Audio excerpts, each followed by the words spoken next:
As that radiant golden light burst out from the golden skeleton, even the purple light coming from Shun Long's earth flame appeared to have been suppressed, as the skeleton's golden bones lit up with an even more vibrant golden hue. The brilliant golden light emanating from the golden skeleton quickly intensified, casting a mesmerizing glow across the foggy space inside the Stone of Time. Countless intricate and mysterious runes began to materialize one after the other, forming hundreds of complicated patterns that adorned the surface of the skeleton's gleaming bones. Each line and curve seemed to hold endless profound and ancient secrets, as if the mysteries of the heavenly Tao itself were hidden inside each of these runes. Even Little Black was taken aback when he felt the overbearing force coming from the golden skeleton, which was powerful enough to make even sovereign realm experts lower their heads obediently in front of it. This was the majesty of a ninth tribulation earth immortal. Even in death, the power inside his body was still so immense, that it was enough to strike terror in the hearts of even peak-stage sovereign realm experts. And yet, the moment the golden skeleton's aura touched him, Shun Long's figure merely trembled for a single moment, before his body quickly returned back to its original calm state, as if he had felt nothing but a mere light breeze brushing past him. As soon as it made contact with Shun Long's figure, the golden skeleton's aura instantly dissipated into thin air, as if it had never existed in the first place. It seems that even the aura of a ninth tribulation earth immortal is completely suppressed inside the Stone of Time, Shun Long mumbled to himself in a calm manner as he continued to stare at the countless intricate runes on the skeleton's golden bones. As soon as his purple-colored earth flame touched the golden skeleton's figure earlier, Shun Long could feel the golden skeleton's energy instantly setting its sights on him, before it abruptly burst with a horrifying power that was more than enough to obliterate everything around it to pieces. Even the most powerful of sovereign realm experts would find themselves no different from tiny ants caught amidst a massive storm if they sensed this overwhelming power. And yet, as soon as the golden skeleton's energy burst out, Shun Long could also sense the Stone of Time inside his spiritual space vibrating slightly, before everything instantly returned back to normal.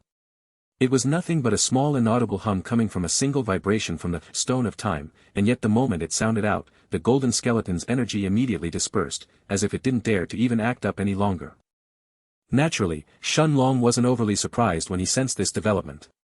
In the first place, he knew that refining the golden skeleton wasn't going to be as easy as it seemed. After all, even experts at the Northern Sovereign's level couldn't get their hands on the golden skeleton back in the King's Palace due to its overwhelmingly strong aura, so how could it be any easier to refine it?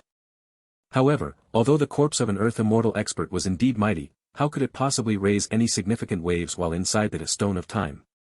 This was why Shun Long wasn't any worried about the golden skeleton's remnant killing intent and dared to start the refinement process like this right away. No matter what, inside the Stone of Time, any and every other treasures were all the same. None of them could truly contend with the triangular-shaped stone that was hovering inside his spiritual space. Of course, even without the Stone of Time, Shun Long was still confident that the golden skeleton's remnant energy would be unable to really threaten him in the end. After all, with Little Black by his side, the corpse of an Earth Immortal wouldn't be able to truly harm him. At worst, he would just have to delay the refinement process while Little Black slowly chipped away the remaining killing intent inside the golden skeleton. At most, Shun Long would just have to wait a few months before he began the refinement process again. Ewenvel.com. Thankfully, none of that was required in the end.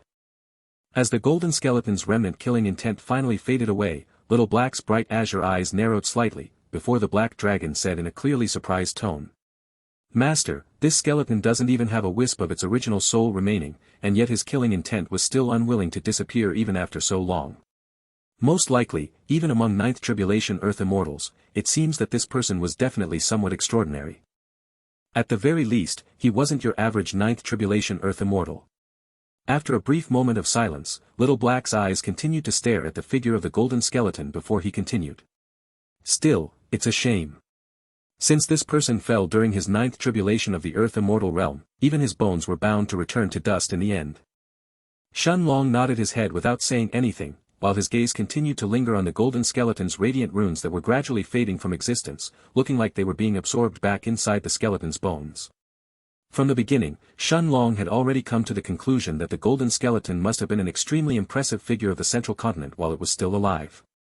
After all, to become a ninth tribulation Earth Immortal through body cultivation was even harder than doing so through one's normal chi cultivation. How could such a figure, who was only a step away from ascending to the immortal dimension while it was still alive, possibly be ordinary? After a moment of silence, once the remaining runes had completely vanished from the golden skeleton's surface, Shen Long finally closed his eyes and emptied his mind once more. A moment later, Shen Long opened his eyes again and looked at the golden skeleton in front of him, before he said in a resolute tone. "Senior, I'm going to make use of the remaining energy left inside your body, but I will make sure to give you a proper burial in return." In the next moment, without any more hesitation, Shen Long's purple-colored earth flame surged forth, as it completely enveloped the golden skeleton's figure for the second time. The air inside the foggy space in the Stone of Time was completely silent, save for the sole flickering of a certain purple light that was trembling intermittently. Shen Long's purple-colored earth flame had completely enveloped the golden skeleton's figure, fully coating it in its bright, ethereal purple glow. Unlike the first time that the purple-colored earth flame made contact with the golden skeleton, this time the golden skeleton's energy didn't burst outwards and allowed Shen Long to gradually refine the residual energy inside it. It was unknown whether the golden skeleton had truly given its consent and allowed Shen Long to make use of its remaining cultivation, or if it simply didn't dare to act up in the presence of the Stone of Time any longer. Regardless, since the golden skeleton was, ultimately, an ownerless treasure that Shen Long had risked his life to obtain back in the king's palace, there was no way he was going to give up on it so easily. Still, even without any outside interference, Shen Long's entire face was completely drenched in sweat barely an hour later, as the heat around him soon reached a terrifying degree. Even with his Monarch's eternal body, that was already in the 5th stage and had already surpassed a peak stage nascent soul realm cultivator, Shen Long could still feel the terrifying heat from the purple-colored earth flame in front of him prickling his skin. Alchemy required delicate control of fire in order to refine pills, but for the first time in a while, Shen Long was finding it hard to extract the energy of the spiritual treasure in front of him. And yet, not only did Shen Long not slow down his actions due to this, but he even increased the output of his purple-colored earth flame to the maximum, as the foggy space inside the Stone of Time gradually turned into a massive alchemy furnace, all for the sake of refining the golden skeleton. Several days later, Shen Long's forehead was fully drenched in sweat, but a satisfied smile could finally be seen on his lips, as he looked at the tiny golden ball of energy that was hovering in front of him. The golden ball of energy in front of him was only a tiny part of the golden skeleton's cultivation, which he had only managed to extract after 10 whole days of effort, but it was, nevertheless, extremely potent. Just this tiny ball of energy was enough for an experienced star-rank alchemist to refine more than 2 whole furnaces full of star-rank medicinal pills, which would make practically every single body refiner in the central region drool over their effects. Phew! After gazing at the tiny golden ball in front of him for a few seconds, Shen Long finally let out a long cold breath, before a wave of exhaustion suddenly began to wash over him. During the past 10 days, Shen Long had depleted his spiritual strength over and over again with barely any breaks, as he pushed the purple-colored earth flame to its limits in order to refine the golden skeleton. This was why, right now, both his mind and body were feeling extremely strained, and he was only moments away from collapsing. "It looks like I'll have to take a break before I continue.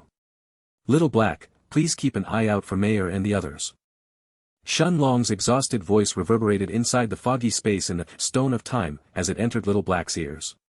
Then, without waiting for a response from Little Black, Shen Long closed his eyes and lay directly on the ground in front of him, before his breathing quickly turned even, calm, and serene, as he instantly fell asleep. Although cultivators at the Tao King level could easily recover their spiritual strength through just meditation alone, this time Shen Long's spiritual strength was so spent, and his mind and body were both so drained, that he really felt like getting some good sleep to fully recover. A day later, after he opened his eyes, Shen Long's gaze didn't dart around and fell directly on the tiny golden ball in front of him. Without a doubt, the hardest part was extracting the golden skeleton's energy and refining it until there were no more impurities left inside it.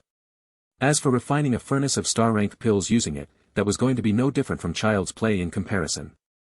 Even a furnace full of 1-star pills wouldn't be as mentally taxing to refine as this tiny golden ball of energy. Without any hesitation, Shen Long then waved his hand, taking out his alchemy furnace, along with a handful of rare rank 7 medicinal herbs, as well as 24 of rank 6 ones, and arranged them all neatly in front of him, as he prepared to refine the tiny golden ball.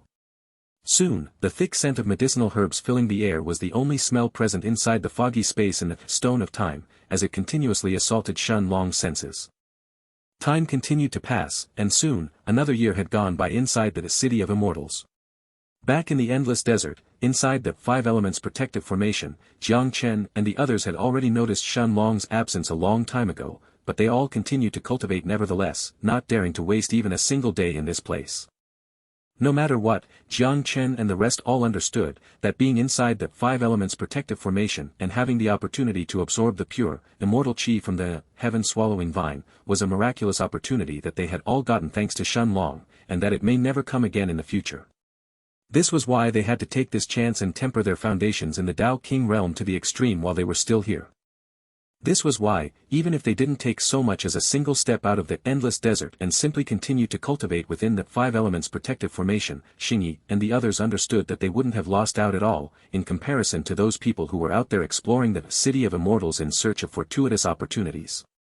It was only Lu Mei who had started to get increasingly antsy lately, as a clear frown could be seen on her stunningly beautiful face as she constantly looked around her with a look of worry. Clearly, Shen Long's absence for more than a year now had caused her to become restless and uneasy, unable to even focus on her own cultivation anymore. However, just as Lu Mei was about to draw everyone's attention and voice out her concern, her mind suddenly buzzed, before a familiar deep voice entered her ears. "Little lass, there is nothing for you to worry about. Master is doing all right. Rather, you should worry about yourself instead. What have been doing for the past year? It's time for you to finally get serious or the other three brats will really leave you in the dust by the time you leave this place." Lu Mei was momentarily taken aback after hearing Little Black's voice in her head, before a look of puzzlement, as well as relief, quickly covered her face. Naturally, she was relieved knowing that Shen Long was all right and that nothing bad had really happened to him. After all, she and Little Black had been the only ones present while they were still in the City of Sin, back in the Night Star continent, when Shen Long had suddenly disappeared from their alchemy shop, causing a huge disturbance throughout the city. It was only after he returned, that Shen Long had let both Lu Mei and Little Black know, that he had been transported to an extremely mysterious place akin to a prison. However, Lu Mei was unable to hide her puzzlement when she heard the latter half of Little Black's sentence. No matter how she looked at it, her current cultivation base was undoubtedly the highest out of everyone else present. She had already stepped into the early rank 9 of the Dao King realm during this past year, and she was actually only a step away from becoming a middle rank 9 Dao King as well. In fact, if it weren't for the sole reason that she hadn't absorbed enough qi after killing most of Yao Guantang's group of 100 Dao Kings, she would have already stepped into the peak of the Dao King realm long ago, becoming a peak rank 9 Dao King. However, it was almost as if Little Black could guess what Lu Mei was thinking right now, as the black dragon stared at the peerlessly beautiful young woman with a look of clear mockery in his bright azure eyes, before he continued. "Little girl, do you really think that you have done a good job after merely becoming a measly early rank 9 Dao King? Do you really think that you are the strongest one present amongst you all right now? How foolish. Even if we exclude Master from this discussion, there is still that little brat with the bloodline of the demonic crow of darkness who is stronger than you." Little Black's words were cold and unrelenting as they mercilessly struck Lu Mei's heart like a gigantic hammer, causing it to shake intensely. Indeed, although Lu Mei was already an early rank 9 Dao King, she couldn't say with complete certainty that she could actually suppress the current Jiang Chen, if the two of them really fought each other. Of course, if it was just a normal spar, there was no way that Jiang Chen would be able to take more than a couple of hits from Lu Mei's skeletons with his current middle rank 7 Dao King realm cultivation before losing. However, if he decided to go all out and burn his blood essence to activate his bloodline of the demonic crow of darkness, then that would be a completely different story. Even Lu Mei wouldn't be able to say with confidence that she could definitely suppress him in that state. Additionally, although Jiang Chen's, Bai Longtian's, and Xingyi's cultivation bases were increasing at a noticeably slower pace compared to hers, Lu Mei could still feel that Bai Longtian's and the others' auras all seemed to possess a certain distinct quality, that her own aura seemed to be lacking. If Lu Mei's aura was like a powerful stream that was about to become a river, then Jiang Chen's, Bai Longtian's, and Xingyi's auras were akin to much smaller streams but with the potential to turn into oceans instead. This was a feeling that was extremely difficult to put into words, but Lu Mei could tell that as time continued to pass, Jiang Chen and the others' auras would only continue to grow even stronger and more refined, while her own aura remained the same. Clearly, this was the result of Bai Longtian, Xingyi, and Jiang Chen, constantly absorbing the pure immortal qi from the heaven-swallowing vine within the five elements protective formation for the past 2 years. Inside the foggy space in the stone of time, Little Black couldn't help but snort when he saw Lu Mei's complicated expression as she stared at Xingyi and the others just a few meters away from her, before the black dragon continued coldly. "Little girl, what are you sulking there for? If you already understand what's going on, then all you have to do is simply catch up to those brats. Don't tell me you've already forgotten what a huge advantage you possess compared to them." It was only after hearing this sentence that Lu Mei's stunning black eyes abruptly lit up again, only for a look of surprise and bewilderment to quickly cover her face soon afterwards. Although it was true that the blood absorption art that Little Black had given to her was extremely powerful, and allowed Lu Mei to cultivate extremely quickly simply by absorbing and refining the qi from the enemies she killed, it was also her own limiting factor this time. Fruobnol. Calm. After all, Lu Mei could tell that Bai Longtian and the others were now growing increasingly stronger by the day, after refining the immortal qi that they absorbed from the heaven-swallowing vine. However, the Dao Kings from Yao Guantang's group that she had killed previously didn't even possess a speck of immortal qi inside them, so naturally, Lu Mei hadn't absorbed any of it either. Since her blood absorption art focused on absorbing the qi from the enemies she killed instead of cultivating normally like the others, Lu Mei could tell that as time continued to pass, she would only continue to get left even further behind, and would never be able to catch up to Xingyi and the others in terms of the immortal qi that they possessed.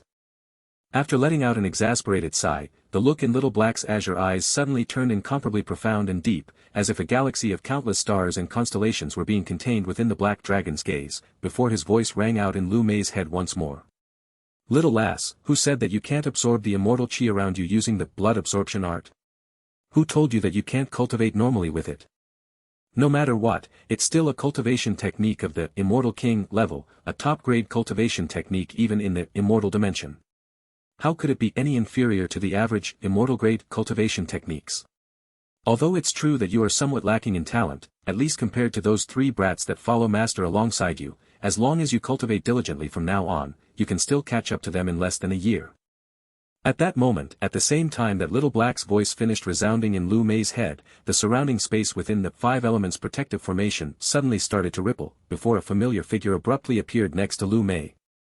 Surprisingly, Lu Mei didn't even seem to have noticed Shen Long's appearance at this moment, and instead, she sat down on the ground in a lotus position as her body began to circulate the blood absorption art almost automatically. It was almost as if her senses had all been cut off after hearing Little Black's voice inside her head, before her body instantly began to circulate the blood absorption art on its own. Meanwhile, Shen Long was briefly taken aback after noticing Lu Mei's strange situation, before his lips soon curved into a rare, radiant smile, as he immediately realized what was going on. It was obvious that Lu Mei had somehow entered a state of complete enlightenment, as her body had now shut off all her senses and was focused solely on sensing the spiritual qi in the air around her. Of course, Shen Long wasn't the only one who was taken aback by the unexpected scene in front of him. Inside the foggy space in the stone of time, Little Black's deep azure eyes shone with a momentary glint of surprise, before the black dragon muttered to himself. Although her talent may not be as good as those three brats, her luck and comprehension ability are both top tier. This time, Little Black's words even carried a rare hint of praise, as the black dragon gazed at the meditating Lu Mei who was now absorbing the pure immortal qi in the air around her at a terrifying rate. Of course, Little Black's surprise was only natural given the current situation. After all, entering a state of true enlightenment like this was actually an extremely rare case for any cultivator, and would always be regarded as a top-tier fortuitous opportunity. Whether this was in the central continent or even in the limitlessly vast, immortal dimension, where true immortals reigned supreme, Little Black knew that entering a state of complete enlightenment wasn't something that could be sought after, regardless of one's cultivation base, and could only be chanced upon. Both the cultivator's mind and body needed to be fully focused on a single goal by the time they reached enlightenment, while paying absolutely no heed to anything else. This was what it truly meant for a cultivator to completely rid themselves of any distracting thoughts and focus entirely on their Dao. This was also the reason why, the vast majority of cultivators in the world often chose to enter seclusion when they were about to attempt a breakthrough in their cultivation. It was all for the sake of ridding themselves from any distracting thoughts and focus fully on their breakthrough. As time continued to pass, Lu Mei gradually absorbed more and more of the immortal qi the heaven-swallowing vine produced, and mere moments later, she had even ended up alerting Jiang Chen, Bai Longtian, and Xingyi, who were quietly cultivating just a few dozen meters away from her. Bai Longtian's handsome features were the first ones to contort the moment he sensed the disturbance in the distance ahead of him, before a look of undisguised shock gradually crept up on his face as he turned his head in Lu Mei's direction. Xingyi and Jiang Chen opened their eyes as well, barely a moment after Bai Longtian, but before any of them could speak, Shen Long hurriedly waved his right hand, before a thin, translucent qi barrier was formed around Lu Mei, completely isolating her from everyone around her. Of course, it didn't take long for Jiang Chen and the others to realize what was going on and tell that Lu Mei had somehow entered an extremely miraculous state, where she was now absorbing the immortal qi from the heaven-swallowing vine at a terrifying rate, but they still had a hard time believing the scene in front of their very own eyes. After all, Jiang Chen and the others all knew that Lu Mei was normally cultivating what would be considered an evil cultivation technique in the outside world, where she would absorb the qi from the enemies she killed directly.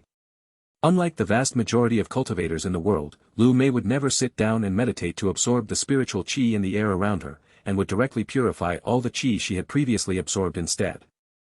Naturally, Bai Longtian, Jiang Chen, and Xingyi were all aware that although Lu Mei's cultivation technique gave her an overwhelming advantage in terms of cultivation speed compared to everyone else, it was also extremely dangerous as well. After all, just like any other evil cultivator, Lu Mei had to be wary of her mental state at all times and properly ward off all outside influences, regardless of how small and insignificant they may be, or she would risk falling into qi deviation during any of her breakthroughs. In fact, if it wasn't for how compatible the blood absorption art was with her Tao of Death, Jiang Chen and the others were practically certain that Lu Mei would have most likely changed to a different cultivation technique a long time ago, even if it meant that her cultivation speed became far lower than it currently was. Nevertheless, one thing was for certain: Lu Mei's current state right now was way out of the ordinary. After all, evil cultivation techniques were known for utilizing numerous unorthodox methods instead of cultivating normally, regardless of how cruel those methods may be. Whether that involved killing other cultivators and refining their souls directly, torturing them alive until their minds broke and their bodies gave way, or even hacking them into pieces and using various secret methods to extract their cultivation bit by bit, all of these were methods that most evil cultivators would normally use without batting an eye. In comparison, Lu Mei's blood absorption art wasn't overly cruel, but it surely was tyrannical. Still, Jiang Chen and the others had never heard of any evil cultivation technique that allowed its user to absorb the spiritual qi in the air, the same way normal cultivators did. This was one of the core fundamental differences between orthodox and evil cultivation techniques in the first place. This was also why Jiang Chen and the others were so taken aback by the scene in front of them. Besides, regardless of how miraculous Lu Mei's blood absorption art may be, it shouldn't be this heaven-defying, to the point where it could create such a massive commotion simply when Lu Mei was absorbing the spiritual qi in the air around her.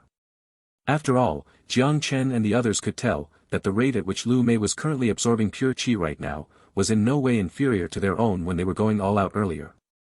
No, in fact, it was far beyond that. At this point, Lu Mei was already absorbing nearly 70% of the pure immortal qi in the air, and it didn't look like she was going to slow down anytime soon. A few moments later, Shen Long gradually turned his focus away from the cultivating Lu Mei and looked at the distant Bai Long Tian and the others, before he said with a smile. "It's been a while. Jiang Chen, Long Tian. Let's spar." Jiang Chen and Bai Long Tian were both taken aback after hearing Shen Long's invitation for a spar, while Xingyi's eyes widened in surprise, before a look of unconcealed quickly astonishment covered her face. Whether it was back in the holy sect or when they were traveling throughout the central region, it was extremely rare for Shen Long to ask Jiang Chen or Bai Long Tian for a spar, and the same went for her and Lu Mei as well. Although every single one among them could be considered a genius with enough talent to enter the top 10 in the martial roll of honor of the holy sect, Bai Long Tian and the others all knew that in terms of talent, the gap between themselves and Shen Long was practically insurmountable. The few times that Bai Long Tian and Jiang Chen had sparred with Shen Long to truly test themselves, they found themselves rendered completely helpless against him. Although Jiang Chen, Bai Long Tian, and Xingyi all cultivated unique level Daos, and Lu Mei's Tao of Death was even a supreme level Tao on par with Shen Long's Tao of Time, all of them intrinsically understood that they stood no chance against him in a one-on-one spar. In fact, even without his Tao of Time and just his Tao of Space alone, Xingyi and the others eventually realized that it was almost impossible to touch even the hems of Shen Long's clothes during those spars. Still, although those spars could barely be called spars and were more like one-sided beatings instead, they were still beneficial to Jiang Chen and the rest as it allowed them to draw out the full extent of their latent talent without holding back. Fruevil.com. In fact, Jiang Chen was the only one who came close to touching Shen Long during those spars, when he trapped him inside his Kingdom of Darkness. After a moment of brief hesitation, Bai Long Tian nodded his head at Shen Long before asking in a somewhat uncertain tone. "Brother Shen, what should we do with Sister Lu? Won't we interrupt her cultivation if we fight here?" However, Shen Long merely shook his head and didn't even glance in Lu Mei's direction, as he answered confidently. "Don't worry. The chi barrier around Mayer is no weaker than the one protecting this entire 5 elements protective formation. Even a peak rank 9 Dao King can't break it by themselves. Bai Longtian and Jiang Chen both nodded their heads and prepared to begin, while Xingyi retreated further back in the distance to watch their sparring match, with her bright emerald eyes sparkling with excitement. However, right before they could start, Shen Long, who was stretching his arms in front of him, suddenly added in. "Ah, right. I nearly forgot to say this. Jiang Chen, Longtian, rely solely on your physical bodies for this spar. Of course, aside from using your chi cultivation, you are free to go all out." Jiang Chen and Bai Longtian were both taken aback when they heard that, but neither of them hesitated or questioned Shen Long as they quickly began the fight.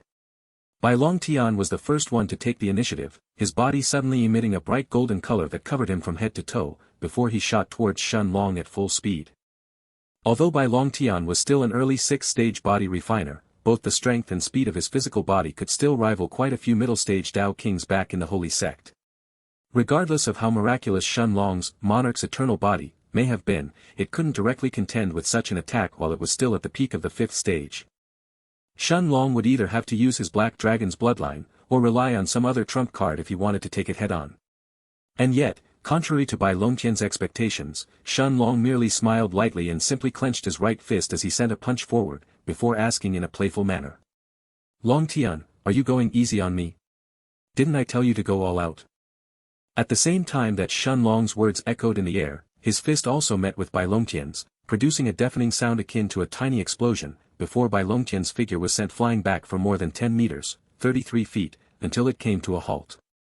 The fight had only just started, yet Bai Longtian could just gaze at the smile plastered on Shen Long's face with a dazed look on his face, before he asked in a voice filled with surprise.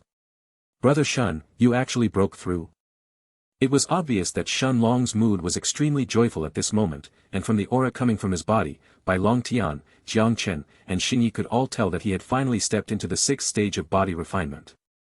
Indeed, Shen Long was feeling extremely happy right now. After all, the cultivation of his physical body had been stumped into the peak of the 5th stage for far too long. Even after becoming a peak rank 3 Dao King, his body cultivation was simply lagging too far behind to prove of any assistance to him in his latest fights. With that same smile on his face, Shen Long nodded his head and felt the immense power coursing through his entire body as he explained. "I just broke through and haven't had the chance to test out my current strength just yet. So, both of you, come at me with everything you've got." Nodding his head, Jiang Chen, who was watching everything in the distance, didn't wait for Bai Longtian to launch another attack on Shen Long, and instead, he kicked the ground once, as a dense aura of darkness quickly blanketed his entire body as he immediately shot forward. Unlike Bai Longtian, it was obvious that Jiang Chen wasn't planning on going easy on Shen Long. In the next moment, his fingertips suddenly bent forward, taking a shape similar to a bird's talons, before they made contact with Shen Long's fists. Surprisingly, the next scene that followed left both Jiang Chen and Bai Longtian, and even the spectating Xingyi in the distance tongue-tied, before looks of disbelief quickly covered everyone's faces. Shen Long was merely pushed backwards for a couple of meters before coming to a stop, directly resisting Jiang Chen's attack. Naturally, to an outsider watching this scene, it would seem as if Jiang Chen held a slight advantage in this clash. After all, both he and Shen Long were in the early 6th stage of body refinement, yet he was the one who came out on top in this exchange. However, Jiang Chen understood better than anyone else that this wasn't the case, and the reason for that was very simple: he had actually imbued his Dao of darkness in his attack, and yet Shen Long had resisted it head-on. That's right. He didn't make use of his Dao of space or any external treasures, and had simply taken Jiang Chen's strike with his bare body. Naturally, the attack of a body refinement cultivator who was merely using the strength of his physical body, and an attack that was imbued with the power of their Dao were two completely different concepts that couldn't be compared. In the distance, Bai Longtian, who was planning on chasing after Shen Long after he used his Dao of space to dodge, was now rooted on the spot, with a look of astonishment plastered all over his face. After all, just a moment ago, Bai Longtian had simply been putting on appearances and hadn't really used his Dao of the Buddha when he attacked Shen Long. Since this was just a spar, he was first going to see what Shen Long was planning to use to resist his 6th stage body refinement cultivation and wasn't going to go all out right from the start. However, after seeing that even Jiang Chen's normal attacks couldn't pierce through Shen Long's defenses, Bai Longtian felt like he had been making a fool out of himself, before a sense of shame began to overwhelm him. Did I seriously think that I could fight Brother Shen while holding back? I must have really grown complacent. As his thoughts reached this point, Bai Longtian suddenly kicked the ground beneath him without any hesitation, as he shot towards Shen Long as well, while a dense golden aura quickly covered his entire body. This time, he wasn't planning to hold back either. At the same time, Shen Long lowered his head and glanced at his own hands, sensing a burning, almost corroding sensation that had already covered them. Even though Jiang Chen had already removed his talons from him, Shen Long could still catch a glimpse of a tiny black flame lingering on his skin, and could tell that this flame along with the burning sensation he was feeling both originated from Jiang Chen's Dao of Darkness. With a smile on his face, Shen Long suddenly jerked his arms outwards, forcefully dispersing the last few bits of the black-colored flame that were lingering on his skin, before he looked at Jiang Chen and called out. "Good job, Jiang Chen. Gain." In the next moment, Jiang Chen didn't hesitate either, his talons sweeping towards Shen Long directly, even targeting a few of his vital spots in the process. Although those strikes weren't going to kill a 6th-stage body refiner, they were still going to inflict some serious damage if they landed, and the experience wasn't going to be a pleasant one. In a single moment, Jiang Chen had already struck more than 10 times, each of his attacks carrying lethal precision and overwhelming force, as they targeted Shen Long's vitals. And yet, Shen Long seemed to have effortlessly blocked every single one of those claws without exception, not allowing even a single one of them to land on his body. Nevertheless, as the two of them kept exchanging strikes, traces of black flame quickly began to appear on the surface of Shen Long's fists once more, before the familiar burning sensation appeared once again. This time however, it was Jiang Chen's turn to become astonished as Shen Long's lips suddenly curved upwards, forming a faint, yet clearly discernible smile, before the corroding black flames instantly vanished from his arms. All of this took a while to describe, but this entire exchange had only lasted less than 2 breaths of time, before Bai Longtian's figure finally appeared behind Shen Long. In the next moment, Bai Longtian's palm that was shrouded in a dense golden light hurled straight towards Shen Long's unprotected back. Watching the scene in front of him, Jiang Chen opened his mouth as if he wanted to say something, but before he could speak, Shen Long immediately turned around and glanced at the incoming palm strike from Bai Longtian before he clenched his right hand tightly and sent a fist forward in response. Boom! As Bai Longtian's golden palm met Shen Long's fist, Jiang Chen could clearly see the golden light around Bai Longtian's palm clash with a familiar-looking, white-colored light that had already covered Shen Long's fist, before Bai Longtian's figure trembled, and his body was sent flying backwards for more than a dozen meters, only stopping after he was buried deep in the sand below him.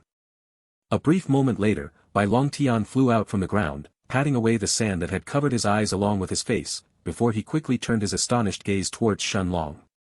Just like Jiang Chen, Bai Longtian's figure appeared to be devoid of injuries, yet just like Jiang Chen, he was also rooted on the spot, with a look of unconcealed shock on his face as he stared at the white-colored lightning around Shen Long's right hand. After a moment of hesitation, Bai Longtian took in a deep breath trying to calm down his turbulent emotions, before he looked at Shen Long and asked in a disbelieving tone. "Brother Shen, what is this white lightning? Why does it give me the same sensation as a heavenly tribulation?"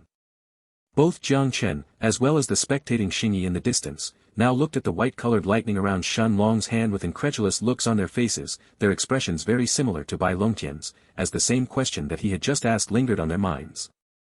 Even though Xingyi herself wasn't participating in the spar, she could clearly sense even from a distance away the unique aura that Shen Long's lightning was emitting, which greatly resembled the aura of the heavenly tribulations.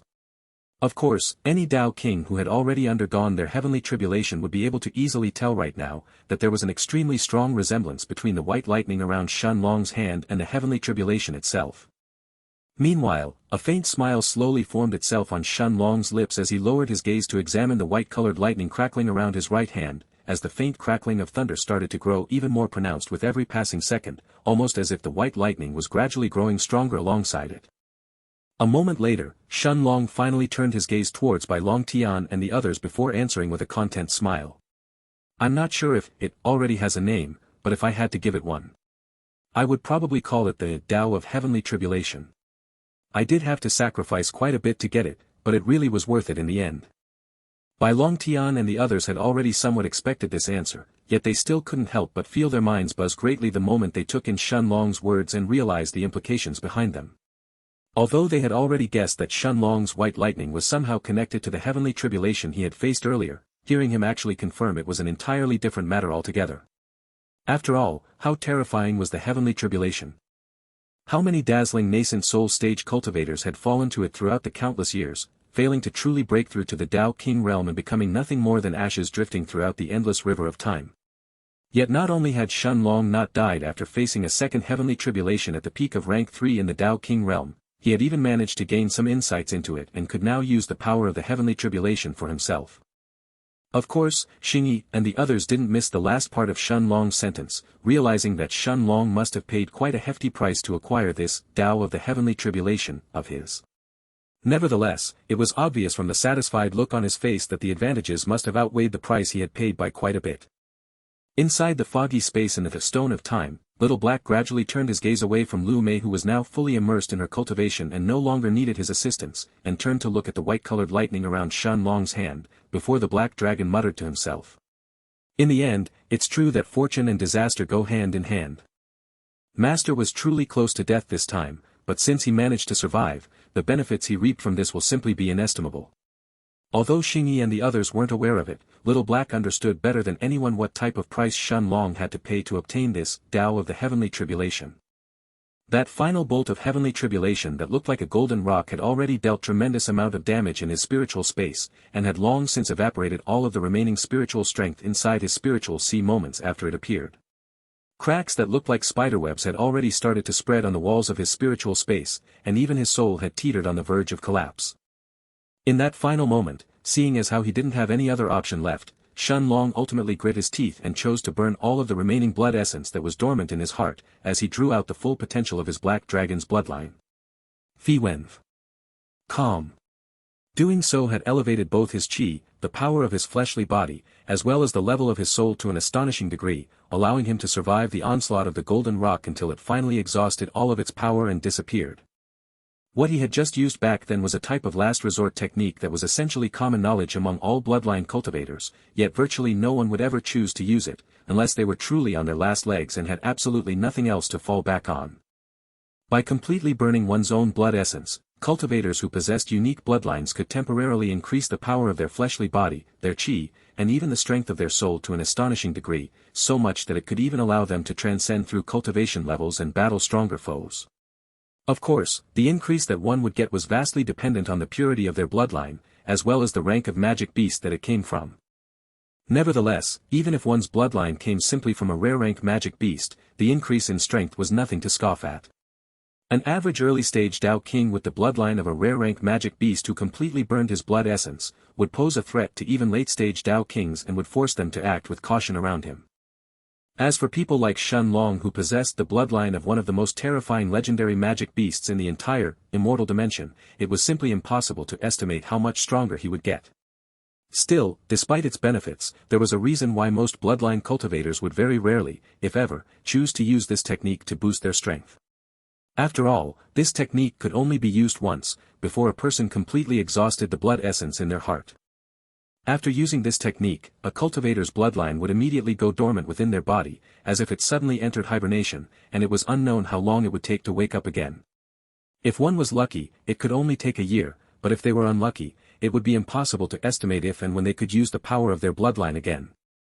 Still, although Shen Long felt it was a pity that he would temporarily have to sacrifice the power of his bloodline, since it was one of his strongest trump cards, he wasn't too worried about it in the end. After all, he knew of a certain way to make sure that the bloodline within his body would wake up sooner rather than later. At the very least, he wasn't the slightest bit afraid that he wouldn't be able to use it again in the future. Of course, back then, Shen Long had no other choice but to rely on the power of his bloodline to deal with the golden rock, so he didn't really have any other choice. That was how terrifying that final bolt of heavenly tribulation had been. His goal at that moment had simply been to stay alive. He had never expected that in the very end, he would suddenly end up getting insights into the lightning of the heavenly tribulation itself. In the end, comprehending this Tao of the heavenly tribulation was nothing short of an unexpected windfall. Regardless, after hearing Shen Long's explanation, Jiang Chen's eyes flashed with a determined look as the aura of darkness around him pulsed with even more ferocity and power than before. It was obvious that not only was Jiang Chen not planning to back down, but he was even eager to check for himself how strong Shen Long's Tao of the heavenly tribulation really was. With a smile on his face, Shen Long nodded his head, before cracks of white lightning quickly spread out from his arm and soon covered his entire body. After all, Jiang Chen's actions were right in line with Shen Long's own thoughts. The reason Shen Long had asked Jiang Chen and Bai Longtian for a spar in the first place, was both to get acclimated to his newfound strength after breaking through to the 6th stage in body refinement, as well as test the power of his Dao of the Heavenly Tribulation. "Brother, be careful. I'm really not going to hold back." As Jiang Chen's words echoed in the air, the aura of darkness around him suddenly exploded outwards, turning into a vast, pitch-black blanket of darkness that quickly spread out to cover his surroundings. Seeing his surroundings quickly turn dark and sensing the familiar sensation of darkness that was now attempting to block out both his vision, as well as his soul sense, the look in Shen Long's eyes finally turned serious, as the white lightning around him crackled with even more ferocity than before. It was obvious that Jiang Chen was really going all out this time and was even tapping into the power of his Eternal Darkness unique physique, as he immediately activated his Kingdom of Darkness, instantly trapping Shen Long within it. A moment later, tens of gigantic black fists made out of pure darkness that looked almost corporeal began to rain down on Shen Long's figure, as they quickly battered onto him one by one. Shen Long's eyes flashed with a bright light, but he didn't attempt to dodge Jiang Chen's black fists. Instead, the white lightning around his arms became even more pronounced, while the power of his Monarch's eternal body erupted within him as he sent his fists forward in response. This time, Shen Long wasn't holding back either, utilizing the full power of his Monarch's eternal body, along with his Dao of the Heavenly Tribulation, as his fists met the gigantic black fists head-on. Boom! Boom! Boom! Consecutive explosions rang out in the air, quickly filling the space inside the 5 elements protective formation, as the gigantic black fists began to explode one by one. Although the power of the black fists was immense, as soon as Shen Long punched out, every black fist that his own fists met instantly exploded before collapsing into nothingness. Still, the number of black fists looked to have no end as they continuously assaulted him from all directions. Off in the distance, a disheveled Bai Longtian stared at Jiang Chen's Kingdom of Darkness that had now completely enveloped Shen Long's blue-robed figure, and after a brief moment of hesitation, his figure suddenly turned into a 10-meter, 33 feet, tall golden Buddha, before it shot towards it like a bolt of lightning. Seeing that Jiang Chen had even used his Eternal Darkness unique physique, Bai Longtian's competitive spirit also flared as his own Golden Buddha unique physique finally appeared. Soon, the pressure on Shen Long increased by many times over, as he now not only had to face Jiang Chen's gigantic black fists, but also his combined attacks alongside Bai Longtian in his Golden Buddha form. An incense stick of time later, Jiang Chen's black veil gradually dispersed, revealing the 3 figures it was hiding underneath it. Soon, Xingyi's beautiful emerald eyes opened wide, astonishment plastered all over her face, as she took in the scene that appeared in front of her. Jiang Chen's body was still pulsing with his aura of darkness, its power even stronger than before, yet charred marks could be seen all over his robe, as if Shen Long's white lightning had repeatedly struck those spots over and over again without mercy. Although no visible injuries appeared on his body, it was obvious that Jiang Chen had exchanged quite a few blows with Shen Long head-on. As for Bai Longtian, his situation was almost identical. His gigantic golden Buddha form gradually reverted, revealing Bai Longtian's handsome countenance, and although no injuries could be seen anywhere on him, his robe was also in tatters, as if it had faced a continuous barrage of lightning just moments ago.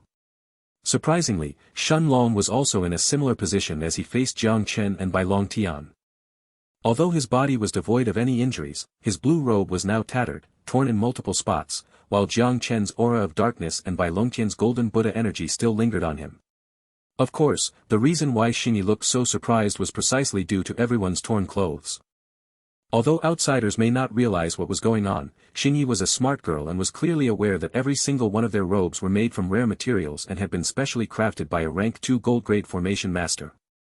Due to their unique materials and the formations inscribed inside them, even the all-out attacks of a peak rank 3 Dao King realm expert wouldn't be able to destroy Bai Longtian's and the others' robes.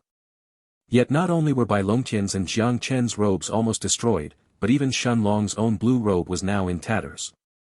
What did this mean? That despite their early 6th stage body refinement cultivation, it wasn't just Shen Long, but both Jiang Chen's and Bai Longtian's power of their physical bodies that had already surpassed the power of a peak rank 3 Dao King by now. After all, power above that of a peak rank 3 Dao King was required to destroy their robes. With a satisfied look on his face, Shen Long nodded his head as he looked at Jiang Chen and Bai Longtian, before he waved his sleeve and the white lightning around him completely vanished. Then, after sitting cross-legged on the desert below him, he waved his hand, taking out 2 bottles filled with golden-colored pills, before looking at the 2 young men in front of him and indicated for them to sit down.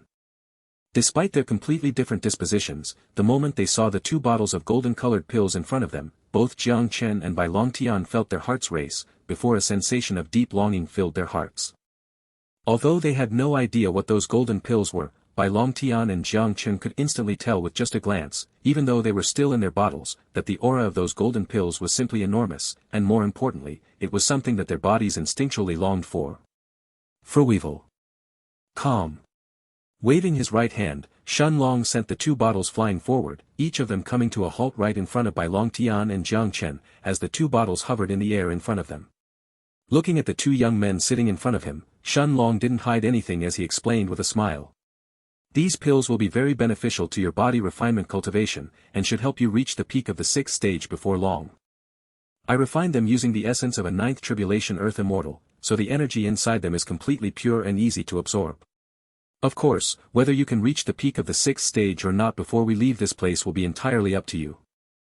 Shen Long's words seemed casual, as if he was making some offhanded remark about something inconsequential, but waves of shock couldn't help but batter Jiang Chen's and Bai Longtian's hearts as the two of them stared at him with shock and veneration in their gazes.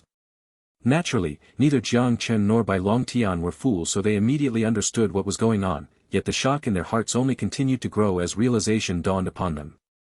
After all, back when they were still in the king's palace, the northern sovereign and various other experts had raised a fuss about a certain treasure disappearing from the core region of the palace.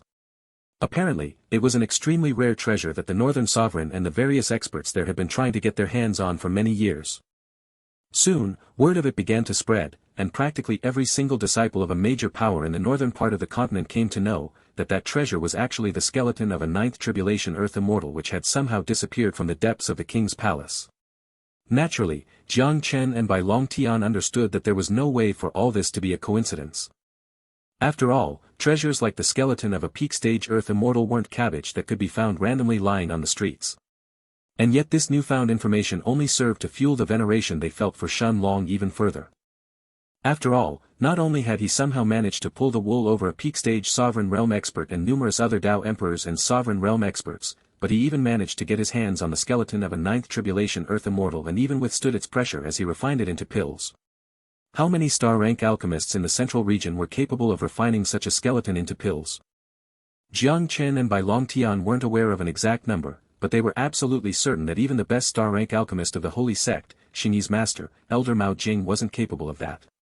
Seeing the hesitant looks on Jiang Chen's and Bai Longtian's faces, Shen Long grinned and pushed the two bottles directly into their hands before he continued. Don't worry. Although these pills were a bit hard to make, they only contain a sliver of the skeleton's true essence. Still, it should be more than enough to push you to the peak of the 6th stage in body refinement. Without another word, Shen Long stood up and dusted his clothes, leaving Jiang Chen and Bai Longtian behind, before he made his way towards Xingyi in the distance. Xingyi's long blonde hair fluttered in the wind while a soul-stirring smile now adorned her beautiful face as she looked gently at Shen Long's approaching figure. Freebnol. Calm. Although he was somewhat used to it by now, Shen Long couldn't help but feel his heart stir as he gazed at the peerlessly beautiful young woman in front of him, whose emerald eyes looked back at him with boundless admiration and affection. No matter how many times he looked at Lu Mei or Xingyi, Shen Long had to admit that both of them seemed to become even prettier as time passed by. Of course, this was the effect of a higher cultivation base alongside one's natural beauty. It didn't matter if a person was a body refiner or a chi refiner, as their bodies absorbed the pure spiritual energy from the air around them, their appearance would grow more and more refined as they expelled the impurities within them. And of course, the effects on Xingyi were even more obvious now that she had been absorbing the pure immortal chi from the heaven-swallowing vine for the past 2 years. Her skin was fair as jade and her bright blonde hair that cascaded down her shoulders like 2 golden waterfalls, only served to accentuate her beauty that could only be described as kingdom-toppling. Her bright emerald eyes contrasting the natural beauty of her vivid red lips made her seem like an immortal beauty that had just walked out of a painting. Standing in front of her, Shen Long then placed his arms around Xingyi's lithe waist, and in a rare display of affection, he pulled her in as he hugged her gently before he whispered in her ear. I know I've neglected you and Maya recently. But don't worry, once we leave this place I promise I'll make it up to you. A tinge of redness quickly appeared on Xingyi's face as she blushed, and burying her head deeper in his embrace she just gave him an affirmative sound as she felt the warmth coming from his body. After holding Xingyi for a while longer, Shen Long then sat down on the ground a few meters away from Lu Mei and turned his gaze towards the heaven-swallowing vine, as he prepared to continue his qi cultivation. He had spent the past year inside the foggy space in the stone of time, continuously refining the essence of the golden skeleton and turning it into pills, as well as breaking through to the 6th stage in his monarch's eternal body, thus neglecting his qi cultivation by quite a bit. This was why, right now, he knew that the most important thing he had to do was make the most out of the immortal qi inside the city of immortals and strengthen his foundation in the Dao King realm even further. In fact, Shen Long wasn't planning to leave the endless desert until he became a late-stage Dao King. A moment later, the indistinct figure of an hourglass suddenly appeared around him, completely encapsulating Shen Long within it, before the immortal qi from the heaven-swallowing vine began to surge in his direction at a terrifying rate. The days slowly turned into weeks, the weeks eventually turned into months, and the months gradually turned into years, yet the silence within the 5 elements protective formation wasn't disturbed by anyone or anything, as Shen Long and his group continued to cultivate without stop, constantly absorbing the vast amounts of immortal qi that the heaven-swallowing vine unceasingly produced. Occasionally, the sound of fighting would shatter the stillness and quietness of the endless desert as the sound of metal clashing with itself could be heard, but even that would only be momentary, like a cool gust of wind briefly passing by, before the surroundings quickly turned calm and serene once again. Naturally, groups fighting each other over fortuitous opportunities were anything but rare inside the city of immortals, especially as time continued to pass and opportunities naturally became fewer and fewer, but none of that mattered to Shen Long and the rest. After all, very few fateful opportunities would be on the same level as the effects of the pure immortal qi that the heaven-swallowing vine continuously refined in this place. Besides, after clashing with that peak rank 9 Dao King, Mao Huang, back in the Illusion Oasis, Lu Mei and the others all came to realize that they had truly underestimated the geniuses of the Central Continent. With their former cultivation bases, even the most average of peak rank 9 Dao Kings would be able to easily toy with them as they pleased, and they wouldn't even be able to so much as fight back against them. That was why, before venturing out to explore the rest of the city of immortals again, they all had to increase their own cultivation bases to a satisfying level first. As the 5th year mark gradually came to an end, vast amounts of pure immortal qi continued to gather around Shen Long and the others just as they had constantly done during these past years, when suddenly, a series of consecutive popping sounds filled the air coming from Lu Mei's direction. Those sounds were originally weak, sounding like water bubbles popping, but as time continued to pass, their intensity gradually increased, and in just a few minutes, they had already turned into powerful sonic booms that caused gusts of wind to whip out around Lu Mei, pushing everything away from her. Soon, even Bai Long Tian and the others who were sitting a good distance away from her felt the commotion affecting them, as they all broke out from their cultivation states and turned their attention towards her. Of course, Shen Long was no different from them. In fact, the moment those popping sounds emerged from Lu Mei's direction he was the first one to open his eyes, before a rare expression of surprise quickly covered his face. Free Buffle. Calm. Naturally, he knew that those popping sounds were none other than the sounds of Lu Mei's dantian expanding violently right now, indicating that she was about to break through to the peak of the Dao King realm. Whenever Dao Kings were about to advance from the middle of rank 9 to the peak, their dantian would forcefully expand as much as possible, allowing them to absorb as much qi from their surroundings as they could before completing their breakthrough. This was why, many cultivators in the Central Continent considered their breakthrough to the peak of the Dao King realm almost as important as their breakthrough to the Dao Emperor realm in the future. After all, the more qi they absorbed during this breakthrough to the peak of the Dao King realm, the higher their chances would be to reach the sovereign realm later on. In fact, plenty of Dao Emperors had been stranded in the Dao Emperor realm their entire lives, unable to truly become sovereigns, all due to their weak foundations back when they were still Dao Kings. The Grand Elder of the Holy Sect was one such example as well. No matter what he did later on, there were very few things that could help him break through to the sovereign realm afterwards, all because of his weak foundations in the Dao King realm. At this moment, Shen Long's eyes glittered with a hint of anticipation as he stared silently at Lu Mei's distant figure madly absorbing the pure immortal qi around her. He knew that during this breakthrough, there were only 3 things that could affect the final result. A person's own natural talent, their cultivation technique, as well as their own willpower. As for the Dao they had comprehended or the unique physique one was born with, it wouldn't provide them with any help. Thankfully, there were no signs of the blood absorption art affecting Lu Mei's mental state right now, allowing her to completely focus on absorbing the qi from the heaven-swallowing vine. Shen Long wasn't sure if it was because Lu Mei's mind had grown more resilient with time, or if it was the effects of the pure immortal qi counteracting the negative side effects of the blood absorption art, but from the looks of it, Lu Mei didn't seem to need any help to complete her breakthrough. Shen Long then watched as Lu Mei's silky black hair fluttered tempestuously in the wind, before her aura began to grow stronger and stronger with every passing moment, and like a caged beast that was finally about to break free, an incense stick of time later, it abruptly exploded outwards as it broke past the last hurdle of the middle rank 9 in the Dao King realm before it eventually reached the peak. The moment this happened, Lu Mei's willowy figure trembled intensely, before her body started to pulse with an extremely thick, almost overwhelming aura of death that soon began to spread in her surroundings. Thankfully, other than Shen Long and the others, there was nothing else in Lu Mei's immediate vicinity, aside from the innumerable grains of sand that covered the surface of the endless desert, so no one else was affected. And yet, to Xingyi's and the others' astonishment, the moment that Lu Mei's aura of death touched the grains of sand around her, the sand's natural color quickly began to fade as the original lively orange quickly turned into a darker shade of brown, before eventually turning into black. It was almost as if all signs of vitality had completely vanished from the sand around Lu Mei in mere moments, leaving behind nothing but those black, lifeless grains of sand that were now filled with that thick scent of death. At the same time, even from a distance away, Shen Long could now sense the immense power coming from Lu Mei's figure, which was powerful enough to momentarily affect him even through the protection of his own Monarch's eternal body. And yet, this was just the aura that Lu Mei's body was involuntarily exuding, so one could only imagine how strong she would actually be if she really went all out right now. What is this pressure? How is it so strong? Is this the real difference between a peak rank 9 Dao King and a late stage 1, or is this all due to Sister Lu's Dao of Death? Bai Longqian's voice was muffled, sounding almost akin to a soft whisper, and yet Shen Long could still hear the faint tremble in his voice as the handsome, long-haired young man stared at Lu Mei's distant figure in complete astonishment. Even though Bai Longtian and Jiang Chen had both stepped into the late stages of the Dao King realm by now, while Xingyi herself was already a rank 9 Dao King, in front of this terrifying pressure coming from Lu Mei, none of them were really a match. They could all tell that in an actual fight against her, unless Bai Longtian and the others made use of most of their trump cards, none of them would be able to last for more than a couple breaths of time before losing. This was how terrifying the pressure coming from Lu Mei right now really was.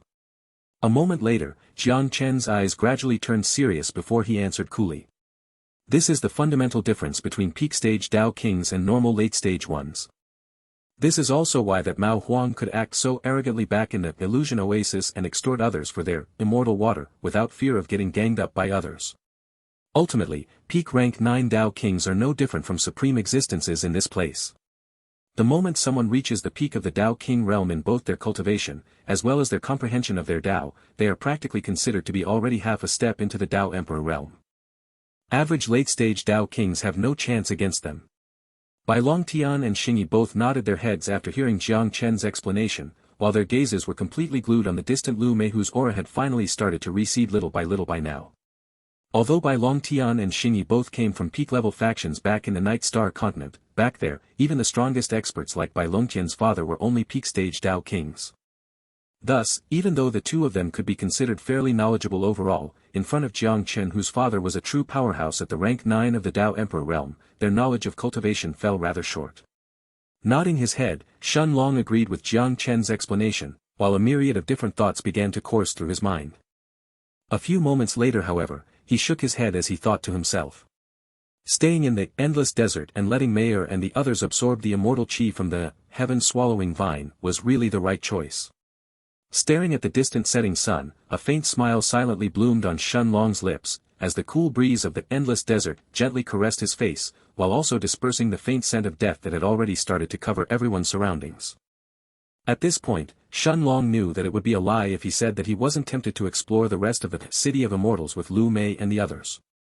With the map that he had purchased from the White Tiger Chamber of Commerce a few years ago, as well as the numerous stories circulating throughout the central continent about this place, it was common knowledge that the entirety of the City of Immortals was no different from a gigantic treasure trove waiting to be explored and harvested. Rare treasures that even sovereign realm experts may not find in their entire lifetimes existed aplenty in this place for everyone to grab.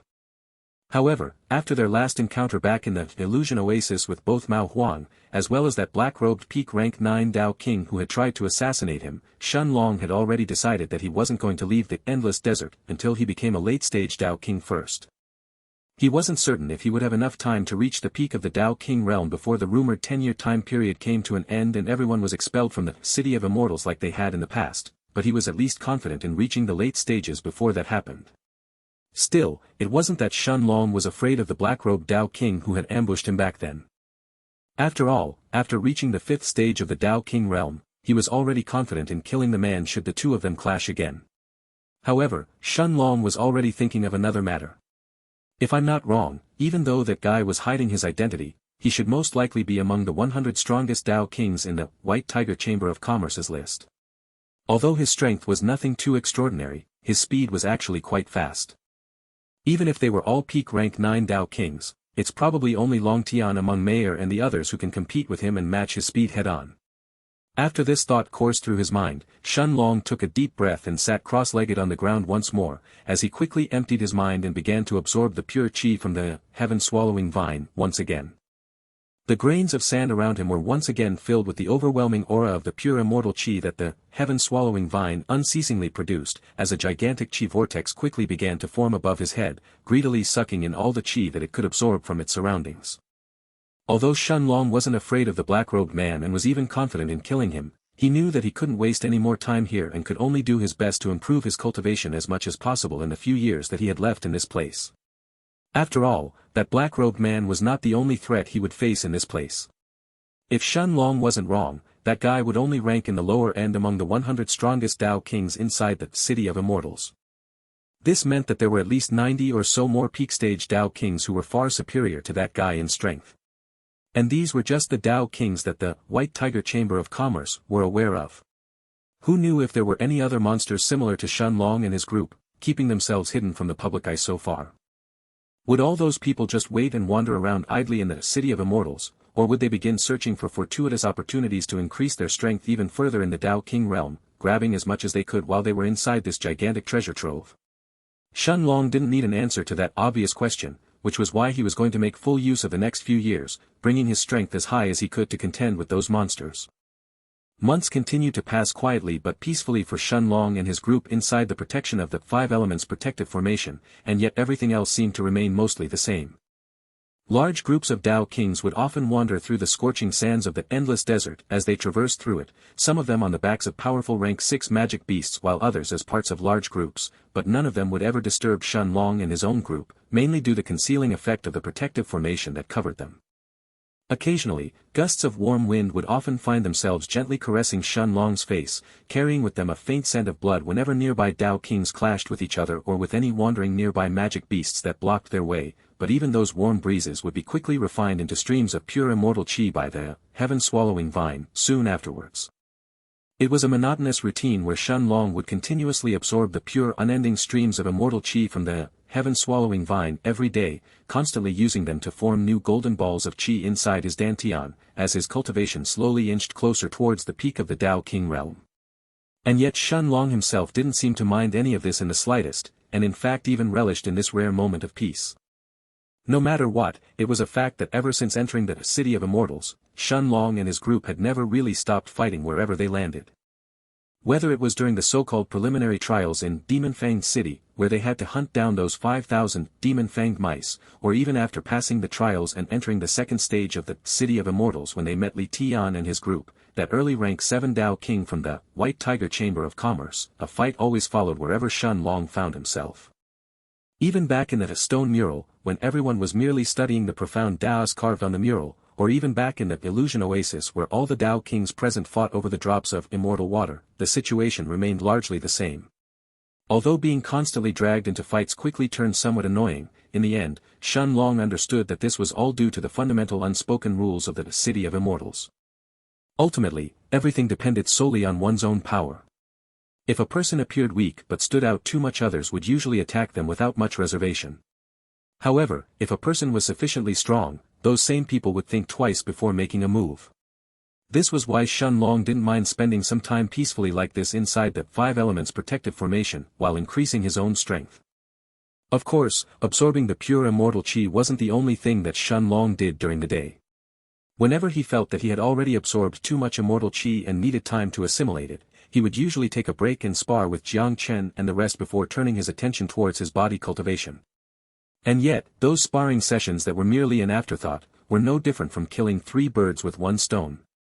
On one hand, Shun Long needed to stretch his muscles and further practice his Tao of the Heavenly Tribulation and become even more familiar with it, while Lu Mei and the others were the perfect sparring partners at this point. At the same time, Shun Long had already surpassed that so-called Realm of Masters back in the stone mural and had already reached the level of Sword Aura, but he hadn't really found the time to test out his new sword skills this whole time inside the City of Immortals. However, these sparring sessions with Bai Long Tian and the rest allowed him to gradually solidify his recent advancement. At the same time, Shun Long could tell that both Jiang Chen's saber slashes as well as Bai Longtian's sword strikes, and even Xingyi's dagger skills had been rapidly improving during their sparring sessions, leaving the two young men and the young woman beside themselves in astonishment, followed by feelings of jubilant glee. In fact, Jiang Chen and Bai Long Tian, who were already close to the peak of the Realm of Masters, could now tell that even if they left the City of Immortals right away, it was only a matter of time before the two of them reached the levels of Saber Aura and Sword Aura respectively. Even Xingyi, who was still a distance away from reaching the peak of the Realm of Masters, could feel her dagger skills improving rapidly with every sparring session, making her even more determined to give it her all and catch up to Jiang Chen and Bai Long Tian before they left this place. In the end, only Lu Mei appeared slightly dejected when she felt her own sword skills growing stagnant, unable to catch up to the others regardless of how hard she practiced. However, after being chided by Little Black, who told her that cultivators of the Tao of Death didn't have much of a need to focus on weapons in the first place, the young woman nodded in agreement and concentrated on what she was best suited at, improving her control of her undead army. Of course, not everyone could be a sword or saber genius. Talented people like Jiang Chen and Bai Long Tian were complete outliers, and they only appeared above average because they compared themselves with a monster like Shun Long. The truth of the matter, however, was that the two young men were complete geniuses of their own. Even among other Tao kings, there were very few of them within the City of Immortals right now, who could compete with them using purely sword or saber skills.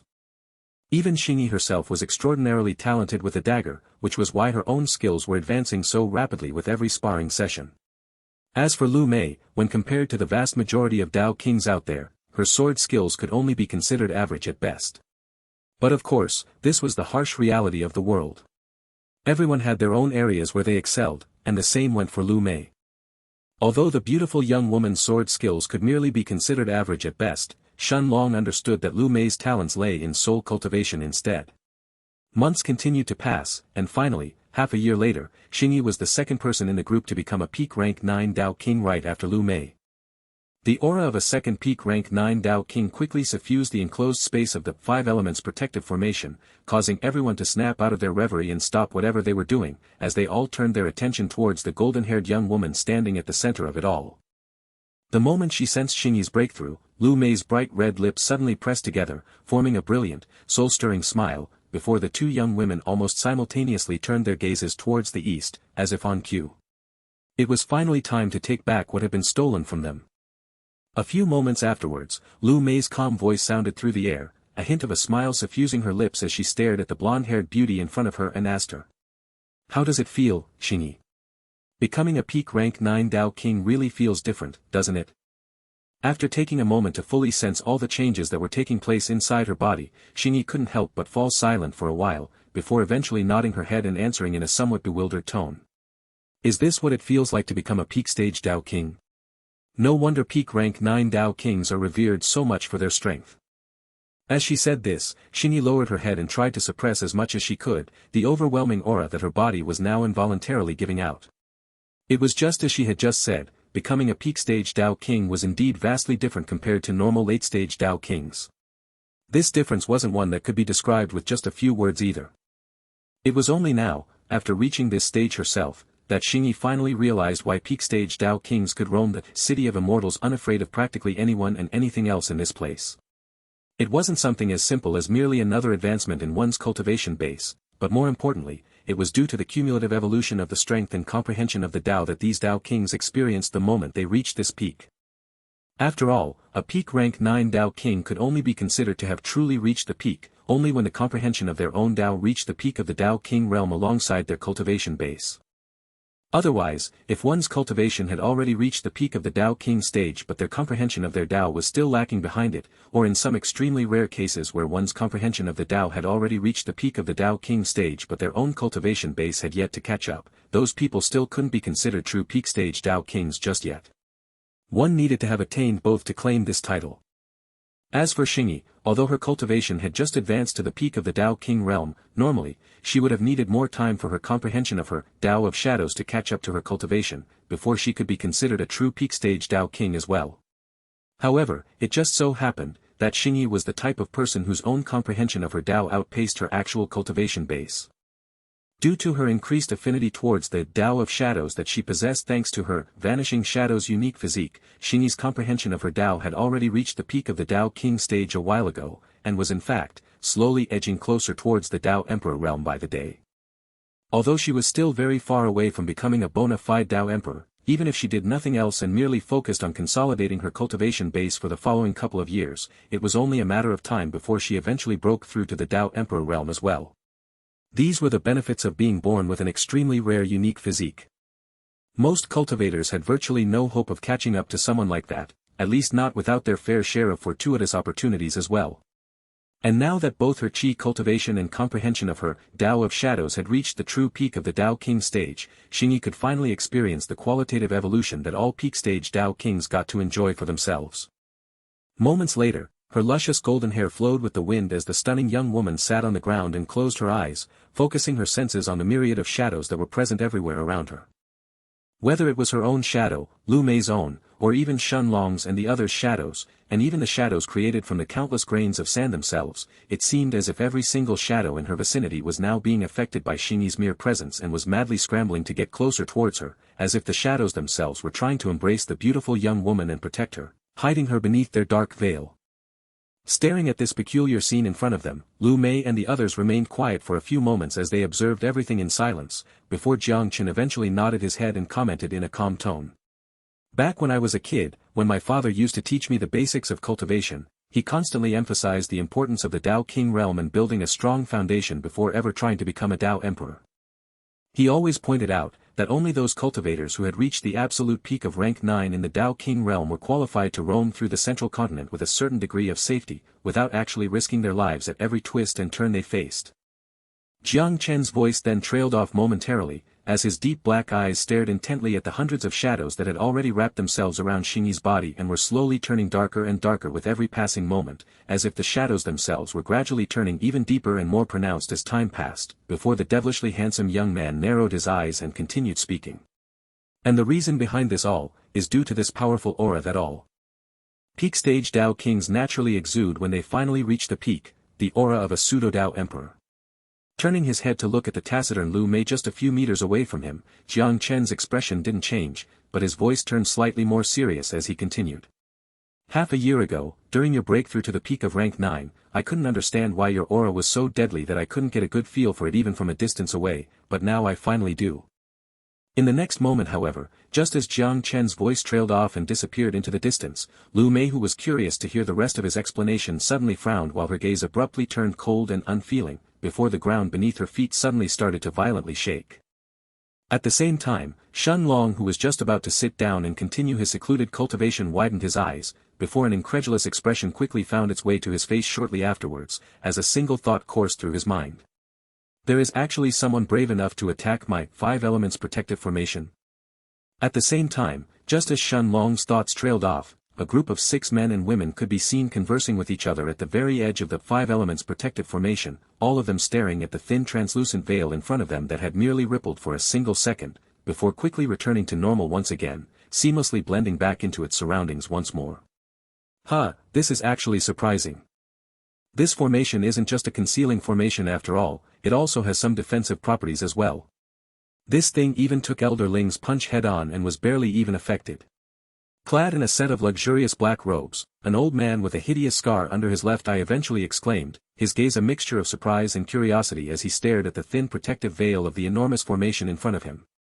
That old man was radiating an aura of natural authority whenever he spoke, as if anything and everything were inherently beneath him, and yet the shock was still apparent in his eyes as he examined the peculiar formation in front of him that seemed to span for miles and miles in the distance. It appeared as if the formation his group had chanced upon encompassed a great deal of distance throughout the endless desert, and yet, the old man had never heard of this specific formation before. Of course, something like this wasn't too unnatural by itself.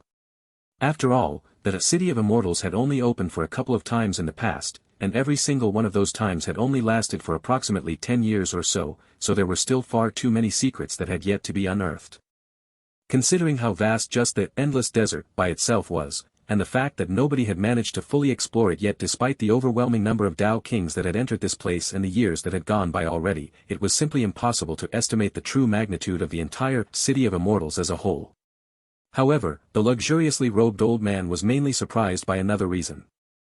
It was solely for the fact that this formation was relatively close to the famous stone mural, and yet he had no information about it whatsoever. How could such a powerful formation be this close to the mural and yet not been found by any other cultivators yet?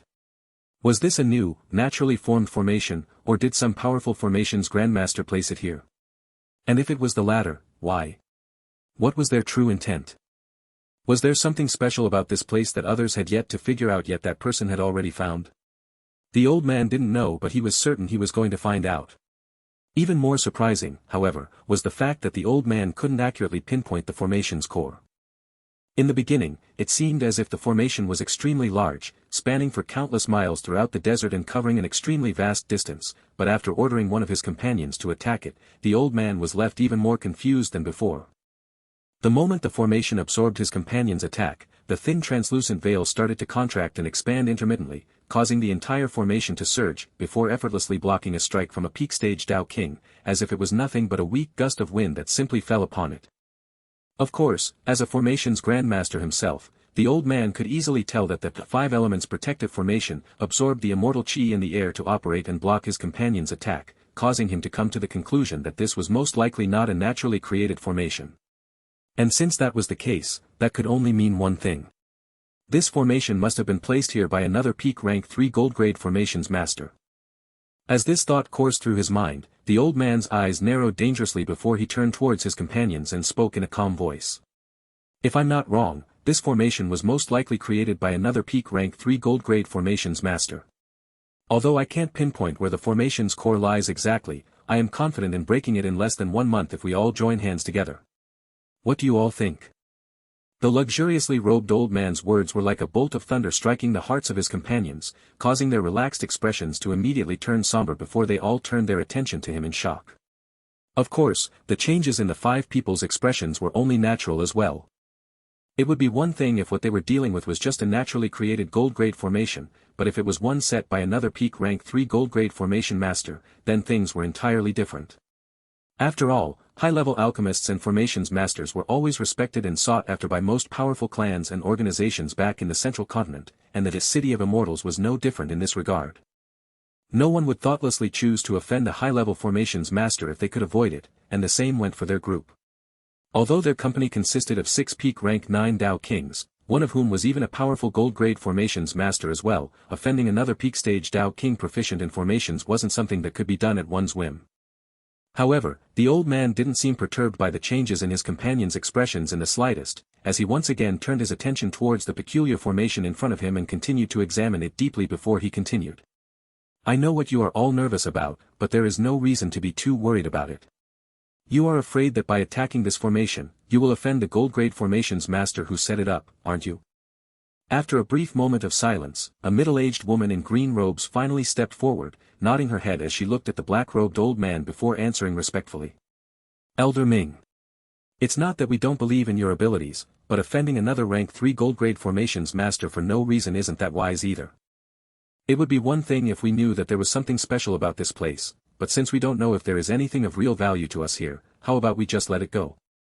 However, the luxuriously robed old man, Elder Ming, merely sneered when he heard the green-robed woman's response, causing his eyes to narrow dangerously into 2 thin slits, making the scar under his left eye even more pronounced, before he answered mockingly.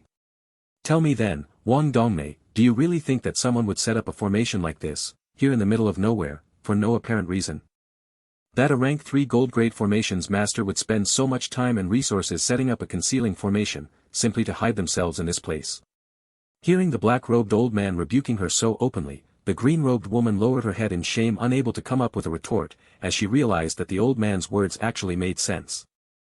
Indeed, whether it was the old man's stance on this matter or his status within their group, both were compelling enough of a reason to force their entire group to make a move if he was dead set on doing something.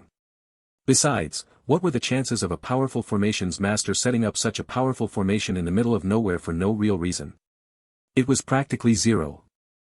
The green-robed woman was simply reluctant to offend another peak gold-grade formations master without knowing if the fight was worth it. However, since the black-robed old man had already made his stance clear, Wang Dongmei knew that there was no turning back. Nodding her head, she then clasped her hands towards the black-robed elder and said respectfully, "It seems that I was the one who didn't think things through this time. Since Elder Ming is confident in breaking this formation, I'm naturally willing to help." Finally, a smile started to appear on the black-robed man's face after hearing Wang Dongmei's response, before he turned his gaze towards the remaining 4 of his companions waiting for their own answers. Seeing that no one else was disagreeing with his plan, the old man clapped his hands and prepared to give out orders to the 5 peak rank 9 Dao Kings accompanying him, ready to arrange them in specific spots around the formation to prepare and break it, but it was at that moment that the thin translucent veil of the formation suddenly started to ripple. In the next moment, it seemed as if space itself was violently trembling and twisting, before the thin translucent veil finally parted, and from the inside, the pristine figure of a white-robed woman gradually walked out in the open. This young woman was extremely beautiful, so much so, that one would actually think she had just walked out of a painting if they laid eyes on her for the first time. She had an extremely fair complexion, a perfectly shaped nose, and a pair of rosy red lips, as well as starry-like black eyes that resembled the depths of the abyss itself. Despite being covered by her white robes, it was obvious that this woman's figure was just as flawless as that peerlessly beautiful face of hers. This was, without a doubt, one of the most beautiful women that the black-robed Elder Ming had seen in his life. However, the undisguised death aura that was coming out from her body made it obvious that this peerlessly beautiful woman didn't come with kind intentions, and was now staring coldly at the 6 peak stage Dao Kings in front of her with undisguised hostility in her eyes. Just as Elder Ming was about to speak to her, however, one of his companions abruptly stepped forward, staring incredulously at the white-robed young woman, before he opened his mouth and asked in disbelief, Are you Lu Mei? Are you Lu Mei?" The person who had just asked this was an old man in spotless white robes, with a clean-shaven face and neatly combed long white hair that reached all the way to his waist. He had a pair of kind eyes that looked extremely innocent at first glance, but his expression was one of complete disbelief as he stared at the stunningly beautiful young woman in the distance. Although Lu Mei wasn't wearing the robes of a holy sect's disciple anymore, the old man only needed a single glance to figure out her identity. At the same time that his voice rang out, Lu Mei turned her gaze away from the black-robed Elder Ming and glanced at the white-robed old man for a couple of seconds, before a look of realization quickly dawned in her eyes. Elder Zhuan. Of course, since the white-robed old man had already recognized her, how could Lu Mei not recognize him as well? After all, this was the same elder responsible for overseeing the final part of their test, when Lu Mei and the others entered the holy sect for the first time. Hearing Lu Mei confirm her identity, Zhuanpeng felt his entire body tremble for a brief moment, before a myriad of different emotions began to course through his eyes one after the other. What is going on? Didn't this child only enter the holy sect merely a decade ago? How is this possible? How is she already a peak stage Dao King? The white-robed Elder Zhuan couldn't believe his own eyes as he stared incredulously at Lu Mei's figure in the distance. No matter how he looked at it, the old man couldn't fathom how the young woman in front of him could already be a peak rank 9 Dao King. How could it be possible for her to reach the peak of the Dao King realm in just 10 years or so? It didn't make any sense. After all, Zhuanpeng could still remember Lu Mei being a weak nascent soul stage cultivator just a few years ago, back when he himself was already an exalted peak stage Dao King. And yet, in the span of a mere decade, Lu Mei seemed to have caught up to him in her cultivation. The more he thought about this whole situation, the more incredulous Zhuanpeng found it to be. After all, Zhuanpeng had been stuck at the peak of the Dao King realm for more than 300 years already, and he was even considered relatively talented among his own peers as well. It was merely his foundations that were somewhat lacking and didn't allow him to attempt a breakthrough to the Dao Emperor realm just yet. That was also the reason he had entered the City of Immortals this time in the first place. To find something that would allow him to finally break past his limits and reach the Dao Emperor realm in one fell swoop. And yet, in just a little more than a decade, a small nascent soul stage cultivator had somehow caught up to him.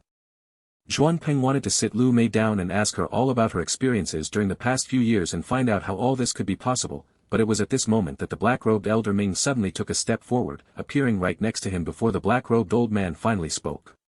Zhuanpeng, it seems you are already familiar with that little girl, aren't you? That's good. You can save us some time in this case. Since you two are already acquainted, go ahead and tell her to step aside and open up the formation for us so we can take a look inside. The white-robed elder Xuanpeng, who was preparing to chat with Lu Mei, suddenly stiffened after hearing Elder Ming's unexpected order, before he hurriedly turned his gaze towards the black-robed old man in shock. No matter what, Xuanpeng was still an elder of the holy sect and a peak-stage Dao King as well, so how could he possibly abuse his power over a junior like that, and even make such shameless demands on top of it all? After all, both Xuanpeng and Elder Ming were well aware that neither of them had any actual justification to ask Lu Mei to open up the formation behind her, other than a threat of force. Besides, Lu Mei could no longer be considered one of Xuanpeng's juniors in the first place, now that she was a peak rank 9 Dao King as well. In fact, Xuanpeng suspected that the young woman in front of him wasn't the slightest bit weaker than him anymore. Of course, Xuanpeng was still confident that Lu Mei's battle experience couldn't possibly compare to his own, considering that he had already spent thousands of years honing his skills throughout the entire northern region of the central continent, but the white-robed elder was still aware that as far as talent went, Lu Mei was definitely at the very peak of the entire holy sect right now. Noticing Xuanpeng's reluctance to speak, Elder Ming gradually frowned, clearly dissatisfied with the old man's performance, before he continued. Xuanpeng, don't tell me you have suddenly changed your mind. If that's the case, you can go ahead and leave our alliance. I promise I won't stop you. However, I can tell you one thing, I am going to break open this formation, with or without your help. It will only take me a few more days, that's all. After a brief moment of contemplation, Elder Ming's voice gradually softened as he looked at Lu Mei's distant figure before he continued. Of course, considering the fact that you seem to have some type of relationship with that girl, I won't be too forceful on this matter either. After all, I understand that we are in the wrong here. I am only asking her to step aside and let us have a look inside the formation. If there really is nothing of value inside, we will naturally take our leave after having a look, and if there truly is some type of treasure hidden within, then we can split it in a fair and just manner. Of course, this is my final concession on this matter. Whether she accepts our terms or not is up to her. Although it seemed as if the black-robed Elder Ming had been talking to Xuanpeng this entire time, his gaze had been completely focused on Lu Mei as he uttered each word. Clearly, this message was meant to serve both as deterrence, as well as show her that Elder Ming was willing to make certain concessions and avoid truly fighting if they could solve things amiably between them. Unfortunately for the black-robed Elder Ming, Lu Mei didn't seem the slightest bit intimidated by the fighting prowess of the 6 peak rank 9 Dao Kings from his group. Instead, a cold, murderous glint could be seen in the depths of her eyes as the stunning young woman stared coldly at the black-robed old man along with the rest of those 5 Dao Kings standing behind him, before her gaze gradually nestled on an unassuming middle-aged man standing at the very back of the group. After a brief moment of silence, a thick, almost palpable burst of killing intent suddenly erupted from her body, as Lu Mei looked at this unassuming middle-aged man and asked coldly. Are you the one who attacked our formation earlier? This time, it wasn't just Xuanpeng or the black-robed Elder Ming who were stunned by Lu Mei's response but the remaining 4 peak rank 9 Dao Kings as well, staring at the aloof young woman in front of them with looks of incredulity mixed with unconcealed astonishment. Not only had Lu Mei chosen to ignore Elder Ming's request with a look of contempt clear in her eyes, but she had even turned her gaze towards the bald, unassuming man shortly afterwards, and even identified him as the person who had just attacked the formation. Regardless of how composed they may have appeared earlier, the 6 peak stage Dao Kings couldn't help but be caught off guard at this point, as they finally began to reassess this young woman in front of them. No matter how they looked at it, whether it was her attitude or the way she carried herself despite the danger she was currently facing, both were clearly out of the ordinary. As soon as those words left Lu Mei's mouth, however, the black-robed Elder Ming and the unassuming middle-aged man silently exchanged glances with each other, before the looming tension in the air abruptly turned even more oppressive and deadly, as the 2 peak stage Dao Kings finally turned serious for the first time in a while. Indeed, that simple-looking, unassuming middle-aged man whom Lu Mei had just targeted, was precisely the same person who had just launched an attack on the 5 Elements Protective Formation a while ago, and was someone whom even the arrogant black-robed Elder Ming had to respectfully address as Elder Ling. With a calm look on his face, the unassuming Elder Ling suddenly took a step forward, and yet with just that single step, the middle-aged man seemed to have traversed more than a dozen meters in a flash, causing him to arrive right in front of Lu Mei before he replied with a smile. Little lass, it seems you are quite perceptive. Not bad. Even though I've been concealing my aura this whole time, you could actually tell that I was the one who attacked your formation right away. Although your cultivation base is still unstable, at the very least, the power of your soul is not bad. Elder Ling's tone was nonchalant as if he was just making some casual remarks, but the hidden meaning behind his words was clear to everyone present. In his eyes, although Lu Mei's soul sense was extraordinary, that was all there was to it. It was her only extraordinary quality. As for her cultivation base, although this white-robed young woman was a peak rank 9 Dao King as well, the unassuming middle-aged man could tell that Lu Mei had just broken through to this level barely a year ago and had yet to truly consolidate her advancement. Therefore, how could she possibly compare to an experienced peak-stage Dao King like him who was only a few steps away from the Dao Emperor realm? What Elderling didn't seem to know however, was that Lu Mei had already assessed his entire group's strength the moment she stepped out of the 5 Elements protective formation and had already decided on her next course of action. Before her last breakthrough, she may have had some trouble taking on a group of 6 peak rank 9 Dao Kings all by herself, but now, Lu Mei was fully confident in dealing with people who were merely at Elderling's level. Without even throwing the bald middle-aged man in front of her a second glance, Lu Mei turned her gaze toward the distant Zhuanpeng, and after a moment of silence, she cupped her hands and bowed slightly towards the white-robed elder as she said calmly.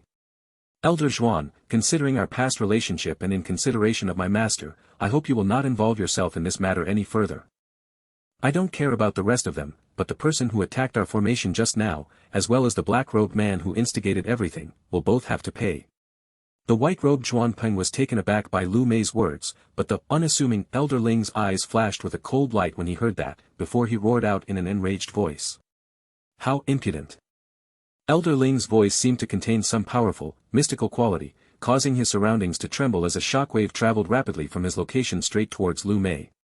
Almost at the same time that his voice echoed out, the middle-aged man's right hand punched through the air in an extremely swift motion, aiming straight for Lu Mei's chest. It was obvious that this seemingly unassuming man was not holding back anymore after hearing Lu Mei's response, and was finally revealing his true strength. The aura of a peak 6 stage body refiner surrounded Elderling's fist, as the man aimed to take out the young woman in front of him in a single strike. In a conflict between peak stage Dao Kings, Elderling was a person who knew fully well when to be soft and negotiate and when he had to fight. If they could resolve things peacefully with each other, the middle-aged man wouldn't mind letting Zhuanping negotiate in their stead, but since Lu Mei had already made her stance clear, Elderling knew that it was best to deal with his enemies as quickly as possible. As for whether Lu Mei would survive his attack or not, the middle-aged man wasn't the slightest bit concerned. Since he had already decided to reveal his full strength, he was going to make sure that the young woman in front of him was either going to end up dead, or at the very least crippled. After all, a peak-stage Dao King wasn't someone who could casually be captured, unless they were mortally wounded or on the verge of death. Unfortunately for Elderling, mere moments before his fist could connect with Lu Mei's chest, 2 massive dark red greatswords immediately blocked his path on the spot, causing his attack to come to a sharp halt. At the same time, from the ground beneath Lu Mei's feet, a pool of darkness seemed to have manifested out of thin air, causing an extremely dense aura of death to pulse out from within. And from the depths of that darkness itself, a pair of shadowy figures gradually emerged, their burning purple embers that served for eyes staring straight towards Elderling's soul, like a pair of grim reapers who had finally come to collect. This sudden turn of events had left everyone dumbfounded, as the group of 6 peak-stage Dao Kings stared intently at the figures of the 2 newcomers who were now blocking Elderling's path. The pair of black skeletons were each emitting an aura that could rival a peak-stage Dao King in strength, and were arrogantly brandishing their massive dark red greatswords that looked like they had been dried in a pool of blood for hundreds of years, as they faced the bald Elderling in front of them. The distant black-robed Elderling, as well as the holy sects Zhuanping and the others were briefly taken aback by the black skeleton's sudden appearance, but the most surprised out of everyone present was without a doubt the man closest to them, Elderling. The bald middle-aged Dao King could sense better than anyone else how terrifying the 2 black skeletons in front of him really were, causing him to finally hesitate for the first time during their fight. Although the 2 black skeletons were each emitting auras that could rival another peak rank 9 Dao King, as a peak 6 stage body refiner himself, Elderling wasn't overly concerned over that detail. After all, even the weakest among peak 6 stage body refiners was able to easily deal with a couple of average peak rank 9 Dao Kings, as long as they managed to bridge the distance between them and get close to their opponent during a fight.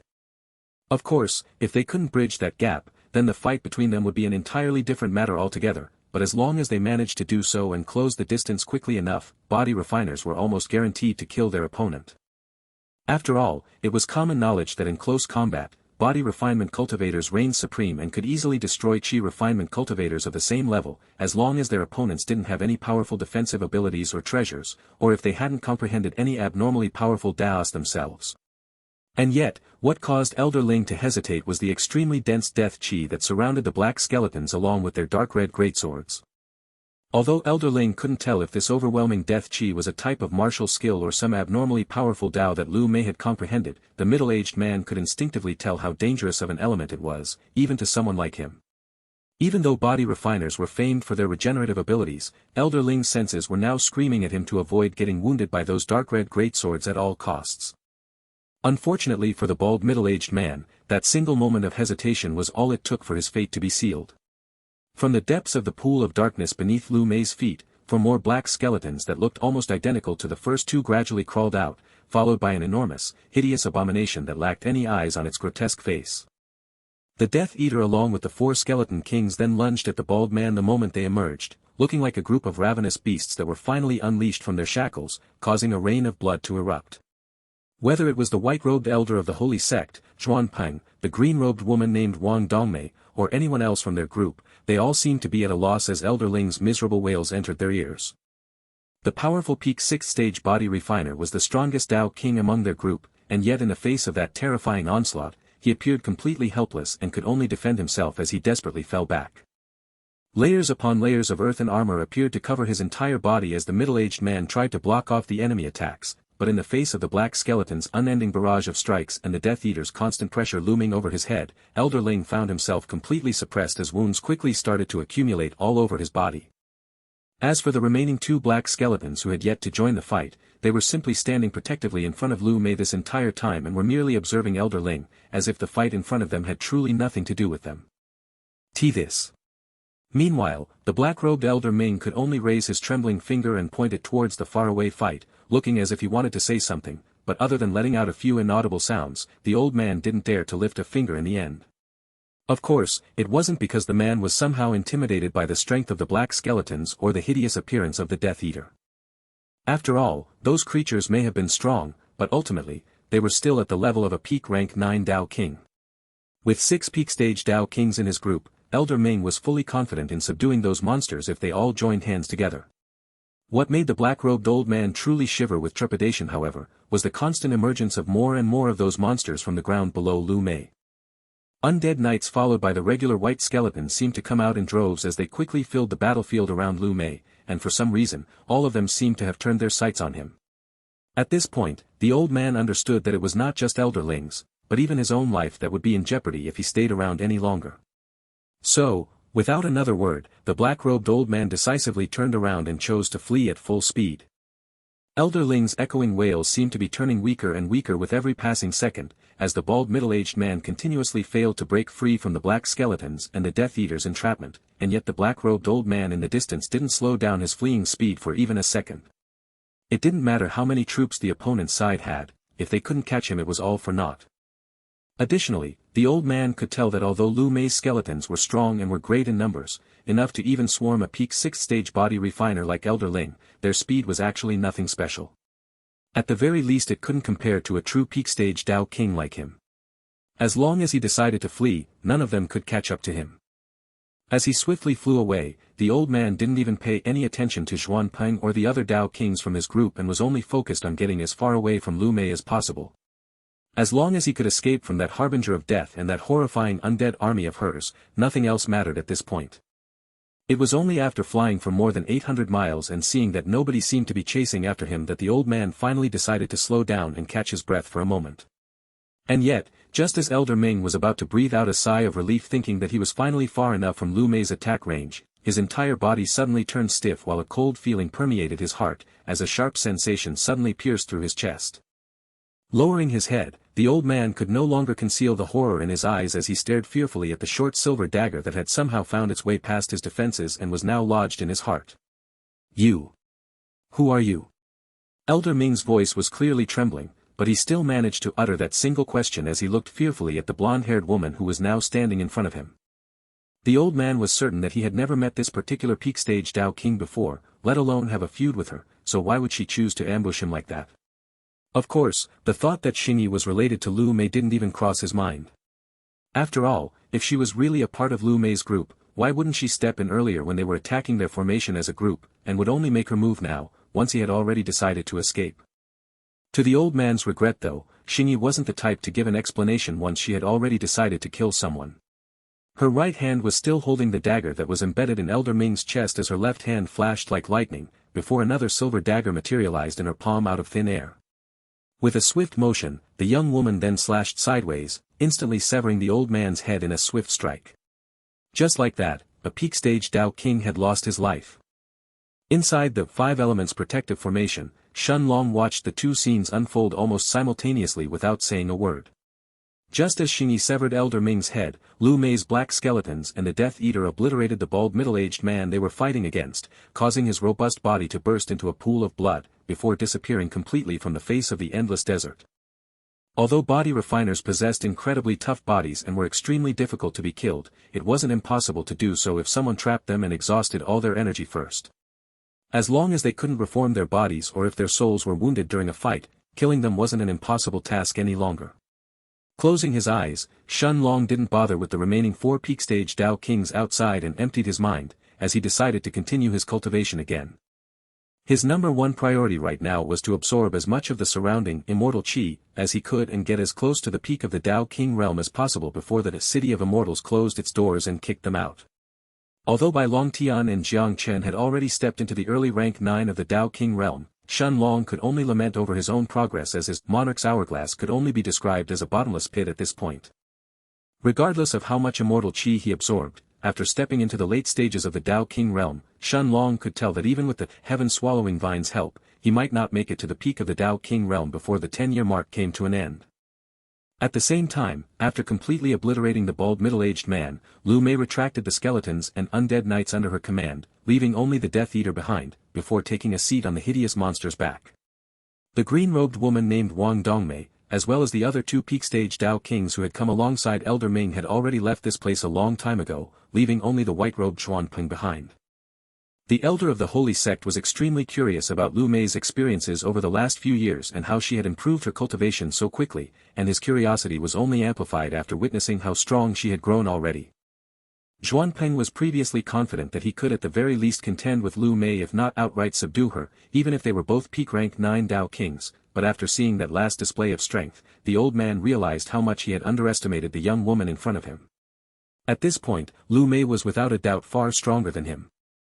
She may not necessarily be able to contend with those monsters in the top 100 rankings of the White Tiger Chamber of Commerce, but at least as far as the outer court elders of the holy sect were concerned, only a couple of them could be a match for her at this point. After letting out a gentle sigh, the white-robed old man cupped his hands towards the young woman in the distance before turning around to leave. Although Xuanpeng really wanted to have a lengthy discussion with Lu Mei in hopes of finally getting past his barrier and ascending to the Dao Emperor realm in the future, he knew that now was not the right time for him to do so. After all, regardless of how generous Lu Mei may be and willing to accommodate him, the old man's skin wasn't thick enough to sit around and talk over a cup of tea, after his junior had just slaughtered one of his companions and caused the rest of them to flee. With a respectful look, Lu Mei stood up and cupped her hands in response, as she saw the white-robed elder take his leave. No matter what, Xuanpeng was a respected elder and was someone who had treated Shen Long and the others fairly during their stay in the holy sect, so Lu Mei would naturally treat the man with proper respect as well.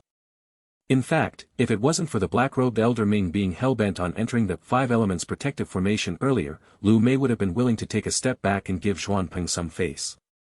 Unfortunately, Lu Mei had already learned the hard way that appearing weak within the City of Immortals was tantamount to suicide.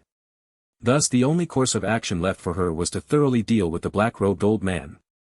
Barely a minute had passed since Xuanpeng left the place, before Xingyi's figure gradually emerged from the shadows, appearing directly in front of the Death Eater.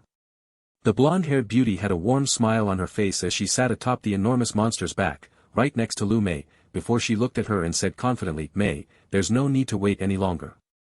Let's return to that oasis." Moments afterwards, Lu Mei's lips curved up into a bewitching smile, and after casting one last look at the Five Elements protective formation behind her, she commanded the Death Eater to head straight towards the east of the endless desert.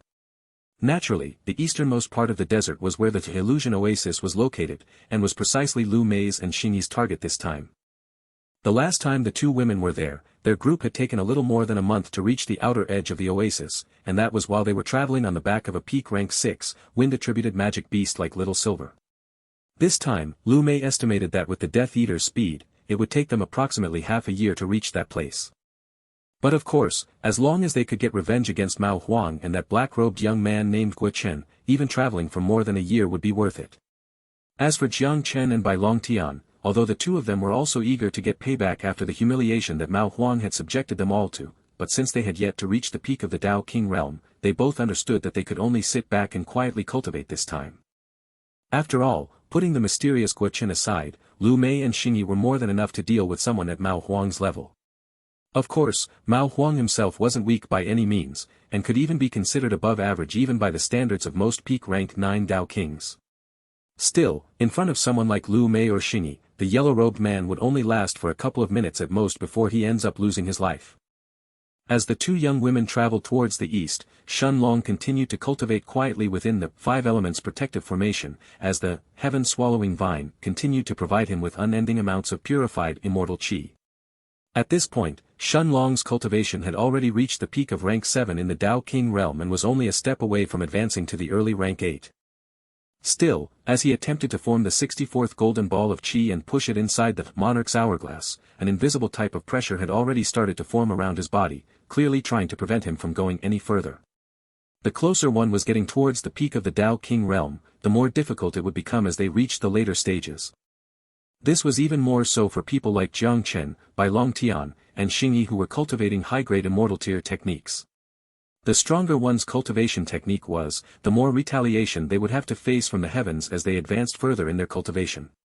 Techniques like Lu Mei's blood absorption art were the exception, and even those had their own drawbacks in return.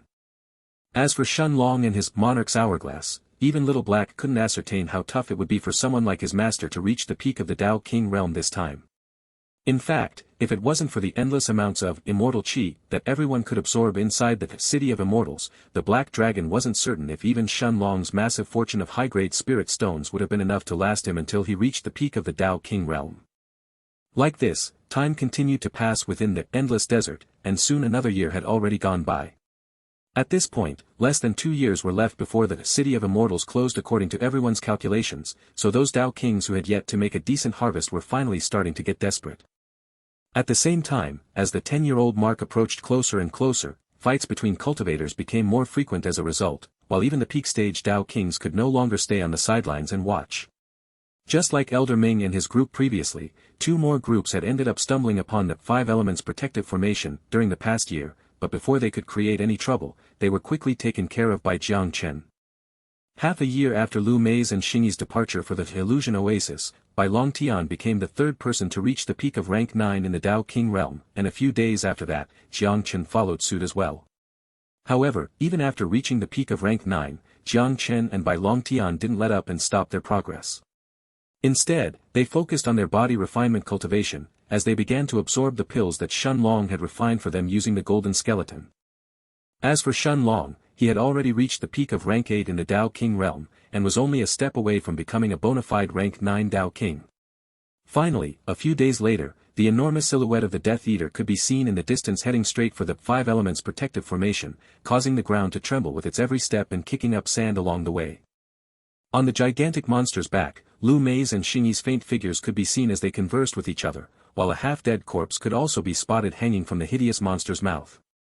At the same time, the Death Eater's aura was so horrifying, and the killing intent and malice that the creature exuded were so intense, that along the way, the few Dao Kings who were unfortunate enough to encounter it immediately flew as far away as possible, unwilling to entangle themselves with such a terrifying monster.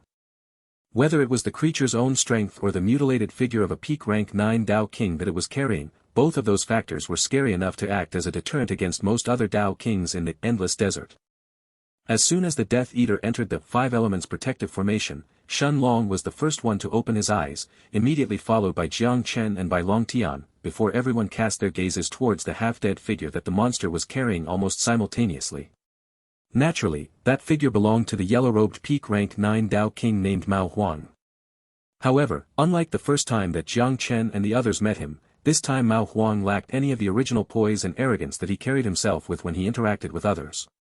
Instead, the only thing that could be seen was the half-dead, almost unrecognizable face of a young man who was full of wounds from head to toe, staring at his surroundings with a listless look on his face. His previously expensive and neatly tied robes had now turned into nothing but rags that even the beggars on the streets wouldn't throw a glance at. Clearly, the mistreatment that Mao Huang had suffered during these past 6 months wasn't something that could be described with mere words.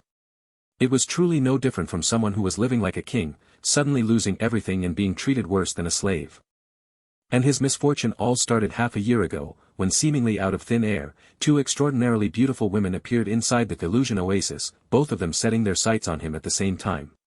The two of them attacked him without any explanation, ambushing him with an army of mysterious skeletons, as well as hundreds of intangible shadows from all sides, not giving him even a chance to resist. Mao Huang wasn't weak, and in fact he even considered himself to be one of the stronger peak rank 9 Dao kings within the illusion oasis. Even those who had gone deeper in to challenge the second and third levels of the oasis weren't much stronger than him. Still, in the face of the two women's onslaught, the yellow-robed man appeared completely helpless and could only be captured in the end. Ever since then, Mao Huang had been experiencing the worst humiliation of his life. He was being carried in the mouth of a terrifying magic beast that was oozing with endless killing intent, while his body was still filled with countless wounds and wasn't given a single chance to recover after their fight. The most humiliating part was that, for some reason, Mao Huang couldn't even muster the tiniest bit of qi to use and recover from his wounds or access his spatial ring during this time, since the hideous monster that was carrying him seemed to have the ability to suck his qi dry as well.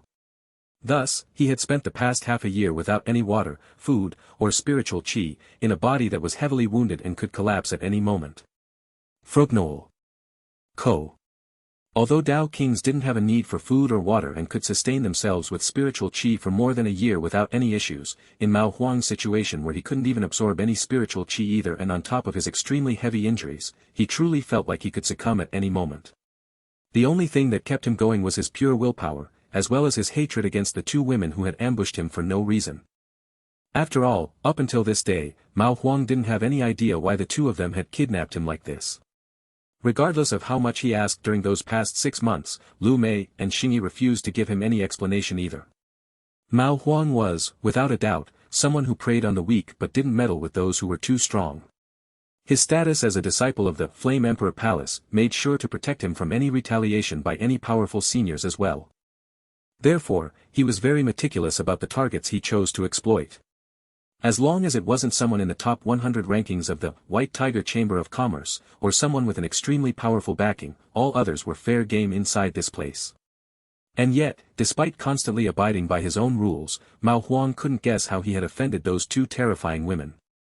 Meanwhile, the moment Jiang Chen's eyes landed on Mao Huang, despite the latter's face having turned almost unrecognizable by the Death Eater's treatment, he still couldn't suppress the surge of killing intent that was rising in his heart.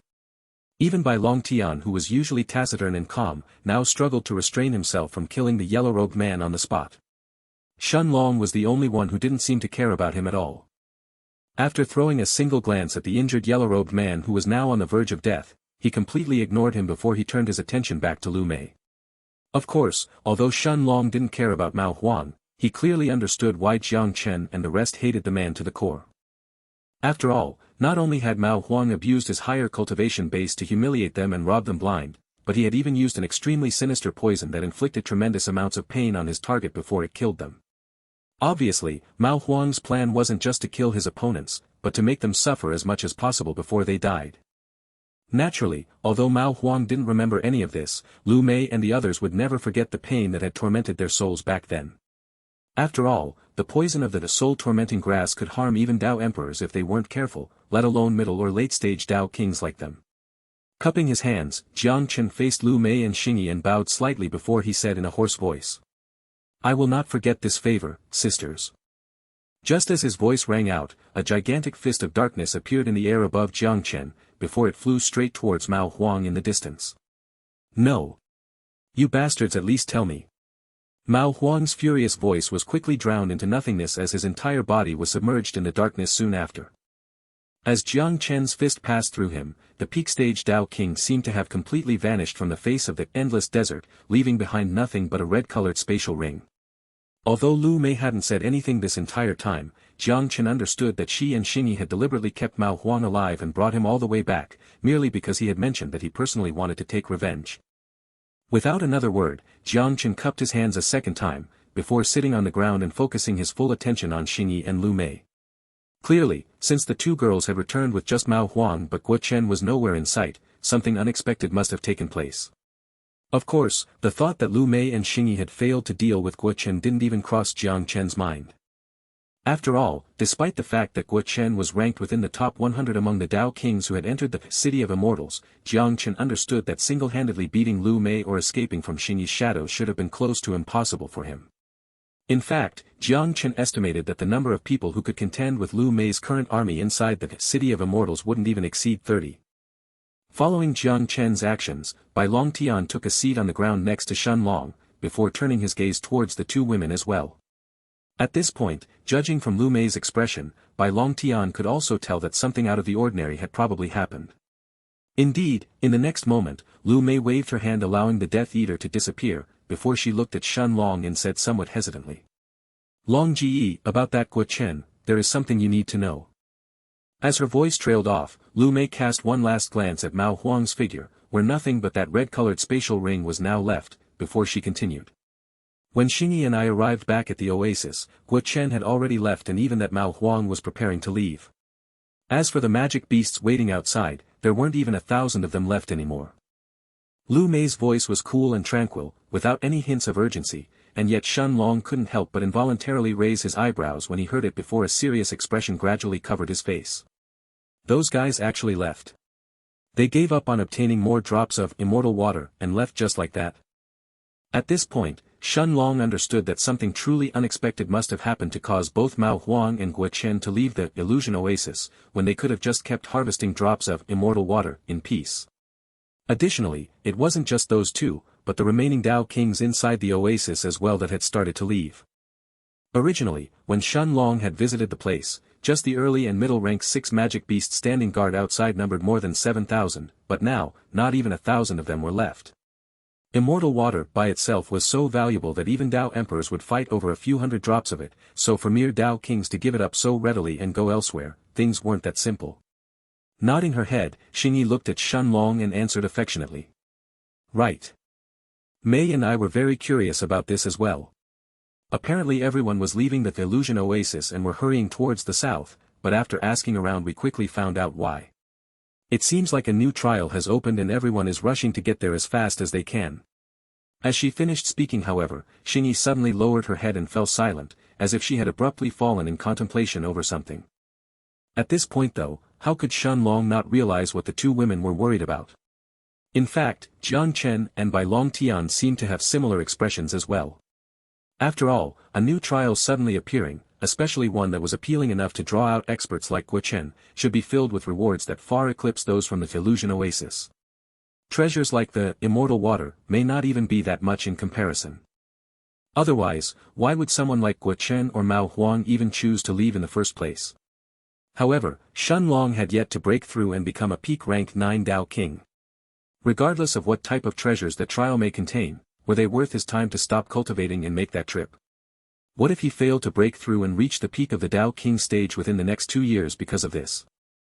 No matter what, Shen Long had already emphasized that the most important thing he had to focus on was creating a perfect foundation while in the Dao King realm. Absorbing the immortal chi in this place was an immeasurable opportunity, so why would he give it up to explore a new trial that may be hiding countless dangers instead? Regardless of what type of treasures he could obtain, if he had to give up his perfect foundation, it wouldn't be worth it. And yet, contrary to Lu Mei's and the others' expectations, Shen Long actually stood up and dusted the sand off his robes before he said calmly. Since this trial is drawing everyone over, why don't we go and take a look as well? Who knows, there might be something interesting. Before Lu Mei and the others could interject, Shen Long casually walked a few steps forward and picked up Mao Huang's spatial ring that was still on the ground, before he continued. Of course, if it wasn't for this, I would have stayed inside the 5 elements protective formation and cultivated until I reached the peak of the Dao King realm, but now, we can go over and have a look. Surprised expressions followed by unconcealed looks of joy quickly appeared on Bai Longtian's and the others' faces. At this point, and with less than 2 years left before the City of Immortals closed, it would be a lie if they said that they weren't interested in this new trial whatsoever. After all, after cultivating in seclusion for so long, everyone was eager to test out their strength. At the same time, Shen Long simply smiled and shook his head before he sent his spiritual sense inside Mao Huang's spatial ring. Naturally, he was also curious to find out what kind of new trial could draw Guo Chen and the others over like that, but he was equally as curious to see the contents of Mao Huang's spatial ring, Fiwenf. calm. As dawn began to emerge and illuminate the city of immortals once more, the scorching heat of the endless desert continued to batter the unsuspecting Dao kings who dared to pass through its vicinity. The grains of sand, baked for countless years, had already turned a deeper shade of orange, reflecting the desert's unforgiving and relentless nature. Surprisingly enough, even Dao kings weren't immune to the heat inside the endless desert. Things were somewhat tolerable for body refiners whose sturdy bodies could resist the overwhelming heat to a certain extent, but for most cultivators who had yet to temper their bodies, they could only protect themselves using their qi, otherwise, even taking a single step would be torturous. And yet, Shen Long and his group were casually walking through the desert as they headed towards the south, as if the heat didn't bother them in the slightest. After taking a look inside Mao Huang's spatial ring and verifying its contents, Shen Long didn't waste any time and gathered everyone, before they began their journey towards the south. Normally, this trip would have only taken them a couple of months if they were traveling on the back of a peak rank 6 magic beast, but now that they were traveling on foot, Shen Long estimated that it would probably take them at least a year to arrive in their destination, even if he made use of his Dao of space in between to shorten the distance. However, since Little Silver was now focused on absorbing the core of the Wind Wyrm that Little Black had killed back in the Wind Dragon's forest, and was already in the process of advancing to become a rank 7 magic beast, their group could only travel on foot. And yet, Shen Long didn't seem to mind this type of journey at all, and in fact even relished the idea of tempering his body under this environment. After all, in the past couple of years, Shen Long had already consumed nearly 30 pills that he had concocted using the golden skeleton's essence, bringing his Monarch's eternal body to the middle of the 6th stage. Now, he was only a step away from the peak of the 6th stage as well. Although the heat from the endless desert wasn't strong enough to pierce through his defenses and harm him, it was still enough to slightly stimulate his body's latent potential, allowing him to absorb the pill's effects even faster. Meanwhile, Jiang Chen and Bai Long Tian were also mere steps away from reaching the peak of the 6th stage in body refinement, so this type of training was just as beneficial to them. Lu Mei and Xingyi were the only ones who didn't find the environment of the endless desert particularly interesting, but the two women were completely unfazed by the heat as well, as they were protected by Lu Mei's Dao of Ice. Although Lu Mei's proficiency in the Dao of Ice was only at an elementary level and couldn't be used to fight other Dao kings, it was still more than enough to protect her and Xingyi from the heat of the desert.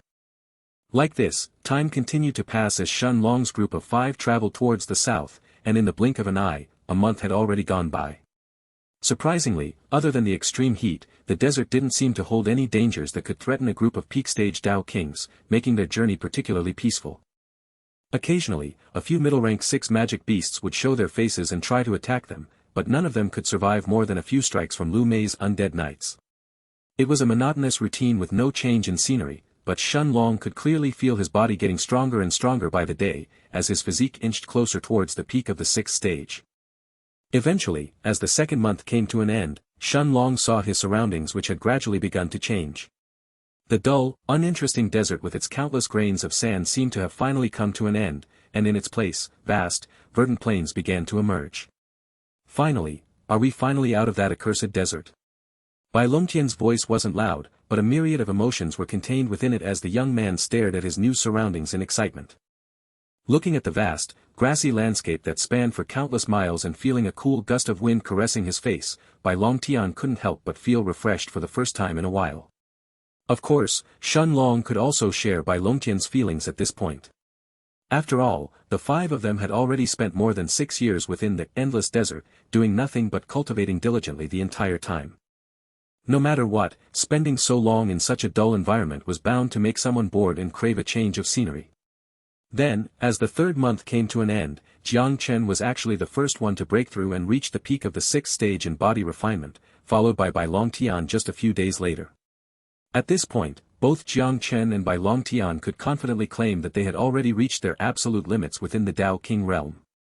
And yet, Shen Long could also tell that within the next couple of months at most, he would complete his breakthrough as well.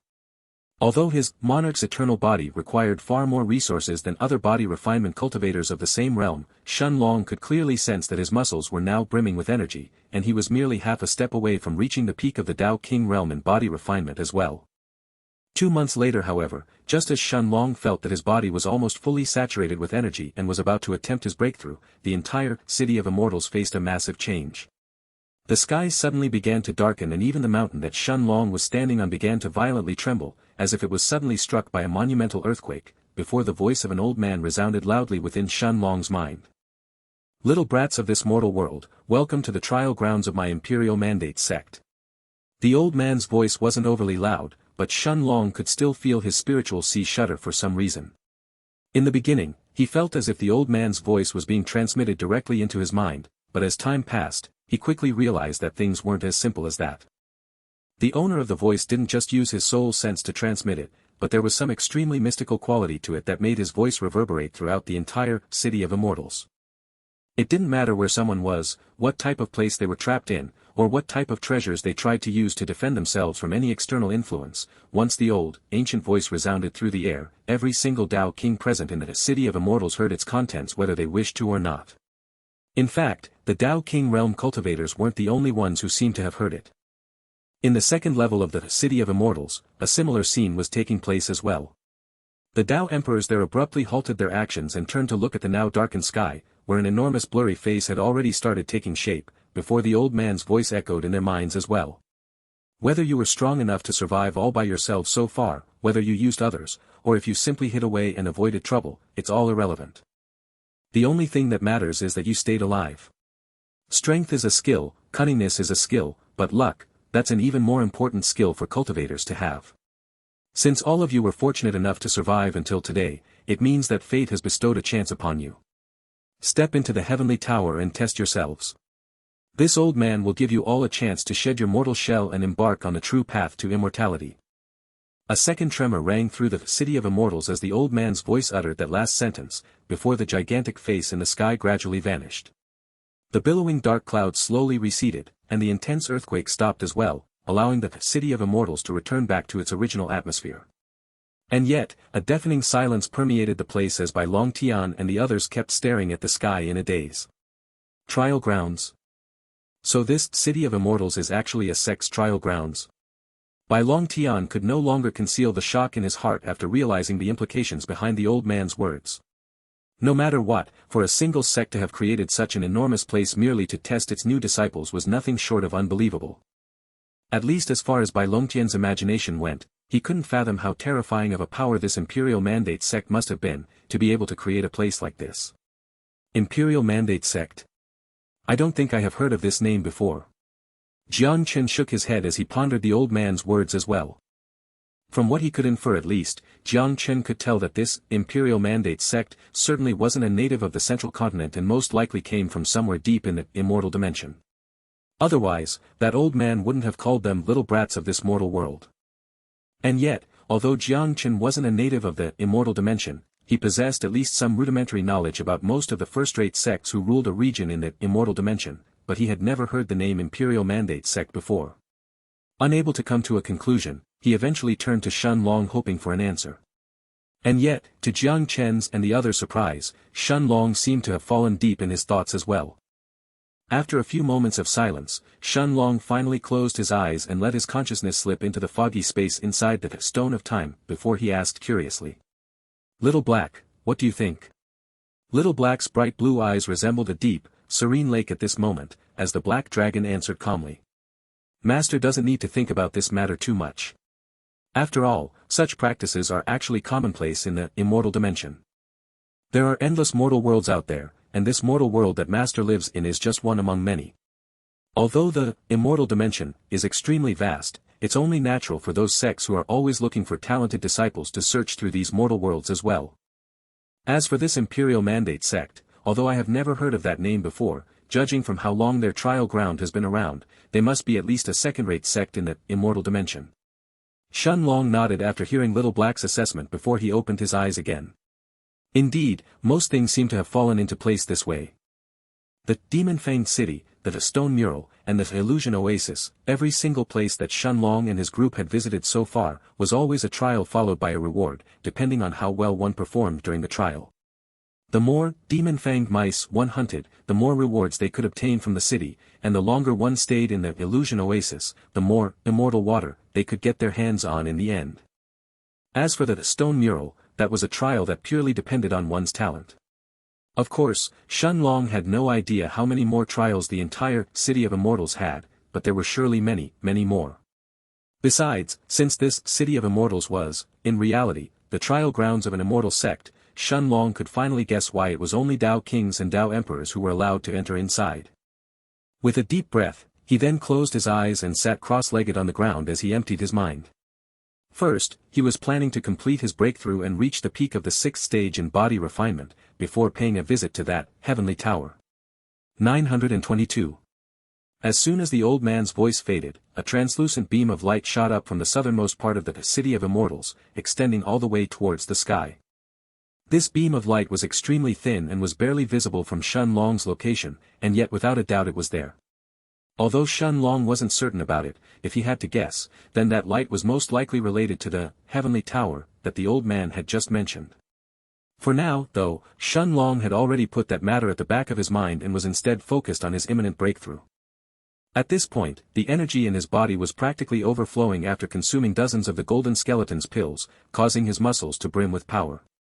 With his eyes closed, he allowed the remnant streams of energy inside him to travel through his meridians, before his muscles, bones, tendons, and blood all greedily absorbed them like a group of voracious beasts. At this point, Shun Long's body resembled an insatiable black hole.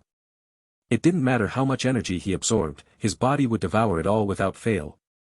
Finally, half a day later, he could faintly feel something inside him break.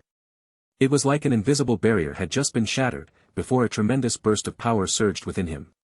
At that moment, Lu Mei and the others who were standing guard around the mountain all turned their gazes towards Shun Long, only to end up witnessing an unbelievable scene taking place.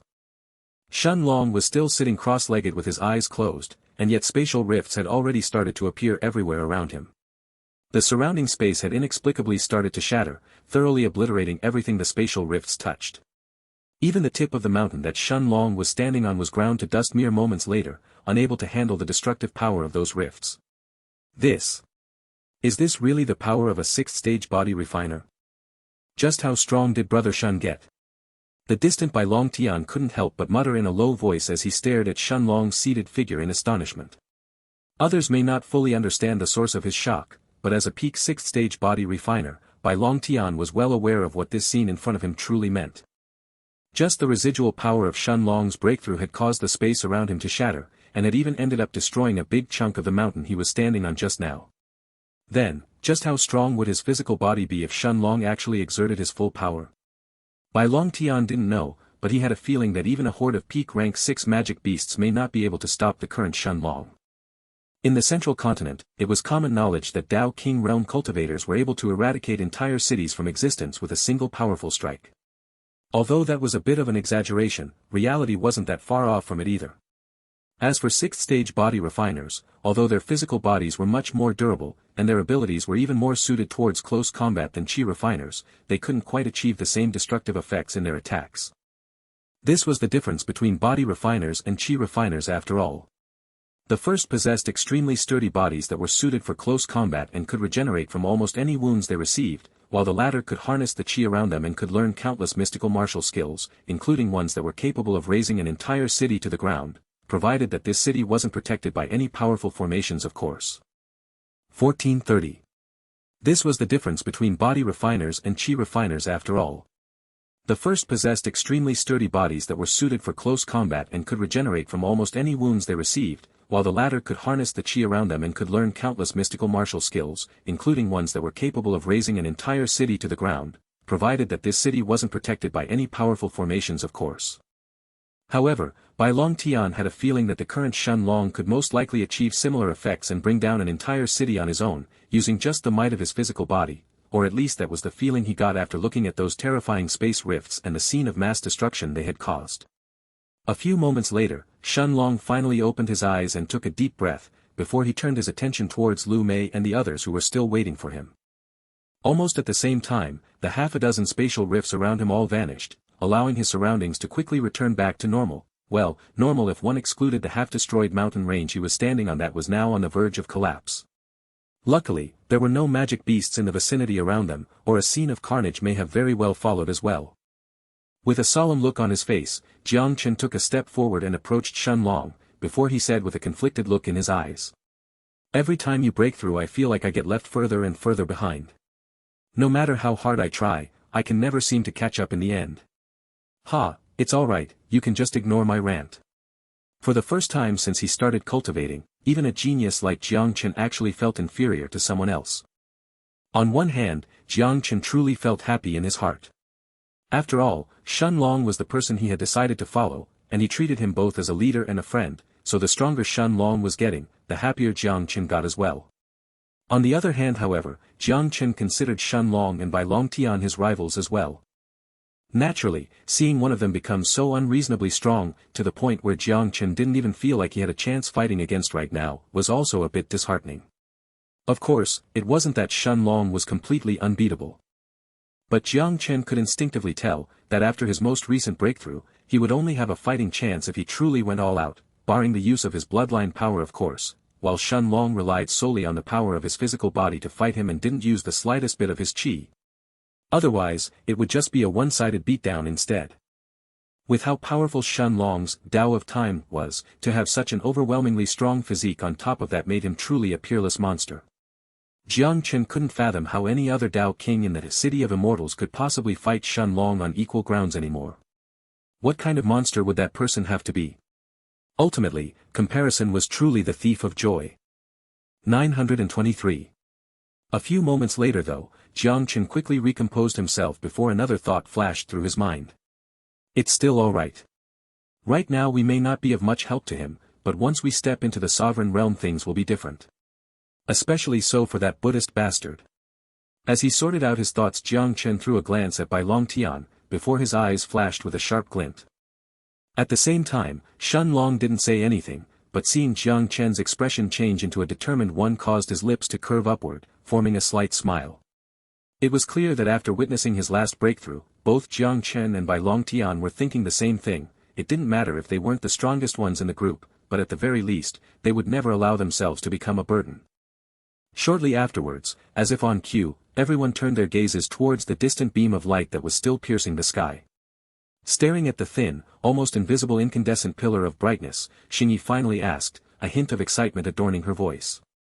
Brother Long, should we go have a look?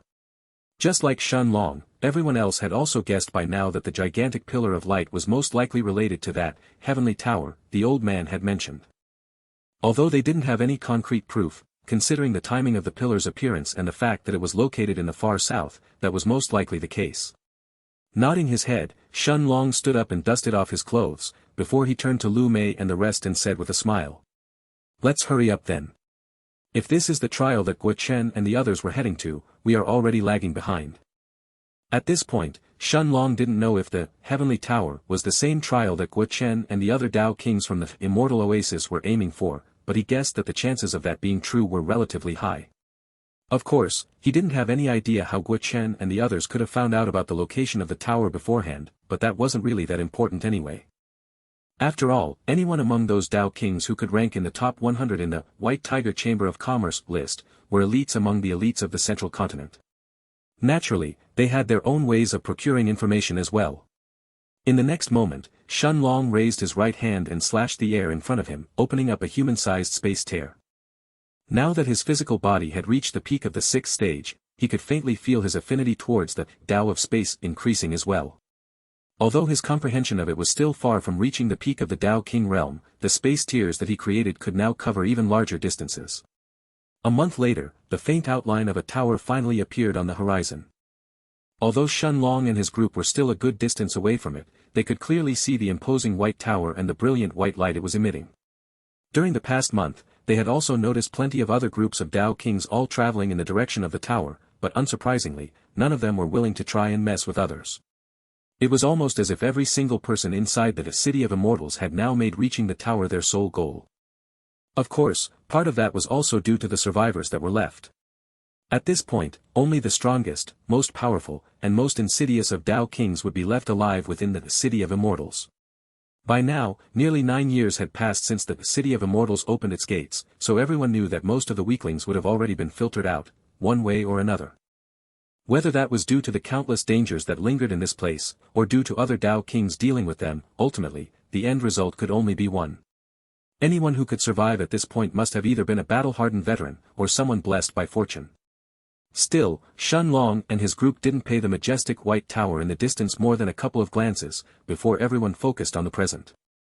As Lu Mei's undead knight severed the neck of a 6-meter, 20 feet, tall, scaled magic beast that resembled a two-headed snake, Bai Long Tian finished another one off, before he wiped the blood off his sword and huffed in a tired tone. Just how many of them are there? We've already killed more than 100 and they still keep coming. Aren't they afraid of death at all? Shaking his head, Shen Long sent a punch forward, obliterating another of those two-headed snakes before he answered calmly. Twin-headed earth snakes are among the deadliest and most vicious middle-rank 6 magic beasts. They may not be overly strong, but their poison is enough to take down even peak-rank 6 magic beasts given enough time. Still, their worst trait is that they are extremely aggressive. Once they mark a target, they will either kill it, or they will all die trying. During this past month, Shen Long's group had to deal with dozens of different magic beasts that ambushed them without stop. Although most of those magic beasts were merely early rank 6 magic beasts that were only equivalent to early-stage Dao Kings, their sheer numbers alone were enough to threaten even some newly advanced late-stage Dao Kings. Still, in front of Lu Mei's army of undead monsters, early rank 6 magic beasts were no different from cannon fodder. They couldn't even get close enough to Shen Long and the others, before Lu Mei's skeletons and her undead knights obliterated them. However, the closer Shen Long and his group got to the distant White Tower, the more frequent and stronger the attacks of the magic beasts became. Finally, a week later, even a peak rank 6 magic beast decided to show its fangs. 924. A beast that looked like a red-colored ape was now towering over Shen Long, staring at the blue-robed young man in front of it with endless ferocity in its dark yellow eyes. The blood-devouring ape was just barely over 3 meters, 10 feet, tall, with bright red skin that seemed almost sunburned, and extremely long limbs that weren't proportional to its torso. The beast wasn't even as tall as most other peak rank 6 magic beasts, and yet, Shen Long knew that it was actually much more dangerous than the majority of peak rank 6 magic beasts out there. The blood-devouring ape's physique was extremely sturdy, so much so that it even allowed it to resist the attacks of other rank 6 magic beasts directly. Although the twin-headed earth snakes that Shen Long had fought earlier were powerful middle-rank 6 magic beasts that could even threaten a peak-rank 6 magic beast if they banded together, if they were faced with the blood-devouring ape, the snakes could only flee in terror. After all, their fangs weren't strong enough to pierce through the ape's steel-like skin, nor could they overpower it in a show of strength.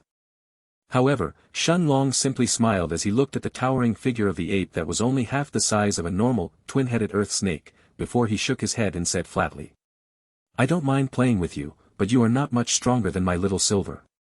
You are only going to suffer if you don't step aside."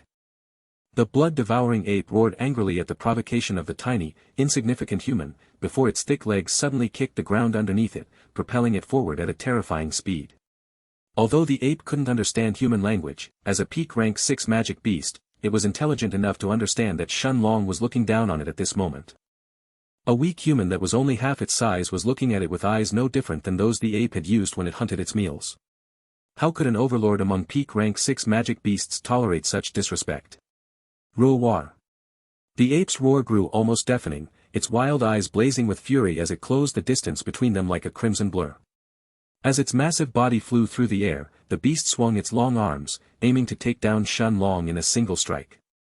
The ape's arms covered both the left and the right side its opponent could escape to, giving him no path to retreat. To begin with, the distance between the azure-robed man and the ferocious magic beast was only a dozen meters or so, which, for a peak rank 6 magic beast, was a distance that could be covered in a single leap. And yet, contrary to the beast's expectations, the small human didn't even try to move and avoid its strike.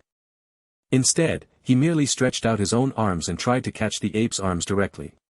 The blood-devouring ape's eyes flashed with mirth as the powerful beast put all of its remaining strength behind its attack. Since the arrogant human wasn't backing down, it was going to pulverize him without holding back. However, the scene that followed caused the ape's heart to instantly turn cold before a feeling of dread overwhelmed the powerful beast. The blue-robed young man effortlessly blocked the 2 descending arms that flanked him from both directions, easily holding them down before he turned towards the ape, staring straight into the beast's cold yellow eyes. The blood-devouring ape felt its heart plunging deep into the abyss as it realized it couldn't free its arms from the small human's grasp. For the first time since becoming a peak rank 6 magic beast, the ape finally felt the threat of death looming over its head like an inescapable blade ready to strike. Throwing one last glance at the large beast in front of him, Shen Long merely shook his head and said disinterestedly. You may be a little bit stronger than Little Silver, but that's all there is to it. You are not bad for a rare-grade magic beast, but you still can't compare to the stronger ones out there. With a casual flick of his wrist, Shen Long hurled the ape's gigantic body aside, sending it flying into a distant hill. The small hill immediately exploded upon coming in contact with the ape's body, raising a cloud of debris and dust in the process. And yet, a moment later, the blood-devouring ape stood back on its feet, appearing completely unharmed. Its thick hide hadn't even been damaged and its steel-like body was still brimming with power. Still, a hint of confusion could be seen in the crimson ape's eyes as it stood back up and stared at the blue-robed young man in the distance, but to its surprise, Shen Long didn't throw another glance at it before he turned around and walked away, heading further towards the south. Roar! The crimson ape let out one last, deafening roar, before eventually lowering its head and staring silently at the blue-robed young man's back that disappeared further into the distance. With its intelligence, the blood-devouring ape could tell that if Shen Long had wanted to harm it, he could have easily done so during that last strike of his. And yet, the blue-robed young man had decided to let it go for some reason. The crimson ape couldn't understand why, but it still felt a mixture of resentment and gratitude brewing in its heart. Resentment because it had been treated like a mischievous child by a human, but gratitude because its life had been spared because of that. Meanwhile, Shen Long had already put the matter of the blood-devouring ape to the back of his mind as he kept walking further towards the south, with Lu Mei and the others following right behind him. As for the reason why he had decided to spare the crimson ape, the answer was actually fairly simple. Although the blood-devouring ape was a peak rank 6 magic beast, it wasn't as if Shen Long was lacking in beast cores at this moment. As for the blood-devouring ape itself, although its flesh and blood were indeed nutritious and could allow a 6th-stage body refiner to increase their strength if they consumed it, for Shen Long who had already reached the peak of the 6th stage, the ape's flesh wasn't going to have any effect. Like this, Shen Long and his group continued to move forward, obliterating even the peak rank 6 magic beasts that blocked their way, and finally, 2 weeks later, they arrived in front of the majestic, enormous white tower. 925. In the center of those vast plains, surrounded by thousands of late-stage Dao kings and powerful magic beasts, a tower made from pure white marble stood tall, looking like it had been there since time immemorial. The majestic white tower appeared like a sentinel from a forgotten age, weathering the passage of countless eons, and yet the corruption of time didn't seem to have any effect on it whatsoever.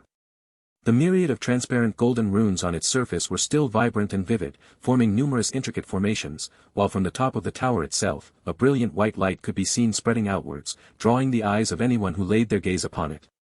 Even from a distance away, the tower's dazzling radiance was clear for everyone to see, attracting all those nearby Dao kings like moths to a flame, but it was only after arriving in front of the tower itself that Shen Long could truly appreciate the magnitude of the monumental creation.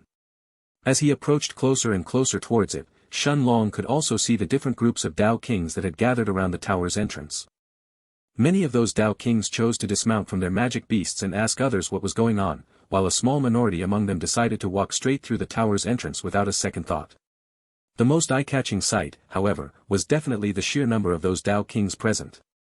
No matter where Shen Long looked, whether it was the east, west, north, or even south, droves of Dao kings were flying from every direction, all of them congregating in front of the majestic tower. Practically everyone among them seemed to be late-stage Dao kings as well, while the vast majority of them were even rank 9 Dao kings, painting a truly spectacular scene. However, what surprised Shen Long the most was neither the umpteen number of Dao kings around the tower, nor the tens of thousands of rank 6 magic beasts stationed outside its entrance. It wasn't even the tower's picturesque-like beauty nor the heavenly radiance that it was clearly emitting, which made it seem like a second sun. No, what truly shocked Shen Long was the unique aura coming from the depths of the heavenly tower's entrance, the aura of immortal qi. As he felt the thick immortal qi that seeped through the tower's entrance, Shen Long couldn't help but take a deep breath before he said with a bright look in his eyes. This whole tower is a treasure. It's almost as if the entirety of immortal qi here originates from this place. Bai Long Tian and the others all turned to look at Shen Long with incredulous looks in their eyes, and for a moment, they almost forgot how to breathe. Even the visage of the majestic tower couldn't compare to the shock they were feeling in their hearts right now, as the same thought flashed through everyone's mind, was Shen Long actually excited? None of them could remember the last time they had seen him like this. No, that was if they had even seen him like this. After all, how many treasures could enter his eyes and make him leave such remarks? And yet, Shun Long merely scoffed after seeing everyone's reactions, before he shook his head and asked dejectedly. What? Do I not look human? It's only natural to get excited when there is something precious right in front of me. Of course, Shun Long couldn't blame Jiang Chen and the others for their reactions, but he still shook his head in dejection. After all, it was true that he very rarely showed desire over anything, so it was easy to get misunderstood. However, it wasn't as if he had no desires whatsoever. Whether it was back in the King's Palace, the Myriad Pills Pavilion, in the Northern Sovereign City, or the auction of the White Tiger Chamber of Commerce, in Murong City, there was always something that piqued his interest. It just so happened that Shun Long's standards were so far above others, that only a few truly rare treasures were enough to stir his heart. A couple of minutes later, Shun Long and his group had already arrived in the vicinity of the tower, before heading straight towards its entrance. Just like the others, Shun Long wasn't planning on wasting time idling around and was going to enter the Heavenly Tower straight away. He had already swept all of the nearby Dao Kings using his soul sense a while ago, and had already verified that Guo Chen wasn't anywhere among them, which most likely meant that that bastard had already entered the tower as well. As the group of 5 walked towards the majestic marble structure however, the conversations of the nearby Dao Kings entered Shun Long's ears, causing him to slow down his steps for a bit. I heard that Zhou Tai has already passed the 4th floor of the Heavenly Tower and is planning to challenge the 5th. No wonder he is regarded as the 2nd most talented individual in the White Tiger Chamber of Commerce. Humph. Zhou Tai may be strong, but he still can't compare to our Tianxian dynasty's young lord. Young Lord Xian Long passed the 4th floor long ago, and by now, he may have also passed the 5th. Who knows how strong he will be by the time he comes out. Fool, do you think the 5th floor is that easy to pass? Xian Long is only ranked 9th in the heavenly rankings. If he has already passed the 5th floor, then doesn't that mean that Huang Yun and the others have already passed it as well? What are you bragging about? As the conversations around them started to get more and more heated, Shun Long and his group continued to walk towards the magnificent tower's gate unperturbed. However, the moment they arrived in front of the tower's gates, Shun Long suddenly halted his steps and turned his gaze towards a gigantic slab of stone situated right above the tower's gates. At the very top of the stone, the words Heavenly Rankings were depicted in luminous golden letters, their radiance so bright, it was almost blinding. Almost instinctively, Shun Long glanced at the person in 9th place, and indeed, the name Xian Long was there.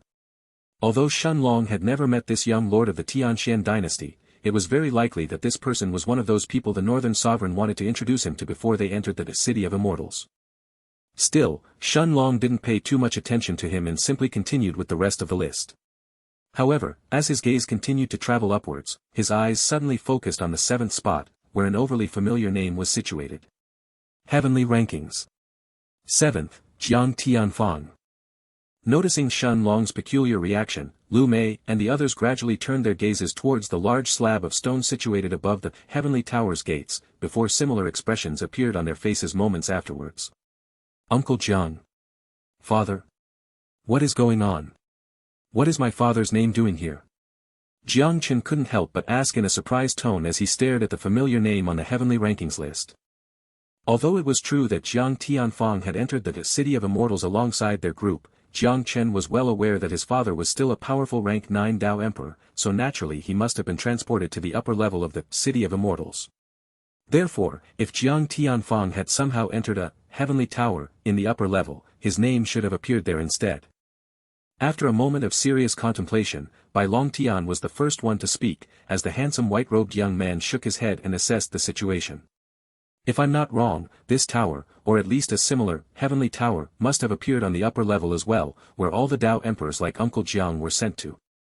Since we already know now that this whole City of Immortals is a type of trial grounds for the Imperial Mandate sect, it's only logical to think that they would want to test both Dao kings and Dao emperors under similar trials. That's why it's only fair to assume that another, heavenly tower, must have appeared on the upper level as well. And if that's the case, it's very likely that these two towers are also connected with each other. This would also explain why Uncle Jiang's name appeared on the Heavenly Rankings list here. Bai Longtian's deduction was calm and collected, as if he was merely putting together the pieces of a puzzle, and yet the conclusion he came to was still startling nonetheless. For the trials between Dao kings and Dao emperors to be interconnected and even be ranked jointly, just how confident was the Imperial Mandate sect of the fairness of their rankings? After all, Dao emperors had access to many more abilities and powerful martial skills than mere Dao kings, so that on its own was already a significant advantage for them. And yet, the more Xingyi and the others thought about it, the more they realized that Bai Longtian's hypothesis seemed to make sense. Nodding his head, Shen Long looked at Jiang Chen and the others and said calmly.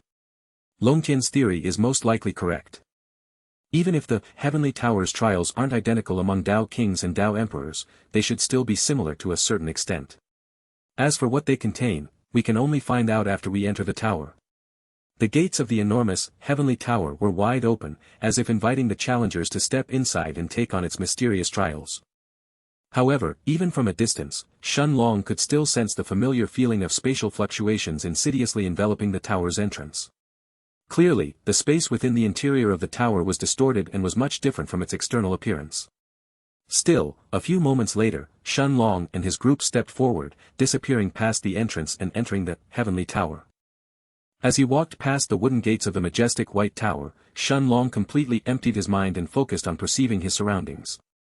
A moment later, the surrounding Dao kings near the tower's entrance, the numerous magic beasts stationed around the tower, and even the Heavenly Tower itself gradually distorted and became blurry, before Shen Long found himself within a vast expanse of emptiness.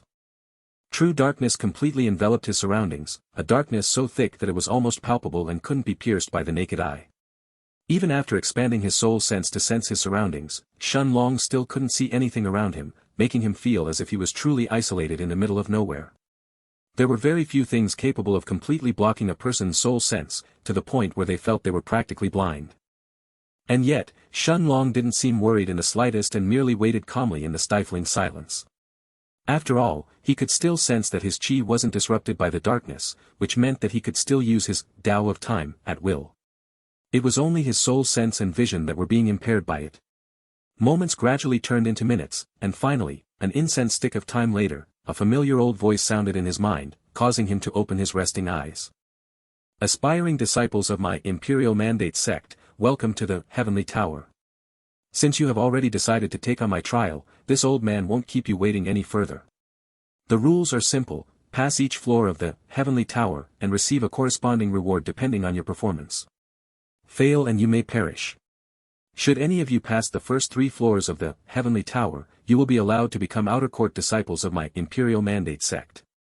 Should you pass the first 5 floors, you will be allowed to take the test for inner court disciples directly after entering the sect. Passing the 6th floor means that you have talent comparable to the top inner court disciples of my Imperial Mandate sect, and should any of you pass the 7th floor, you will have a chance to learn directly under the Hall Masters. Now step forward and give it your all. This is your chance to seize your mortal fate. As the old man spoke, his voice became progressively louder and louder. During that last sentence, even Shen Long could feel a slight pressure in his spiritual sea, causing him to frown for a moment.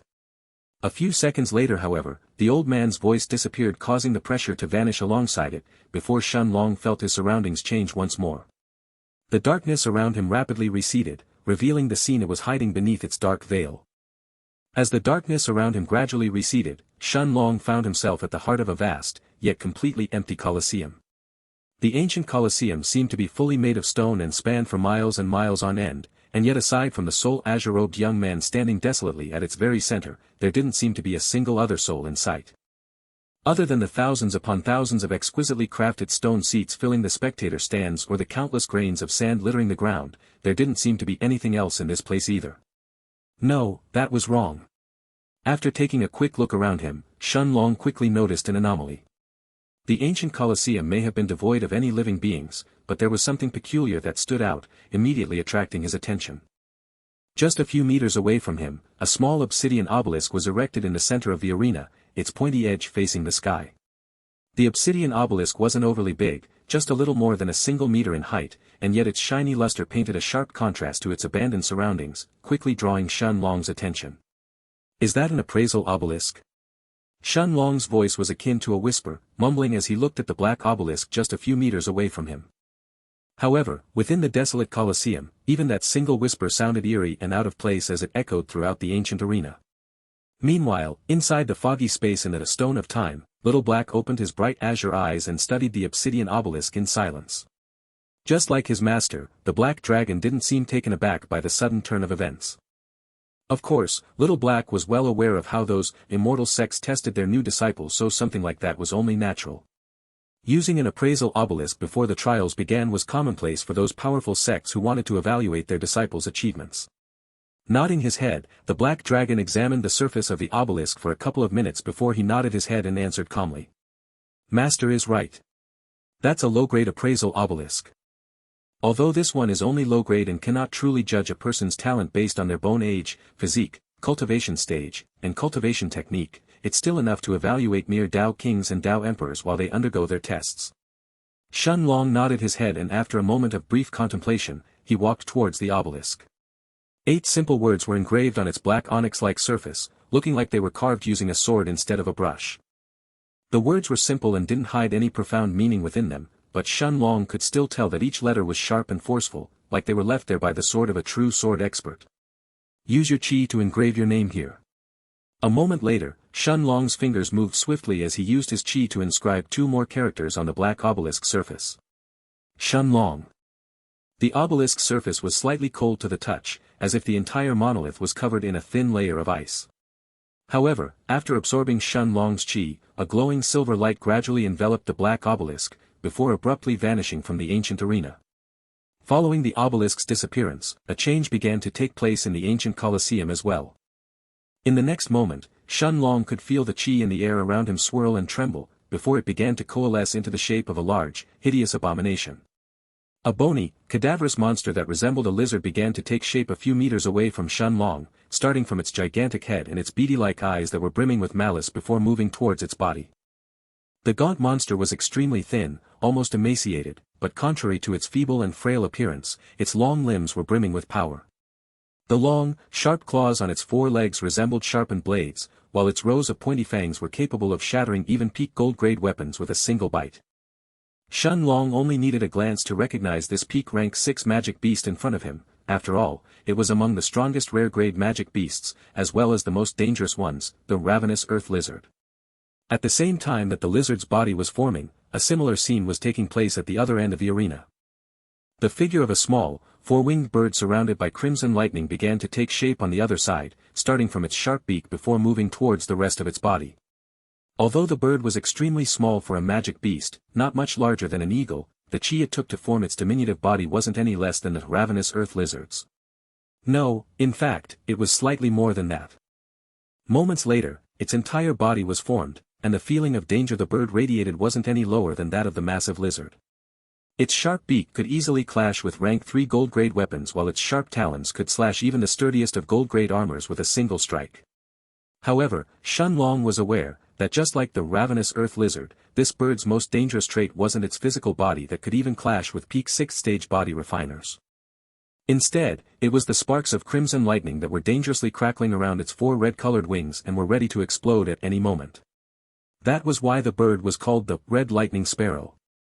Of course, a beast like the blood-devouring ape that Shun Long had faced on his way to the Heavenly Tower couldn't possibly be compared to either the ravenous earth lizard or the Red Lightning Sparrow.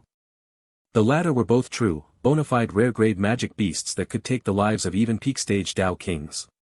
As he looked at the 2 peak rank 6 magic beasts that had almost finished forming their bodies by now, Shun Long merely nodded indifferently before his figure suddenly turned into a blur, heading directly for the gigantic lizard in the distance.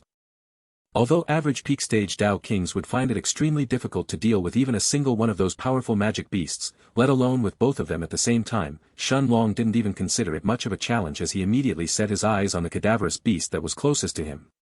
In the blink of an eye, he had already arrived in front of the emaciated lizard, before turning his gaze towards the gigantic lizard's bony head. The gaunt monster's beady black eyes seemed somewhat startled by Shun Long's unexpected arrival, but the hunger and malice inside them couldn't be concealed as the bony beast stared savagely at the azure-robed young man that dared to approach it. Unfortunately for the lizard, Shun Long wasn't planning to waste any time with it and was aiming to take the beast down with a single strike. In the next moment, the muscles in his entire body stretched taut before his monarch's eternal body exploded with unimaginable power. A force that could obliterate even the strongest Dao kings gathered around his right fist before it barreled towards the enormous beast in front of him like a torrential wave, causing even the surrounding space to crackle and tremble in response. As Shun Long's right fist cut through the air, an unstoppable power crushed towards the ravenous earth lizard, causing the air within the ancient Colosseum to suddenly turn heavy and oppressive. There were no high-grade martial skills hidden behind this attack, nor any powerful Daos infused into it. It was just the power of Shen Long's fleshly body. And yet, it was almost as if death itself had materialized with that attack, as the terrifying fist shook the entire arena before it descended on the bony lizard's head. Unlike the blood-devouring ape, however, the ravenous earth lizard wasn't that easy to pin down. After sensing the overwhelming power hidden behind that fist, the beast seemed to have instantly realized the lethal danger it was in and quickly made its decision. In a swift motion, the bony lizard twisted its slender body in a weird, almost unnatural way, easily avoiding the terrifying strike before burrowing into the ground right below it. The grains of sand underneath it turned almost liquid, allowing the lizard to dive through them before making its escape. That was the most dangerous trait of the ravenous earth lizard, its affinity to the Tao of earth paired with its overwhelming agility. And yet, as he looked at the giant lizard that was trying to flee right in front of him, Shen Long merely shook his head before his lips parted, as an indifferent voice entered the lizard's ears. "Since I'm already here, do you really think you can escape?" In the next moment, Shen Long's golden eyes lit up with a bright blue light, before his next two words caused the lizard's body to abruptly freeze into place. Time prison. As the flow of time around the ravenous earth lizard forcefully came to a halt, its massive body that had almost vanished into the ground trembled momentarily, before it was suddenly severed in half by the purple, illusionary blade that had now materialized in Shen Long's right hand. A moment later, its massive figure turned into wisps of immortal chi that dispersed in the air, as the body of the powerful peak rank 6 magic beast disappeared from the ancient Colosseum, leaving behind nothing but a single white stone on the ground below it. Seeing the ravenous earth lizard's body disappear, Shen Long was about to turn his sights on the red lightning sparrow, but his gaze couldn't help but freeze as it landed on the small white stone the lizard had left behind. Naturally, Shen Long was aware that the two magic beasts he was facing weren't actually real. Although their strength was indeed similar to that of other peak rank 6 magic beasts, at the end of the day, they were only apparitions created by the heavenly tower meant for the trials.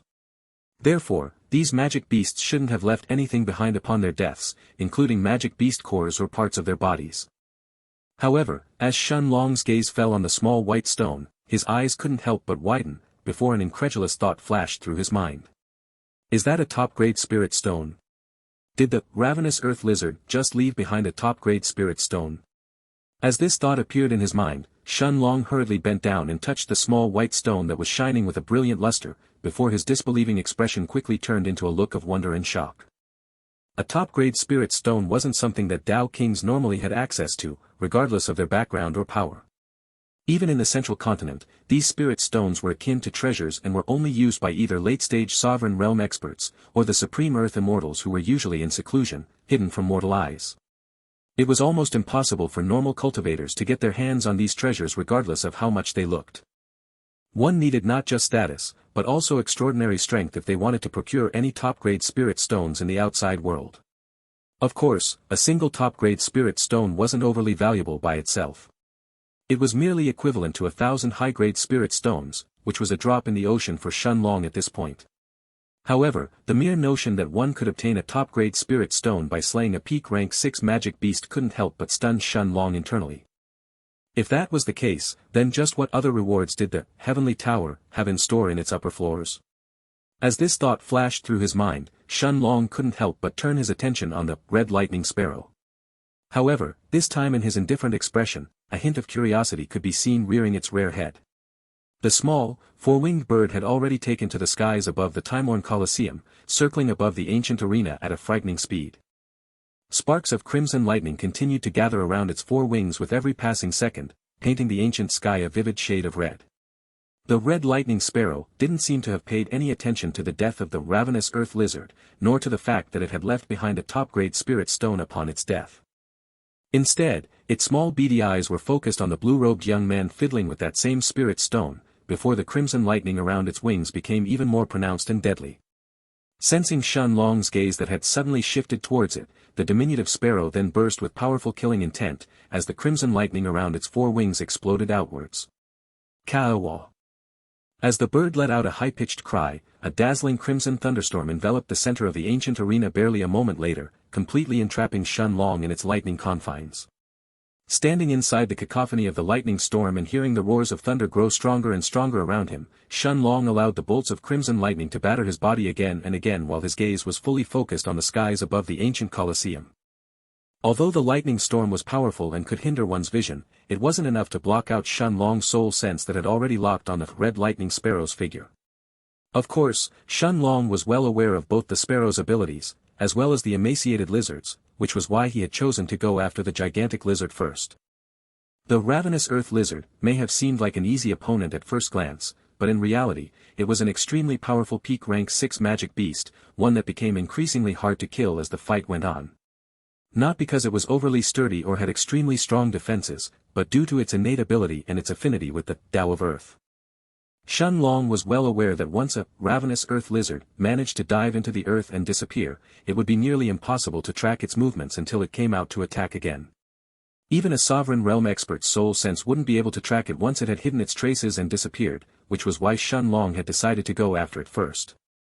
As for the red lightning sparrow, although the four-winged bird was an incredibly dangerous opponent for most peak-stage Dao kings and was very hard to pin down, Shun Long knew that its main strengths were its frightening speed as well as the terrifying crimson lightning around its blood-colored wings. However, although the sparrow was fast enough to rival even an early-stage Dao emperor, and its crimson lightning could decimate the defenses of many peak-stage Dao kings, Shun Long only felt a small tingling sensation as the bolts of red lightning relentlessly crashed on his monarch's eternal body. A moment later, Shun Long's figure vanished from the eye of the crimson thunderstorm, appearing right above the red lightning sparrow. At the same time, an illusionary, purple-colored blade materialized in his right hand, before it descended towards the sparrow's lithe body like a guillotine.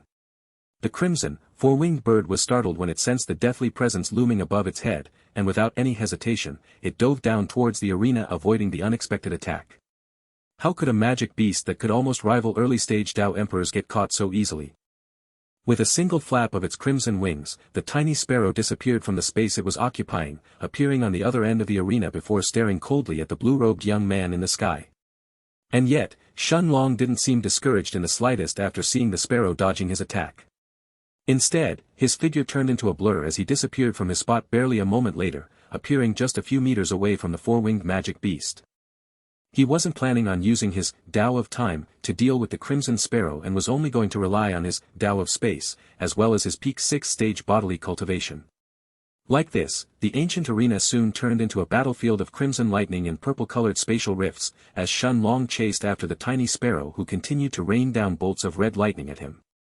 The scene of a peak 6th-stage body refiner keeping up with the lightning sparrow would have seemed simply mind-boggling to any Dao king who could lay eyes on this.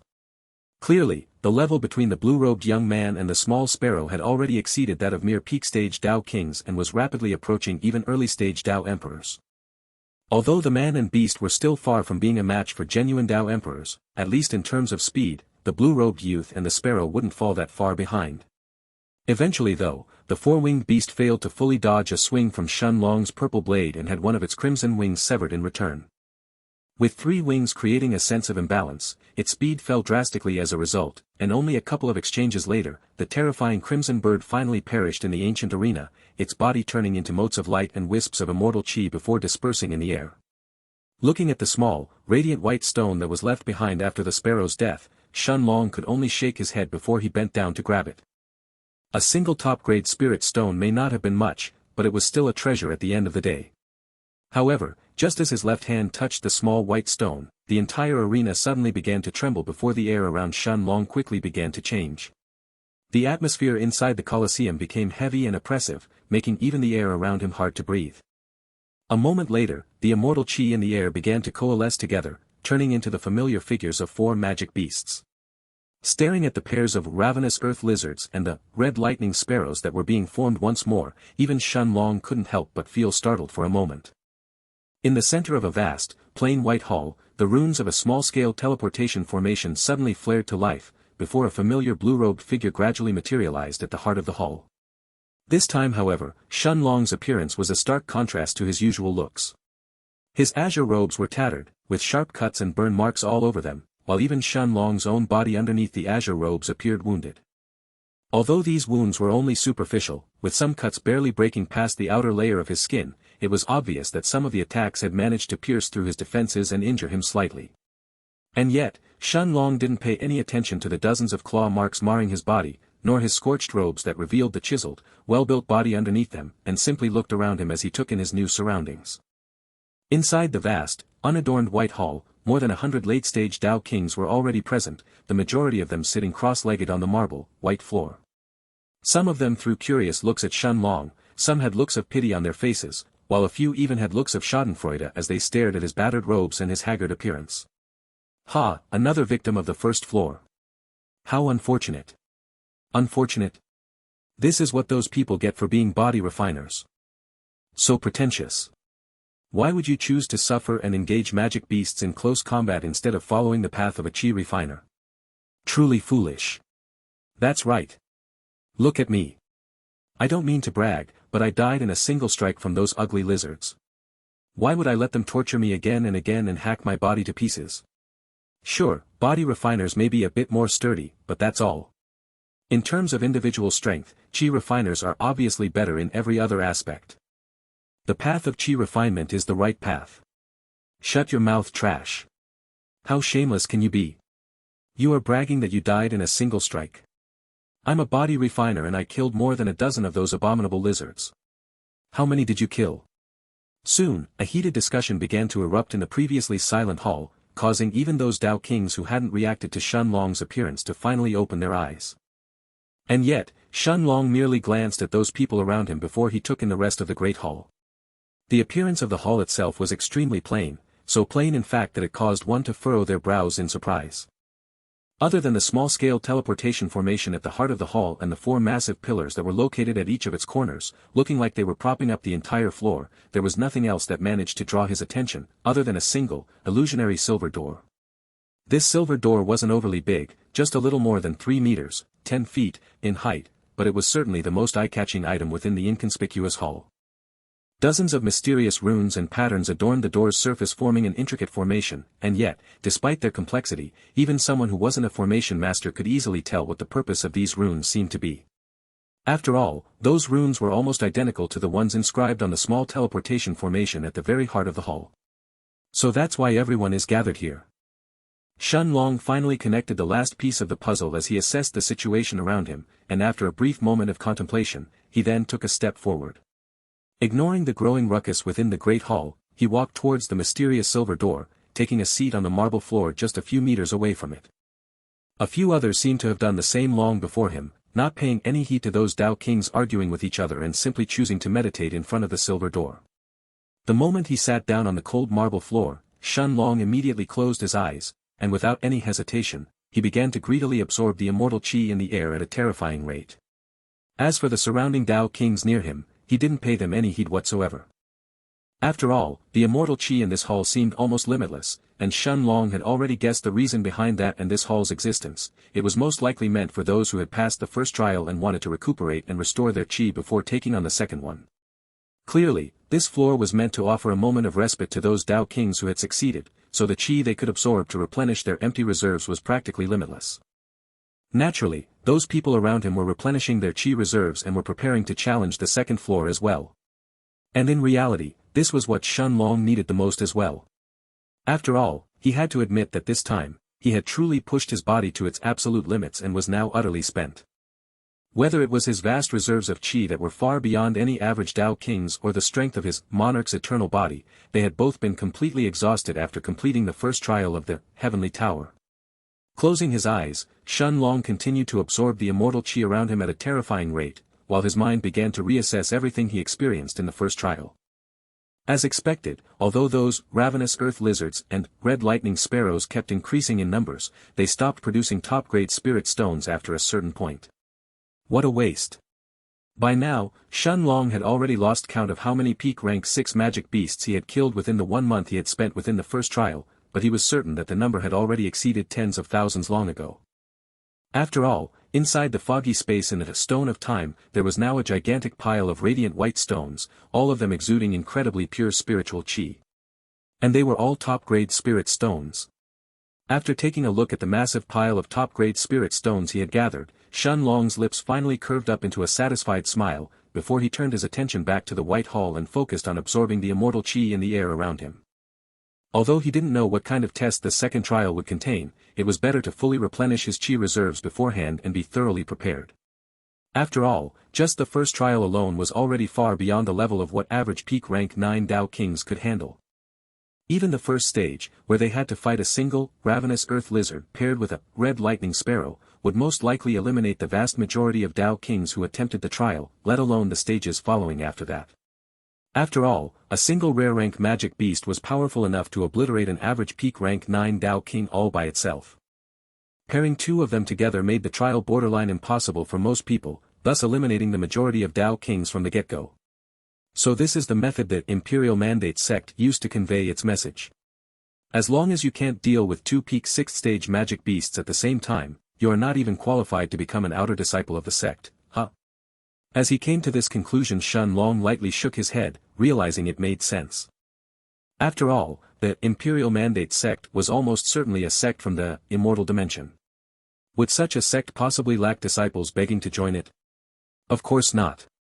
Even third-tier sects of the immortal dimension ruled over vast amounts of land and had countless powerful kingdoms and families under their influence. As for second-tier and first-tier sects, those ones controlled entire worlds. So why would such sects send a relic like the City of Immortals to a mortal world to find potential disciples? It was obviously because they were looking for the cream of the crop among disciples in those worlds. Sure, magic beasts were inherently stronger than cultivators of the same level, but that wasn't an absolute rule either. Cultivators who were born with powerful unique physiques or those who possessed extraordinary bloodlines could easily deal with common and even rare-rank magic beasts relatively easily. They wouldn't struggle against a single, ravenous earth lizard or a red lightning sparrow. In fact, Shen Long was certain that he hadn't been the only Dao King who had managed to kill that many ravenous earth lizards and red lightning sparrows during the first trial either. Most likely, the successors of the powerful factions of the central continent, and those ranked in the heavenly rankings would have managed to do the same as well. Even if they hadn't killed as many beasts as he did, they wouldn't be that far off either. A full day later, Shen Long finally opened his eyes and stood up before turning his gaze towards the distant silver door. His golden balls of chi were filled with essence again and his exhausted body was more or less recovered after an entire day of resting, allowing him to turn his sights towards the second floor. After a brief moment of contemplation, a subtle smile formed on his lips as he muttered in a curious tone, "I wonder how Mayor and the others are doing." Then, without any further delay, he ignored all distracting thoughts and walked towards the mysterious silver door. At this point, Shen Long wasn't overly worried about the second floor or what type of trial it would contain. After spending an entire day in the White Hall, he had heard plenty of conversations around him and inadvertently learned a lot of things. The first was about how people outside the Heavenly Tower seemed to have known so much about the interior of the tower without entering inside. Apparently, once someone failed the same trial 3 times in a row, they would be kicked out of the Heavenly Tower. This was also why people outside the tower seemed to know so much about those who had passed the 4th and 5th floors already. After all, those who had reached the cusp of the 4th floor previously would interact with each other in the resting areas, just like Shen Long right now, so it was only a matter of time before information about the tower spread to the outside world. However, the most important thing that Shen Long had learned during this time was definitely about the second floor of the tower. Apparently, the second trial had something to do with a person's soul. Although Shen Long didn't know whether it involved raw spiritual strength like some Dao Kings had mentioned, if it tested one's fine-tuning of their spiritual strength and its different applications as others described, or if it was something as simple as expanding one's soul sense and seeing how far it could reach, the core of the trial remained the same. Still, as far as his soul was involved, Shen Long wasn't worried in the slightest about any tests. Although the soul was indeed the most mysterious and fragile part of a cultivator's body alongside their dantian, it was, without a doubt, Shen Long's most terrifying asset. At this point, Shen Long was confident that his soul strength could practically rival an early-stage sovereign realm expert, and after being struck by the heavenly tribulation again and again in the endless desert, it had been tempered to such a degree, that even a full-out soul attack from an early-stage sovereign couldn't harm him. Without any hesitation, Shen Long took a couple of steps forward, arriving right in front of the mysterious silver door. Under the watchful gazes of the surrounding Dao Kings, his right hand then nestled on the silver door, causing the previously dormant runes on the door's surface to suddenly flare to life. In the next moment, Shen Long's entire body was covered by a familiar silver light, completely obscuring him from the surrounding Dao Kings, before his figure suddenly vanished from the White Hall. A familiar scene of debris and dust gradually unveiled itself as Shen Long opened his eyes. As the blinding silver light around him vanished and the feeling of spatial fluctuation disappeared, a vast, new scenery revealed itself as he took in his new surroundings. The vast, unadorned white hall had been left behind long ago, as Shun Long found himself at the ruins of an ancient, almost archaic city. The gigantic city walls in front of him, which were clearly made of stone, looked like they had been weathered by the relentless passage of time for countless eons, leaving only a small portion of them still standing. The wooden buildings behind the collapsed city walls weren't faring much better either. Most of them had either fully collapsed by now, or they were merely hanging by a thread, looking like they could topple over with a just gentle gust of wind. And yet, the sole thing that drew Shun Long's attention amidst the endless rubble, was a small obsidian obelisk erected right in front of the deserted city gates. Staring at the familiar black obelisk that was shining with a dim luster, Shun Long observed it for a few moments in silence, before realizing that it was pretty much identical to the Appraisal obelisk he had found in the first trial. The same 8 simple words were engraved on its onyx-like surface, in the same peculiar manner as the first time, as if a sword expert had carved them with their sword. Use your chi to engrave your name here. Having already experienced it once, Shun Long stepped forward and arrived in front of the obelisk, before he wrote his name on its cold surface. Shun Long. Just like the first time, a glowing silver light enveloped the black obelisk after absorbing Shun Long's chi, before suddenly vanishing right in front of him. Following the obsidian obelisk's disappearance, a mind-boggling scene began to take place inside the ancient city soon afterwards. The entire city began to rumble and quake as if it had suddenly come alive, before a horrifying pressure emerged from the city's depths. Even the collapsed buildings near the city gates began to quake and tremble, almost as if they were responding to the ancient city's call, before a surge of pressure descended on Shun Long like a tidal wave. Sensing the wave of pressure that was clearly targeting his soul like a famished wolf, Shun Long finally relaxed and allowed it to freely batter against his spiritual sea, without even bothering to put up any defenses. The wave of spiritual strength that was equal to an early rank 1 Dao Emperor's soul sense instantly evaporated the moment it entered his spiritual space, before it was completely swallowed by his spiritual sea. At this moment, Shun Long had finally identified the danger of the second trial, a wave of soul attacks that could rival an early-stage Dao Emperor. Of course, the first wave was only the beginning. Moments later, Shun Long could sense a second and even a third wave of attacks emerging from the depths of the city, all of them aiming for his soul. And yet, just like the first one, he completely ignored them without even putting up any defenses, allowing them to freely enter his spiritual space one after the other. Just like the first one, the 2 successive soul attacks were immediately swallowed the moment they touched his spiritual sea, not raising a single ripple in the process. However, instead of feeling elated, Shun Long furrowed his brows as he quickly sensed that something was wrong. As more and more waves crashed in his spiritual sea, the feeling of something being wrong became more and more pronounced, and yet for some reason he still couldn't put his finger on it. Am I really missing something? Ignoring the barrage of soul attacks that were aiming for his soul, Shun Long suddenly emptied his mind and began to rethink everything that had taken place in this trial. By all intents and purposes, things should have been fine as they were. Although this second trial was of no danger to him, Shun Long knew that the only reason behind that was his overwhelmingly strong soul sense. Any other Dao King, even Lu Mei and the others who had their souls tempered after consuming hundreds of soul-tempering pills, would have to exert some effort to block all those soul attacks. For any average Dao King, this trial was no different from a death sentence. And yet Shun Long still couldn't shake the feeling that he was missing something. The rewards. A moment later, he suddenly realized what he had ignored. Indeed, the most important part of the first trial was its abundant rewards. For every peak 6th stage magic beast a person could kill, they could farm a top-grade spirit stone in return. But these soul attacks, despite being powerful enough to wound even peak stage Dao Kings, didn't offer anything whatsoever. Shun Long had already tried to absorb them and see if he could gain anything from them, but they were truly no different from the soul attacks of average early-stage Dao Emperors. They were only destructive in nature and their only purpose was to destroy. Of course, the thought that there were no rewards during this second trial had already flashed in Shun Long's mind, but he quickly dismissed the idea as soon as it took form. Since the purpose of this heavenly tower was to test cultivators and look for promising disciples, the Imperial Mandate sect wouldn't have ignored such a crucial detail. After all, no cultivator could grow without resources, and the Imperial Mandate sect understood this as well. It was the promise of those abundant rewards that drew all those Dao Kings to the City of Immortals despite its countless dangers. Finally, a few moments later, Shun Long's eyes flashed with a golden light before a look of realization appeared on his face.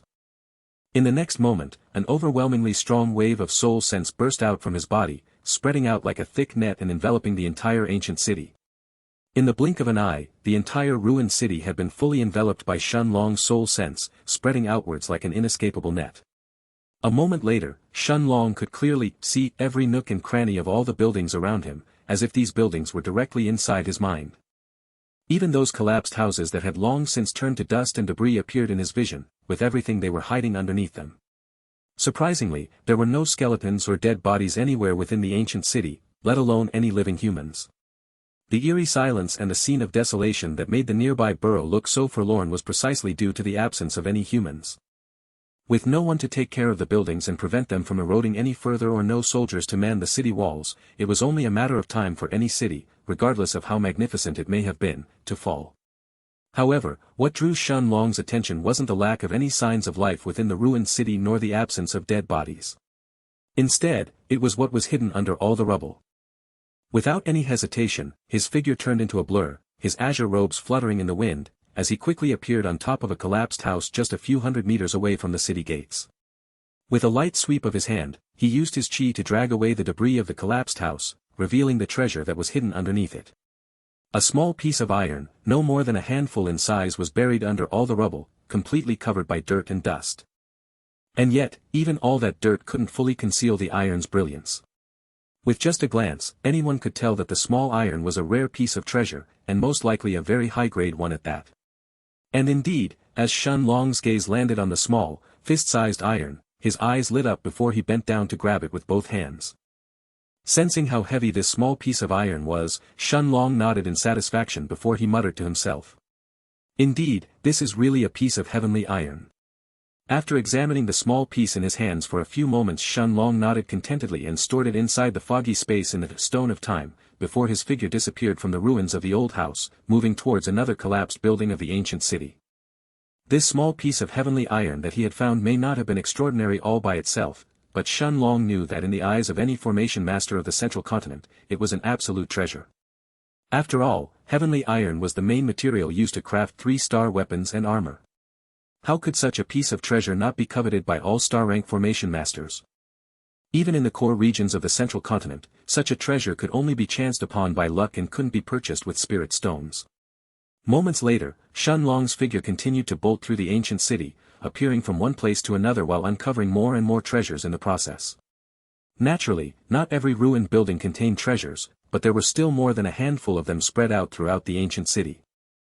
Of course, most Dao kings wouldn't be able to do something like that in the first place. After all, the soul sense of most peak-stage Dao kings was unable to cover an entire city, especially while having to defend from tens of soul attacks during that time, but for sovereign realm experts, it was a completely different story. As long as they went all out, they could easily cover an entire city with their soul sense in a matter of seconds. Of course, the majority of treasures Shen Long had found during this time weren't at the same level as the piece of heavenly iron, but there were some that were even rarer than that as well. The most surprising one he had found had been, without a doubt, in the easternmost part of the city. It was a large slab of pristine white stone which he quickly identified as a piece of soulless stone. Although this stone was just an auxiliary material and not a main one like the heavenly iron, Shen Long knew that this soulless stone's value far surpassed that of the heavenly iron by countless times. After all, the soulless stone was one of the main auxiliary materials needed to craft weapons that surpassed the 3-star rank. In fact, even sovereign realm experts couldn't fully utilize a piece of soulless stone. That was why, only formation masters above the sovereign realm, those at the legendary Earth Immortal realm and above, were qualified to handle such a rare piece of treasure. Unfortunately, after scanning through the entire ruined city with his soul sense, Shen Long was unable to find a second piece of soulless stone, or even anything else remotely similar in value. Still, the treasures he had found on the second floor had left him more than satisfied at this point. After organizing everything inside the foggy space in the stone of time, Shen Long took a seat on top of the decayed, derelict city gates and waited, while more and more soul attacks continued to bombard his spiritual sea. Finally, a day later, the rate of soul attacks slowed down before they gradually stopped, bringing back peace and stillness in the ancient city. The distant rumbling and quaking had already stopped long ago, making the ruined city feel like a ghost city once again. Knowing the scene that was about to follow, Shen Long took one last look at the ancient city in front of him and closed his eyes, before the feeling of spatial fluctuations enveloped his body once more. His surroundings quickly began to change again, before he found himself standing at the heart of a familiar, vast white hall.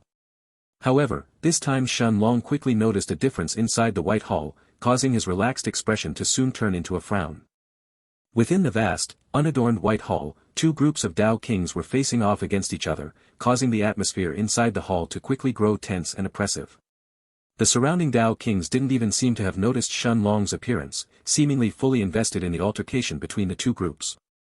Some of those Dao kings had eager looks on their faces as if they couldn't wait for the two groups to start fighting, while others had looks of disdain, as if getting involved in something so crude like a fight was beneath them. And yet, everyone was still watching, curiously waiting to see how things were going to end up. At the same time, the first thing that Shen Long noticed in the White Hall, other than the fact that it was practically identical to the previous hall back on the first floor, was the difference in the number of Dao kings present. The resting area on the first floor had a little more than 100 Dao kings gathered together, but this area on the second floor had around 60 people. Clearly, passing the second trial had been extremely difficult for the majority of Dao kings on the first floor. After taking in the layout of the vast chamber around him, Shen Long gradually turned his attention to the two opposing groups a few meters away from him, before a look of surprise finally covered his face. Apparently, Shen Long was familiar with both of the people at the head of each group, causing him to frown for a moment, before eventually falling silent and observing everything from afar. At the head of the first group, an old man with a thin build and almost no hair left on his head stood proudly, staring coldly at the young man opposite him.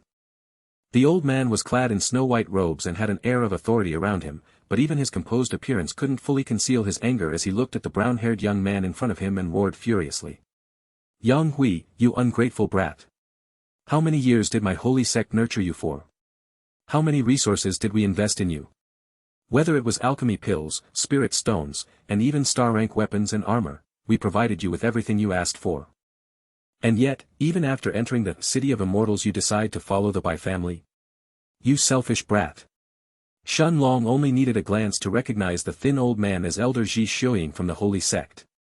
Although Shen Long hadn't interacted with the old man more than a handful of times, he knew that Ji Xiaoying was the elder of the sect responsible for the administration hall. Standing behind him, Shen Long recognized a few more outer sect elders as well, including Gao Zhenkong, the elder responsible for the assignment hall, and a few others. However, the most eye-catching figure was definitely the young man standing at the head of the second group, facing Elder Ji. His blood-red pupils seemed to have turned into a triangular shape as he stared at Ji Xiaoying without any emotions, before the brown-haired man retorted coldly. "You invested in me? Who did? The sect? Old man, are you truly that shameless? What did the sect do for me while I was there? Alchemy pills? I obtained those using my sect points. Spirit stones? My young family provided me with those. My star-rank weapon and armor? I paid for them myself. What did the holy sect do for me to demand my obedience? Don't kid yourself, Elder Ji, staying in the sect was merely a transactional issue for both of us. As long as I needed to stay there, I abided by the sect's rules. I went out to complete my mission every couple of months just like every other disciple, and got rewarded for it. So tell me, oh wise Elder Ji, why would I continue to stay in the holy sect anymore, when the Bai family can provide me with better resources and better cultivation techniques, while they ask less from me at the same time?" Listening to Yang Hui's reasoning, Shen Long merely shook his head as he looked at the former first place of the martial roll of honor from the holy sect. Regardless of how much Elder Ji tried to argue and rely on his emotions, Shen Long could only agree with Yang Hui's reasoning at the end of the day. The holy sect wasn't a charitable institute, and neither did it raise disciples with the intent to fight for its territory.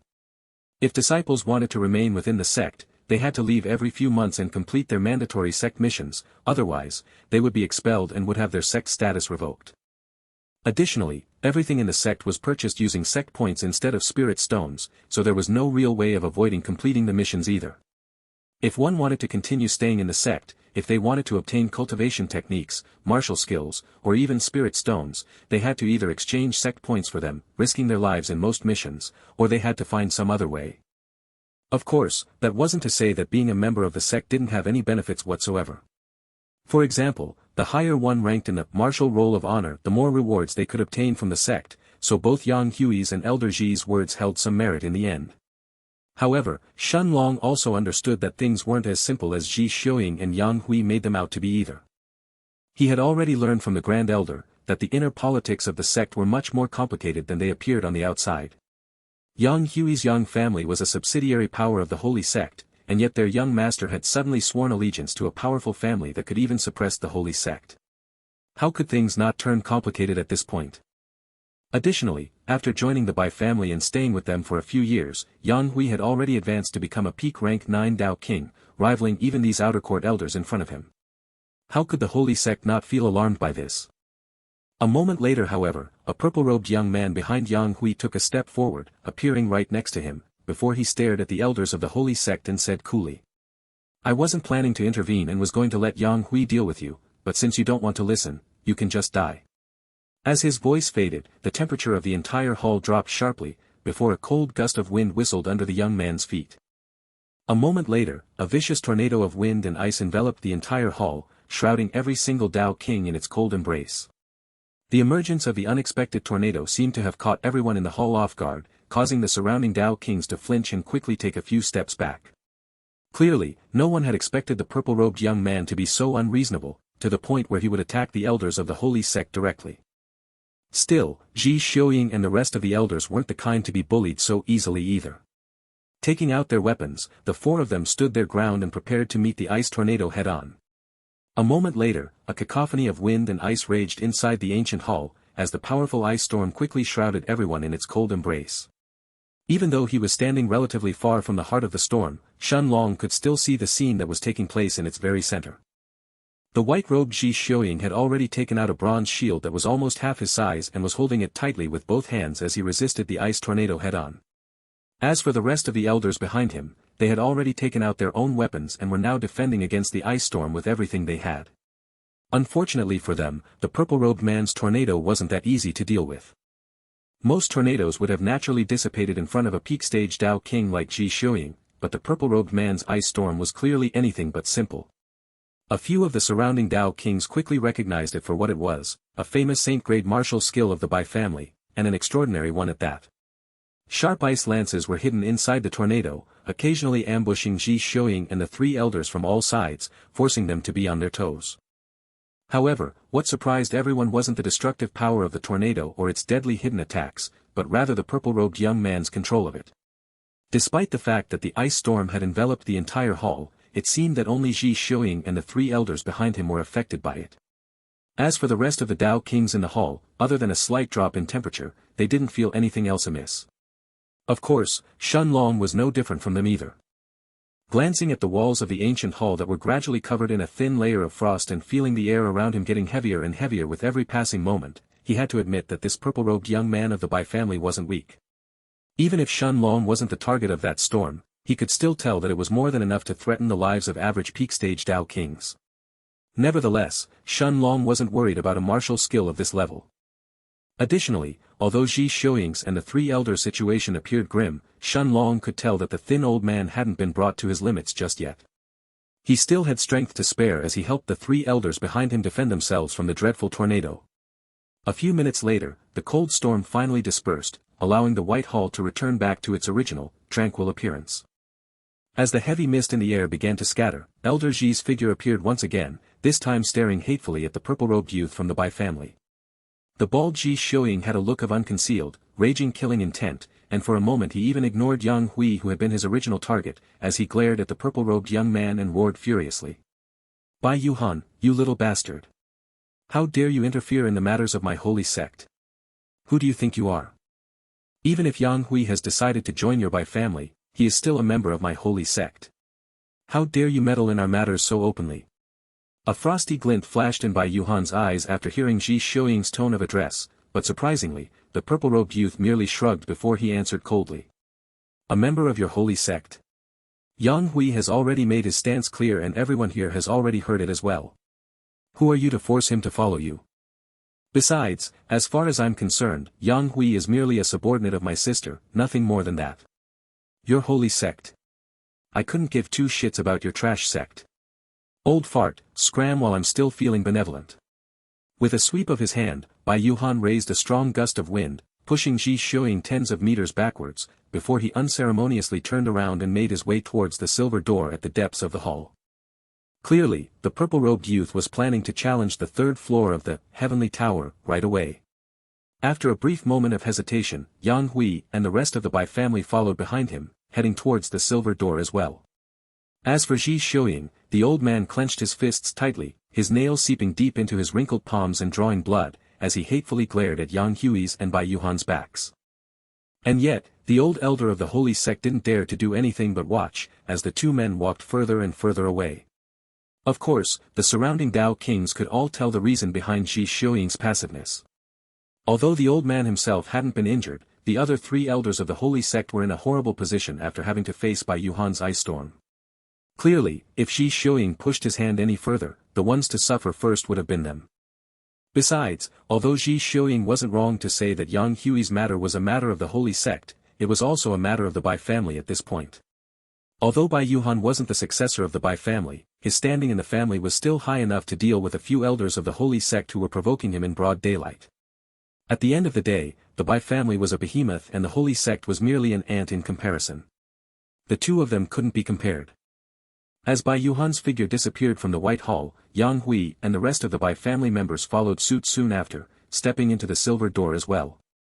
After throwing one last look at the elders of the holy sect and making sure that no one was in a life-threatening condition, Shen Long eventually did the same, as he walked towards the illusionary silver door shortly afterwards.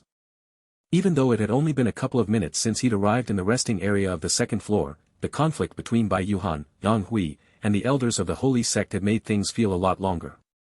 Of course, the second trial had barely posed a challenge to him, so there was no reason for Shen Long to waste any time resting on the second floor either. His qi reserves were still full while his spiritual sea was still brimming with power. His body was also fully rested at this point, making any further stay in this place pointless. Regardless of what type of trial the third floor may contain, Shen Long knew that he was in top condition right now. Moments later, the feeling of spatial fluctuations enveloped his body for the third time, before Shen Long found himself at the edge of a small island. By now, he had already gotten used to the nausea and blurry sights that these small-scale teleportation formations tended to cause, allowing him to recover much faster than before. However, after spreading out his soul sense to check his surroundings, Shen Long quickly realized the peculiarity of his new dwelling. Surprisingly, this island he was standing on was extremely small, even smaller than the ruined city of the second trial. In fact, calling it an island was a stretch by itself. It was more like a small piece of land floating on an endless expanse of water. And yet, its size wasn't even the most peculiar thing. The air on this island felt unnaturally thick, so much so, that even taking a single breath felt laborious. It was almost as if the air itself was heavy, seemingly devoid of any spiritual qi, let alone of the pure immortal qi that filled the heavenly tower. In reality, it wasn't completely devoid of it, though. It was just that the qi in this place was so sparse, that it felt nearly non-existent. This was the first time that Shen Long had found himself in such a situation. Meanwhile, the whole island was completely barren, without any trees or even rocks lying around. There was nothing apart from a small mountain at the island's center. No, there was also something else. At the foot of the mountain, a small obsidian obelisk was erected once more, its dim luster ever present on its onyx-like surface. 8 simple words were inscribed on the obelisk's front, looking like they were carved using the sword of a true immortal. Use your qi to engrave your name here. Is this place really this empty? Shen Long couldn't help but mumble to himself as he walked towards the foot of the mountain. He had already expanded his soul sense to search the sea below him, but even with his spiritual strength of an early-stage sovereign, he had yet to reach the seabed. He highly doubted that the third trial's focus would contain something that even a sovereign couldn't find with their soul sense, which made Shen Long focus his attention completely on the small island he was on. And yet, the closer he got towards the mountain, the more he felt that something around him was wrong. A few minutes later, he finally realized what the problem was. The air around him seemed to be getting heavier and heavier the closer he got to the center of the island. Standing at the foot of the mountain, Shen Long used his qi to engrave his name on the obsidian obelisk surface. Just like the first 2 times, a glowing silver light enveloped the obelisk surface after absorbing his qi, before suddenly vanishing from the foot of the mountain. In the next moment, the entire mountain began to tremble, before a stunning scene unfolded itself in front of his eyes. The mountain's ragged, uneven surface began to change, and the sharp rocks parted to the side, revealing a long earthen stairway. The intrinsic stairway started from the foot of the mountain and reached all the way to the peak, forming a straight beeline to the mountain top. At this moment, the objective of the third trial was clear. It was almost as if the pathway was beckoning Shen Long to ascend it. After a brief moment of contemplation, Shen Long eventually took a step forward and stepped on the stairway. Although he guessed that he could have just used his chi to fly directly to the peak of the mountain, Shen Long still knew that the objective of the trial lay almost certainly in this earthen staircase. Besides, there was no way that the Imperial Mandate sect would have ignored such a basic flaw of the trial and made such a fatal mistake. As his foot touched the first step, Shen Long finally began the third trial. From the peak of the mountain, a rain of fireballs started to rain down, all of them aiming for the azure-robed young man at the foot of the mountain. Each of those fireballs was as big as an adult human in size, and from their condensed power, Shen Long could tell that they were more than enough to obliterate an average late-stage Dao King. And yet, Shen Long didn't even wait for the fireballs to reach them before he eventually took a second step, followed by a third. The peak of the mountain rumbled as dozens of ice spears began to rain down on the arrogant challenger, followed by powerful gusts of wind that were looking to cut him down. This was the third trial of the Heavenly Tower, the trial of will. With the fourth step he took on the earthen stairway, Shen Long could feel the entire mountain tremble once more, before a thick mist began to spread out from its peak, quickly enveloping the rest of the mountain. Shen Long couldn't tell if the nebulous mist was poisonous or not since his Monarch's eternal body could already resist the majority of poisons out there, but one thing was for certain. It could still suppress his soul sense to a large extent, not allowing him to expand it more than a couple of meters outwards. And yet, despite having his soul sense and vision both suppressed, Shen Long looked largely unaffected as he took another step forward and continued to ascend the earthen stairway. With the fifth step, the mountain seemed to have suddenly come alive, as gigantic pieces of rock began to hurl down its peak. A large landslide that could level a small town roared down the mountainside, aiming to crush the bold azure-robed youth attempting to climb it. Still, Shen Long didn't choose to use his Dao of Space or his Dao of Time as he faced the landslide. Instead, a large black sword appeared in his hands, before flashing more than a dozen times in a single second, painting a breathtaking scene. Strands upon strands of radiant white sword chi materialized around the black sword's edge, before moving towards the incoming landslide. The large pieces of rock hurling down the mountain were all cut in half the moment they touched the powerful sword chi, before losing their momentum and disappearing further into the island, completely missing their target in the process. During those past 6 years he had spent in the endless desert, aside from refining pills and increasing his cultivation, Shen Long had constantly practiced his sword skills in his sparring sessions with Xianxia and Bai Longtian, further improving his mastery of the sword in the process.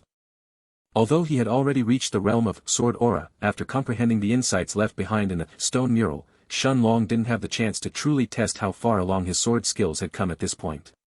After all, spars were just spars at the end of the day, and neither he, nor Jiangchen or Bai Longtian would truly go all out against each other. With the sixth step, Shen Long had to deal with 3 earth golems that descended from the mountain peak, each of them strong enough to dispose of a peak-stage Dao King by themselves, while with the 7th, the endless sea around the deserted island churned and roared, before raging waves besieged Shen Long from every direction.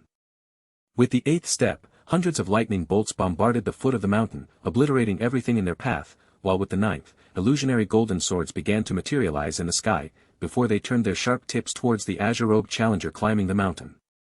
Although Shen Long wasn't injured at this point, with every successive step he took the attacks he had to face became tougher and tougher to deal with. At the same time, the heavy atmosphere and the sparse chi in the air became even more oppressive, making the climb itself feel progressively harder as time went on.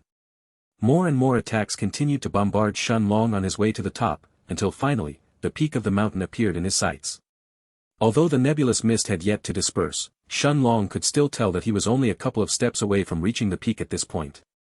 Taking another step forward, the black blade in his hands flashed once more, disposing of the last illusionary magic beast that was blocking his way, before finally, the scene at the top of the mountain revealed itself. Unlike the first 2 trials however, there weren't heaps upon heaps of treasures waiting for Shen Long to choose from. There were no tens of thousands of top-grade spirit stones either, nor countless star-rank materials to craft weapons with. Instead, there were only 2 items placed at the top of the mountain, a single bronze token and a small orange fruit. The token appeared as ordinary as it could be, with the words Imperial Mandate carved on its front and the words Outer Court on the back. However, after fiddling with it for a few moments, Shen Long uninterestedly placed it inside the stone of time, before he turned his gaze towards the small orange fruit. Finally, his eyes lit up before a bright smile made its way to his lips. As he looked at the peculiar fruit with spiral-like patterns on its skin, Shenlong couldn't help but take a deep breath, before his voice echoed throughout the deserted peak. So the reward for this trial is an immortal meridian fruit. Is this Imperial Mandate sect crazy, or are they just this daring? Inside the foggy space in the Stone of Time, Little Black stared at the small fruit in his master's hands with curiosity in his bright blue eyes, before the black dragon eventually asked. Master, what's so special about this fruit? Isn't it just a rank 8 spiritual herb? Although rank 8 herbs are indeed rare in this mortal world, it isn't that surprising that an immortal sect would put one as a reward. However, Shenlong simply shook his head and stared at the fruit in his hands for a few moments before he answered calmly. There is a reason this fruit is named the Immortal Meridian Fruit. Although it's just a rank 8 spiritual herb, even among other rank 8 herbs, it's a rather special entity. Forget about Tao Kings, anyone between the nascent soul stage and the sovereign realm can consume it and it will have the same effects. After all, it can essentially improve a person's potential, allowing them to reach the earth immortal realm with near certainty in their lifetime. However, despite its benefit, this fruit also carries one major drawback. The black dragon was taken aback by Shenlong's words, unable to answer for a brief moment. Despite his extensive knowledge, Little Black had never heard of a rank 8 spiritual herb that could be consumed by both nascent soul stage cultivators and sovereign realm ones and essentially change their fates. Granted, the black dragon already knew of several immortal herbs with extremely mystical qualities, some of which didn't differ that much from this immortal meridian fruits. However, the black dragon's knowledge of alchemy still paled in front of his master's. Nodding his head, Shenlong stored the small orange fruit inside the Stone of Time, before he continued. Consuming this immortal meridian fruit can enlarge a person's meridians, pushing them to the absolute limit of what a mortal body can handle. This is why it's considered a wonder fruit even among rank 8 spiritual herbs. Shenlong didn't need to say anything else for the black dragon to realize how miraculous this immortal meridian fruit really was. Reaching the earth immortal realm within their lifetimes may have been just a pipe dream for the majority of cultivators in this mortal world, but Little Black knew that for his master, it was only par of the course. With his talent, it was only a matter of time before Shenlong surpassed that level and ascended to the level of a true immortal, reigning the immortal dimension once again. However, the effects of this immortal meridian fruit weren't simply limited to allowing a person to become an earth immortal either. What did it mean to enlarge one's meridians? Having spent his entire life with Shenlong, the black dragon could easily read between the lines of his master's explanation. If a nascent soul stage cultivator could enlarge their meridians to their limits, that person would then be able to absorb qi at the same rate as an earth immortal. What did that mean? It meant that as long as their comprehension of their Tao was at a high enough level, they could reach the level of an earth immortal in a matter of a few years. How terrifying of a notion was that? However, Little Black quickly realized that he had been missing something. For a spiritual herb to have such wondrous benefits, the drawbacks it would carry would most likely be just as dangerous. After all, the heavens were always fair, in their own twisted sense of fairness at least. They would never allow something that broke the balance of the cultivation world to exist. And indeed, a moment later, Shenlong continued.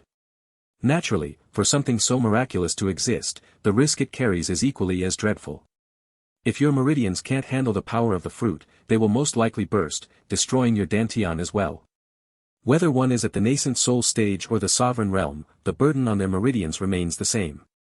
In the end, it's all a matter of luck. And yet, a smile appeared on Shenlong's face in the next moment, as the image of the northern sovereign appeared in his mind. Despite the risk it carried, how much would a person, that was stuck in the peak of the sovereign realm for countless years, pay, to get their hands on an immortal meridian fruit? They would most likely trade everything they had for a chance at the legendary earth immortal level. Of course, the northern sovereign wasn't the only one either. There were countless experts like her who would kill for such a chance.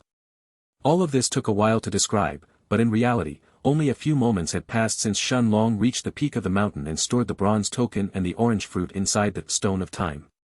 This time however, the expected sensation of spatial fluctuations didn't follow right after completing the trial. Instead, Shenlong could see the sky above the island that had suddenly darkened, before a wizened, old voice echoed in his mind. Little brat, congratulations. You have successfully passed the third trial of my Imperial Mandate sect, and are now qualified to become an outer court disciple. Should you manage to ascend to the immortal dimension, in the future, you can bring that bronze token with you and you will be able to take on the sex entrance test. Other than this identification token, you will also find a small orange fruit at the peak of the elemental mountain. It's a dangerous fruit that you don't really have to consume, but if you eat it and successfully survive, your chances of becoming a true immortal will reach at least 50%. Of course, the remaining 50% will depend on your fate. As the old man's voice faded, the familiar feeling of spatial fluctuations enveloped Xianxia once more, before his surroundings began to turn blurry. A moment later, the small island and the mountain he was standing on both vanished from his vision, as a discernible white hull soon replaced them. Having experienced this undesirable sensation plenty of times by now, Xianxia had already gotten used to those forced teleportations. Thus, his blurry vision recovered in an instant, allowing him to take in the scene in front of him. The resting area of the third floor was much more empty compared to the first and second floors. Only 15 or so Dao Kings were present in this place, all of them sitting cross-legged on the ground recovering their qi. Clearly, none of these people wanted to waste time on pointless arguments like Ji Xiuying or Bai Yuhan did, back on the second floor. And yet, as soon as Xianxia appeared on the floor, more than half of those sitting Dao Kings opened their eyes and turned their gazes towards him, before looks of surprise, curiosity, and even amazement barraged him from all directions. A moment later, a young man in luxurious yellow robes was the first one to move, as he stood up and approached Xianxia with calm, unhurried steps, before he stood in front of him and asked with a gentle smile. "Friend, may I ask for your name?" Seemingly afraid of being misunderstood, the yellow-robed young man scratched his head and smiled innocently before he continued. Don't get me wrong. The thing is, everyone here already knows each other one way or another, well, everyone apart from you, that is. The rest of us are either members of the ancient families, or we've come from one of the sects of the central region. However, I don't think I've seen your face before. Right. I almost forgot to introduce myself. I am Wei Peng of the Wei family. The candid young man had a curious look in his eyes as he examined Xianxia, his deep brown pupils eagerly staring at him as they waited for an answer. Meanwhile, inside the foggy space in the stone of time, a look of amusement appeared in the Black Dragon's eyes as he observed the scene unfolding in front of him. Little Black couldn't remember the last time someone had tried to socialize with Xianxia so openly, without any hidden intentions. Of course, Little Black could also read Wei Peng's intentions with just a glance. Fiwobnov.co. He could tell that the handsome youth had been curious about Xianxia's background, both because he had never met him before and yet Xianxia had somehow passed the third trial, but also due to one more reason, the fact that Xianxia was a mere peak rank 8 Dao King. Everyone else in this hall were not just peak stage Dao Kings, but they were the cream of the crop even among peak rank 9 Dao Kings. They were experts who had reached the absolute pinnacle of the Dao King realm a while ago, and had access to the best types of cultivation techniques, martial skills, and resources in the entire continent. They had long since solidified their foundations in the Dao King realm, and could essentially be considered the strongest geniuses of the central continent. However, even these geniuses had struggled to pass the first 3 trials of the Heavenly Tower, and had to sit down and recuperate to recover their strength. Despite their illustrious backgrounds and ample resources, inside this mysterious tower, they could only push themselves to their limits to pass its unreasonable trials.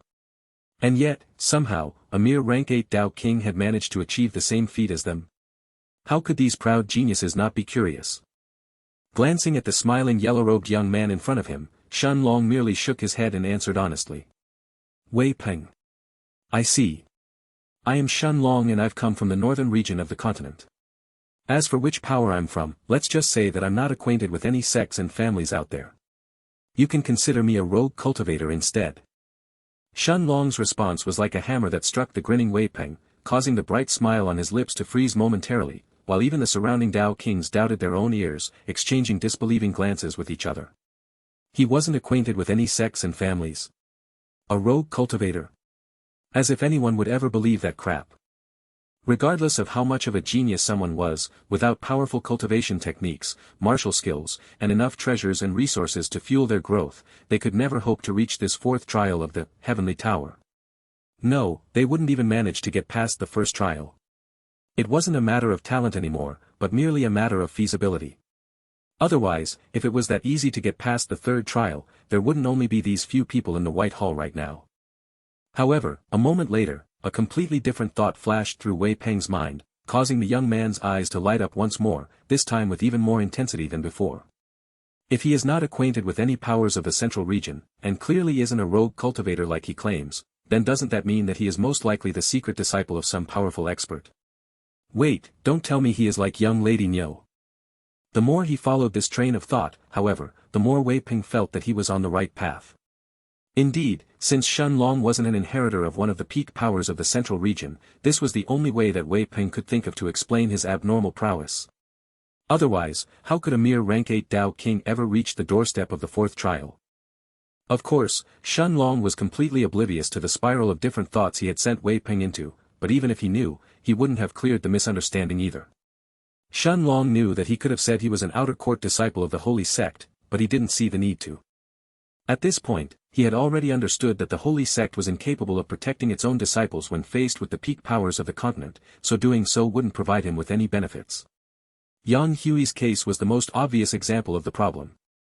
The young lady of the Bai family had arrogantly crashed the outer court examination of the holy sect, and had even stolen the strongest outer court disciple in front of everyone's eyes before taking her leave. And yet, even the elders of the sect didn't dare to defy her at the time. Thus, even if Shen Long wanted to stay affiliated with the holy sect in the future, giving the sect's name to these people was unlikely to bring anything positive as a result.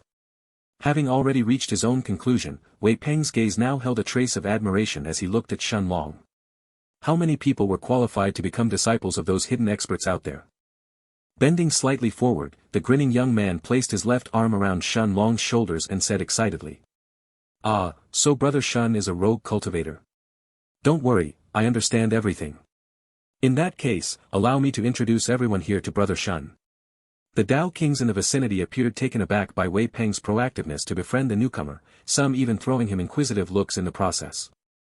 It wasn't that Wei Peng wasn't a sociable, friendly person by nature, but as the second young master of the Wei family, the peers that could enter his eyes were far and few between.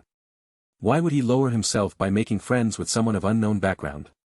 However, those Dao Kings who could read between the lines had different expressions on their faces, some even throwing envious looks at the yellow-robed young master of the Wei family. Heh, it seems that those guys have already come to the same conclusion as I did. Too bad that you guys were all too slow. With the easygoing smile on his face becoming more and more pronounced, Wei Peng began to introduce the surrounding Dao Kings to Shen Long one by one. Brother Shen, this is the seventh young master of the ancient Su family, Su Tai, and he is a peak 6th stage body refiner. Wei Peng's voice wasn't subdued in the slightest, reverberating throughout the empty hall as he pointed at a tall young man sitting at the very corner of the hall. Freednoll.com. That man was dressed in a tattered, half-sleeved shirt that exposed his muscular, toned body for everyone to see, and had ink-like dark skin that was covered in mysterious symbols. His gaze was particularly sharp as he stared at the grinning Wei Peng, as if angered that the handsome yellow-robed youth was giving his secrets away to an outsider. However, Wei Peng didn't seem to have noticed the piercing gaze that was trying to burn a hole in his face, as he continued with the same, leisurely attitude as before.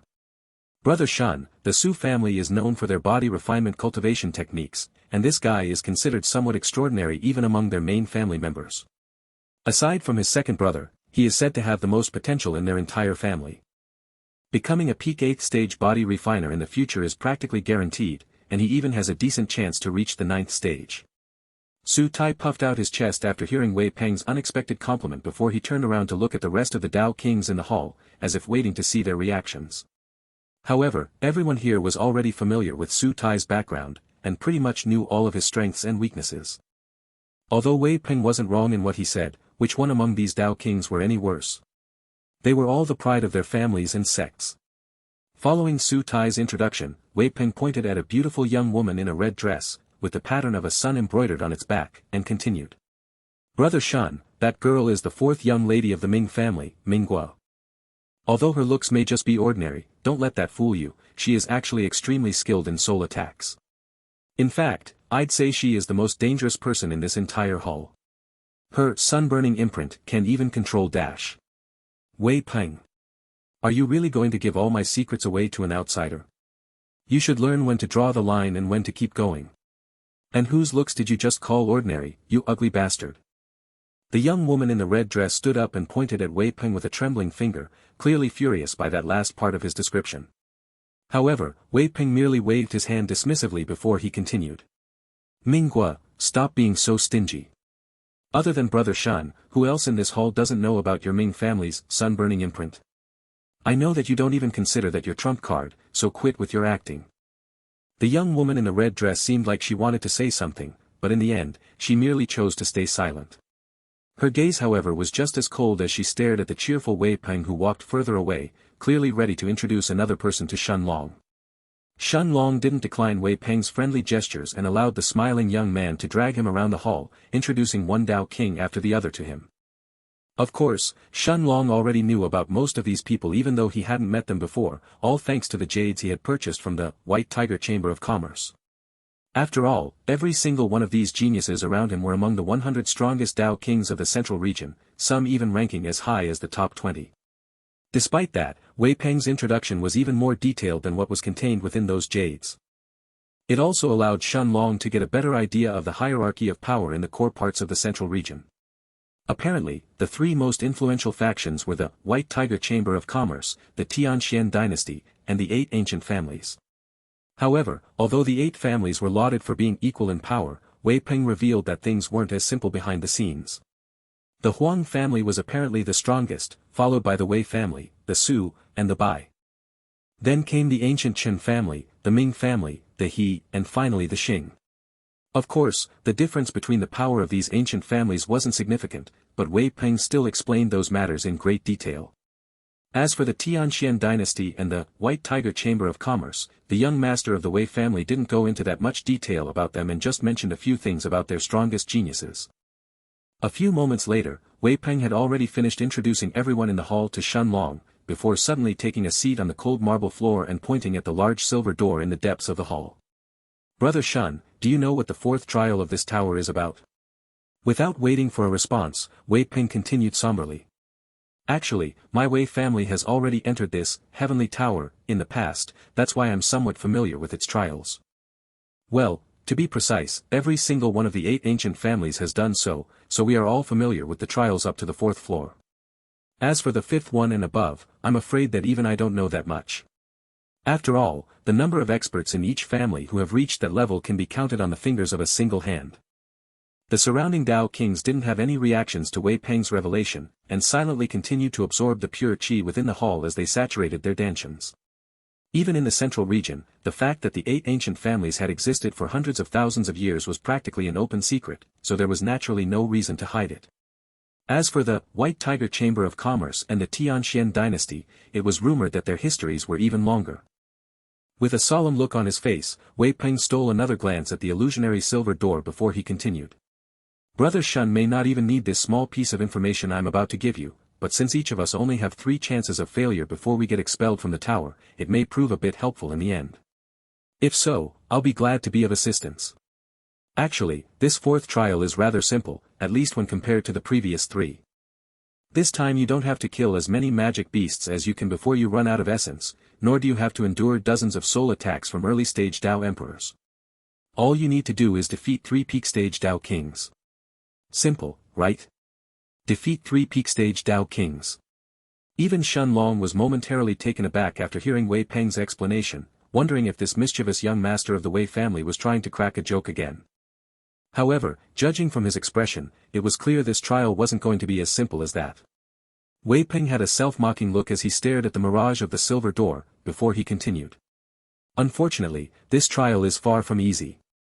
The 3 Dao Kings you have to face are all nominally outer court disciples of the Imperial Mandate sect, just like the rest of us. Meaning, they are all people who were once strong enough to pass the first 3 trials of this tower as well and reach this point.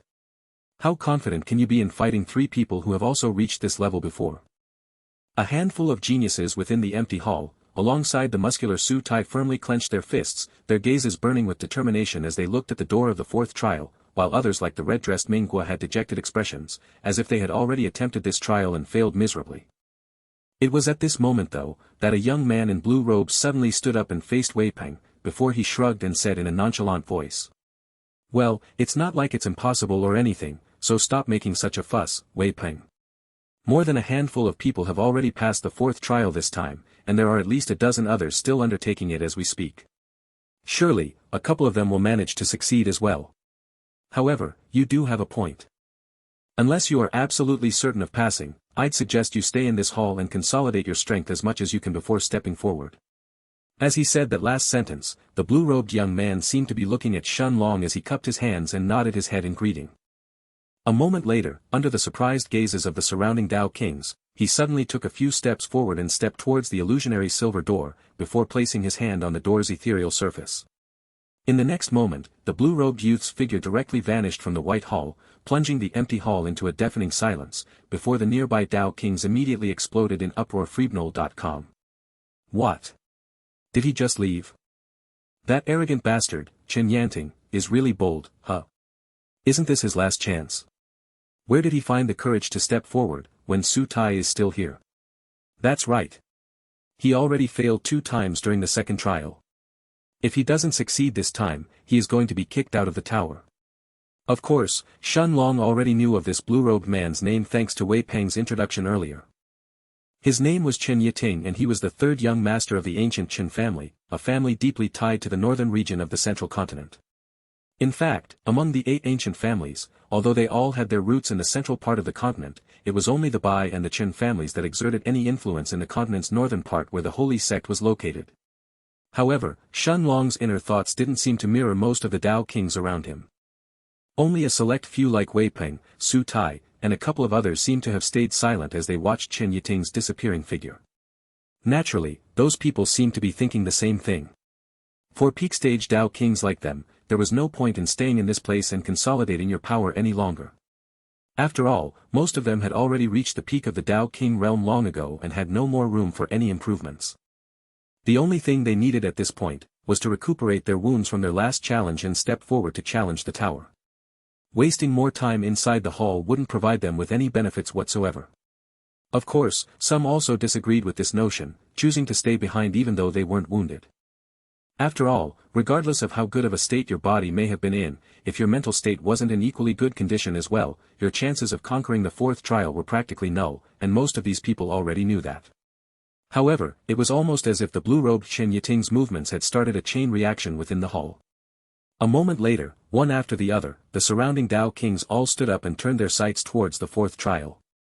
The yellow-robed Wei Peng's gaze seemed to have turned into one of focus and pure determination, as the young master of the Wei family stood up as well. Taking a look at Su Tai and the rest who were already walking towards the illusionary silver door, he no longer hesitated, as he cupped his hands at Shen Long and said solemnly. Brother Shen, it looks like I'll be challenging the 4th trial right away. Originally, I was planning on sharing a drink or 2 with you first, but my circumstances have changed.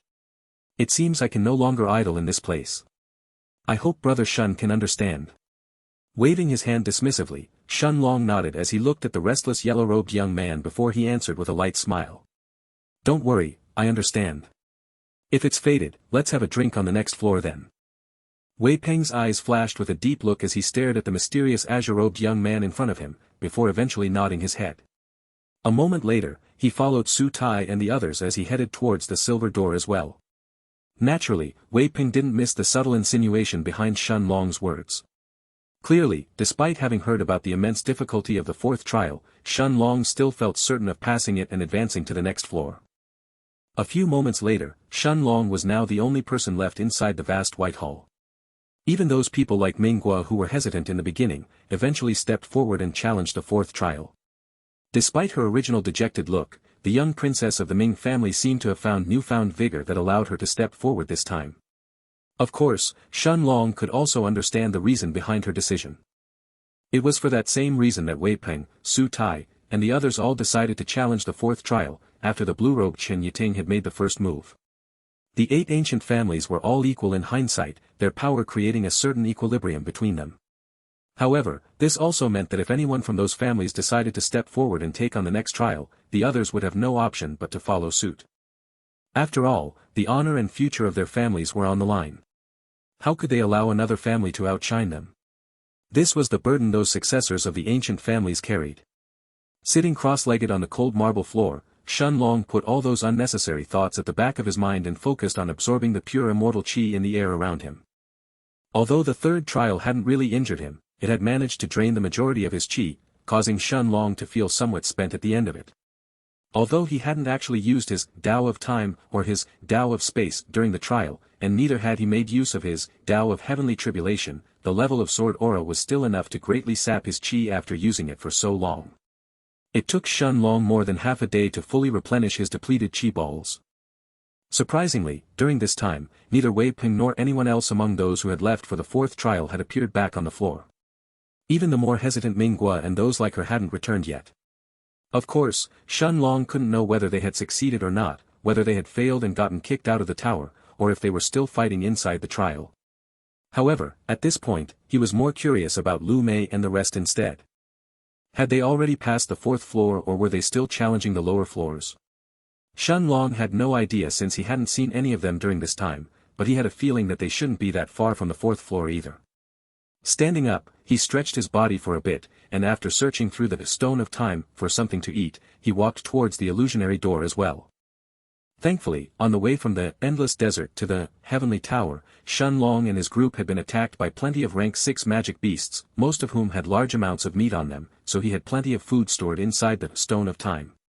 Even with the gluttonous black dragon voraciously devouring large amounts of magic beast meat every day, Shen Long still had enough food left to last him a long while. At the very least, he should have enough for at least a year. Of course, Dao Kings could still survive without food or water for a very long time, as long as they could absorb the spiritual qi around them. However, after being in seclusion for so long inside the endless desert, Shen Long could feel his body craving for something to eat. A few moments later, Shen Long finally stood in front of the illusionary silver door. As he placed his hand on the door's mirage-like surface, that unwanted nauseous sensation overcame him once again, before his surroundings turned blurry once more. This time however, it took less than a second for his vision to return, as Shen Long found himself in the heart of a verdant, lush forest. Surrounded by gigantic pine trees as far as the eye could see, with wide twisting vines around their monstrous trunks, each of them as large as an adult human, the dense forest stretched out in every direction. Each of those pine trees seemed to be more than 30 meters, 99 feet, in height, completely blotting out the sky above the forest. And yet, despite their enormous size and intimidating appearance, the thick trees around him weren't what caught Shen Long's attention. Instead, it was the 3 figures that were sitting cross-legged beneath one of those trees, each of them facing the other 2 as they formed a triangle shape. Almost at the same time that he had noticed them, the 3 figures seemed to have opened their eyes as well, as they simultaneously turned their gazes towards Shen Long. The first figure was a young man with messy black hair who was holding a large staff. The second figure was a young woman with short auburn hair and flaming red eyes. But it was the third figure, the one that looked the most ordinary, that drew Shen Long's attention. It was a man in his late 20s, with a plain-looking face and long black hair that reached all the way to his waist. What drew Shen Long's attention, however, was the familiar energy around this man's body, a type of energy that Shen Long possessed as well. It was the energy of someone who trained in the Tao of space. As Shen Long's gaze met with the long-haired man's, the latter actually smiled, before he suddenly disappeared from the spot he was standing on, appearing right next to his opponent. His movements were extremely swift, almost like a mirage, while his white robes fluttered in the wind as he made his move. In the next moment, a small black dagger materialized in his palm, as the long-haired young man thrust it towards Shen Long's temple. The thin black dagger cut through the air like an arrow, looking to plunge itself straight into its target's head. Unfortunately for him, Shen Long seemed to have already anticipated his attack. His bright golden eyes that resembled a pair of suns flashed with a deep blue glow, before he effortlessly craned his neck to the side, narrowly avoiding the long-haired man's strike. The white-robed young man looked stunned, surprised by the sudden turn of events, but his movements didn't stop for a moment. Seeing that Shen Long had avoided his strike, he hurriedly took a step back, opening up the distance between them. At the same time, the remaining 2 peak stage Dao Kings also made their moves. The first one, the young man with the messy black hair, took a step forward, his figure leaving behind countless afterimages as he beelined straight towards Shen Long. The large bronze staff in his hands suddenly extended, becoming more than 10 meters, 33 feet, long as he swiped it sideways, aiming at Shen Long's lower half. The scene looked somewhat comical, as if a small ant was trying to wield a weapon more than 6 times its size, and yet somehow, the messy-haired man seemed to have no issue controlling his staff. Almost simultaneously, the young woman with the short auburn hair also made her move. Her flaming red eyes burned with incandescent, radiant heat before a mixture of white and scarlet flames enveloped her body. In the next moment, her figure turned into a flaming meteor as she shot herself at Shen Long with devastating speed. Sensing the 2 follow-up attacks coming from both directions, Shen Long didn't chase after the long-haired young man and decided to deal with these 2 new threats first.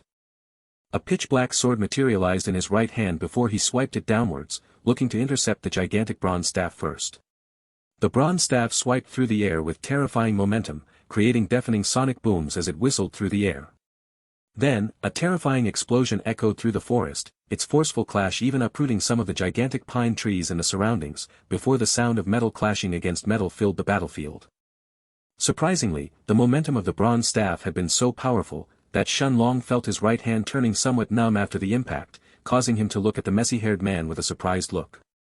However, the messy-haired young man was even more shocked right now, his gaze a mixture of astonishment and disbelief. He had imbued his Dao of Light in this attack of his, enhancing both his own speed and the momentum of his bronze staff to a terrifying degree before he swiped it at Xianlong. The messy-haired man was even a peak 6th stage body refiner on top of being a peak stage Dao King, and he had also been the one to initiate the attack, and yet, he had been the one forced to take a step back after the clash. How terrifying was this monster in front of him? Although the messy-haired young man wasn't a real person and was merely a soul imprint left behind in the tower countless years ago, he still possessed a certain sense of self-awareness. Additionally, his body, his chi, and the insights he had comprehended had been at the absolute peak of the Dao King realm at the time he left his imprint, making him one of the strongest Dao Kings attempting the tower's trials. So, how could he not be surprised after losing in a contest of strength?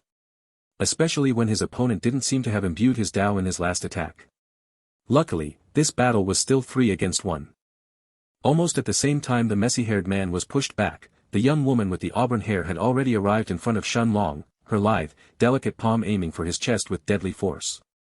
Although Xianlong could tell that this young woman in front of him wasn't a body refiner, he could sense that this palm strike of hers was just as dangerous as that black dagger and the bronze staff he had faced. However, at this point, there was no way for him to dodge this strike. The young woman had been extremely insidious and crafty with her strike, timing her attack right after Xianlong had blocked the bronze staff, not giving him any room to maneuver. Unfortunately for her, Xianlong had never planned to dodge her attack in the first place. Clenching his left hand, Xianlong took a step forward and sent his fist to meet the incoming palm, as sparks of white lightning enveloped his entire body. However, just as the young woman's palm clashed with his fist, a scene that neither Xianlong nor the auburn-haired woman expected, took place next. The young woman's figure suddenly disappeared from the heart of the battlefield, appearing more than 100 meters back, right next to the long-haired man and the messy-haired one. The young woman had a look of confusion on her face, quickly followed by unspeakable anger as she turned around and stared furiously at the long-haired young man behind her. Her flaming red eyes were full of indignation as she looked at him, before her rosy lips finally parted as she asked in a cold tone. "What do you think you are doing?" However, the long-haired man only spared the woman in front of him a single glance, before he turned his gaze towards the sparks of white lightning crackling around Xianlong's body. After a moment of silence, he answered calmly. "If I didn't save you, you would have died just now." The auburn-haired woman was about to retort and rebuke the white-robed young man for underestimating her, but a moment later she felt a sharp, searing pain coming from her right palm. Lowering her head to look at her hand and the horrible condition it was in, her scarlet eyes widened in disbelief before she hurriedly turned her gaze towards the distant Xianlong. "Do you understand now? That lightning around him isn't normal. If I let you fight him for a few more seconds, you would have already turned into a corpse." The long-haired man's voice was casual, but both the young woman and the messy-haired man couldn't help but feel a chill coursing through their hearts. What type of lightning was that and how could it be so terrifying? The auburn-haired woman had only exchanged a single attack with Xianlong, no, not even one attack since the long-haired man had teleported her away before they could fully clash, and yet her hand was severely burned as a result. Then, what would have happened if they had truly fought just now? Taking a deep breath, the woman with scarlet eyes nodded and steeled herself before she said seriously. "All right, I admit that none of us are strong enough to fight him by ourselves. Let us fight together then." The messy-haired young man nodded as well, indicating that he agreed with her assessment, before the three of them gradually spread out, encircling Xianlong from every direction. However, Xianlong wasn't paying the slightest bit of attention to the auburn-haired woman or the messy-haired young man with the bronze staff. Although the two of them were strong enough to break past his defenses and injure him if left alone, they were still individually weaker than by Long Tian and Xingyi. Instead, his gaze was fully focused on the white-robed man with the plain-looking face. This was the first time that Xianlong was fighting someone who had also comprehended the Dao of space. What drew Xianlong's attention the most, however, was the different application of the Dao of space this purple-robed young man used. He had already used his spatial manipulation to teleport his companion away from the fight just now. Although Shenlong was also a peak-stage Dao King in a sense, this wasn't a skill he had comprehended. Of course, this difference in abilities wasn't any surprising. After all, two people may have comprehended the same Dao but end up learning entirely different skills at the end of the day. It didn't mean that someone who had also comprehended the Dao of space would be able to open space tiers within his opponent's bodies, with the same precision Shenlong did and assassinate them, nor that they could also conjure an illusionary spatial blade that could cut through almost any defenses with ease. However, Shenlong had to admit that he was still curious about this white-robed man's abilities. Who knows, perhaps my own comprehension may even increase as a result. As this thought appeared in his mind, Shenlong actually smiled, excited to see what else the white-robed young man had to offer. A moment later, a barrage of attacks assaulted Shenlong from every direction, as the messy-haired young man repeatedly attacked with his staff while keeping his distance, while the scarlet-eyed woman conjured dozens of gigantic, scorching white fireballs, blocking every possible escape path. Every time the messy-haired man attacked from one side, torrid white balls of flame would assault him from the other, trying to find an opening in his seemingly impregnable defenses. However, no matter how hard they tried, Shenlong's fighting style didn't leave a single opening for them to exploit. Instead, it had been more than once that Shenlong had closed the gap between them and had appeared next to the scarlet-eyed woman or the messy-haired young man, only for the white-robed man to teleport them away. Of course, Shenlong had also attacked the three Dao Kings from a distance, conjuring dozens of pure white lightning bolts, but once again, the white-robed young man showcased how differently he used his Dao of space. Just before those lightning bolts could hit him or his teammates, the white-robed man waved his hand, opening up space tiers that swallowed the bolts of heavenly tribulation, redirecting their power to the forest behind him. At this point, the entire forest was already alit, the gigantic pine trees either burning from the white and scarlet flames, or were already charred after being struck by the terrifying lightning bolts. And yet, the four people at the heart of it all didn't seem to have noticed, as they continued to exchange destructive attacks between them. An hour later, Shenlong was finally satisfied after seeing everything the white-robed man had to offer. At this point, Shenlong had to admit that the way this long-haired man used his Dao of space was indeed unique. Not only could he teleport his companions to safety and redirect Shenlong's bolts of heavenly tribulation, but he could also encase himself or his opponent in a cocoon of space tiers. This cocoon was almost impregnable from the outside, absorbing almost every attack, and utterly deadly from the inside. Anyone who hadn't comprehended the Dao of space themselves or didn't have any ways to defend against the deadly power of spatial rifts would be ripped apart in a matter of seconds. Unfortunately for the white-robed man, Shenlong's control of space wasn't any weaker than his own, allowing him to effortlessly destroy his space cocoons. This had left the white-robed young man feeling utterly distressed. It was almost as if this mere rank 8 Dao King in front of him didn't have any weakness. At this point though, Shenlong knew that it was time to end their fight. Although his opponents weren't overly dangerous, they were still peak-stage Dao Kings, and extraordinary ones as well. Fighting them for so long to absorb the white-robed man's Dao of space had caused him to expend a large amount of qi in the process. Even with his vast reserves of qi, Shenlong knew that fighting three strong opponents for so long was bound to exhaust him eventually. In the next moment, the sparks of lightning around his body vanished and even the black sword in his hand disappeared. Staring at the three peak-stage Dao Kings in the distance though, Shenlong actually smiled before he said to the white-robed man. "Since you've showed me your strongest attacks, I suppose it's time for me to return the favor." The invisible figure of an hourglass then expanded from his body, before his lips parted, letting out two simple words. "Monarch's domain." As the invisible figure of an hourglass covered the battlefield, the white-robed young man, the messy-haired man with the staff, and the scarlet-eyed woman all felt a subtle change in their surroundings, as if a thin, imperceptible veil had suddenly enveloped them. Although this change was extremely faint, almost indiscernible, as experienced peak-stage Dao Kings, how could they not feel even the most minute shift around them? However, before any of them could react, Shenlong's silhouette vanished from the spot he was standing on, appearing right next to the messy-haired young man, before he sent a fist flying at his chest. The messy-haired man's heart felt cold as he tried to instinctively raise his bronze staff and block the sudden strike, but before he could even think of doing so, Shenlong's fist had already pierced through his chest, before coming out from the other side. His movements had been so swift and sudden, that mere words were incapable of describing their dread. A moment later, the messy-haired man dropped the staff from his hands, letting it fall on the ground with a thud, before his eyes turned dim and lifeless. The long-haired man and the auburn-haired woman looked at the scene in front of them in shock, unable to make sense of what had just happened. They couldn't understand how the situation had changed so suddenly, to the point where one among them had died and they didn't even know how. No, that was wrong. They knew exactly what had happened, even though their eyes had been unable to track their opponent's movements. After all, they could still see the faint droplets of blood dripping from Shen Long's fist right now as he looked at the messy-haired man's disappearing corpse. However, this realization only served to amplify their shock. How could the opponent that was only evenly matched against them, suddenly explode with so much power speed? It didn't make any sense. This was even more so considering that the messy-haired man with the bronze staff was an expert who had comprehended the Dao of Light to the peak of the Dao King realm, making the number of people who could match him in terms of speed, let alone surpass him at the same level of cultivation, practically non-existent. However, the most astonished out of everyone present was certainly the white-robed, long-haired man, staring at Shen Long with an aghast look on his previously emotionless face.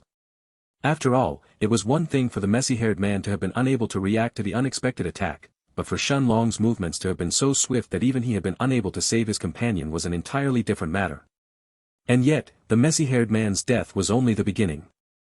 A moment later, Shen Long's figure vanished once more, appearing right in front of the auburn-haired woman, before an illusionary, purple-colored blade moved towards her throat with overwhelming speed.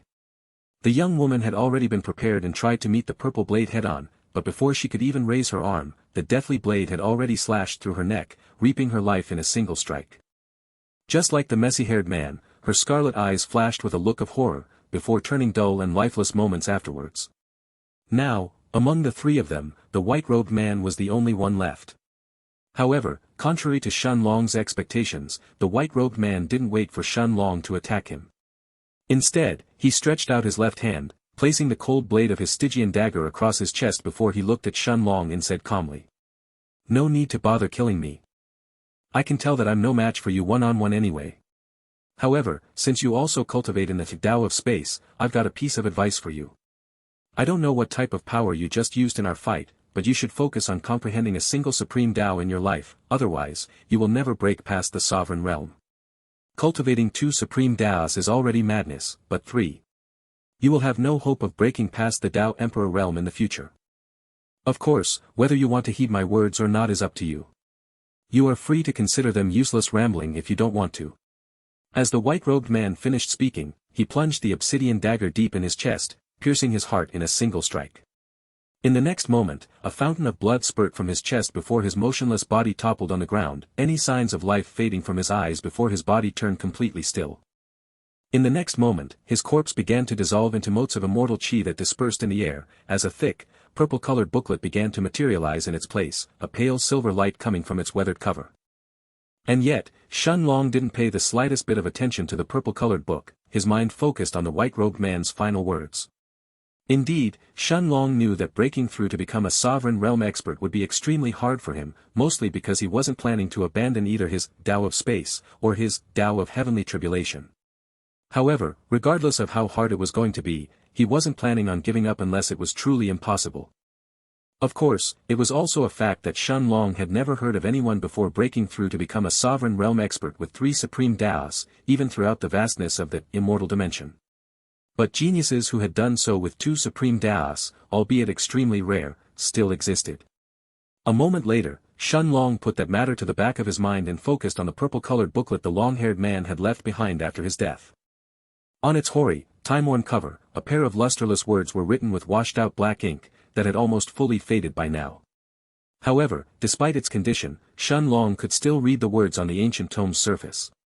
Immortal-grade cultivation technique, rift convergence. Looking at the immortal-grade cultivation technique the white-robed man had left behind, Shen Long examined it for a moment before eventually shaking his head and turning his gaze towards the remaining 2 disappearing figures. And indeed, just like the white-robed young man, the woman with the scarlet eyes and the young man with the bronze staff seemed to have also left behind a pair of thick booklets. The young woman's book was burning with soft, white ethereal flames, as the words, "Path of the Setting Sun," were written on its surface. As for the messy-haired man, his book was emitting a radiant golden glow while the words, "World of Limitless Light," were etched on its decrepit cover. Of course, Shen Long wasn't overly surprised to see 3 immortal-grade cultivation techniques. After all, he understood that suitable cultivation techniques were equally as important as one's talent if someone wanted to go far in the path of cultivation. Additionally, these weren't even low-grade cultivation techniques, even by the standards of the peak powers of the central region. Shen Long guessed that most likely, throughout the entire central continent, only the 8 ancient families, the White Tiger Chamber of Commerce, and the Xianxia dynasty would be in possession of any middle-rank, immortal-grade cultivation techniques. Perhaps a few powerful sects would also possess one or two of those techniques, but they would surely treat them as supreme treasures that only their elders and sect masters would be able to view. Unfortunately, to Shen Long, these cultivation techniques were no different from trash. Even the rift convergence technique the white-robed man had left behind, which was actually an immortal-grade cultivation technique tailored for cultivators of the Dao of space, was no different. After all, Shen Long knew that there was no cultivation technique out there that could replace his Monarch's hourglass. Besides, whether it was cultivation techniques or martial skills of the immortal grade, Shen Long knew that he already had an abundance of them thanks to Little Black. The Black Dragon had hoarded countless rare cultivation techniques and martial skills over the years he and his master roamed the immortal dimension, storing all of them inside his mind. As he took a look around him, Shen Long gradually let out a breath before storing the 3 immortal-grade techniques inside the Stone of Time. At the very least, he could still sell them in the future or possibly exchange them for treasures of equal value, so it couldn't be said that they were completely worthless after all. A few moments later, Shen Long's figure disappeared from the ancient forest, allowing silence to descend once more to the once serene, peaceful battlefield. Soon, the usual saturated immortal chi filled his surroundings for the 4th time, as Shen Long found himself at the heart of a familiar vast white hall. He had already gotten so used to this unwanted feeling of forceful teleportation, that he no longer felt disconcerted upon experiencing it. As he took a look around him though, Shen Long was surprised to spot more than 20 figures present on this floor. The resting area on the 3rd floor only had 15 or so Dao Kings waiting, so it was definitely a surprise to see the 4th floor having even more than that. However, after thinking about it for a bit, Shen Long realized that it also made sense. After all, back on the 3rd floor, everyone had decided to take on the 4th floor's trial at the same time, so it was to be expected that a few of them would have ended up passing it. Besides, Shen Long didn't know how many people had previously passed the 3rd floor in the first place. After all, the Heavenly Tower had been open for more than half a year, perhaps even more. Who knows, it was possible that the 5th floor would have even more challengers than this one. However, unlike the resting areas of the previous 3 floors, Shen Long quickly noticed a vast difference in the atmosphere of this 4th floor. While a few Dao Kings were indeed sitting on the cold marble floor recovering their chi, the majority of them looked to have gathered in front of the illusionary silver door, discussing something with animated expressions. Most of them didn't even seem to have noticed the shimmering runes of the small teleportation formation lighting up, their gazes fully focused on the translucent silver door in front of them. Of course, a few of the resting Dao Kings raised their heads and threw Shen Long a few surprised glances, before eventually focusing on recovering their chi once more. As he took a look at the people around him, Shen Long also noticed a few familiar faces from the 3rd floor. The burly, green-robed young man from the Su family, Su Tai, seemed to have successfully passed and reached the 4th floor, alongside the one who had instigated everything, the blue-robed Chen Yiting. However, Shen Long didn't see Wei Peng's figure among the surrounding Dao Kings. It was unknown if that young master of the Wei family was still challenging the 4th trial, or if he had failed and had returned back to the 3rd floor. As for Lu Mei, Jiang Chen, Bai Long Tian, and Xingyi, they didn't seem to have reached this floor yet, or perhaps were already ahead on the 5th floor. Nevertheless, there was one particular figure inside the hall that Shen Long ultimately focused his gaze on.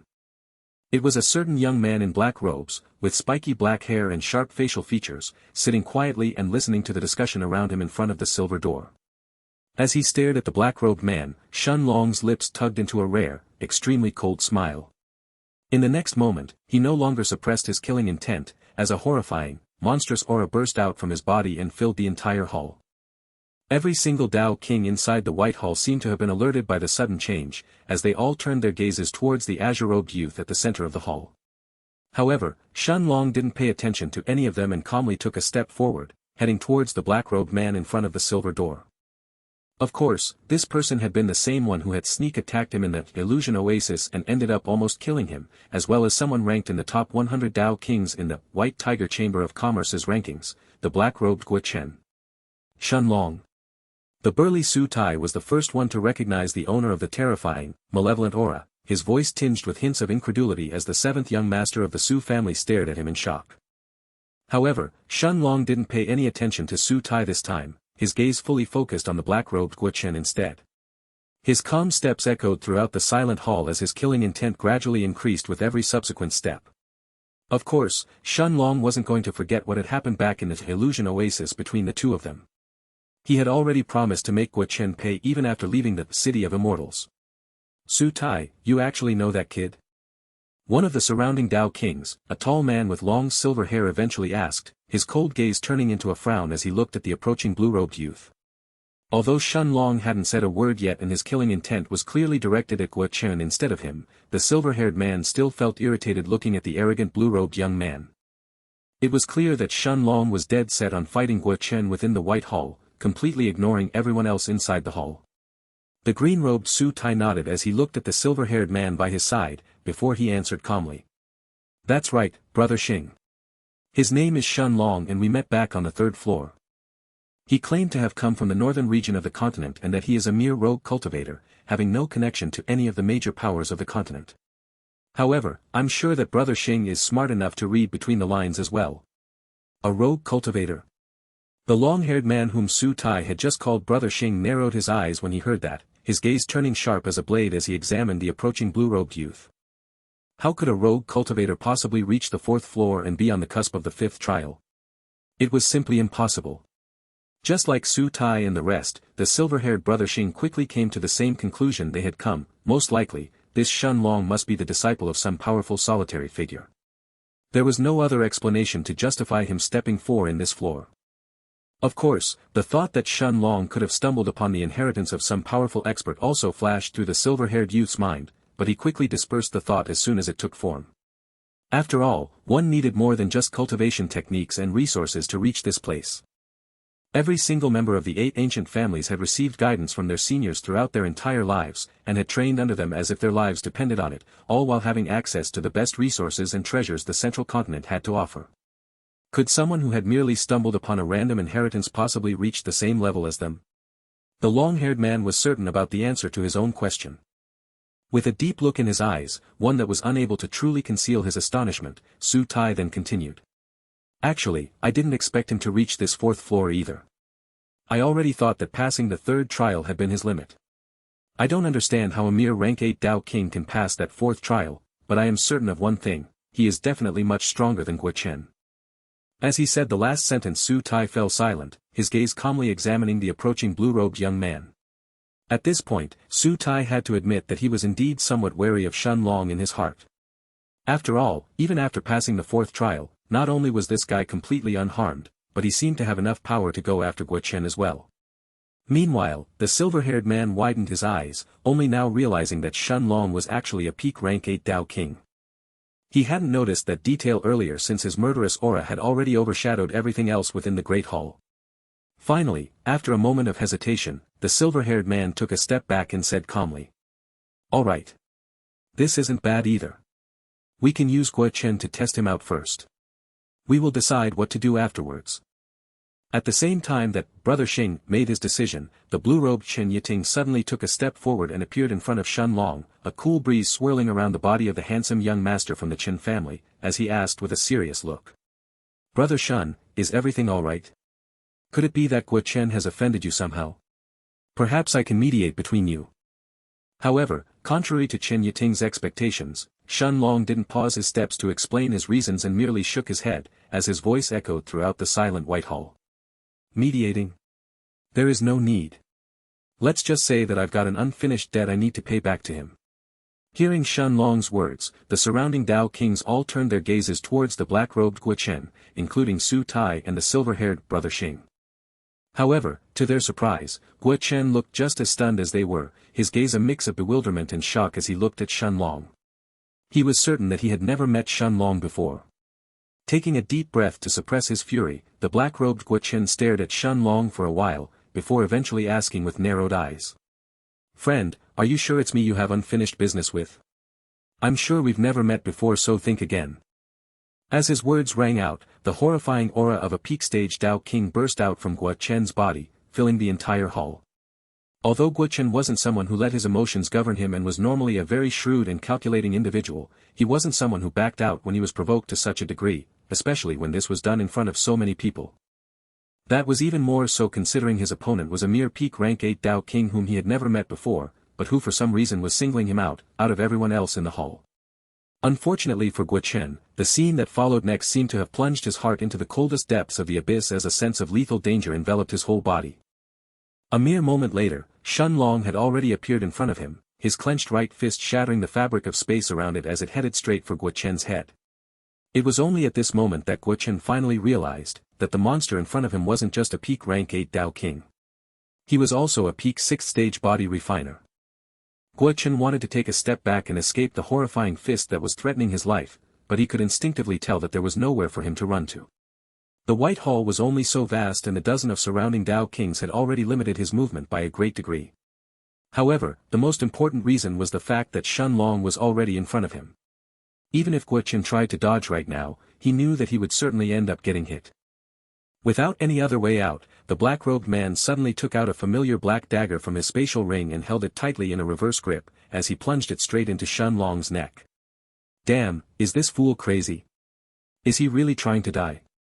This bastard has gone mad. Step back. At the same time, Su Tai and the surrounding Dao Kings all took a few steps back in a hurry, widening the distance between themselves and Guo Chen while staring at the spiky-haired man in complete astonishment. It seemed that Guo Chen had already given up on defending and was trying to take Shen Long down with him. His expression had already turned into an extremely vicious one, a hint of madness flashing in his eyes as he thrust the dagger towards Shen Long's neck. Indeed, Guo Chen's aim was rather simple right now. Either Shen Long was going to stop his attack and defend himself, or they were both going to die. In fact, Guo Chen had already planned his next course of action as well. Meanwhile, it was only at this moment that the green-robed Su Tai had finally pieced everything together, a look of realization gradually dawning in his eyes. Of course, it's not that he is a mere rank 8 Dao King, but he is a dual cultivator. Yes, this makes sense now. Feeling that he had suddenly solved the mystery behind Shen Long, Su Tai took a deep breath and observed the battle in front of him. Indeed, if Shen Long was a dual cultivator who had simply prioritized his body refinement over his chi cultivation, Su Tai could understand how he had reached the 5th trial alongside them. Of course, his previous assessment of Shen Long being the disciple of some powerful, solitary figure, didn't fade, but instead solidified even further. After all, the number of people who could tread both paths of chi cultivation and body refinement simultaneously was extremely small, requiring not just an immense level of talent, but countless resources invested as well. At the same time, staring at the familiar onyx dagger in Guo Chen's hands, Shen Long narrowed his eyes before his gaze turned cold and unfeeling once more, without the slightest hint of pity in his eyes. It had been this same dagger that Guo Chen had used the last time, back in the illusion oasis when he had sneak attacked him and tried to take his life. A moment later, sparks of white lightning covered Shen Long's whole body, as his fist continued to descend towards the black-robed young man in front of him. Finally, a hint of panic flashed through Guo Chen's eyes seeing that Shen Long wasn't planning to step back and retract his fist. Is this bastard really trying to die with me? However, as this thought took form in his mind, Guo Chen grit his teeth and decided to steel himself as well, not taking a step back either as he instead put even more strength behind his black dagger. Since Shen Long wasn't planning to retreat, Guo Chen's tactic had now turned brutally simple, whoever's attack connected first would win. The other was going to die. And yet, under Guo Chen's disbelieving gaze, right before his dagger could plunge itself into Shen Long's neck and allow the spiky-haired man to rejoice over his victory, a layer of protective black scales appeared around Shen Long's body, completely walling the insidious attack. As it clashed against the thick dragonic scales, the sound of metal clashing against metal echoed throughout the silent hall, before Guo Chen's eyes finally widened in horror. His small onyx dagger that was his most prized possession couldn't even scratch the first layer of dragonic scales around Shen Long's body, before forcibly coming to a halt. Horrified by this fleeting moment of realization, Guo Chen opened his mouth and tried to speak, but before he could even do so, a terrifying fist that was crackling with white lightning made contact with his head, before a thunderous explosion filled the great hall. Then, under the eyes of the surrounding Dao Kings, Guo Chen's figure suddenly exploded, turning into a mist of flesh and blood. Just like this, a peak stage Dao King, someone ranked in the top 100 among all the Dao Kings of the central continent had lost his life. The dozen of surrounding Dao Kings, including Su Tai, the silver-haired brother Xing, and even those Dao Kings who were resting earlier recovering their chi, all of them now looked at Shen Long with horrified gazes, as if they were looking at a monster. No, even the word monster is not enough to describe that. How is this even possible? Guo Chen died in a single strike. A peak stage Dao King couldn't even take on one attack. The White Hall instantly burst into clamor as the surrounding Dao Kings all stared at Guo Chen's mangled corpse in pure disbelief. No, there was not even a corpse for them to look at anymore. There was only a pool of flesh and blood where Guo Chen's body should have been. Of course, everyone could tell that even Guo Chen's soul hadn't survived Shen Long's strike either. The black-robed peak stage Dao King had turned completely and utterly dead. However, while the majority of people were staring at Guo Chen's mangled corpse, the silver-haired brother Xing and a few others were instead looking at Shen Long, or, more precisely, at the transformation he had just undergone. Thick, pure black dragonic scales had now covered his entire body like a protective armor, making him look more like a magic beast than a human. Sharp, bestial-like claws had also appeared around his hands, but surprisingly one could still make out the outline of human fingers under their thick carapace. As they stared at the peculiar transformation, the same thought flashed through the green-robed Su Tai's, the silver-haired brother Xing's, and the rest's minds. An immortal bloodline. This is definitely a high-grade immortal bloodline. The clamor within the Great Hall gradually subsided, allowing the surrounding Dao Kings to return back to their senses. And as they did, many of them began to look at the blue-robed youth at the center of it all with a myriad of colorful expressions. Indeed, Shen Long's strength was terrifying, but the way he had killed Guo Chen was even more terrifying in comparison. The life of a peak-stage Dao King had been snuffed out in an instant, being treated no different from a frail blade of grass, stepped on and plucked out in an instant. Although the majority of these Dao Kings inside the White Hall were also ranked among the top 100 Dao Kings, none of them was confident that they could kill Guo Chen as easily and effortlessly as Shen Long had done.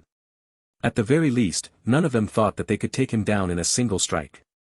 And yet, the strongest people inside the hall right now, the silver-haired brother Xing, the green-robed Su Tai, and a few others didn't even concern themselves with Guo Chen's death, their gazes fully focused on the black dragonic scales around Shen Long's body instead.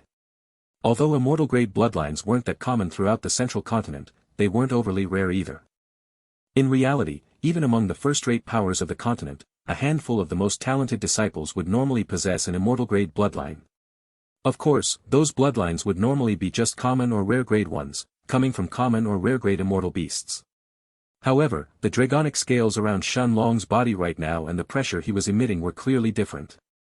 Although Su Tai and the others couldn't tell exactly what kind of bloodline Shen Long possessed or how pure the blood in his body really was, as members of the 8 ancient families they could still discern how unordinary his bloodline was.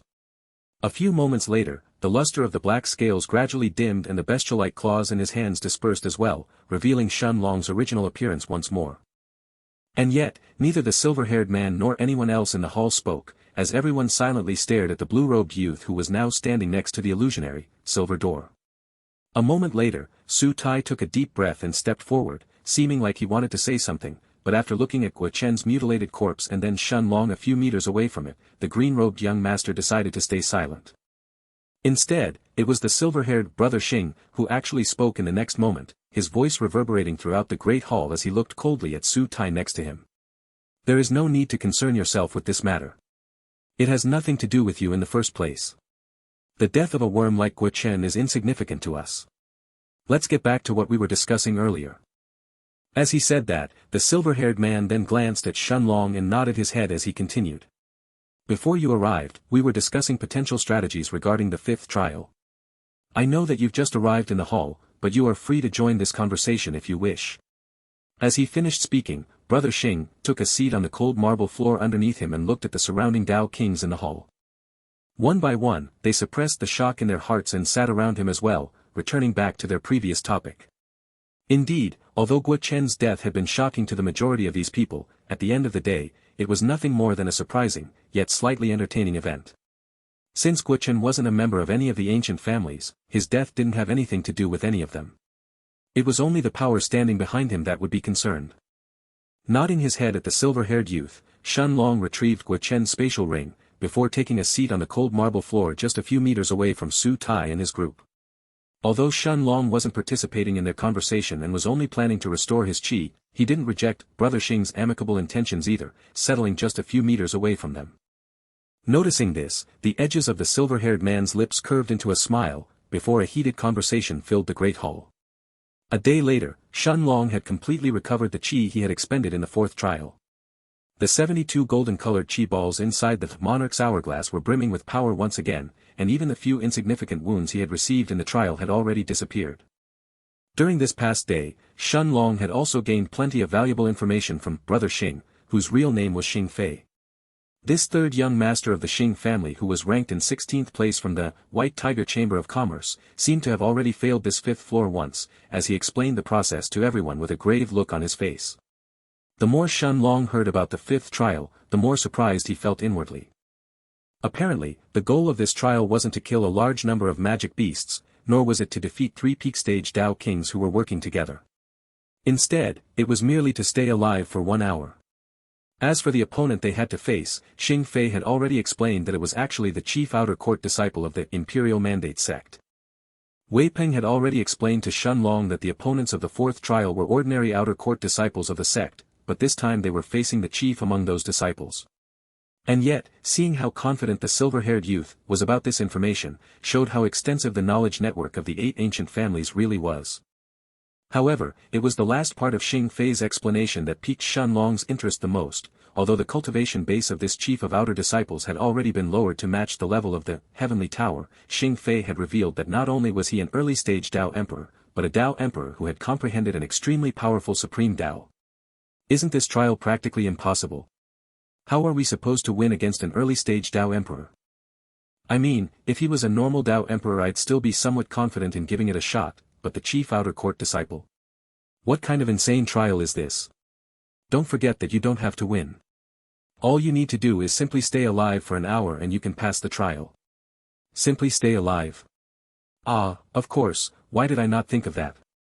All I have to do is just survive the onslaught of the chief outer court disciple for 1 hour and I can pass. That's easy then, idiot.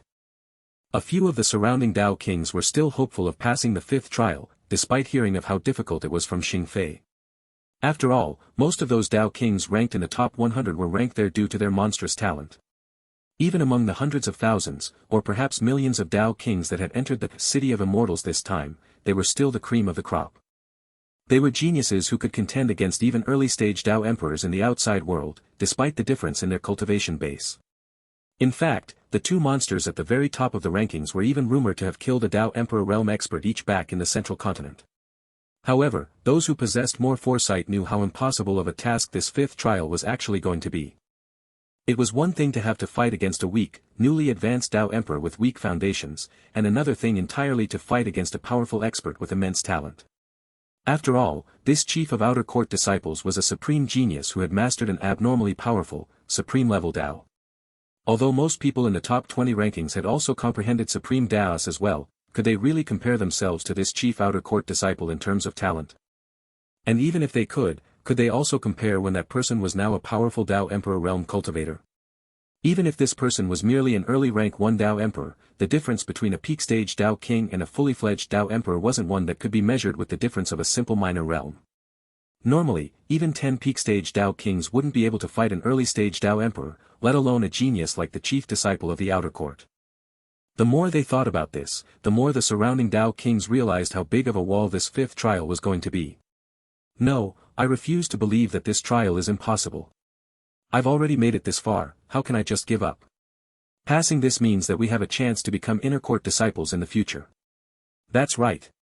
How did Huang Yun and the others even succeed in the first place? There is definitely a way to do it. The eyes of some of the Dao Kings immediately lit up when the name Huang Yun was mentioned, as if they had suddenly found a rope to hold on. Indeed, the successor of the Huang family was rumored to have already passed this floor, and had already ascended to the 6th floor, and he wasn't the only one to do so either. A few other monsters at the top of the rankings had succeeded as well, proving that this 5th trial wasn't truly impossible, just very, very hard. However, Su Tai, who had stayed silent all this while, suddenly looked at the clamoring Dao Kings around him and said mockingly, "You all think you are on the same level as Huang Yun, that abnormal monster. Sure, why don't you go ahead and try then? Give this trial a shot and see if you can pass. Worst case scenario, you just waste your last chance and get kicked out of the tower. No big deal." His words were like a wave of cold water, dousing the surrounding Dao Kings and instantly extinguishing the clamor in the Great Hall. And yet, Su Tai merely shook his head as he continued. Even the 4th trial couldn't be considered easy. Sure, it wasn't overly hard, but it definitely wasn't easy. However, in comparison to this fifth trial, the fourth one was probably child's play. Other than Brother Xing, and perhaps also Brother Shun, I don't think anyone else has a chance here. If you don't have enough talent to rank in the top 15, passing the fifth trial is probably impossible. Su Tai's words were calm and unhurried as if he was merely stating a fact, but his words were like a hammer, rocking the hearts of all the Dao kings inside the hall. Indeed, Xing Fei was ranked in 16th place, so he definitely had the best chance out of everyone else in the hall.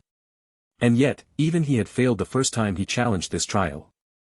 Could the rest of them really succeed where he had failed? As for Shun Long, some of the surrounding Dao kings were still unconvinced in their hearts, thinking that he had only managed to kill Guo Chen thanks to his immortal grade bloodline, but they didn't dare to voice out those thoughts in front of Su Tai. After all, other than Xing Fei, Su Tai was the second strongest person inside the hall right now, ranked in the 20th spot on the list, and it was clear that he was trying to befriend Shun Long. Shaking his head, the silver-haired Xing Fei looked at everyone around him and smiled before he said calmly. You don't have to take Su Tai's words to heart. Yes, it's true that this fifth trial is hard, and it's also true that I've failed it once already, but it's still possible that some of you may have better results than I did. If you think you can do it, you are free to challenge it as well. I've already shared everything I could with you anyway. Standing up, Xing Fei turned his gaze towards the illusionary silver door just a few meters away from him and began to make his way over.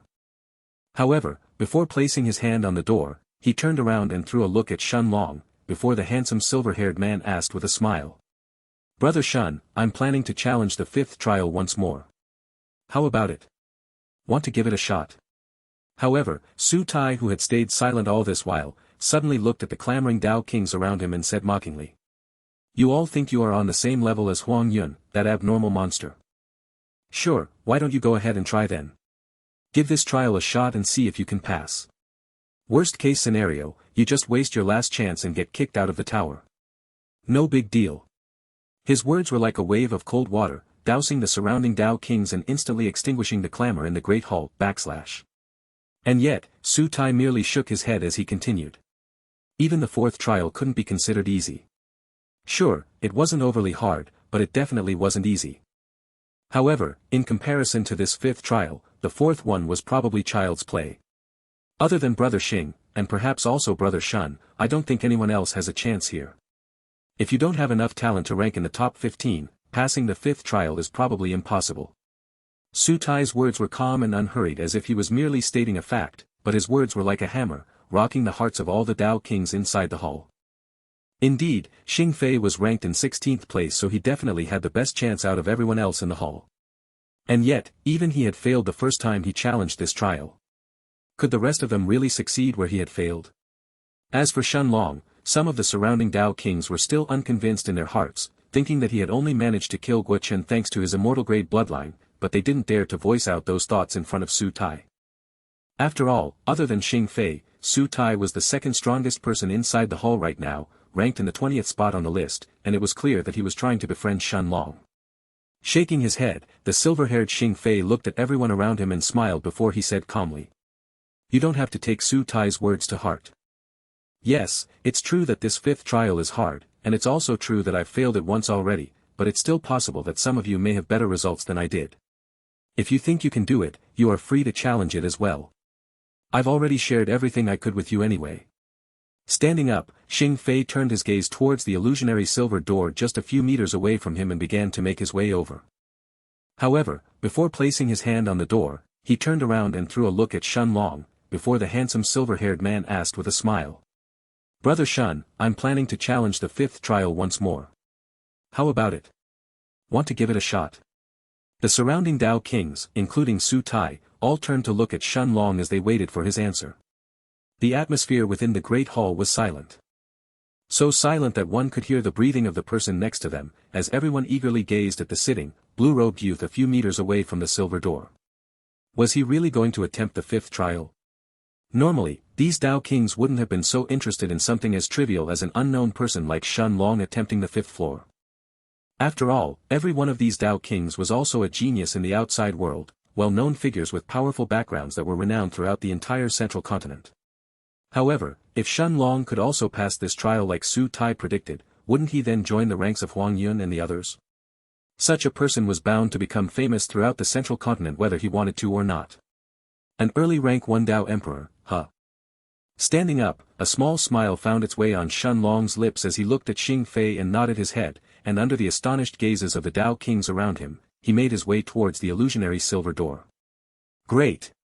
Xing Fei smiled as well, and after a brief moment of pondering, the silver-haired man turned to Su Tai and repeated the same question. How about it, Su Tai? Why don't you give it a shot as well? I'm not sure about the others, but your chances at least, are as good as mine if not better. The burly, green-robed Su Tai seemed taken aback by Xing Fei's sudden question. From the hesitation flickering in his eyes, it was obvious that he too wanted to challenge the fifth trial, and Xing Fei's words were practically tugging at his heartstrings, almost edging him to step forward. However, after a long moment of silence, he shook his head in a determined manner and answered firmly. Not yet, Brother Xing. You already know that I failed twice back on the second trial, so I only have one attempt left. I'm planning to challenge the fifth trial too, but I'll only do so once I'm confident that I'll succeed. Nodding his head, the silver-haired Xing Fei didn't pressure him any further and simply waved his hand. Then, with a smile on his face, he glanced at Shun Long one last time before he placed his hand on the mirage of the silver door in front of him. In the next moment, as if responding to Xing Fei's touch, the ethereal runes on the door's surface lit up with a vivid, scintillating light, before the silver-haired youth's figure vanished from the ancient hall. Glancing at Xing Fei's disappearing figure, Shun Long nodded his head and stepped forward, before placing his hand on top of the silver door as well. A moment later, a radiant, blinding silver light enveloped his body, before Shun Long disappeared from the White Hall soon afterwards. The stillness and silence of the White Hall were quickly left behind, as a cool, refreshing breeze took their place, gently caressing Shun Long's face and prompting him to open his eyes once more. The familiar, yet insipid scenery of the ancient hall had now vanished for the fourth time, as Shun Long found himself in the heart of a vast, even field of greenery. This time, there was no nauseous sensation to accompany the spatial fluctuations of the mysterious silver door, nor was there any blurriness affecting his eyesight, allowing him to take in the full scene in front of him. Standing at the heart of this endless, even green field that spanned as far as the eye could see, Shun Long appreciated the beauty of the fifth trial for a brief, fleeting moment, before his gaze eventually settled on a small clear lake just a few meters away from him. This lake wasn't overly remarkable nor did it have any particularly unique qualities other than its crystal blue waters. Instead, it was the person sitting by the shore of this lake that attracted Shun Long's attention. Sitting cross-legged at the edge of the lake, was a devilishly handsome young man clad in luxurious purple robes. His long black hair was combed neatly, accentuating the sharp facial features in his already handsome face even further. Surprisingly, the gigantic azure blade strapped on his back didn't seem to contrast his refined, delicate appearance but somehow complemented it even more, adding an aura of subdued savagery to his peaceful frame. Almost at the same time that Shun Long's gaze fell on him, the devilishly handsome young man snapped his eyes open, before his calm, brown irises focused on the azure-robed youth that was looking at him. In the next moment, Shun Long saw the purple-robed youth standing up and unsheath his azure blade, their gazes clashing against each other, before a monstrous, overbearing aura burst out from his body. It was the aura of an early rank 1 Dao Emperor. At this point, Shun Long had to admit that this purple-robed man was indeed powerful and was most likely going to prove a difficult opponent to beat. After all, not only was he the first Dao Emperor Shun Long was fighting against, but just from his aura, Shun Long could tell that even among other Dao Emperors, this person definitely wasn't weak. At the very least, his foundations in the Dao King realm had been tempered to the brim, allowing the purple-robed youth to bring out his full potential.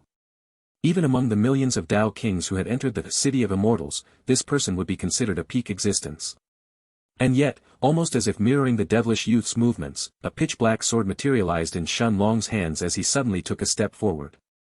Almost simultaneously, the aura of a peak rank 8 Dao King burst out from his body, as he shot forward like a bolt of lightning, heading straight for the purple-robed man in the distance.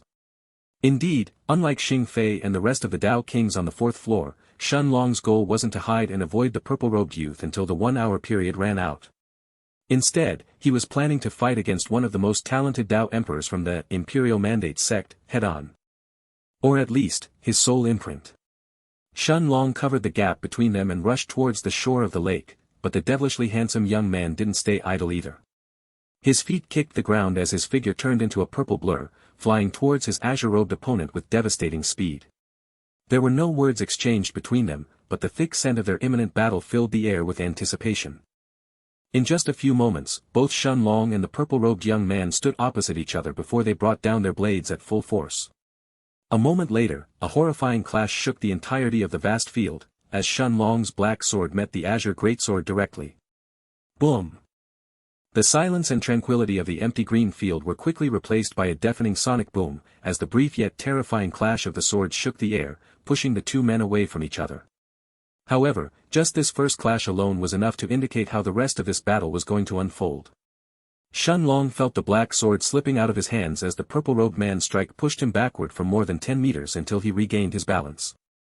His right hand that was holding the black sword felt numb after the collision, and if it wasn't for his monarch's eternal body's overwhelming resiliency, even the web of his thumb would have been torn off in an instant. And yet, the devilish young man didn't fare much better either. Although Shun Long was only a peak rank 8 Dao King and a 6th stage body refiner, his all-out strike was more than enough to rival an early stage Dao Emperor by now. With his comprehension of the sword added to the mix, having already reached the level of sword aura, even an early stage Dao Emperor would find it a nightmare to defend against his attacks.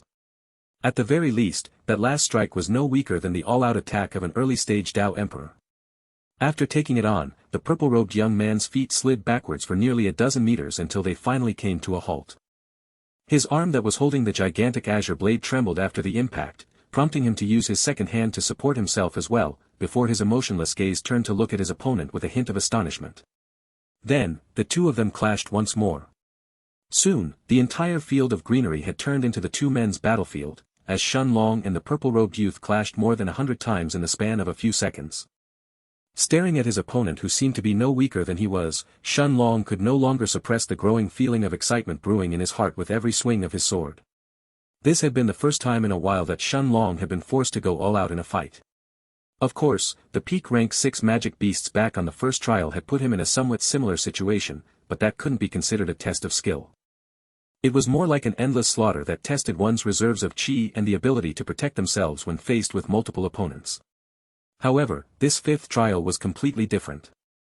The devilishly handsome young man's skills were clearly top tier even among rank 1 Dao Emperors, even prompting his challengers to avoid him instead of clashing with him directly. Of course, after the first clash, Shun Long no longer held back and augmented himself with both iterations of his Monarch's domain, increasing his own speed and restricting the purple-robed man's at the same time. No, it wasn't just his speed. Even his reaction time, his thinking process, and even the momentum of his azure greatsword were affected, as the flow of time around him was slowed down considerably. Still, due to the vast difference in their cultivation bases, Shun Long could feel that the effects of the Monarch's domain weren't as effective against the purple-robed youth. Of course, that was only natural as well. For how absurdly powerful of a skill the Monarch's domain was, Shun Long knew that it wasn't truly omnipotent. At the very least not when his opponent's cultivation base was much higher than his own.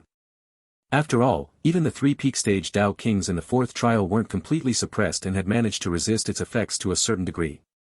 Still, time inside the Monarch's domain had flowed so slowly for them, that it wasn't much different from having completely come to a halt.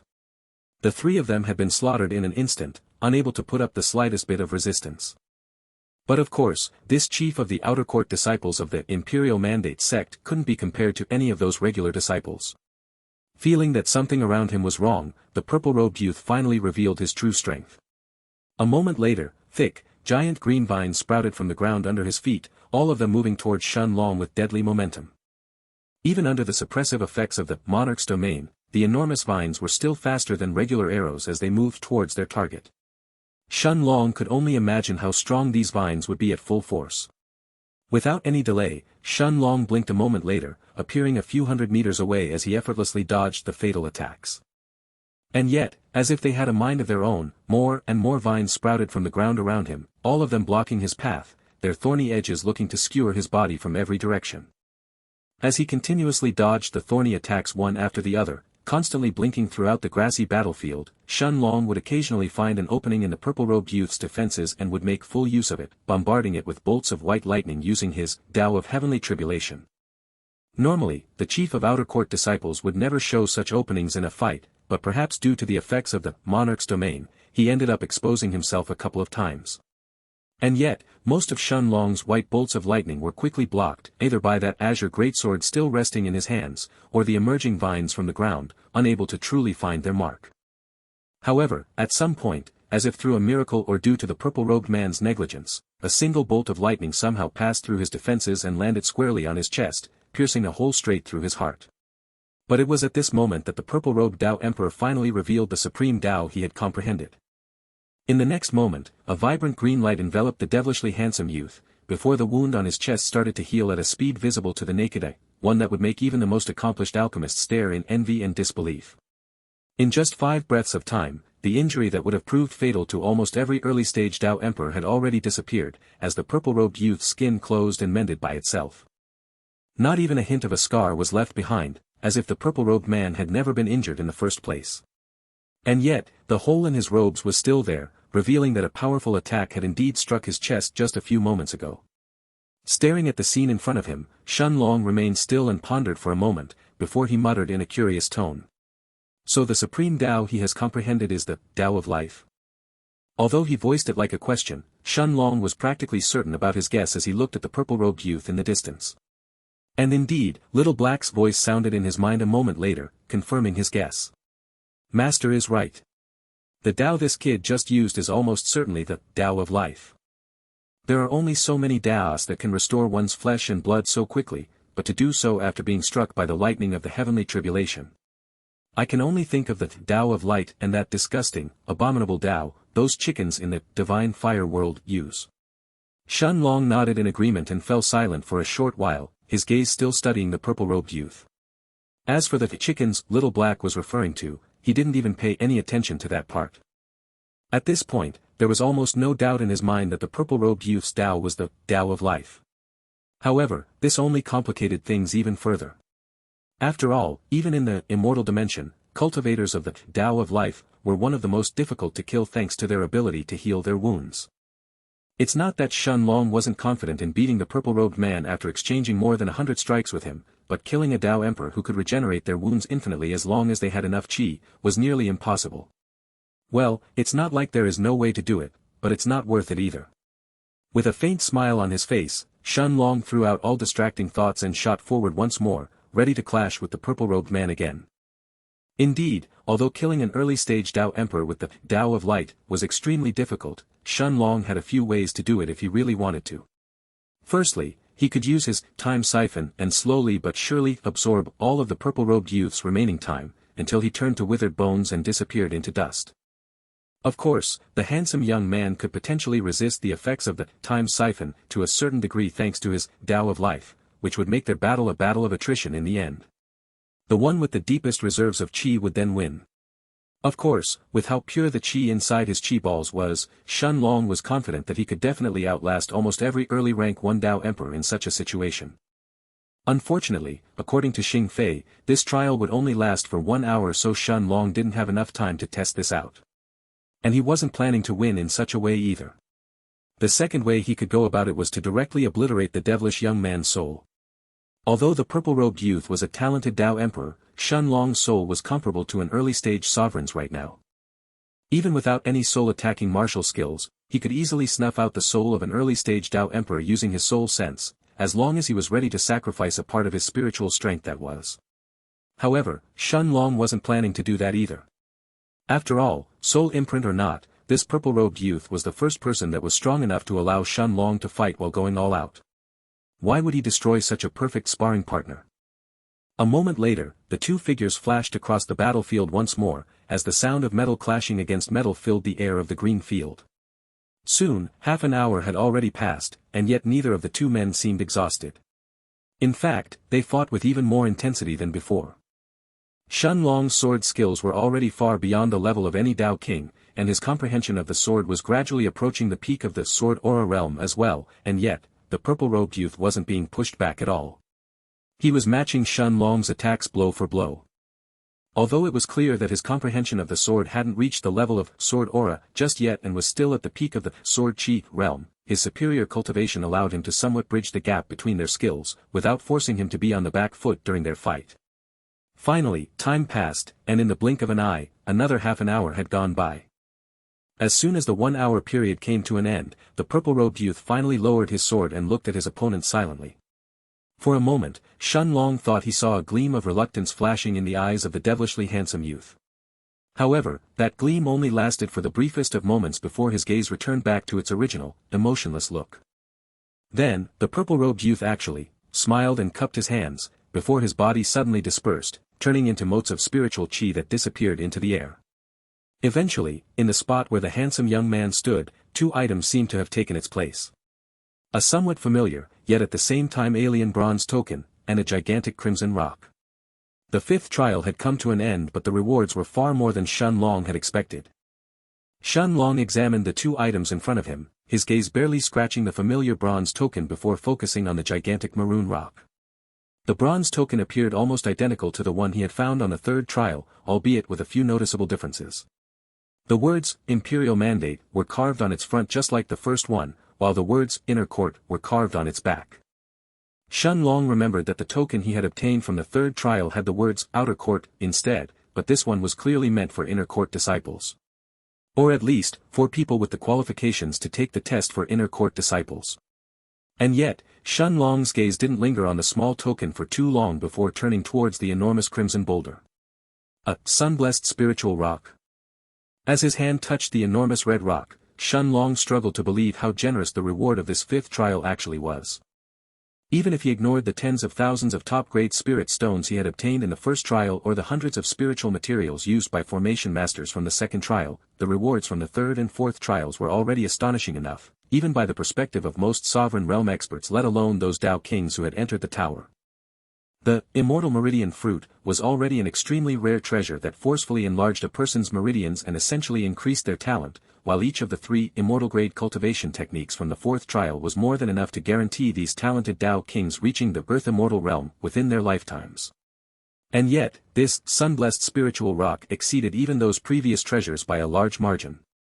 Of course, those people who were unfamiliar with natural treasures wouldn't know what a sun-blessed spiritual rock was, nor what it was used for, but how could Shun Long possibly not know? After all, his heaven-swallowing vine was also a type of natural treasure born from heaven and earth. Granted, a piece of sun-blessed spiritual rock couldn't possibly compare to one of the top 10 treasures of the immortal dimension, but natural treasures were highly sought after even by immortal realm cultivators, let alone peak-stage Dao kings. Inside the foggy space in the Stone of Time, Little Black's azure eyes flashed with a profound gleam, before the black dragon asked thoughtfully. Master, is this really a piece of spiritual rock? It doesn't feel much different from a top-grade spirit stone. Although Little Black was separated from the maroon boulder by the vast, spatial chasm of the Stone of Time and could only sense bits and pieces of its aura, he was still stunned by Shun Long's proclamation.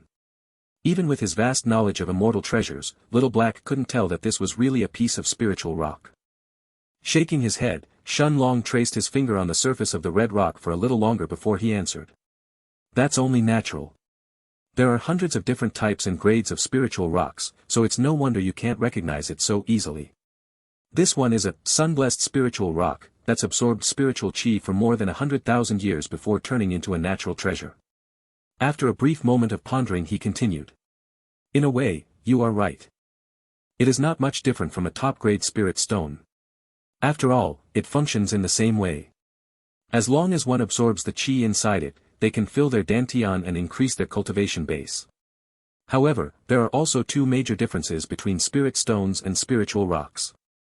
Just a small, fist-sized, sun-blessed spiritual rock is normally enough to propel a Dao king all the way to the peak of the sovereign realm in just a few years. They'll even have a chance to break through and step into the earth-immortal realm right away.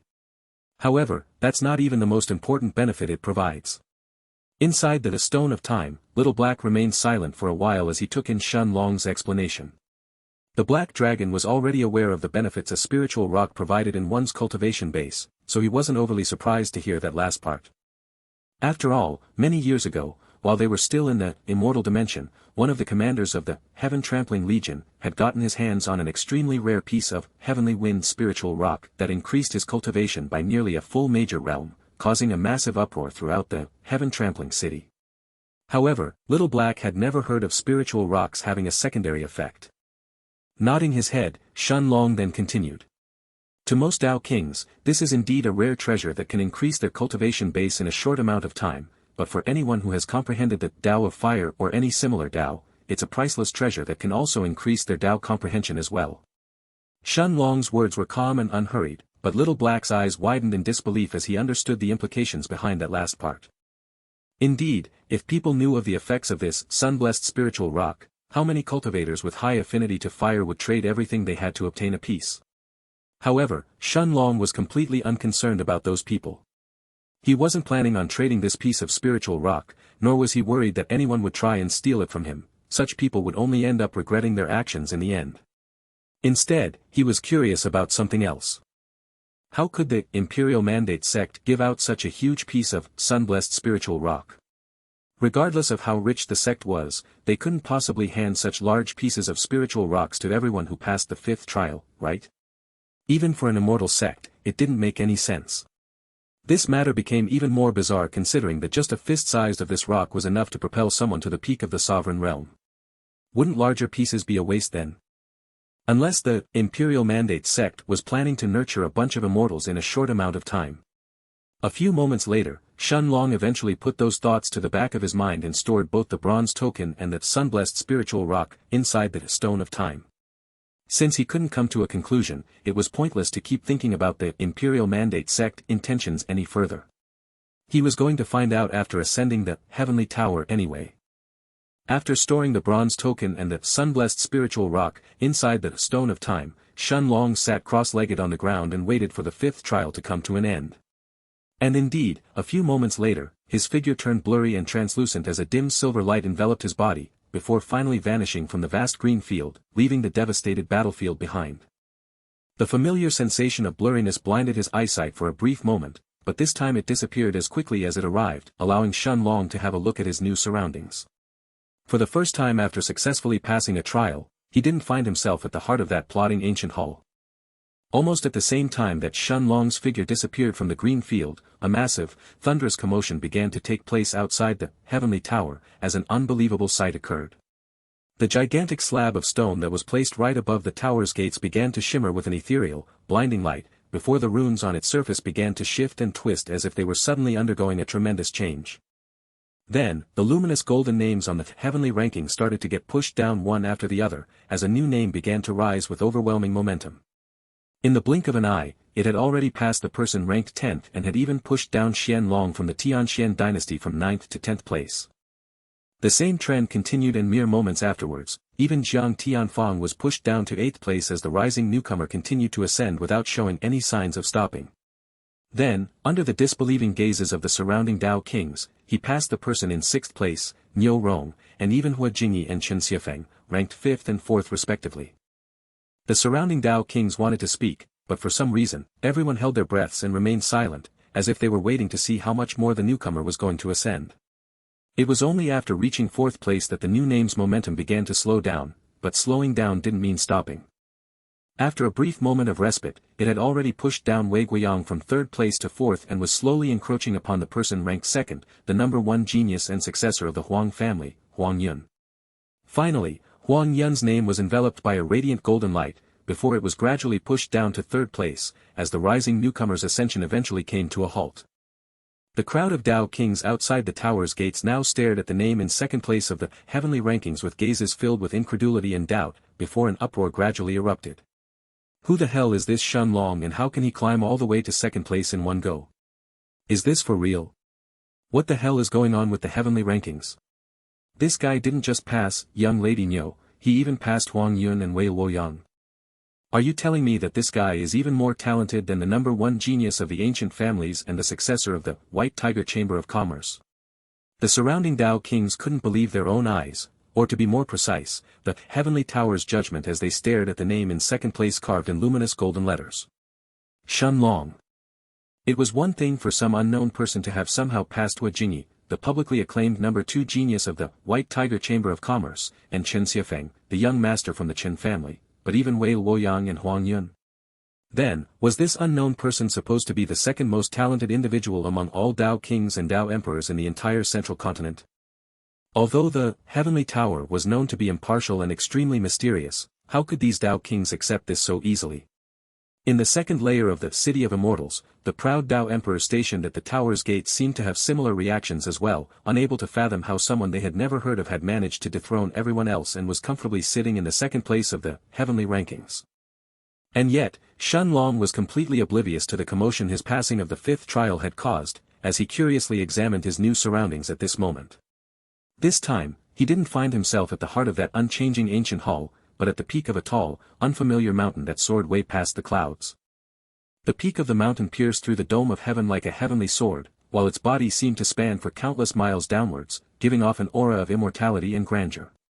Shun Long had just arrived at the populated mountain peak, as the thick, pulsing immortal chi in the air assaulted him from every direction, causing him to take a step back and widen his eyes in surprise. It was almost as if the entirety of immortal chi in the city of immortals originated from this very mountain. Just as he stepped foot at the peak of the mountain, Shun Long suddenly felt a deep, profound gaze examine him from head to toe, before an old, hoary voice entered his ears. Ha ha ha. Congratulations, young friend. I have to say, your results this time truly surprised me.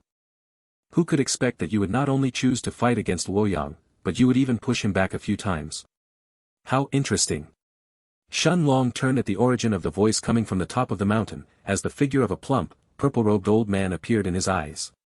The old man who was sitting cross-legged on the ground had sparse white hair at the sides of his head, while his crown was completely bald. His amiable smile and the aura of friendliness he exuded made him seem like a friendly, harmless elder who was just casually conversing with a junior. And yet, despite the friendly smile on his face and the easygoing look in his deep brown eyes, Shun Long could tell that this person in front of him was anything but a normal elder. No, although the old man had thoroughly suppressed his aura, not allowing even a bit of it to leak outwards, from the way the immortal chi around him swirled, as if it was attracted by the old man's mere presence, Shun Long could tell how extraordinary this person seated at the dais was. Even if he was not a bona fide true immortal, this old man was, at the very least, a late-stage earth immortal expert, and an extraordinary one at that. Facing the old man who had a mischievous smile on his face as he looked at him, Shun Long cupped his hands before he responded. Senior praises me too much. Even for me, that last trial was a challenge. Ha ha ha. You little brat, do you think I'm blind? How can I not tell that you were merely toying with Luoyang back there? If you really wanted to escape, could he even catch you? Shun Long's lips curved upwards without offering a retort. After all, the old man's words had indeed pointed at the crux of the matter. Although Shun Long didn't lie by saying that the fifth trial had been a challenge, the old man understood what he meant by the words challenge. The so-called challenge was going toe-to-toe with the most talented outer court disciple of the Imperial Mandate sect, and someone who was one major realm stronger than him. Shaking his head, the old man pointed at an empty spot behind him and said with a smile. Enough about that. Since you've already passed the trial, that's the end of it. The more talented you are, the better it is for my Imperial Mandate sect, after all. For now, have a seat and chat with this old man for a while. It was only after the old man pointed behind him that Shun Long finally paid attention to the rest of the figures situated at the peak of the mountain. Other than him and the purple-robed old man, 11 more people were present at this mountain peak, all of them sitting down and forming a semicircle around the bald elder. However, unlike the old man, Shun Long quickly noticed that each of those 11 figures looked hazy and obscured, as if some kind of mysterious power had enveloped them, preventing anyone from peering through its mysterious veil. Nevertheless, Shun Long could still make out one important detail: every single one of those figures seemed to have fallen into deep meditation, not disturbed at all by his conversation with the purple-robed elder. Noticing Shun Long's gaze falling on the 11 figures behind him, the old man waved his hand and said in a dismissive manner. Don't worry about them. They are already undertaking the 6th trial. No matter how loud you are, they won't be able to hear you, so speak freely. Then, the old man's playful smile gradually vanished, his expression turning solemn as he continued.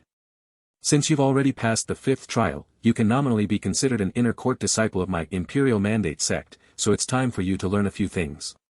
Otherwise, breaking through to the sovereign realm in the future may be a catastrophe for you. Of course, whether you truly ascend in the immortal dimension and successfully pass the sect's test to become an inner court disciple is a different topic, but at the very least, you have earned the qualifications to take that test and learn this information. The old man's gaze examined Shun Long for a brief while before he spoke again, this time his voice even more serious than before. First, I'll start by explaining the Tao. Pay attention because I'll only explain this once. From your fight with Luoyang, I can tell that you've comprehended more than one supreme Tao, but do you truly know what supreme Daos are? What difference do these Daos have from unique grade Daos or the rare and common ones? The old man didn't wait for Shun Long to answer, his ancient voice reverberating throughout the mountain peak as he continued. Most people in your mortal world would think that common grade Daos are useless or weak, while supreme Daos are the strongest. Well, they are not exactly wrong, but they are not right either. Things are slightly more complicated than that. In reality, supreme grade Daos can be considered as the origin of all Daos.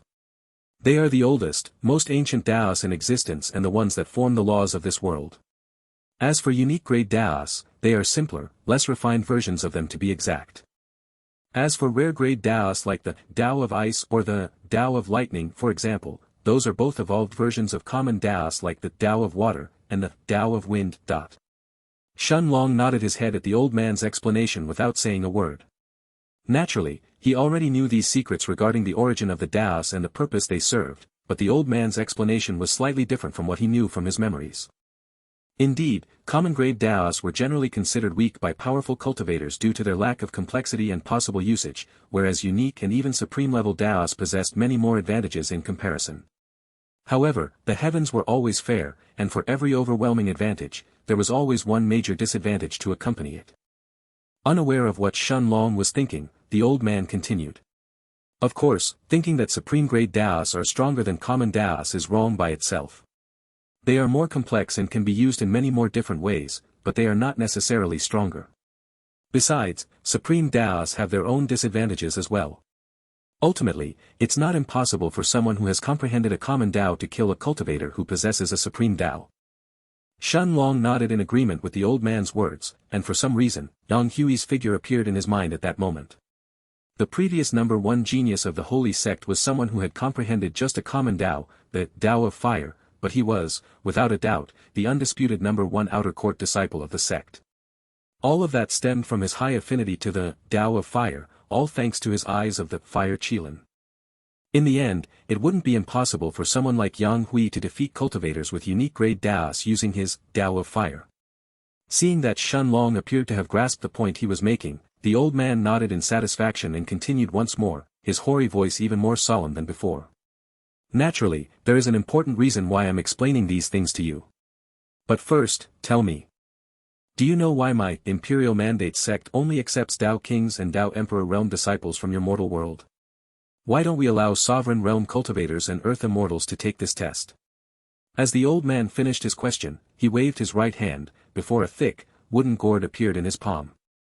The fragrant, intoxicating scent of the wine inside the gourd permeated the peak of the mountain as the old man took a large sip, his beady eyes focused on Shun Long as he waited for his answer.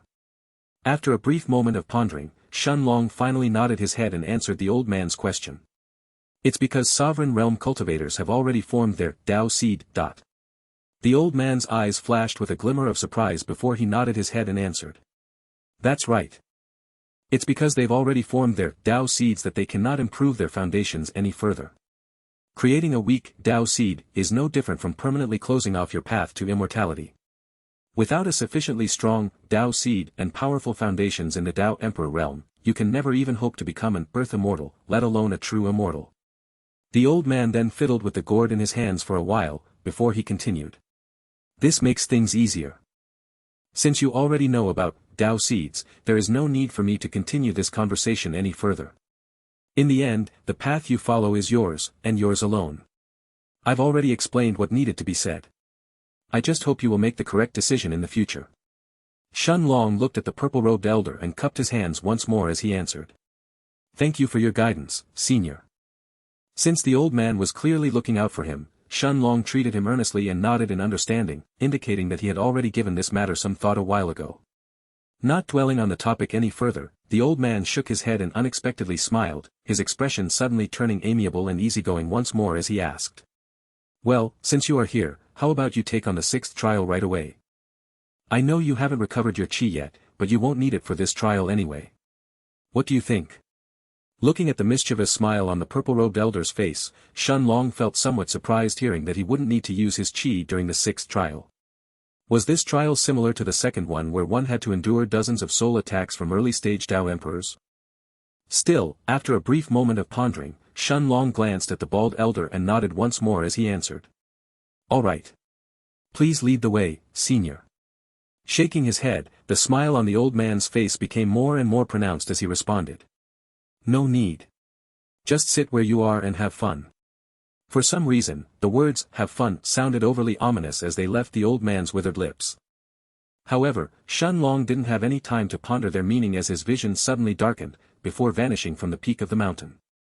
The next time he opened his eyes, Shen Long found himself at the heart of an overly familiar courtyard, one that he had not stepped foot on for many years now. Surprisingly, there were no spatial fluctuations enveloping his body, but Shen Long could clearly feel that everything around him was real, or at least it felt real.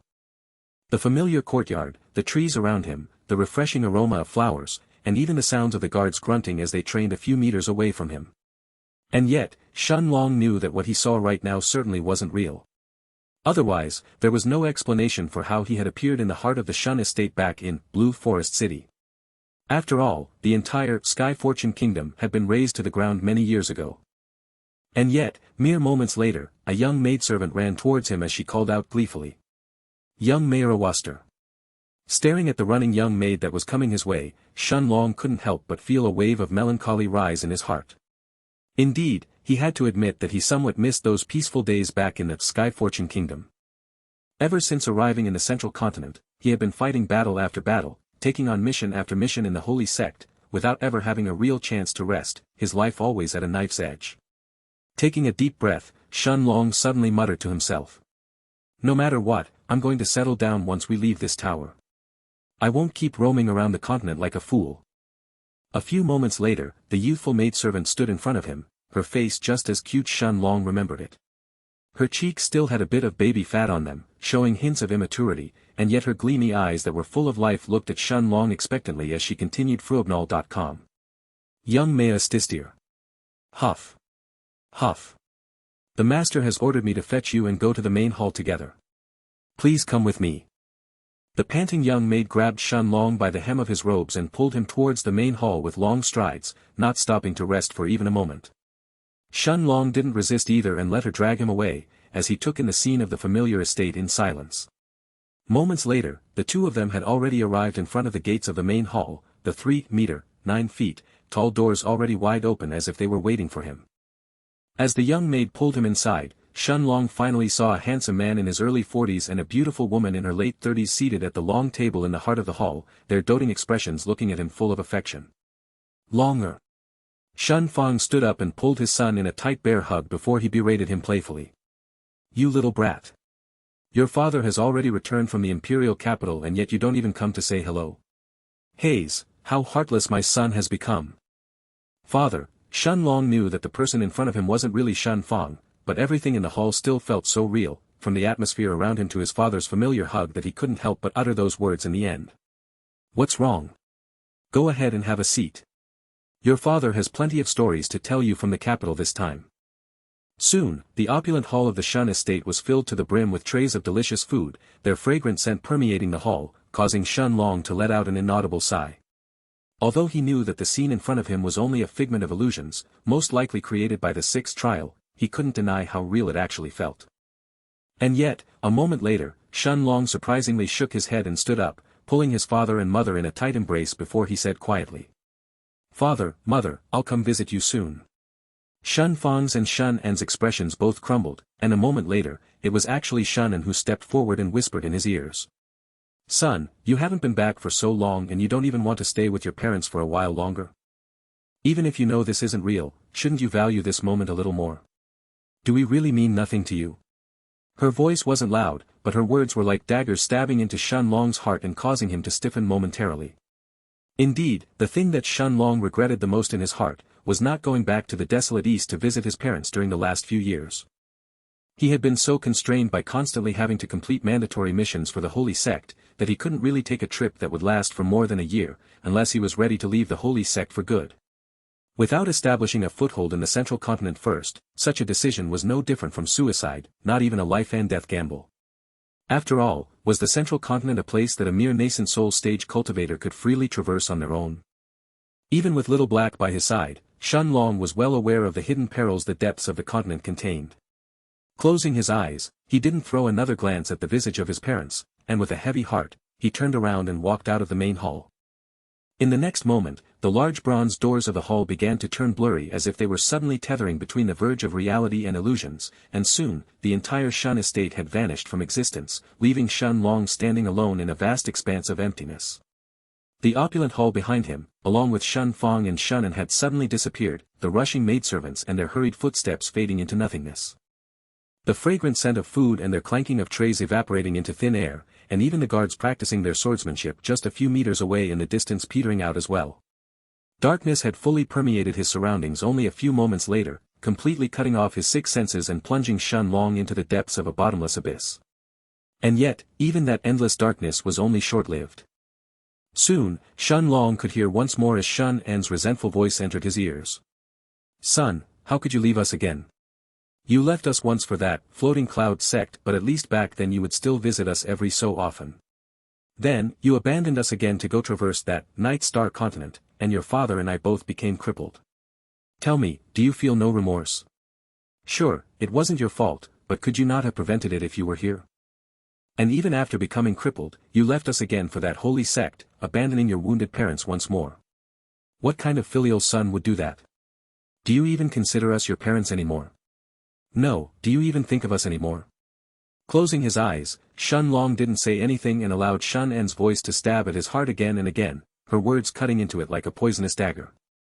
Although Shun Long knew that this wasn't really his mother and that Shunan would never say anything like that to her own son, blaming him for what had happened to her and Shun Fong, he still didn't rebut any of her claims and just accepted everything in his heart.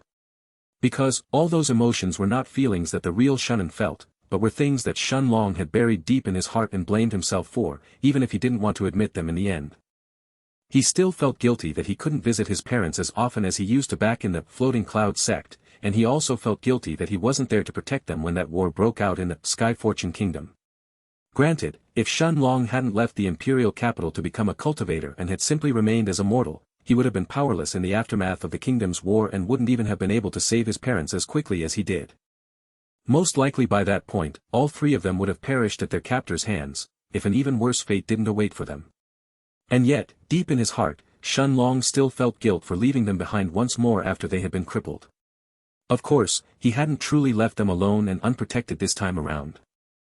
Lu Mei's mother was now with them, and as a powerful rank 7 heaven-grade cultivator, she would be able to protect them from any dangers they face in the Roaring Waves Kingdom. Besides, traveling to the central continent was the only way for Shun Long to find enough medicinal herbs that would allow him to restore his parents' broken dantians. Unfortunately, recognizing that something wasn't real was one thing, but not feeling any guilt about it was a different matter altogether. Clearly, Shun En's words were the things that Shun Long had been suppressing deep in his heart this entire time, things that even he may not have been aware of, the manifestation of his self-blame. This was the true terror of the sixth trial, the most insidious one among all the trials of the Heavenly Tower. Surpassing this meant overcoming all of your emotional burdens and surpassing your own mind, but failing, was a fate worse than death. Shun En's resentful words gradually turned into fading whispers, dissipating into the air before finally dispersing, carried along by the soft breeze of the wind into nothingness. And yet, this breeze was only the beginning of the sixth trial. Within the vast, endless darkness that blocked his eyesight, Shun Long began to hear more and more voices echoing around him, each of them letting out their own complaints and bitter resentment. The next person whose voice Shun Long heard was Lu Wen, the previous alchemist of the Sky Fortune Kingdom and the second young master of the Lu family of the Floating Cloud sect. Unlike Shun Fong and Shunan, there wasn't any apparition that carried Lu Wen's voice this time, nor were there any powerful illusions created by the sixth trial. It was just that single veil of darkness shrouding Shun Long's surroundings, not allowing him to see anything. And yet, Shun Long still remembered the handsome young alchemist's face, as his resentful voice entered his ears. "Brother Shun, no, Shun Long. Tell me, how could you be so heartless? I had been planning to take the position of family head for my brothers for my entire life, investing everything I had into this plan. And just when I was about to succeed, you just had to bring that horror of a woman back to the sect and ruin everything for me, hadn't you? Did you really hate me so much that you didn't even wish to give me a way out? Did I harm you so badly that you would rather cut off my only remaining lifeline? Why couldn't you at least save me, you bastard?" Lu Wen's aggrieved voice didn't stop for even a moment, his words oozing with endless resentment as he yelled each question at Shun Long one after the other. It was almost as if Lu Wen was blaming everything that had gone wrong in his life on Shun Long. And in a way, he wasn't completely wrong either. The second young master of the Lu family had conspired with another family to support him behind the scenes, just so he could get the title of family head from his younger and elder brothers, and had truly outsmarted both of his siblings in the end. If Shen Long hadn't brought Lu Mei back to the sect, and if Lu Mei hadn't raised his supporters, the Meng family, to the ground with her undead army to take her revenge, Lu Wen would most likely be the family head of the Lu family by now. However, due to Lu Mei's actions, not only were Lu Wen's plans thwarted as a result, but the talented young alchemist had also been killed by his elder brother soon after. So in a way, Lu Mei, and indirectly, Shen Long, were indeed the ones responsible for his tragic fate. However, unlike with Shen Fong and Shen En's situation, Shen Long didn't bat an eye at his previous friend's miserable plight or his aggrieved voice. After all, Shen Long didn't feel the slightest bit of pity for Lu Wen after learning the truth about him from Fatty Fu. A person who had concealed from him the inner workings of the sect and had been planning to rope him into his family and control him using a Dao oath couldn't ever be considered a friend. Such a person was no different from a deceitful, two-headed snake. Still, Lu Wen's perfidious personality and his cunning were somewhat worthy of praise, in their own treacherous and twisted kind of way that was. And yet, just like Shen En's voice, Lu Wen's ramblings disappeared soon after, before a different voice replaced it and gradually entered Shen Long's ears. This time, it wasn't any of Shen Long's old acquaintances or family members, but surprisingly, Lu Mei's. The sect master of the Floating Cloud sect, Lu Jian, was now blaming Shen Long for all of Lu Mei's actions. Not only had Shen Long somehow seduced his daughter and led her astray, persuading her to leave the sect with him and leading to the destabilization of the inner sect as a result, but he didn't even stop Lu Mei from coming back and attacking the sect either. It was that single chain of actions that eventually led to the ruin of the Floating Cloud sect. Soon, more and more angry voices sounded in his ears, each of them more furious and full of hatred than the last one. Their identities ranged from mere qi condensation cultivators, all the way to peak-stage Dao emperors like Murong Tian, an exalted patriarch of the powerful Murong family.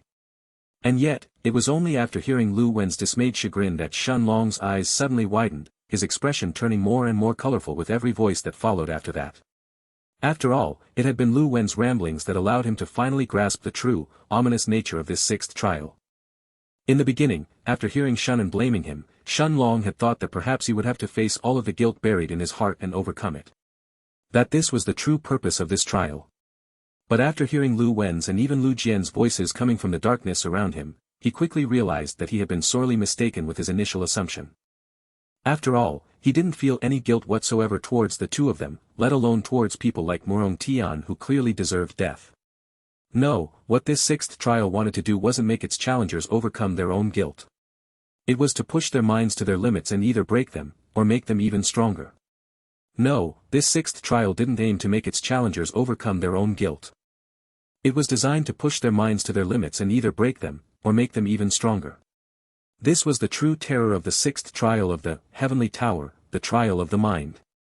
The moment this thought materialized in his mind, Shen Long felt his surroundings tremble before the darkness around him began to recede at a terrifying speed. A few moments later, he found himself back at the peak of the mountain, the purple-robed old man now staring at him with an incredulous look in his previously unshakable gaze. Did you already break free from the hex? How is that even possible? The old man's voice wasn't overly loud, but in the emptiness and silence that governed the mountain peak, his words sounded particularly vociferous as they echoed throughout his surroundings. This old man had seen millions and millions of challengers undertake the trials of the Heavenly Tower under his supervision, some of them appearing so extraordinary that they could be considered rare geniuses even in the Imperial Mandate sect, but this was the first time he had met someone like Shen Long. A monster like him who had somehow broken all conventional concepts and shattered one record of the tower after the other. How was the old man supposed to stay calm after looking at his performance? In fact, the only reason why Shen Long wasn't ranked first in the heavenly rankings earlier after his overwhelming performance on the fifth floor, was because there had been a single Dao Emperor who had already passed the sixth trial before everyone else, comfortably occupying that first-place spot. But now, the purple-robed elder had no more qualms about pushing the azure-robed monster in front of him another place up in the rankings. Cupping his hands, Shen Long glanced at the stunned elder at the dais with a deep look, not bothering to answer his rhetorical question. And indeed, a moment later, the old man sighed and shook his head before he continued with a self-deprecating smile. You little brat, I'm not sure what to do with you. Should I commend you for not feeling any guilt in your heart, or should I call you heartless instead? Do you truly have nothing to feel ashamed of in how you've lived your life so far, or is it that you don't care about anyone else but yourself? Haze, whatever it may be, it's still a fact that you've already passed the 6th trial, so here, take this. As he finished speaking, the old man took out a crude-looking, golden talisman from his robes and handed it to Shen Long. The talisman looked ordinary at first glance, the thin lines that adorned it almost wearied after suffering through the relentless passage of time. However, the moment he touched it, Shen Long could instinctively tell that the materials used to create this thing were anything but ordinary. At the very least, the thin yellow paper used to make this talisman had most likely come from the bark of a tree equivalent to rank 9 spiritual herbs, while the ink used to inscribe the formation on its surface had actually originated from the blood of a rank 9 magic beast. This was, without a doubt, a talisman above the 3-star rank, one that could even influence Earth immortals. Looking at Shen Long, the purple-robed elder didn't wait for him to ask any questions and promptly explained everything. "Sigh, you have no idea how lucky you are, kid. This earth-slaying immortal reaping talisman is something I personally refined a long time ago, after failing dozens of times first. It contains one of my most powerful attacks and can be activated just by infusing a sliver of your chi inside it. No matter which family or sect you've come from, this is a treasure that should be considered priceless in your mortal world." The bald old man paused for a brief moment and then added in hesitantly. "I don't have a second one to give you, so only use this thing if your life is truly in danger. In fact, it's better if you never have to use it in the first place, and just let it rot inside your spatial ring. Actually, try to avoid getting in trouble and just cultivate quietly until you become an immortal. How about that, Freebnoll.com?" As he accepted the golden talisman, Shen Long stored it inside his spatial ring and cupped his hands at the rambling old man before he responded. "Thank you, senior. I won't promise you anything, but I'll take your words to heart." Seeing the lackluster look on his face, the bald old man was about to explode as he roared angrily. "You crazy brat. At least say you are going to do your best and not get into any trouble. What kind of demon are you? Do you really have to look for fights everywhere you go? Can't you even guarantee this old man one simple thing? Not only did you kill tens of thousands of peak rank 6 magic beasts in the first trial right after you entered, instead of being satisfied with just a dozen like most others, but you even fought with Luoyang in the 5th trial out of your own volition. Do you think I can feel at ease letting you go out there after all that? What if you end up dying shortly after leaving my trial grounds?"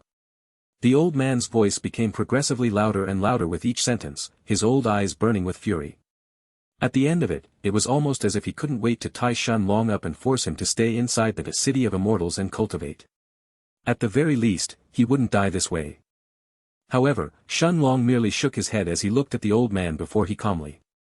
"Senior, it looks like you have the wrong idea about me. I'm actually a very peaceful person. I'd even go so far as to say that I actively avoid getting in trouble whenever I can. It's usually others who try to find trouble with me." The bald old man's eyes twitched when he heard Shen Long's nonsensical excuse before he waved his hand and said with a sigh. "All right, you brat. I can't seem to reason with you anyway. Just sit over there and wait for the 6th trial to end. Whether you like it or not, you will have to fight most of these brats here anyway." As he said that, the old man threw a look behind him, at the remaining 10 people who were still in deep meditation undergoing the 6th trial, and took a sip from the gourd in his hands. As soon as they woke up, the last trial of the Heavenly Tower would begin. "I'll have to fight everyone here." Shen Long was briefly taken aback by the old man's declaration, but in his heart, he didn't mind that outcome in the slightest. After all, the main reasons he had entered the Heavenly Tower were firstly to obtain resources that would aid him in his cultivation, and secondly to test himself against the strongest Dao kings in this place.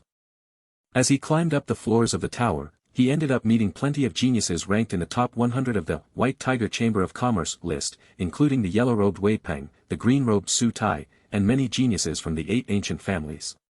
He even got to meet the silver-haired Xing Fei, who was ranked in 16th place. Although he couldn't see the faces or sense the auras of the people around him, Shen Long could tell that everyone else who was now at the peak of this mountain must be ranked even higher than Xing Fei. Naturally, it would be a lie if Shen Long said he wasn't interested in sparring with those people. After all, how could he not be curious about the strongest geniuses the central region had to offer? Nodding his head, he didn't say anything else and simply closed his eyes and began to meditate, as he waited for time to pass. In the blink of an eye a week had already gone by, but surprisingly, from the 10 people who were still in deep meditation at the mountain peak, nobody else seemed to have waken up within this time. During this past week, Shen Long had also chatted with the old man quite a few times, and had ended up noticing a few important details that he hadn't paid as much attention to the first time around. First, the purple-robed old man was actually someone who enjoyed long chats quite a bit. Shen Long didn't know if this was in the old man's nature or if he had simply gotten bored after spending so many years in solitude inside the heavenly tower, but the bald elder took every opportunity he could to strike up a conversation. More than a few times he tried to instruct Shen Long on how to form his Dao seed in the future, having him pay extra caution in his breakthrough to the sovereign realm, and he even suggested giving up on his supreme Daos if things proved too difficult. He tried to make his point clear again and again that supreme Daos weren't that much stronger than common or rare Daos depending on one's talent, but to the old man's frustration, the azure-robed youth in front of him didn't seem to take his words to heart. Eventually, the old man gave up on this matter and simply chatted with Shen Long about irrelevant stuff. Most of their conversations were him describing to Shen Long the Imperial Mandate sect's inner workings and explaining how powerful of a sect it actually was. According to the old man, the Imperial Mandate sect was a true overlord of the immortal dimension, one that ruled over hundreds of thousands of cultivation empires, small sects, and kingdoms alike. It ruled over a vast amount of land that spanned nearly an entire world, with tens of thousands of immortals under its reign. Apparently, even the most powerful sects in the immortal dimension wouldn't take their Imperial Mandate sect lightly. The old man didn't go too deep in his explanation about how vast a single world was, but he explained that even if a ninth tribulation Earth immortal wanted to traverse it from one end to another, they wouldn't be able to do so in just one lifetime. But of course, Shen Long and the eavesdropping little black only took the purple-robed elder's words with a grain of salt. It was not that the purple-robed old man was intentionally trying to deceive him, but Shen Long had a much better idea of the immortal dimension and the true strength of the most powerful sects who resided there than the old man. Of course, the part about the Imperial Mandate sect being relatively strong and them governing a single world was most likely true, but the path about them being an overlord of the immortal dimension was definitely exaggerated. It wasn't that Shen Long was looking down on the sect, but he knew that the top powers of the immortal dimension ruled over a handful of powerful worlds at the same time. As for this Imperial Mandate sect, although the sect most likely wasn't weak, if it was compared to the peak powers of the immortal dimension, it would only be considered a second-rate power at the end of the day. Otherwise, there was no way that neither Shen Long nor Little Black wouldn't have heard of its name in the past unless it was one of those peak powers that was hidden away for an untold amount of years. The next thing that Shen Long noticed was another relatively important detail that made things even more interesting for the upcoming 7th trial. Apparently, Shen Long wasn't the only person the bald old man would strike a conversation with this past week. Among the 11 people surrounding the mountain peak in a semicircle, there was one other blurry figure that consistently attracted the old man's attention. Although this person's appearance was hazy and still obscured by the mysterious veil, making it impossible for Shen Long to find out anything about him from far away, the old man seemed amused by the sudden interest that both Shen Long and the blurry figure had for one another and started to let out some hints about their identities. Soon, Shen Long found out that the mysterious person the old man would talk to was actually a peak-stage Dao Emperor and the first person to successfully pass the 6th trial before him. He was the one ranked first in the heavenly rankings previously, the most illustrious Dao Emperor who had entered the City of Immortals this time, Xian Bo. Of course, Xian Bo was even more surprised than Shen Long when he learned about his opponent's identity. Not for any other reason, but the sole fact that Shen Long had apparently surpassed him in the heavenly rankings, claiming his previously first-place spot. Xian Bo wasn't someone who cared about his competition in the heavenly tower, since he had absolute confidence in his own talent and background. He didn't think that there was a single person in the City of Immortals right now, whether it was among the Dao Kings or the Dao Emperors, who could contend with him in terms of sheer talent. No, whether it was talent, background, or personal strength, Xian Bo had it all. His only opponent was his own self. And yet, the purple-robed overseer of the Imperial Mandate sect had a mischievous smile on his face as he announced to him that he had dropped to second place in the heavenly rankings just a week ago, as a mere Dao King had somehow claimed his throne at the top of the rankings. How could Xian Bo not be surprised? Especially when he had never heard of the name Shen Long before. Unfortunately for him, the old man didn't allow any conversation between the two challengers who would only have to wait until the 7th trial if they wanted to meet each other. Like this, 3 more days passed before another obscured, fuliginous figure materialized at the cloudy peak of the towering mountain. With the City of Immortals slowly approaching its closure, having almost completed its 10-year time period, the remaining Dao Kings and Dao Emperors no longer held back and gave it their all as they challenged the heavenly tower. Whether they failed or not no longer mattered, since they were going to get kicked out of the trial grounds either way. This was the unbreakable rule the City of Immortals had upheld for countless years. Therefore, they had to do their best and climb as high as they could before that, obtaining as many rewards as possible in the process. Soon, more and more figures began to appear at the chilly mountain peak, gradually filling the empty seats on its previously deserted surface. After chatting with the bald elder for a while, they all began the sixth trial right away, unwilling to waste any more time. A little more than a month later, more than 25 hazy figures could be seen sitting around the purple-robed older man, turning that semicircle into a complete circle. Time continued to pass, and once the second month finally came to an end, the smiling purple-robed elder who had stayed silent for this past week suddenly dusted his robes and stood up. After taking a large gulp from the small gourd in his hands that seemed to somehow contain an endless amount of wine inside, he then opened his mouth as his booming voice spread throughout the entirety of the City of Immortals. "You little brats, you only have 1 month left to climb the Heavenly Tower and pass the 6th trial. At the end of the month, the 7th trial will begin, and those of you who have yet to reach the top of the tower will get kicked out. This is your last chance to become stronger and enter my Imperial Mandate sect." The old man's booming voice reverberated throughout the vast plains outside the tower, causing even those Dao kings and Dao emperors who were previously hesitant to finally take a step forward and step past the Heavenly Tower's gates. Indeed, with just 1 month left, there was no more room to hesitate. Those who still refused to enter the tower at this point would only leave the City of Immortals with regret. Surprisingly, the last month passed relatively slowly at the now populated mountain peak. Despite the number of cultivators having reached 36, since no one of them could communicate with each other, even those who had passed the 6th trial found the wait excruciatingly boring. Without anything else to do, Xianxia sat down and cultivated, attempting to form his 73rd golden ball of qi inside the Monarch's hourglass. Nevertheless, regardless of how much he tried, he didn't seem to succeed in the end. After all, even the pure immortal qi at the peak of the towering mountain paled in comparison to the qi provided by the heaven-swallowing vine. With his foundations in the Dao King realm having now reached an unprecedented level, Xianxia could only absorb the purest, most condensed version of immortal qi to condense his subsequent qi balls. Naturally, regardless of how much he may have wanted to increase his cultivation, Xianxia wasn't willing to take out the heaven-swallowing vine in front of everyone else, ultimately settling with waiting along with the rest of the Dao kings and Dao emperors who had passed the 6th trial. Of course, this was only natural as well. After all, the heaven-swallowing vine was one of the supreme treasures of heaven and earth, a treasure ranked in the top 10 among all natural-born treasures of the immortal dimension. Its value even exceeded that of the entire Heavenly Tower as a whole, so there was no way that Xianxia would simply reveal it to others without any good reason. Finally, as the last month came to an end, the atmosphere at the peak of the mountain began to change alongside it. Although it was faint, almost non-existent in the beginning, Xianxia could still feel the mysterious hazy veil around him gradually dispersing with every passing day, allowing the surrounding cultivators to take a better look at his appearance. Although it was still impossible to figure out anyone's identity just yet, Xianxia knew that at this rate, it was only a matter of time before the nebulous veil completely vanished.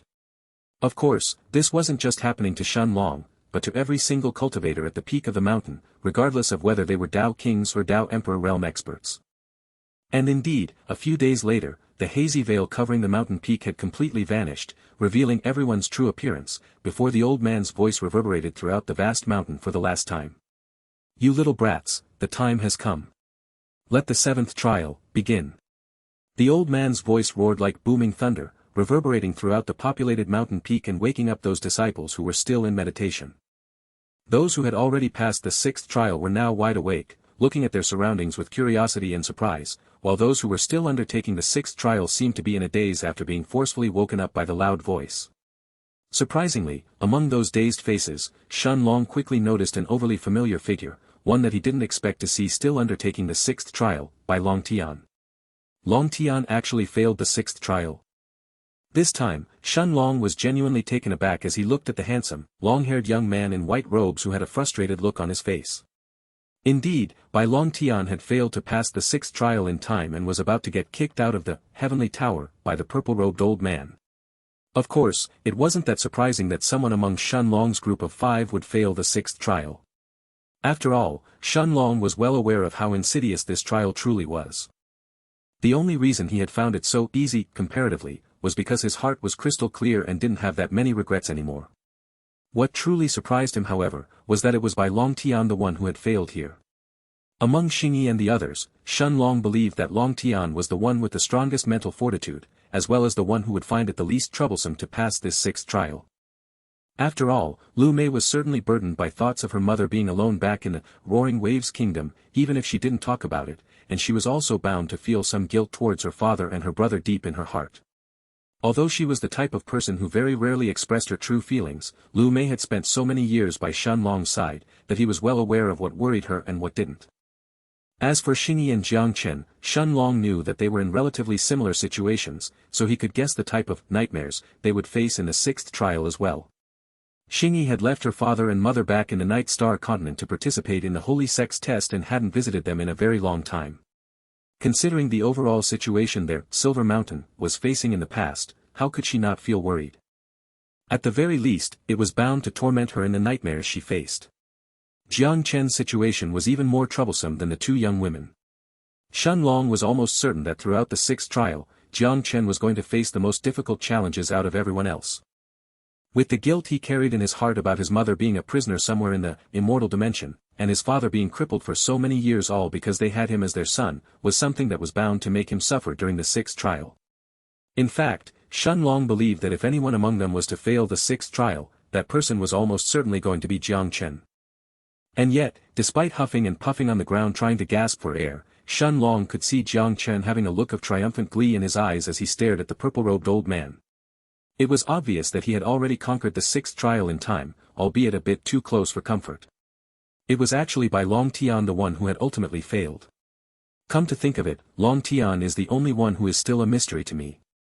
I don't know much about him, nor do I know what burdens he carries in his heart. All I know is that his father is the lord of a city called the White City back in the Night Star continent, but that's it. As this thought appeared in his mind, Shen Long realized that he never really had a proper heart-to-heart conversation with Bai Long Tian since they left the Holy Sect. Of course, Bai Long Tian wasn't to blame for this either. Shen Long had never asked and Bai Long Tian had never breached this topic either. The two of them had been so occupied and always on edge since they entered the Holy Sect, that they never had the time to relax and have a chat. They weren't strangers by any means and both of them treated each other earnestly, but there was always that thin veil of mystery covering Bai Long Tian, one that Shen Long had never truly cared to tear off, not until today. He trusted that his friend would open up to him once he was ready, and up until now, Bai Long Tian had already proven that he cared for Shen Long and the others, and had risked his life alongside them on numerous occasions. Still, I should sit down and have a chat with him once this is all over. For him to fail in this sixth trial, things are definitely not simple. There is surely something burdening him.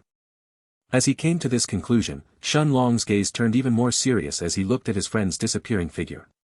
No matter what it was that caused Bai Long Tian to fail the sixth trial, he was going to get to the bottom of this once they left the City of Immortals. For now, Shen Long could only hope that the perfidious sixth trial had not really scarred Bai Longtian's mind. In the blink of an eye, Bai Longtian's and the others' figures disappeared from the peak of the mountain, leaving behind only Shen Long, Jiang Chen, and everyone else who had already passed the sixth trial. With a smile on his face, the purple-robed old man looked at the 30 people around him and said calmly. 35 people. That's more than the previous times I visited your mortal world. Not bad at all. Now, listen carefully you little brats. The rules of this seventh trial are very simple. You will fight among yourselves until only one of you remains. The surrounding Dao kings and Dao emperors were all stunned by the old man's words, with the Dao emperors unable to believe their luck while the Dao kings feeling waves of incredulity battering their hearts. Were they, mere peak rank 9 Dao kings, really going to fight against these powerful peak stage Dao emperors? No, not just any peak stage Dao emperors, but the strongest ones the central continent had to offer, as well. If that was the case they might as well forfeit right now. Regardless of what type of rewards the seventh trial may contain, it was useless if they were just going to throw their lives away. Thankfully, the old man didn't seem to have finished his explanation as he waved his hand shortly afterwards, as 10 beams of pristine white light fell on 10 specific individuals within the crowd. Naturally, Shen Long was among those people targeted by the beams of light before the old man continued. Of course, I'm not going to have you brats fight each other at random. That would defeat the purpose of this trial. Sit down and let me explain. You can decide what to do after that. The purple-robed elder's gaze coldly swept the populated mountain peak, causing the nearby Dao kings and even the Dao emperors who met it to lower their heads, before the old man's voice resounded once more. Right now, there are 10 individuals among you that are marked with a beam of light. Those 10 are the ones I have judged to be the most talented among you. They are the ones that performed the best in the previous 6 trials and the ones who have claimed a spot in the heavenly rankings. Then, the purple-robed elder actually raised his hand and first pointed at Xianlong and then at a golden-robed young man a few meters away from him before he continued. Other than these 2 brats, you are allowed to freely challenge the remaining 8. Those of you who manage to win against a holder of a beam of light will obtain that beam for yourselves. A week later, those of you who manage to hold on to your beams will continue on to the next round. The rest will be eliminated from the 7th trial and will be kicked out of the heavenly tower. The old man's words were calm and collected without the slightest hint of wavering in his voice, but the surrounding Dao kings and Dao emperors all felt tumultuous waves rocking their hearts as they understood the implications behind them. Only the 10 strongest people would remain standing in the end according to the purple-robed overseer. Almost involuntarily, everyone then turned to look at the 2 people the old man had pointed to, Xianlong and the golden-robed young man. Instead of giving answers, the old man's words had brought more and more questions to everyone here. Finally, a few people could no longer take it and barraged the old man with questions, clearly aggrieved by the unfair favoritism that was taking place. Senior, why are these people getting preferential treatment? Why don't they have to participate in this round? Isn't this unfair? I thought your Imperial Mandate sect was impartial and treated everyone fairly. That's right. Why do they get to skip this round? Besides, isn't this trial a bit too unfair? How can we, who are mere Dao kings, fairly compete against these Dao emperors? Doesn't this mean that the last 10 spots will all belong to those Dao emperors? A few daring people seem to have pointed out the unfairness in the old man's preferential treatment, after choosing to exclude Xianlong and the golden-robed young man from the first round of the 7th trial, but people were even more interested in the last part mentioned. Indeed, how were these Dao kings supposed to contend with these experienced Dao emperors in a fair fight? This was pure nonsense considering that these weren't any ordinary Dao emperors, but ones who were just a step away from breaking through to the sovereign realm. What were sovereign realm experts? They were the de facto rulers of the central continent. Considering how few in numbers the Earth Immortals really were, and how rarely they showed their faces in public, it wasn't far-fetched to call sovereign realm experts the true rulers of the continent. Even if these Dao emperors weren't sovereign realm experts just yet, they were certainly mere steps away from advancing. And even if they weren't, they were still far stronger than average peak rank 9 Dao kings. And yet, the old man had a frosty look in his eyes as he glanced at the people who had dared to criticize him just now, before his cold voice reverberated throughout the mountain peak once more, this time a hint of killing intent carried along with it. I'm being unfair, you say? I'm giving them preferential treatment. Well, let me ask you this then, even if I am, so what? What can you do about it? The purple-robed elder no longer held back, the horrifying aura of a late-stage Earth Immortal exploding from his body and shaking the entire mountain peak, terrifying everyone as he continued. Since you brats are foolish enough to think I'm being unfair, I'll just explain everything until you have no more complaints. That crazy brat in blue robes over there actually fought the chief outer court disciple of my Imperial Mandate sect in the 5th trial head-on, and even held the upper hand during their fight. Most likely, if I'd let them fight for one more day he would have already won as well. As for that brat in golden robes, his performance wasn't much worse. Although he didn't fight Luoyang head-on like this crazy brat, he instead stood still and just took on all of his attacks. Now tell me, which one among you had similar results? Which one among you achieved the same feat as they did? Do you know why I'm excluding them from the first round? It's not that I'm afraid you will beat them in a fight, but because you have no chance winning against them in the first place. The old man's words were like a bucket of cold water, instantly plunging the entire mountain peak in a deathly silence, as the surrounding Dao kings and Dao emperors now stared at Xianlong and the golden-robed youth with complicated, as well as terrified expressions. Both of those people had fought with the chief outer court disciple of the Imperial Mandate sect, and none of them lost in a head-on fight. Every single person at the peak of the mountain had already passed the 5th trial to get here, so they all knew how terrifying that purple-robed youth actually was. Even if they put aside his cultivation that had already entered the next major realm, making him an early-stage Dao emperor for these Dao kings and an early sovereign realm cultivator for the Dao emperors, it was still a fact that the chief of outer court disciples was also a genius who had comprehended an extremely powerful supreme Dao. He wasn't someone the majority of these cultivators could even hope to escape from, let alone fight head-on like that. Therefore, accepting that Xianlong and the golden-robed young man had each dealt with him in such an overbearing manner was more than a simple blow to these cultivators' egos. Nodding his head, the purple-robed old man had a satisfied smile as he looked at the expressions of the surrounding Dao kings and Dao emperors who were now staring at Shen Long and the golden-robed youth with complicated looks before he continued. Now that you brats seem to understand, I'll continue with my explanation. You are right, it would indeed be unfair to have you fight against peak-stage Dao emperors as mere Dao kings. After all, the goal of this heavenly tower is to test your talent, not your cultivation base. The old man's gaze scanned the relieved Dao kings at the peak of the mountain who seemed to have let out a deep breath after hearing his words, before he added in. This is why the cultivation base and Dao insights of all Dao emperors participating in this 7th trial will be lowered to the peak of the Dao king stage. This way, none of you can complain about the challenges being unfair. The only thing you can rely on will be your own strength. Now, go ahead. You have 1 week to challenge those with the beams of light and claim them for yourselves. As the old man finished speaking, a deathly silence enveloped the vast mountain peak for a few fleeting moments, before it quickly exploded into a pandemonium. The surrounding Dao kings and Dao emperors who weren't covered by a beam of light immediately turned their sights towards the beam holders, before attacking them with everything they had. It didn't matter if the beam holders were Dao kings or Dao emperors either, as each of them faced dozens of attacks simultaneously. Thanks to the purple-robed elder's words, nobody was worried about a difference in their cultivation base anymore and could freely go all out. Amidst the chaos, a few greedy people also turned their gazes towards Shen Long and the golden-robed youth, but those thoughts were quickly extinguished the moment they took form. Even if the bald old man had allowed them to challenge Shen Long and the mysterious youth, these Dao kings and even the Dao emperors weren't confident they could come out on top after hearing about their achievements in the 5th trial. They would much rather fight the others than entangle themselves with those 2 inhuman monsters who could even fight the chief outer court disciple of the Imperial Mandate sect, head-on. A few moments later, Shen Long could finally see how the fights of the 7th trial were supposed to take place. As soon as a person or their attacks touched a beam of light, both the holder of the beam and the attacker would be transported away from the mountain, where their fight was supposed to take place. So all fights are meant to be one-on-one duels. They don't plan on letting us gang up on anyone, huh? Interesting, one of the Dao emperors near Shen Long suddenly mumbled in a low voice, not at all in a hurry to make his move. He casually examined his surroundings, and indeed, there were a few more people like him who didn't seem to be in a hurry and simply observed the situation around them, assessing everything before making their own moves.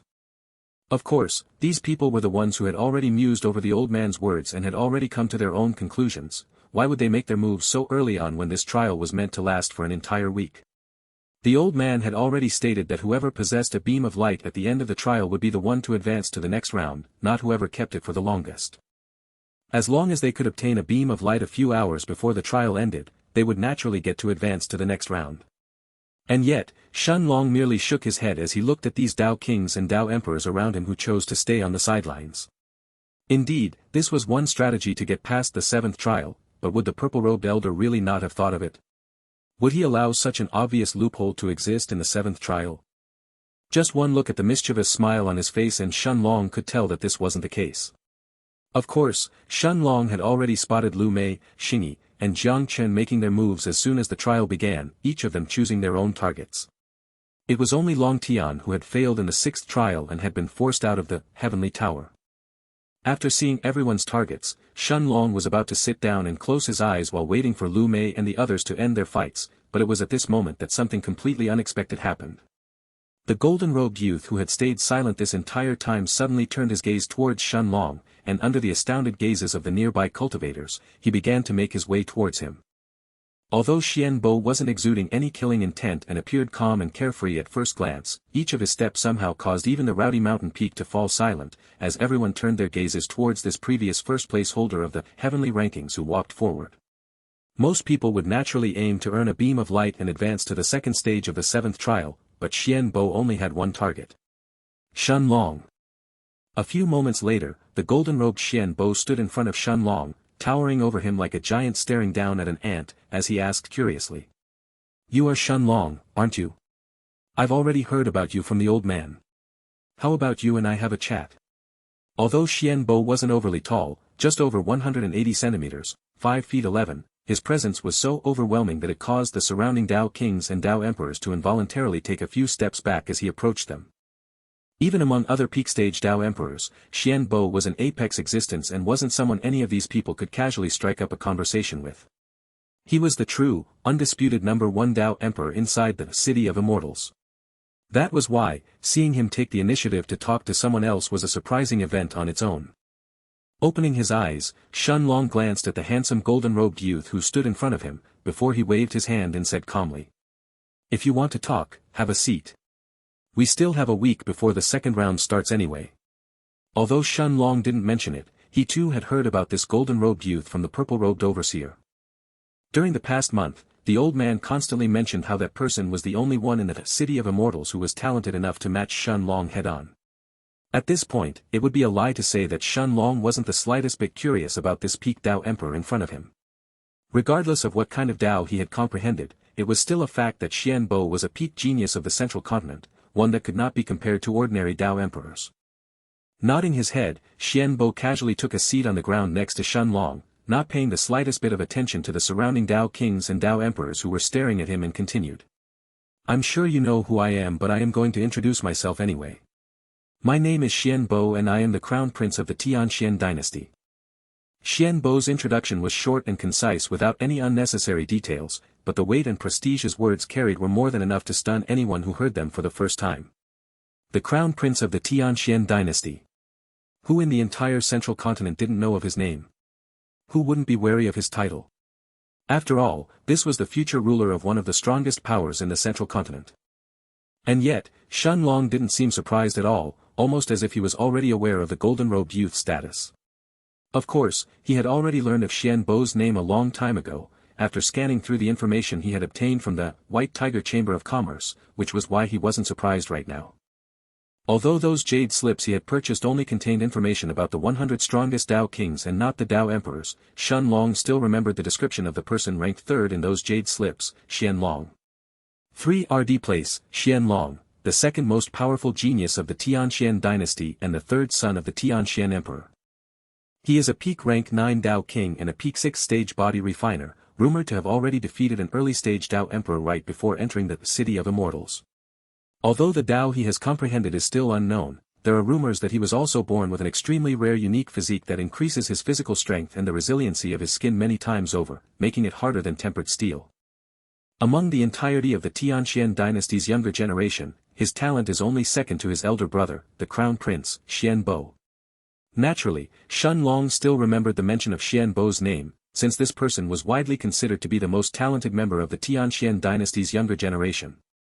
Ultimately, Shun Long had to admit that the Tianxian dynasty was a superpower of the central continent, one whose clutches were just as long and extensive as the White Tiger Chamber of Commerce's.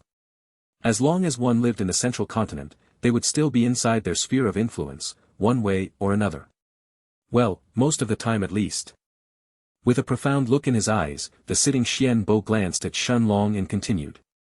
I don't know what you did during the 5th trial that managed to impress the old man so much, to the point where he even ranked you above me in the heavenly rankings, but you better not get complacent.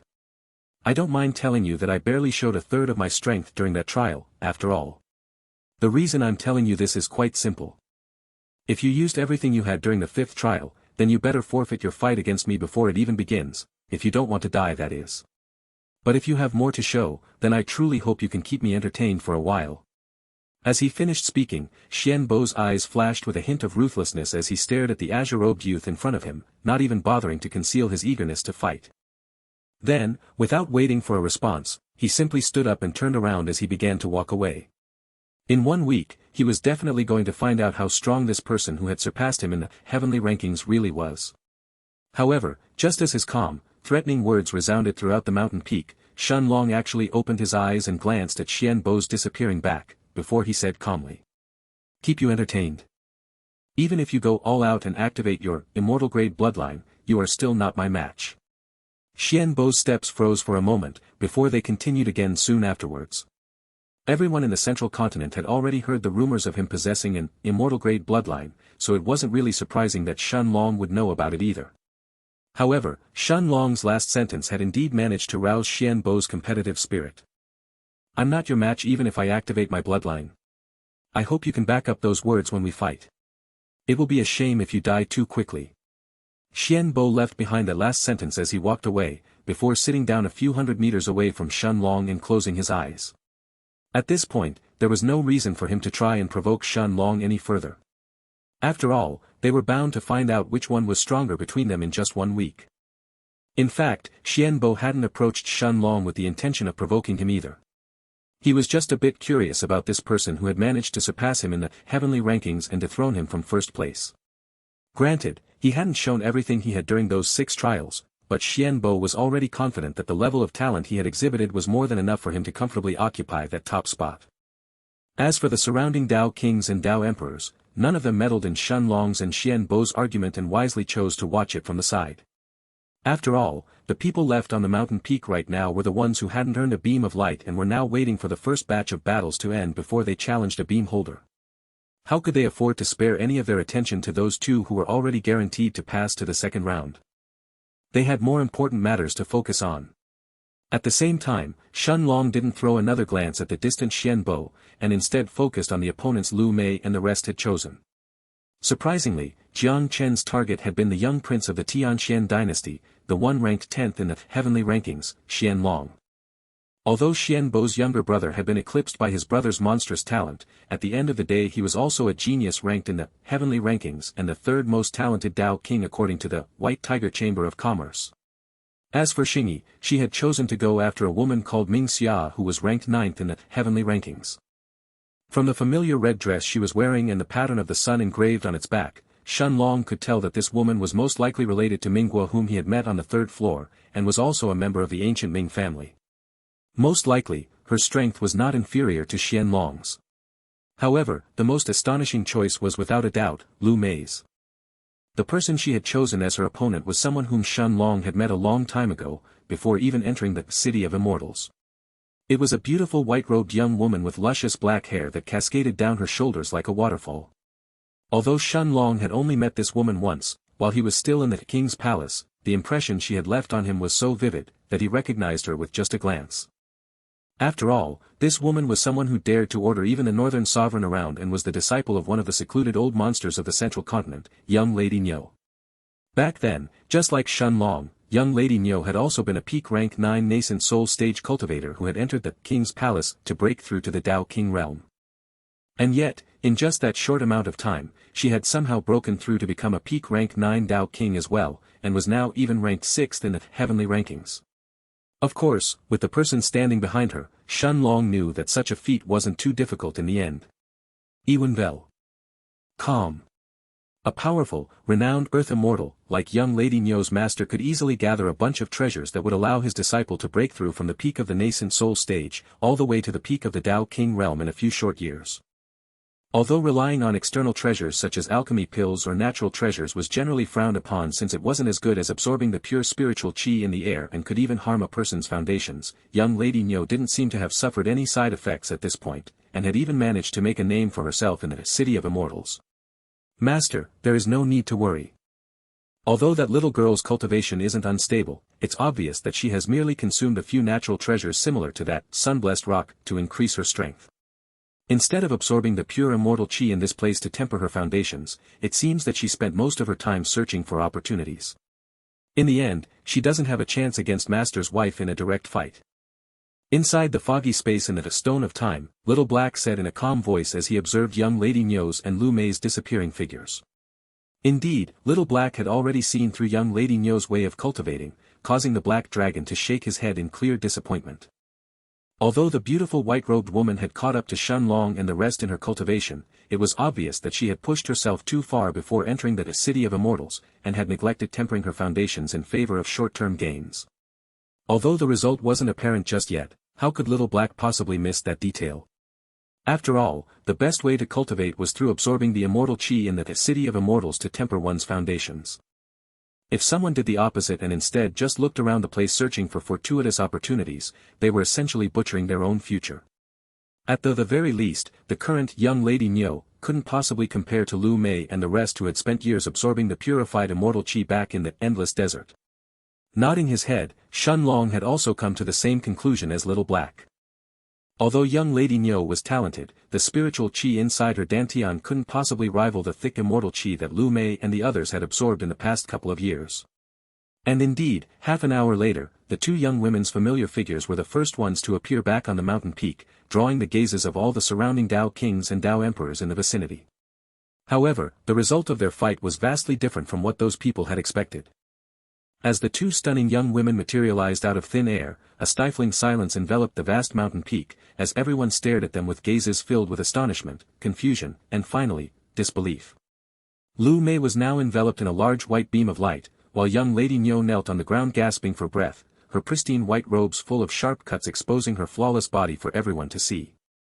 The young woman stared at Lu Mei with both anger and unwillingness in her clear eyes, but at this point, the result of their fight was crystal clear. Young Lady Niu was the one who had lost. You. Young Lady Niu was gasping for breath, but her stunning cold eyes were glaring furiously at Lu Mei who was now standing just a few meters away from her. And yet, young Lady Niu knew that no matter how much she glared she had already lost the fight, and quite convincingly at that. The gorgeous white-robed woman standing opposite her hadn't even lifted a finger this entire time, and yet young Lady Niu had ended up facing more than 1,000 white skeletons as well as 100 undead knights, each of whom had the cultivation of a peak rank 9 Dao King.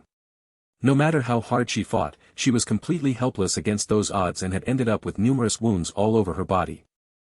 However, what truly infuriated young Lady Niu wasn't just that she had lost to her opponent or her current haggard appearance, but the fact that Lu Mei wasn't even looking at her right now. Instead, she was curiously scanning her surroundings, almost as if she was searching for something, or someone. Phoebe Sigma M. And indeed, a few moments later, her eyes lit up as she spotted Shen Long's seated figure at the edge of the populated mountain peak. Without any hesitation, she immediately flew over, appearing right in front of him in the blink of an eye. However, at the same time that Lu Mei made her move and arrived at the edge of the mountain, one of the surrounding Dao emperors stepped forward as well, blocking her path as he said coldly. That's enough. Stop right there. Almost simultaneously, the middle-aged man punched the air without any hesitation, his fist heading straight for Lu Mei's chest.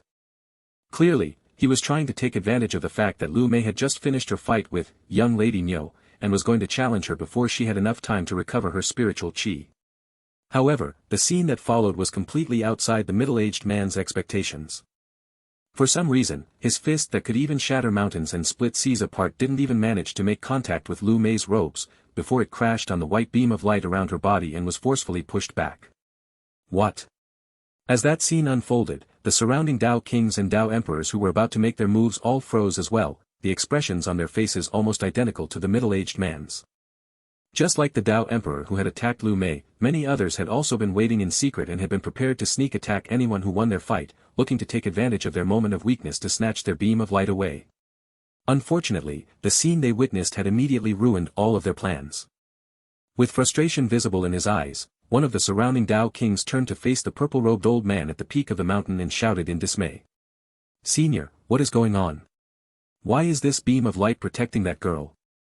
Shouldn't we be able to challenge everyone in this place other than those two over there? Why was Brother Dong pushed back?" As he finished speaking, the young Dao King pointed at the distant figures of Shen Long and Xian Bo before turning his gaze towards Lu Mei and the beam of light surrounding her body. However, it was at this moment that the old man seated at the dais finally opened his eyes and glanced at the young Dao King who had just spoken, before his old, aged eyes narrowed dangerously. Then, with a look of unconcealed scorn on his face, the purple-robed elder stood up and smiled, before his booming voice reverberated throughout the mountain peak. "You arrogant fool, do you really have the gall to ask me that question after that shameful display of yours, or is it that you actually take me for a fool as well? Did you really think I wouldn't have considered taking proper measures against wastrels like you?"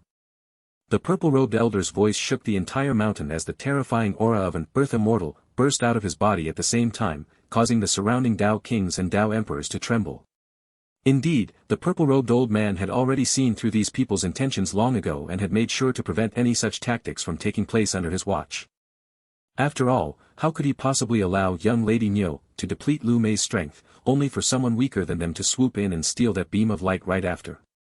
The purple-robed elder's gaze scanned the remaining dozen or so Dao kings and Dao emperors at the peak of the mountain, before he said mockingly. "Trash. All of you are trash. Did you really think you could all be the fishermen who reap all the benefits in the end? You thought you could simply let the others get tired after their fights and just defeat them before they could recover their strength? Fools. The rules of this trial are simple. Each holder of a beam of light can only be challenged once a day. That's it. If you fail to challenge someone in time, you better pray you can do so the next day or the day after that. The old man's voice shook the hearts of those Dao kings and Dao emperors, causing them to lower their heads in shame. Indeed, they had tried to take the easy way out but had ended up making fools out of themselves in the end, and had even caused the overseer of the heavenly tower to despise them. How could these geniuses not feel ashamed? Humph. If you understand, you better take action or you will get kicked out of the tower without even trying. As he finished speaking, the old man took one last sip from the small gourd in his hands and simply closed his eyes, not even bothering to throw another glance at the Dao kings and Dao emperors at the peak of the mountain. He wasn't planning to intervene again or answer any more questions until the remaining 7 days came to an end. Those who still held a beam of light by then would advance to the second round, while those who didn't would be eliminated.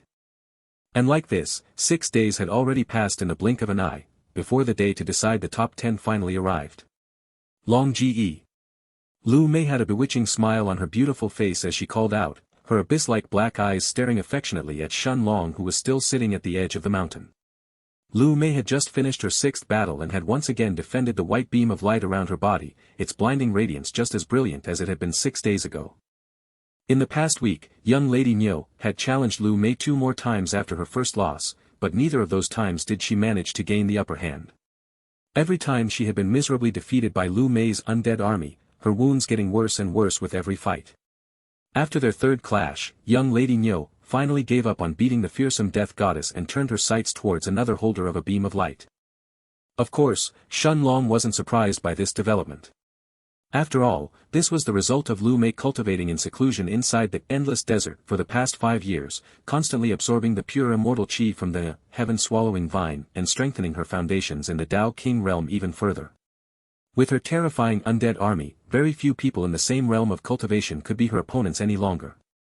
Although young Lady Niu was extremely talented and had not only comprehended 2 powerful unique grade Daos, but she even possessed a rare unique physique, even she wasn't a match for Lu Mei's thousands of white skeletons and undead knights, at least not inside the 7th trial where the space they fought was severely limited.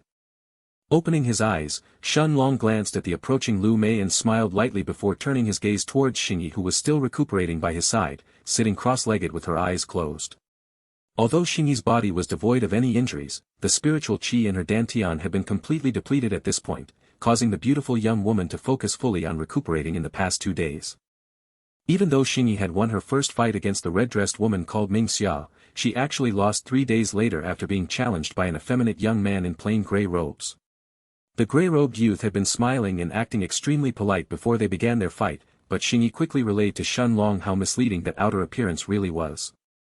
The young man's abilities were not only extremely tyrannical, but they were also a direct counter to Xingyi's, causing their fight to be incredibly one-sided, in the end.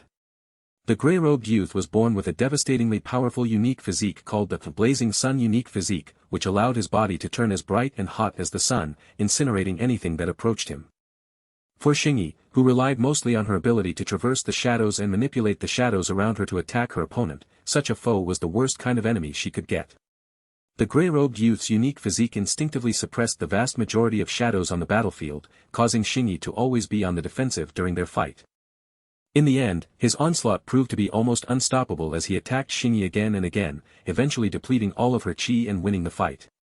Although this effeminate young man wasn't ranked in the top 10 of the heavenly rankings originally, he had successfully defeated everyone who challenged him in the past 2 days and had successfully held on to his beam of light. As for Jiang Chen, he had gone through a hellish battle against the young prince of the Tianxian dynasty during the first day of the trial, but had ultimately managed to come out on top. Jiang Chen had described his fight to Shen Long in great detail, even mentioning how he had been forced to go all out and activate his bloodline of the demonic crow of darkness, as Xian Long had also used his immortal grade bloodline. In the end, Xian Long wasn't someone to be underestimated nor was anyone else left in this 7th trial. These people were all the cream of the crop throughout the central continent, the strongest geniuses among all Dao kings and Dao emperors in the entire region. How could any of them be weak? How could any of them be looked down upon? Finally, the 7th day came to a close as well, marking the end of the first round of the last trial.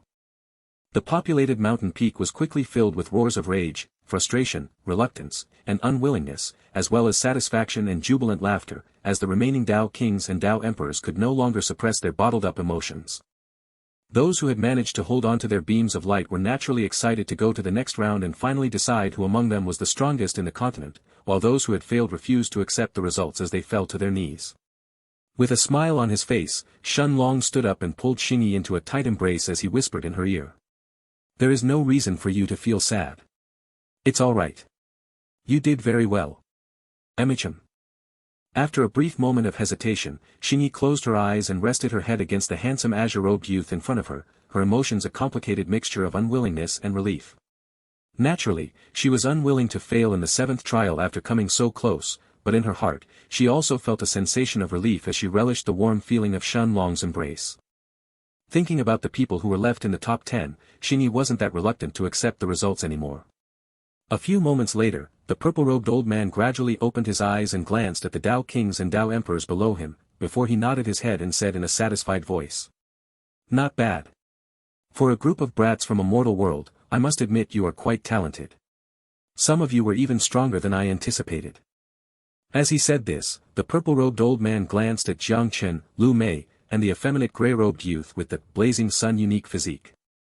Without a doubt, these three had attracted his attention the most during this first round. After a brief moment of silence, the purple-robed elder's gaze swept through the mountain peak as he continued. "Those of you who failed shouldn't feel dissatisfied. The rewards you've obtained from the first 6 trials should still be enough to propel you to the peak of the sovereign realm in the next 100 years or so. Your trial ends here, but I still have high hopes for you all. Those of you who ascend and become true immortals in the future can come directly to my Imperial Mandate sect and take the test for inner court disciples. But for now, go back and rest." As his voice dissipated, the old man waved his hand before more than a dozen light pillars descended from the sky, instantly enveloping Xingyi's and the others' bodies. A moment later, Shen Long observed as the entire mountain beneath his feet started to tremble, before those dozen figures abruptly vanished from the vast mountain peak. In the blink of an eye, it was just Shen Long, the old man, and the remaining 9 people who had passed the first round left behind. At this point, everyone understood that the final battle of the Heavenly Tower was about to begin. As he looked around him, Shen Long nodded his head inadvertently as he glanced at the remaining Dao Kings and Dao Emperors that were still left on the mountain peak. Although Xingyi and Bai Long Tian had both been eliminated, Shen Long knew that it was only par of the course given the circumstances they were in. In the end, the people left were the most talented geniuses of the entire central continent, so it was only natural for the competition among them to be that fierce. Although Shen Long knew that Xingyi's and Bai Longtian's talents weren't inferior to any of those people who had passed the first round, luck also played a part in the 6th and 7th trials, whether that was through the power of Xingyi's opponent being a direct counter to her own, or Bai Longtian somehow failing the 6th trial. Still, the results of the first round wouldn't change, and those who had already passed had proven that they possessed terrifying strength of their own. Most likely, every single person who had passed the 5th trial would end up standing at the peak of the central continent in the future and were practically guaranteed to reach the peak of the sovereign realm, if not become an earth immortal. Surprisingly, Shen Long was acquainted with the majority of these people left on the mountain peak one way or another. By the end of the 7th day, Lu Mei, Jiang Chen, and even Jiang Chen's father, Jiang Tianfang, had all held onto their beams of light and successfully remained among the top 10 who had passed the first round. As for the remaining 5 people, excluding Shen Long and Xian Bo, they were the grey-robed youth who had defeated Xingyi, Lady Niu, who was the disciple of a powerful earth immortal, 2 peak-stage Dao emperors from the 8 ancient families who were ranked 4th and 5th on the heavenly rankings respectively, Wei Guiyang from the ancient Wei family and Chen Xiafeng from the ancient Chen family, and finally, the number 1 genius of the ancient families, the successor of the Huang family. Huang Yun. Shen Long had observed Huang Yun during the past week, and other than the first day where he won his fight a bit slower than Lu Mei, the young genius of the Huang family was always the fastest to defeat his opponents in the following 6 days. It had reached such a point, where most people were wary of even challenging Huang Yun and treated that challenge as a guaranteed loss, putting him on the same level as Shen Long and Xian Bo. With a satisfied smile on his face, the purple-robed old man glanced at the 10 young geniuses left on the mountain peak and said loudly, "All right, you brats. Even with my powers, I can't keep the trial grounds within your mortal world for much longer, so let's continue. The rules of this second round are also simple. Those of you lower in the rankings will be allowed to challenge a single person who is ahead of you. If you win the fight you can take their spot, but if you lose you will remain where you are. You only have one challenge, so give it everything you got." As the old man finished speaking, a gigantic slab of stone slowly rose from the ground behind him, quickly occupying a large part of the mountain peak.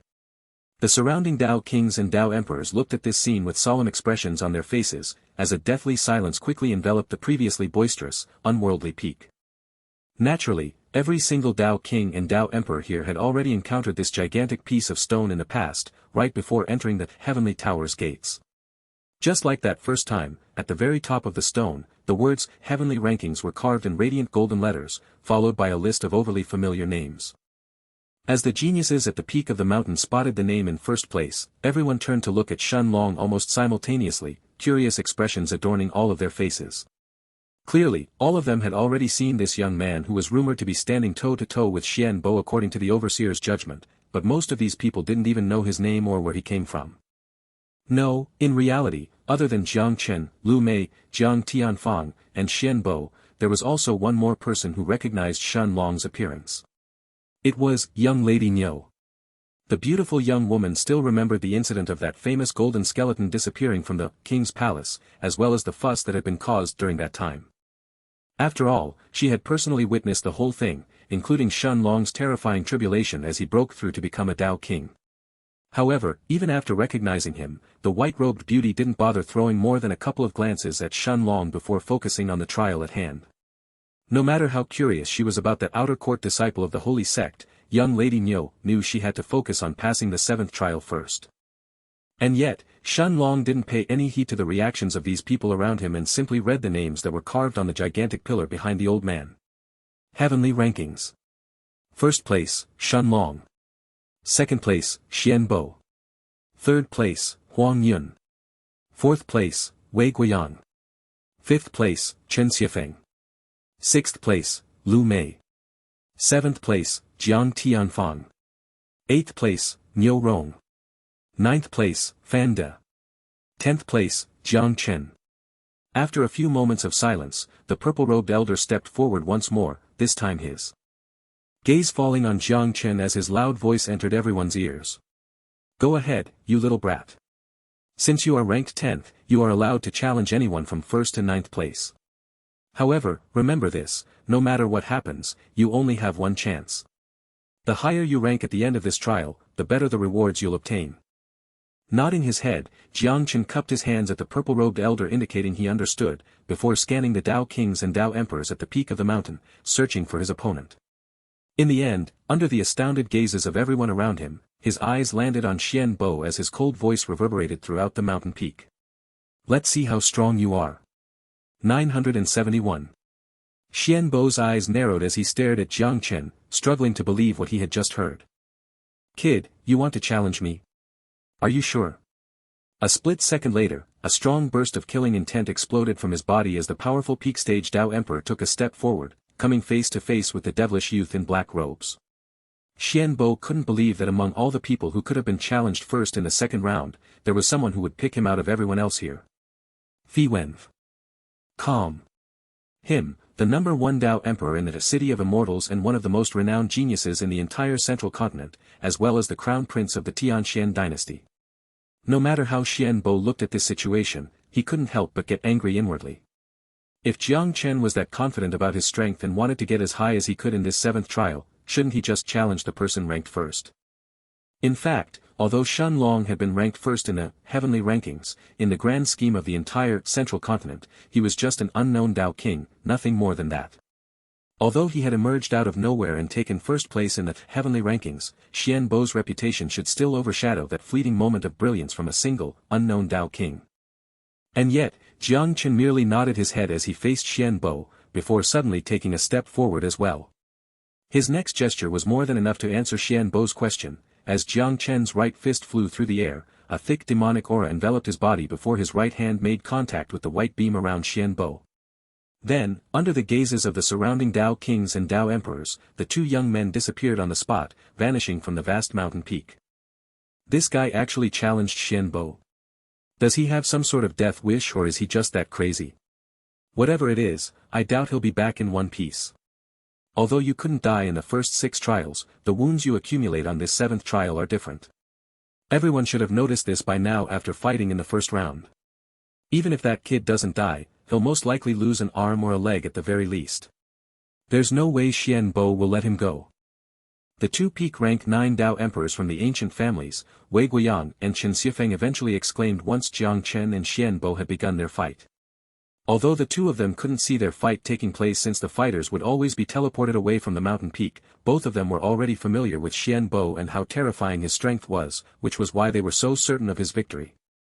It wasn't an exaggeration to say that unless every peak stage Dao emperor in the top 10 banded together and attacked him, no one would be able to harm Xian Bo inside the City of Immortals. At least not in the second layer of the city, where all the Dao emperors had been sent earlier. The young crown prince of the Tianxian dynasty had already cemented himself as a peak existence there, one that could effortlessly slay even peak rank 7 magic beasts with his bare hands. Coupled with the unbelievably strong Dao he had comprehended, people may very well consider him the strongest existence inside the entire City of Immortals. In fact, this was the reason why these Dao emperors had been so surprised to see another name at the top of the heavenly rankings other than the crown princes. At the same time, Jiang Tianfang had a complicated expression on his face as he saw Jiang Chen challenging Xian Bo. Although he was confident in his son's strength and was certain that Jiang Chen's talent was no worse than Xian Bo's, he still felt a sensation of unrest brewing in his heart as the two geniuses vanished from the mountain peak. Noticing the distressed look on his face, Lu Mei took a few steps forward and stood by Jiang Tianfang's side, before she said reassuringly. "Uncle Jiang, there's no need for you to worry. Jiang Chen is stronger than you think. Even if he doesn't win the fight, he's strong enough to stand his ground. At the very least, he is strong enough to challenge anyone in the top 10. Jiang Tianfang shook his head but he didn't respond right away. He knew that Lu Mei had a better grasp of Jiang Chen's strength than he did, considering he had no idea what his son had experienced in these past 9 years. Still, he had a rough idea of what Xian Bo was capable of, which made the grim expression on his face more and more pronounced. The young crown prince was famed for being cruel and relentless, both to himself and to those around him. These were the traits the future emperor of the Tianxian dynasty needed to have after all. They needed to rule with an iron fist. At this point, Jiang Tianfang could only hope that Lu Mei was right and that his son could really fight him head-on. Soon, an hour passed and then a second one, but Jiang Chen and Xian Bo had yet to return. At this point, everyone in the mountain peak aside from Shen Long and Lu Mei, could no longer hide the expressions of surprise from their faces. Xian Bo had been fighting for 2 hours against an unknown Dao King and had yet to come out on top. However, Shen Long quickly noticed that compared to these Dao Kings and Dao Emperors around him, the purple-robed overseer's expression was the most eye-catching one. His previously emotionless face finally cracked, revealing a hint of a smile as he absent-mindedly stared in the distance, almost as if he could see the fight that was taking place. Finally, as the third hour came to an end, 2 familiar figures appeared once more on the populated mountain peak, causing the previously calm atmosphere to finally turn heavy and oppressive.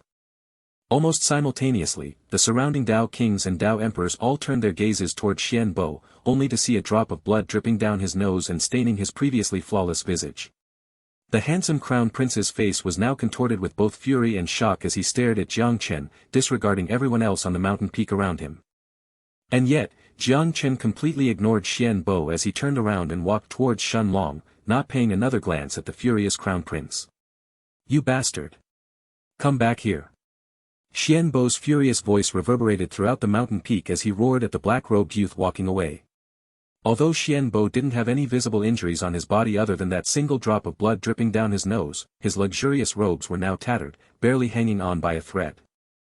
And yet, the surrounding Dao Kings all had a feeling that although Xian Bo wasn't injured, his pride had been severely wounded after his fight. Shaking his head, Jiang Chen finally halted his steps and turned around, giving Xian Bo a side glance before he answered calmly. "With just that much power you wanted to challenge him? Idiot."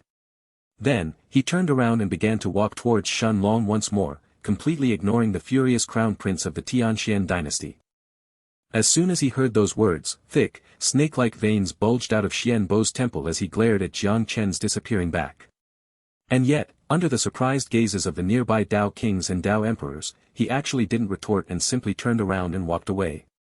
Still, Shen Long didn't miss that last glance Xian Bo threw at him, one that was filled with both curiosity and unconcealed killing intent.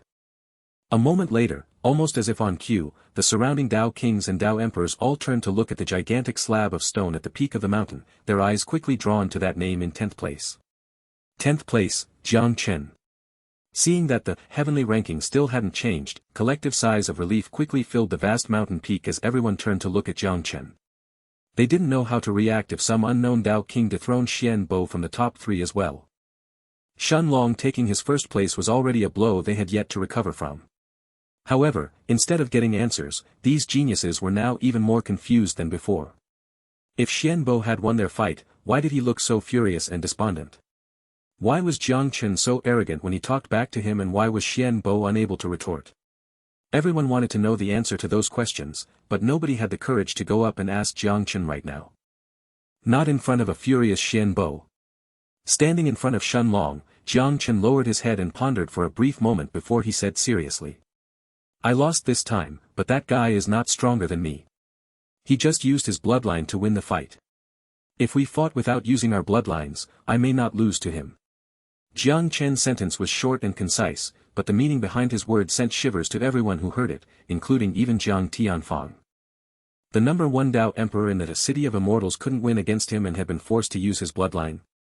Of course, using one's bloodline wasn't against the rules of the 7th trial, but nobody had expected that Xianbo would be pushed to this extent, let alone by some unknown Dao King who was ranked 10th in the heavenly rankings.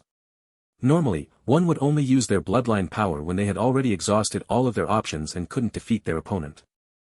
Of course, there were some people in the crowd who had different thoughts on this matter. Even if Xianbo had used his bloodline, so what? It was still part of his own power at the end of the day. If Jiang Chen couldn't fight against it, he was the one who was weaker.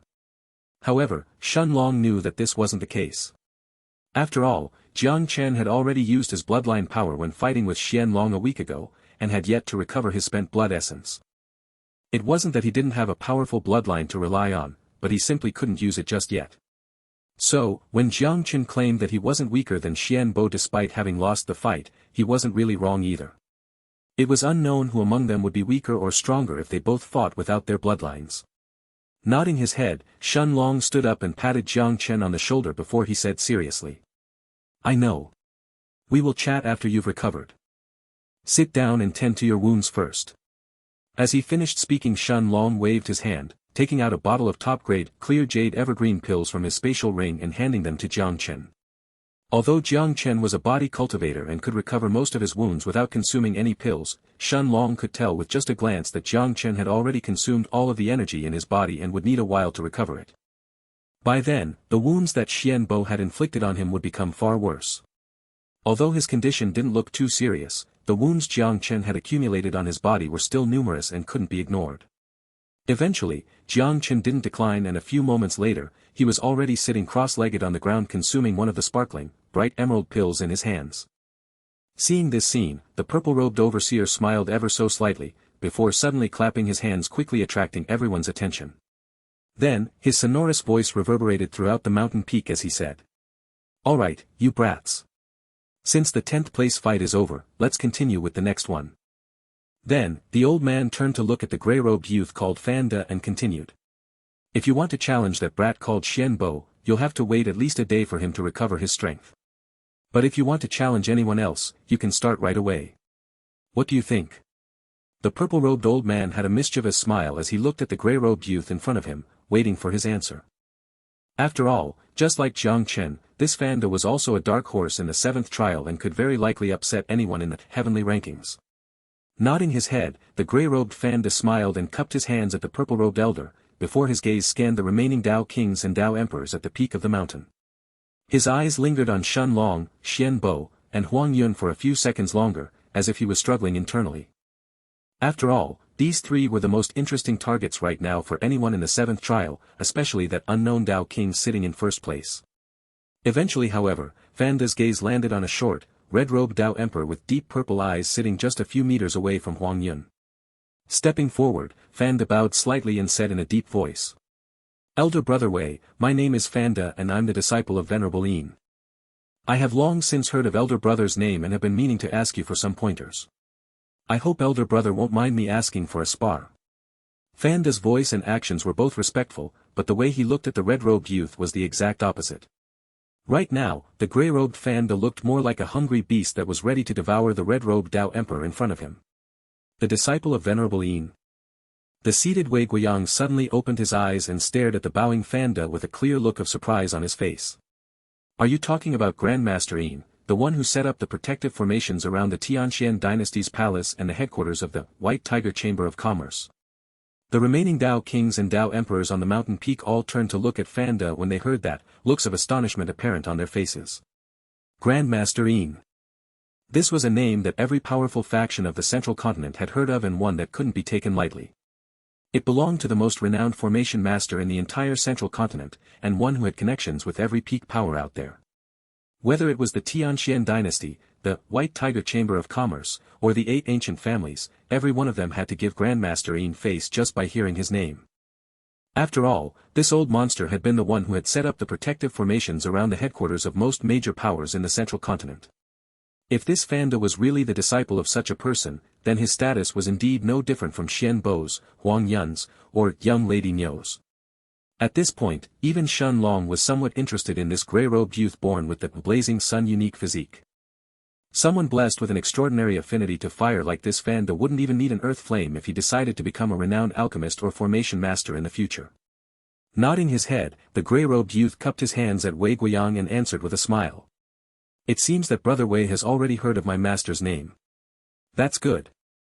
To be honest, I was initially planning to challenge someone in the top 3 instead of Brother Wei, but I've already exchanged pointers with Brother Huang in the past, so there's no point in doing so again. As he finished speaking, Fanda threw one last look at the distant Huang Yun and cupped his hands, before focusing on Wei Guiyang once more. Clearly, his spar with the successor of the ancient Huang family had left a lot to be desired, but Fanda wasn't interested in challenging Huang Yun a second time just yet. Narrowing his eyes, the red-robed Wei Guiyang took a deep breath and suppressed the brewing anger in his heart before he answered coldly. It seems that junior brother Fan thinks I'm weaker than Huang Yun.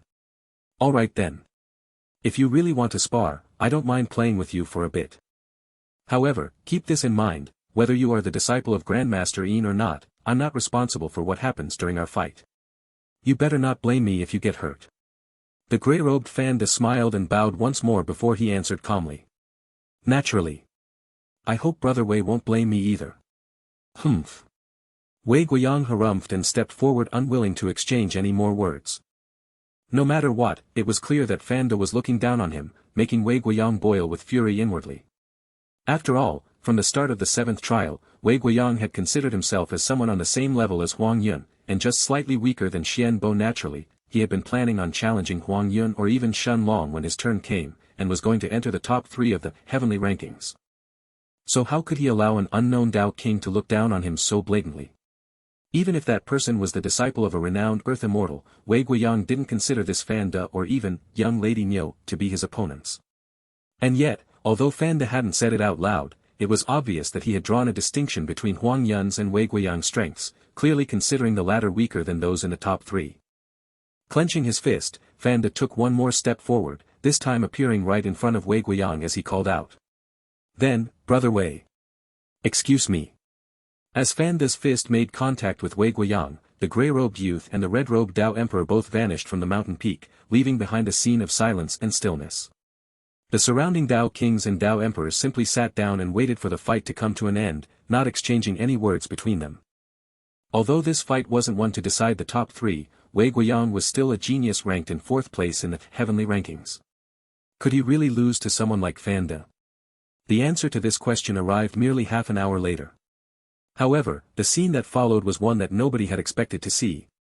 Staring at the kneeling Wei Guiyang, Fanda smiled and patted his shoulder before he said in a disappointed voice. Senior Brother Wei, it seemed that I overestimated you. I was hoping you'd be able to last at least an hour, but you couldn't even endure for 30 minutes. I'm surprised you managed to even hold on to 4th place for so long with this strength of yours. Then, Fanda shook his head and turned around as he walked away, thoroughly ignoring the charred peak stage Dao Emperor who was now lying underneath his feet. The surrounding Dao Kings and Dao Emperors narrowed their eyes when they saw Wei Guiyang's condition, unable to believe what they saw. The previously majestic heir to the ancient Wei family had now fallen to his knees, his luxurious red robes completely destroyed, while his chiseled body was now filled with countless burn marks. Nobody had expected for one of the strongest geniuses of the 8 ancient families to be reduced to such a state. Let alone in just half an hour. Curiously, Shun Long turned to look at the slab of stone next to the purple-robed old man, but he already knew the scene he was going to witness. Indeed, a moment later, the gigantic slab of stone that depicted the heavenly ranking started to change as Wei Guiyang's name in 4th place was quickly replaced by Fanda's. However, Wei Guiyang wasn't merely pushed a spot down the rankings as people had expected, but instead it fell all the way down to 9th place in one go. Eventually, one of the surrounding Dao emperors could no longer hold back his surprise, turning to the old man at the peak of the mountain and asking, "Senior, is there something wrong with the heavenly rankings? Why is Wei Guiyang's name in 9th place? Even if he lost to Fanda, shouldn't he be ranked in 5th place, at least?" Surprisingly, the person who had asked this question was the Dao Emperor that was now ranked 5th, the heir to the ancient Chen family, Xianxia. The purple-robed overseer stared at him for a few moments, before eventually shaking his head and answering in a playful manner. "What, are you so eager to fall down a spot that you can't wait for your turn to come?" Then, the old man scanned the surrounding Dao kings and Dao emperors at the peak of the mountain and continued. "However, since I have to answer your question, there's nothing wrong with the heavenly rankings. Do you think Wei Guiyang deserves to stay in 5th place after losing to someone ranked 9th? I already told you that you only have one chance in this 7th trial, and I wasn't just talking about your challenge attempts. If you lose to someone lower than you, they'll naturally replace you in the rankings." Chen Xiafeng's eyes couldn't help but widen when he heard that, quickly realizing the implications behind the old man's words. Then, after a moment of silence he asked hesitantly. "Then senior, what's going to happen to Wei Guiyang's challenge attempt?" Chen Xiafeng had an idea of what the overseer was going to say, but he didn't like it one bit. Indeed, a moment later, the purple-robed elder glanced at the kneeling Wei Guiyang and shook his head before he answered calmly. "Challenge attempt? What for? He already lost to a kid ranked 9th. Who is he supposed to challenge then? That brat in 10th place? I reckon that even he would beat him in a fight. PFFTT. The old man's words weren't loud, but they caused the already angry Wei Guiyang to vomit a mouthful of blood, his eyes turning blood-red from fury. He was going to lose his challenge attempt just because he had been defeated by Fanda. How was this fair? What the hell was the old fart talking about? However, the surrounding Dao kings and Dao emperors all understood the old man's intentions, causing them to fall silent shortly afterward. The higher you ranked in the heavenly rankings, the more difficult it would be to defend your spot since more and more people would challenge you, in the end. Naturally, the rewards you'd obtain would also correspond to the difficulty of the trial and the rank you achieve, but losing even once meant losing your chance to ascend any further. There were no second chances in this 7th trial. Shaking his head, the purple-robed elder looked at the young geniuses at the peak of the mountain, some of whom appeared restless after his explanation, his gaze eventually settling on a beautiful young woman in white robes. Looking at young Lady Niu, who seemed ready to fight, the old man then asked with that same easygoing smile on his face. "Little lass, have you decided on who you want to challenge? The rules are the same as before. If you want to fight any of those two brats called Xian Bo or Fanda, you'll have to wait at least a day for them to recover their strength. But if you want to challenge anyone else, you can start right away." Surprisingly, young Lady Niu didn't hesitate as she bowed to the old man and answered. "I've already made my choice, senior." Then, without waiting for a response, young Lady Niu took a few steps forward, stopping in front of an extremely handsome young man with long black hair that reached all the way to his waist. The handsome youth frowned slightly when he saw Niu Rong appearing in front of him, but the white-robed woman didn't seem to care as she extended her jade-like hand and pointed at him before she said calmly. "Huang Yun, let's have a rematch." Narrowing his eyes, the young master of the ancient Huang family no longer held back, the terrifying aura of a peak-stage Dao king bursting out of his body as he looked at her and said dissatisfiedly. "You already lost to me badly half a year ago, and yet you still want to challenge me again? Are you really that foolish, or do you think that I'm afraid to kill you just because you are old freak Gao's disciple?" As he finished speaking, the aura around Huang Yun's body started to become even more heavy and pronounced, soon filling the entire mountain peak as he looked at Niu Rong with a gaze filled with unrestrained killing intent. It was one thing for Niu Rong to challenge him back in the endless plains of the City of Immortals half a year ago, but for her to do it again while they were in the 7th trial?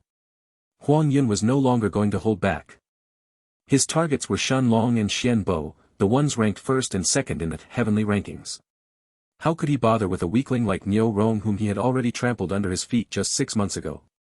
At the same time, Shen Long, who was sitting casually on the ground watching over Jiang Chen's recovery, couldn't help but turn to look at the distant Huang Yun after sensing his aura. For the first time in a while, another peak-stage Dao King had actually drawn his attention. At this moment, the aura of a peak-stage Dao King around Huang Yun was nothing like Niu Rong's. No, Huang Yun's aura was more similar to Jiang Chen's, Lu Mei's, and even Shen Long's own. It was the aura of someone who had absorbed the immortal qi inside the city of immortals and used it to strengthen his foundations in the Tao King realm. Inside the foggy space in the stone of time, even the slumbering little black opened his azure eyes and turned to look at the young master of the Huang family with a curious gaze. In the end, other than Shen Long and his group, there had also been others who had made use of the profound immortal qi in this place to strengthen themselves.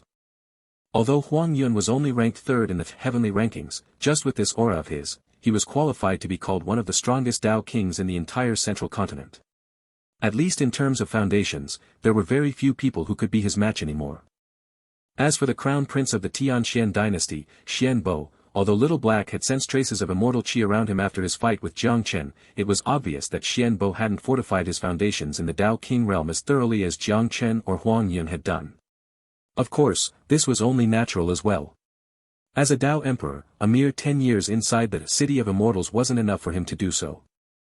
How could it be ample time for someone with a near-endless dantian to absorb sufficient immortal qi and fix his foundations from the start? Even if Xian Bo did nothing for 10 years and merely absorbed the immortal qi in this place, it wouldn't be enough to strengthen even a tenth of his foundations to the same extent as Jiang Chen or Huang Yun had done, let alone Shen Long. And yet, young Lady Niu didn't appear deterred in the face of Huang Yun's aura. Stepping forward, she retrieved a short knife from her spatial ring and thrust it towards the beam of light around Huang Yun without holding back. A moment later, the two young geniuses vanished from the mountain peak, leaving behind a scene of desolate silence. Eventually, the purple-robed old man at the peak of the mountain shook his head and let out a dejected sigh as he muttered in a low voice. What a shame. That little girl was born with a blessed unique physique, but she was in too much of a hurry to increase her cultivation. If she had taken better care of her foundations she may have had a chance against that brat, but now. The remaining geniuses at the peak of the mountain weren't surprised by the old man's words. After all, everyone in the entire central continent had heard of young Lady Niu's meteoric rise in cultivation in the past couple of years. Once her master, old Freak Gao, learned that the city of immortals was about to open for the third time, he used every means available to increase his disciples' cultivation base to the peak of the Tao King realm without damaging her foundations. He had gathered countless natural treasures and high-grade, as well as top-grade pills from famous alchemists, that would allow young Lady Niu to quickly reach the peak of the Tao King realm in one go. With his disciples' natural talent, old Freak Gao wasn't worried in the slightest that she wouldn't do well inside the city of immortals. And yet, the old man's words turned out to be almost prophetic. Just an incense stick of time since their fight began, Huang Yun's and young Lady Niu's figures appeared on the mountain peak once more, the result exactly as the purple-robed overseer had predicted. Niu Rong was lying on the ground gasping for breath, her pristine white robes now drenched in her blood, while even her face looked pale and lifeless. Her eyes stared into the distance absent-mindedly, as if she had suddenly lost her mind, and even her breath was now coarse and weak as if she had just experienced a horrifying nightmare. In the end, it was Huang Yun's cold words that snapped her out of her reverie as his booming voice entered her ears. Trash. It was one simple word, yet Niu Rong shivered momentarily, thinking of what she had just experienced. There was no doubt in her mind that if Huang Yun wanted to kill her during their fight, he could have done so countless times. Thankfully, whether it was thanks to her master's name or Huang Yun having a change of heart, he didn't pursue the matter any further and just let her be with a few superficial wounds. Nodding his head, the purple-robed old man threw an appreciative glance at Huang Yun before he continued with the next fight.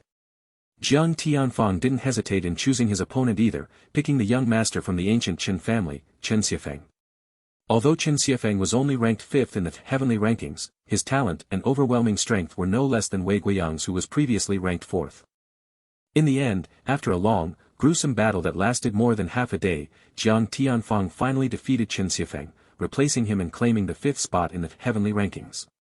Nevertheless, both Jiang Tianfang and Xianxia were on the brink of death after their fight, both of them breathing hoarsely with grievous injuries all over their bodies, and if it wasn't for the purple-robed old man swiftly intervening, they may even have lost their lives as a result. This was how deadly a battle between two peak-stage Tao emperors was. By the end of the day, the heavenly rankings had changed significantly from their original order and now looked like this. Heavenly rankings. First place, Shen Long. Second place, Xian Bo. Third place, Huang Yun. Fourth place, Fan De. Fifth place, Jiang Tianfang. Sixth place, Lu Mei. Seventh place, Chen Xiefeng. Eighth place, Niu Rong. Ninth place, Wei Guiyang. 10th place, Jiang Chen. Finally, it was Lu Mei's turn to pick her opponent, her gaze nestling on a familiar, grey-robed youth. Fanda's brows shot up when he saw Lu Mei staring at him with her cold, mesmerizing black eyes that resembled a bottomless abyss. For a moment, that frosty gaze sent a shiver down the grey-robed youth's spine, as if the stunning young woman in front of him had witnessed countless deaths already. And yet, that sensation only lasted for a brief moment as Lu Mei stepped forward and said, "That blonde girl you eliminated in the first round is my sister. It's not that I am angry on her behalf, but it really left a sour taste in my mouth seeing her lose like that."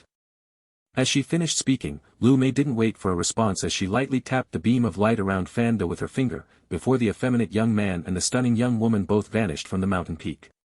Jiang Tianfang observed that scene with a look of surprise on his injured face, before he turned to Shen Long and asked curiously, "Nephew Shen, do you think Lu Mei can defeat that kid?" Jiang Tianfang's wounds hadn't recovered just yet, but thanks to the old man's timely intervention, there was no threat to his life, allowing him to observe what was going on in the mountain peak without much trouble. Of course, from the looks of things, he wouldn't be able to fight for at least a few more weeks until his injuries fully healed. Looking at Jiang Tianfang, Shen Long nodded his head and smiled before he answered. "May or may not be as well-rounded as Bai Long Tian or Jiang Chen or as versatile as Xingyi, but in terms of pure strength, she is at least as strong as Jiang Chen. That Fanda is born with the blazing sun unique physique, but it won't be enough for him to win this time." "Ha ha ha. You little brat, you are truly perceptive, aren't you?" "That's right, that kid's physique is indeed the blazing sun unique physique. It's not an overly powerful unique physique, but it's not one to be looked down upon either. Although that girl has comprehended the Tao of death, and is quite proficient in it, it's unknown if she can really come out on top." The purple-robed overseer couldn't help but exclaim after hearing Shen Long's and Jiang Tianfang's discussion. The more the old man looked at Shen Long and interacted with him, the more he came to appreciate him with every passing moment. After all, not only was the azure-robed youth incredibly strong and had comprehended more than one supreme-level Dao, but he was also extremely knowledgeable regarding unique physiques as well. However, Shen Long merely smiled at the old man, not offering any response to his evaluation. Although the old man's eye for talent wasn't bad, there was no one here who knew Lu Mei's true strength better than him. There was no way for Fanda to win against her if all he relied on was his blazing sun unique physique. Soon, an hour passed in complete silence and then another as the surrounding Dao kings and Dao emperors waited for the fight to come to an end. Finally, halfway into the second hour, the immortal chi at the peak of the mountain started to coalesce before two familiar figures appeared once more, quickly attracting everyone's attention. Looking at Lu Mei's unblemished white robes and the powerful fluctuations of spiritual chi coming from her body, Shen Long could already tell how the fight had concluded. And indeed, after throwing a look at the grey-robed Fanda, whose body was now filled with hundreds of lacerations, some of them coming from small sharp weapons while others resembling the fangs of a terrifying magic beast, Shen Long could practically guess what the effeminate young man had just gone through. It was obvious that both Lu Mei's skeletons and the Death Eater hadn't gone easy on the grey-robed youth. Nodding his head, the purple-robed old man threw a high-grade rank 6 healing pill at the injured Fanda, before turning his gaze towards the gigantic slab of stone next to him. Soon, Fanda's name dropped from 4th to 6th place and was eventually replaced by Lu Mei's. As soon as this scene took place, every single Dao King and Dao Emperor on the mountain peak, regardless of whether they were resting or recuperating from their wounds, all opened their eyes and turned their gazes towards Huang Yun. The fight for first place was about to begin. Even the purple-robed old man couldn't hide his excitement as he looked at the long-haired young man at the center of it all. Without a doubt, Huang Yun was one of the only two people here who could truly challenge that azure-robed monster in first place. And indeed, a moment later, the successor of the ancient Huang family stepped forward, walking past Xian Bo and the rest, and stopping right in front of Shen Long. With a deep, profound look in his eyes, Huang Yun then said, "I don't know who you are or how come you are ranked above me and Xian Bo, but I refuse to yield first place to anyone else. I've been preparing for this heavenly tower for 20 years, and neither you nor Xian Bo can stop me." As soon as his voice trailed out, the aura of a peak stage Dao King exploded from Huang Yun's body, followed by the power of a peak 6th stage body refiner, before the handsome long-haired youth abruptly thrust his palm towards Shen Long's chest. Then, under the old man's and the rest's astounded gazes, the two young monsters vanished from the mountain peak. Moments later, Shen Long opened his eyes as he found himself at the heart of a vast, eerily familiar coliseum. Staring at the thousands upon thousands of exquisitely crafted stone seats in the spectator stands and the countless grains of sand on the ground, it was clear that the final stage of this seventh trial was held in the first trial's ancient arena. For a moment, both Shen Long and Huang Yun stood still and observed their surroundings, neither of them seemingly in a hurry to make a move. However, no matter how they looked at it, the ancient arena appeared almost identical to the one from the first trial. The only difference was that there was no obsidian obelisk erected at its center. Of course, this time there were no ravenous earth lizards hiding in the ground, nor were there any red lightning sparrows blotting out the skies and bombarding them with bolts of crimson lightning. No, instead, there was an extremely handsome azure-robed young man and a long-haired youth in luxurious golden robes standing opposite each other, each of them staring down at their opponent. Eventually, the golden-robed Huang Yun was the first one to break the silence, as he looked at Shen Long and said, "Since that old man placed you first in the heavenly rankings, there has to be more to you than just the cultivation of a peak rank 8 Dao King and a peak 6 stage body refiner. However, no matter what that thing is, there is no way for you to win against me. It's my fate to ascend this heavenly tower." As he finished speaking, Huang Yun's brown eyes that were staring straight at Shen Long suddenly shone with a pale purple light, before the entire Colosseum began to twist and turn. In the next moment, Shen Long saw Huang Yun's body turning faded and transparent, before hundreds of similar golden-robed figures emerged out of thin air, soon filling the entire arena. In the blink of an eye, more than 100 Huang Yuns were now staring at Shen Long, each of them emitting the aura of a peak rank 9 Dao King and a peak 6 stage body refiner. With that same look on their faces, the 100 Huang Yuns looked at the azure-robed youth before they all roared in one voice that shook the ancient arena. Die! The 100 figures moved almost simultaneously, attacking Shen Long from all sides and pitting him at the center of their bombardment. Fists, kicks, swords, spears, and sabers attacked him from every direction, trapping the azure-robed youth in their midst. And yet, under Huang Yun's surprised gaze, Shen Long actually shook his head while staring straight at one of his clones, before he said in a calm voice, "The Tao of Illusions? Not bad. You've already reached a stage where your illusions are practically corporeal, but unfortunately for you." Shen Long didn't finish his sentence as he disappeared from the spot he was standing on, and appeared right in front of one of the golden-robed figures. In the next moment, Huang Yun's eyes widened as he saw an unstoppable fist heading straight for his temple, moving at a speed that even he couldn't react to. At this moment, Shen Long's speed had already exceeded what was possible in the Dao King realm and was already encroaching in the territory of an average early-stage Dao Emperor. Almost instinctively, the golden-robed youth raised both of his arms and placed them by the side, trying to defend against the horrifying fist, but unfortunately, what followed was something that Huang Yun had never expected. Crack! Crack! The sound of bones breaking resounded throughout the ancient arena as Huang Yun's body flew back like a meteor, soaring for more than 100 meters before crashing on the stone seats in the spectator stands. Under the golden-robed youth's incredulous gaze, both of his arms had been broken by a single strike from Shen Long, and even his head was now bleeding profusely. Standing up, Huang Yun ignored the pain coursing through his head and arms and looked at the distant Shen Long as he roared in disbelief. "How is this possible? How can you identify my real body through so many illusions? Even a Dao Emperor shouldn't be able to do this." Huang Yun couldn't believe his own eyes as he lowered his head and looked at his broken forearms where his bones were now protruding outward, painting a terrifying sight. With just a thought, his mangled arms were instantly healed back to normal, but the young successor of the Huang family was still rooted on the spot staring at his opponent. There were so many questions on his mind right now, but there were two of them that he couldn't understand no matter how hard he tried. How can this guy see through my illusions and identify my real body? According to Father, nobody under the sovereign realm can do this. Even Xian Bo is not an exception, so how can this bastard do it? No matter what, it's obvious that his attack wasn't a fluke, so how? Also, what kind of strike was that in the first place? I am a peak 6th stage body refiner and I was also born with the immortal toad's unique physique, but I couldn't even defend against a single punch. Huang Yun wasn't someone who let his emotions get the better of him. In the blink of an eye, he quickly identified the problems he was facing against Shen Long and quickly came to a conclusion. A moment later, he muttered in a low voice. "Fine.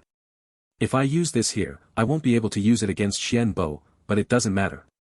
It's pointless if I lose in this match anyway." As he finished speaking, Huang Yun surprisingly closed his eyes and spread out his arms, as if he was trying to embrace the sky.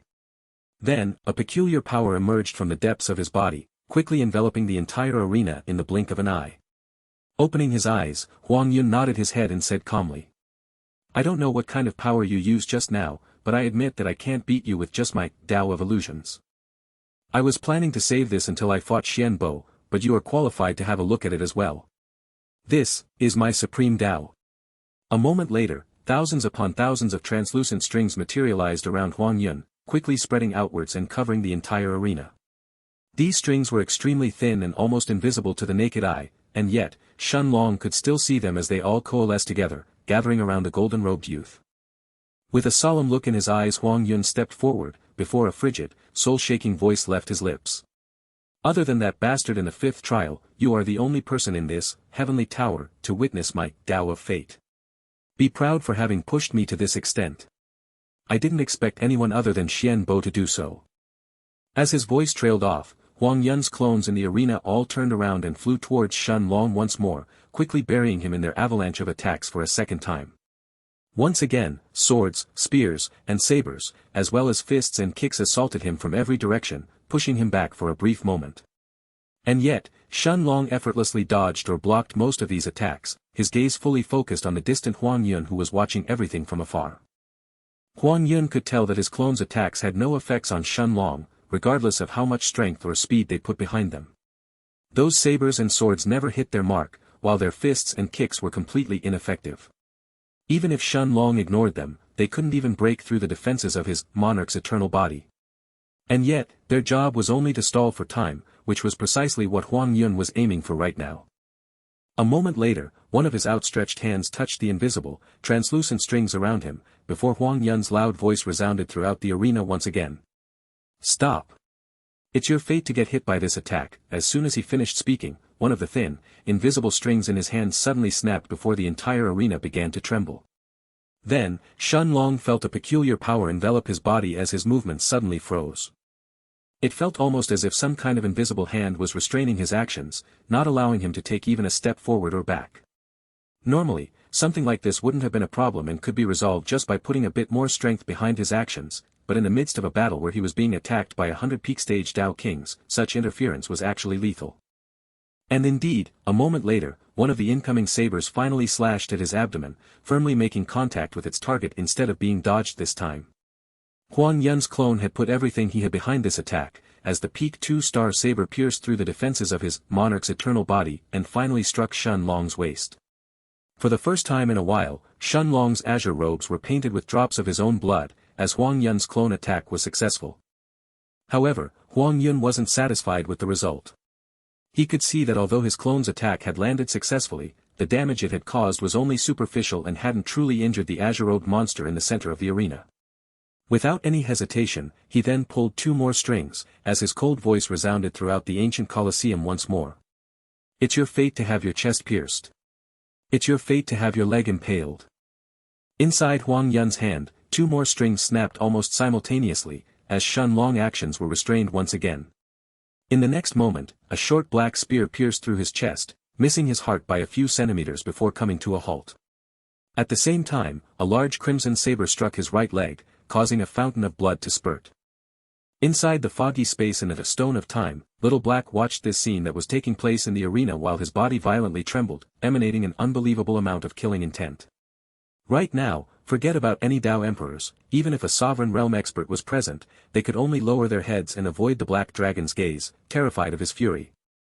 Since his reincarnation, this was the second time Little Black had felt so much uncontrollable anger and showed his killing intent so openly, with the first being the unreasonable heavenly tribulation Shen Long had faced back in the king's palace. Taking a moment to suppress his raging emotions, the black dragon took a deep breath before his voice emanated in Shen Long's mind. Master, the Dao this kid has comprehended is the Dao of fate. Although it's extremely powerful even among supreme Daos, Master should still be able to resist it using your qi. The effects of the Dao of fate depend on the quality of a person's qi, as well as their cultivation base. Nodding his head, Shen Long blinked, reappearing a dozen meters away as he dodged a few more of Huang Yun's incoming attacks, as Little Black's voice sounded in his mind. Indeed, as soon as that first string snapped, Shen Long had already realized that Huang Yun had comprehended an extremely peculiar supreme Dao and had also come to the conclusion that it was most likely the Dao of fate. Although the Dao of fate couldn't directly harm Shen Long or kill him, it could influence his actions or the actions of the people around him. Essentially, it was influencing fate itself, to bring the most favorable results possible for Huang Yun. Shen Long was already aware that the Tao of Fate had many different applications. It could cause one to freeze their steps out of nowhere, or cause that person to stumble and fall while they were walking on the road. It could even influence the actions of a Tao king subconsciously and cause them to offend a terrifying powerhouse at the sovereign realm or perhaps even an earth immortal, essentially driving them to their doom. However, Huang Yun's application of this Tao was certainly the most straightforward, as well as the most mentally taxing one. He was using it to restrict Shen Long's actions so his clones could bring him down. Perhaps one attack couldn't do it, but 10 of them most likely would.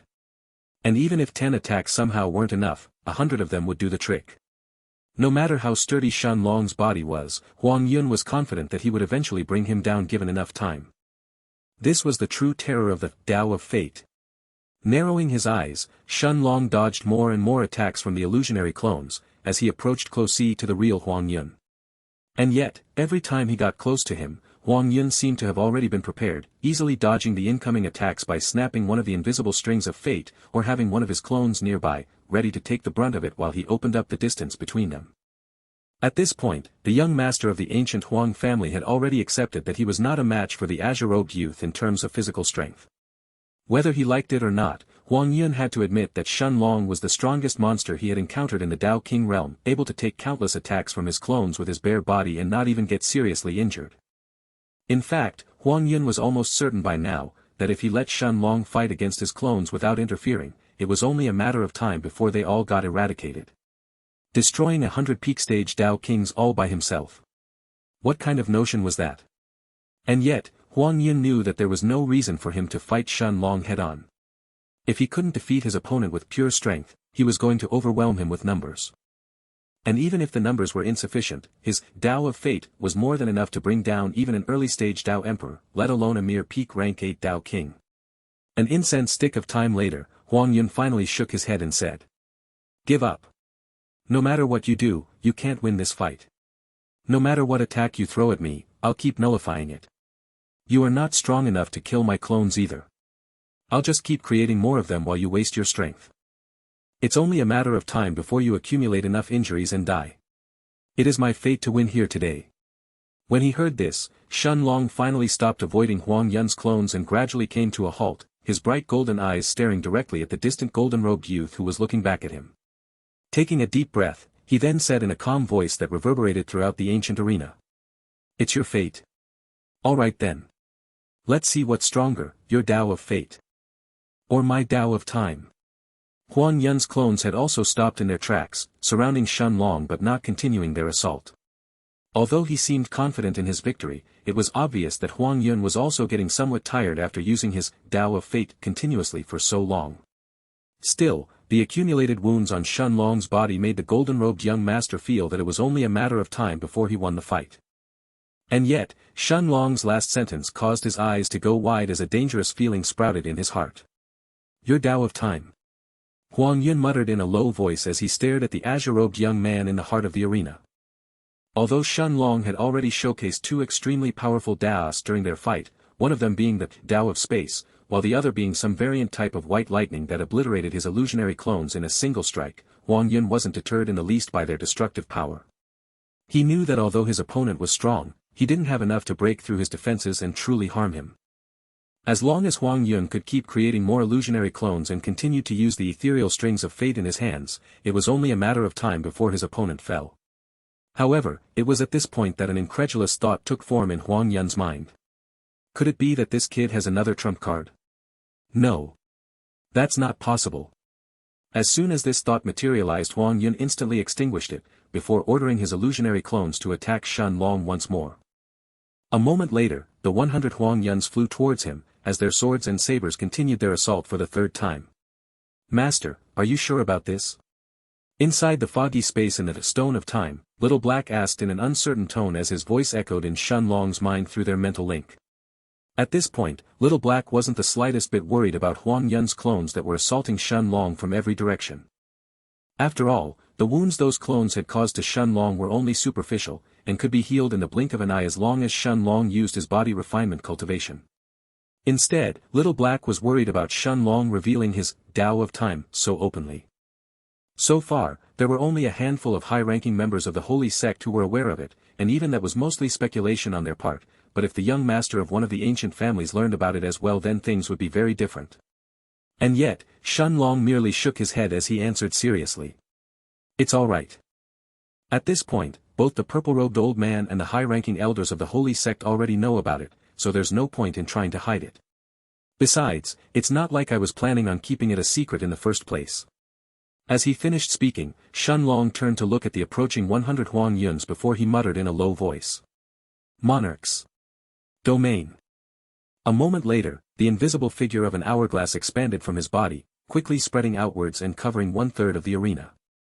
In the next moment, Huang Yun's clones and even the original golden-robed young master in the spectator stands were all caught inside the Monarch's domain, as the flow of time around them forcefully came to a halt. No, upon closer look, all of Huang Yun's clones were still moving, but their speed had been reduced to less than a tenth of what it originally was. As for the real Huang Yun, who was a good distance away from the arena, the effects of the Monarch's domain were even less effective on him. Of course, this was only natural as well. After all, Shun Long was still a peak rank 8 Dao King right now. Regardless of how potent and pure the chi inside his chi balls was, it wasn't strong enough to fully restrict the movement of 100 peak stage Dao Kings simultaneously. Still, it was more than enough to slow them down tremendously, as he turned his gaze towards the distant Huang Yun once more. Huang Yun seemed to have realized that something was wrong, but he couldn't tell exactly what the problem was. After all, the number of cultivators who could truly grasp the minute changes in the flow of time around them were only those who had comprehended the ineffable Tao of time itself. Otherwise, even a genius like Huang Yun who had gained insights into the mysterious Tao of fate wouldn't be able to tell what was going on. Unfortunately for Huang Yun, this was only the beginning. The scene that followed next was more than enough to stun the young genius of the 8 ancient families, as a disbelieving expression finally replaced his previously confident visage. In the next moment, Shun Long's entire body lit up with an ethereal blue and golden light, quickly spreading outwards and covering his clones like an expanding vortex, before 2 more words left the azure-robed youth's lips. Time siphon. Then, under Huang Yun's incredulous gaze, his clones that were created using his Tao of illusions began to age at a speed visible to the naked eye. The previously handsome golden-robed youths had already turned into middle-aged men in the blink of an eye, before quickly turning into decrepit elders who could barely still move. By the time they arrived in front of Shun Long and were still brandishing their swords and sabers, the 100 Huang Yuns had already turned into bags of skin and bones, unable to even lift a finger anymore. In the end, even their attacks came to a halt as they crumbled into debris and dust, any signs of vitality having completely vanished from their eyes, as Huang Yun's clones finally disappeared from the ancient Colosseum. Almost instinctively, Huang Yun clenched his right hand, snapping a handful of the strings of fate he was holding as he shouted loudly. Stop right there. The familiar oppressive power of fate enveloped Shun Long once more, this time more than 10 times stronger than before, as it forcefully held him into place. When he saw this scene, Huang Yun finally let out a deep breath he didn't even know he was holding, before he eventually exclaimed in a trembling voice. The Tao of time, huh? To actually destroy all of my clones at once, no wonder that old man placed you first in the heavenly rankings. If I was caught inside that vortex, even I may have lost my life just now. Unfortunately for you, I didn't, so this is my win.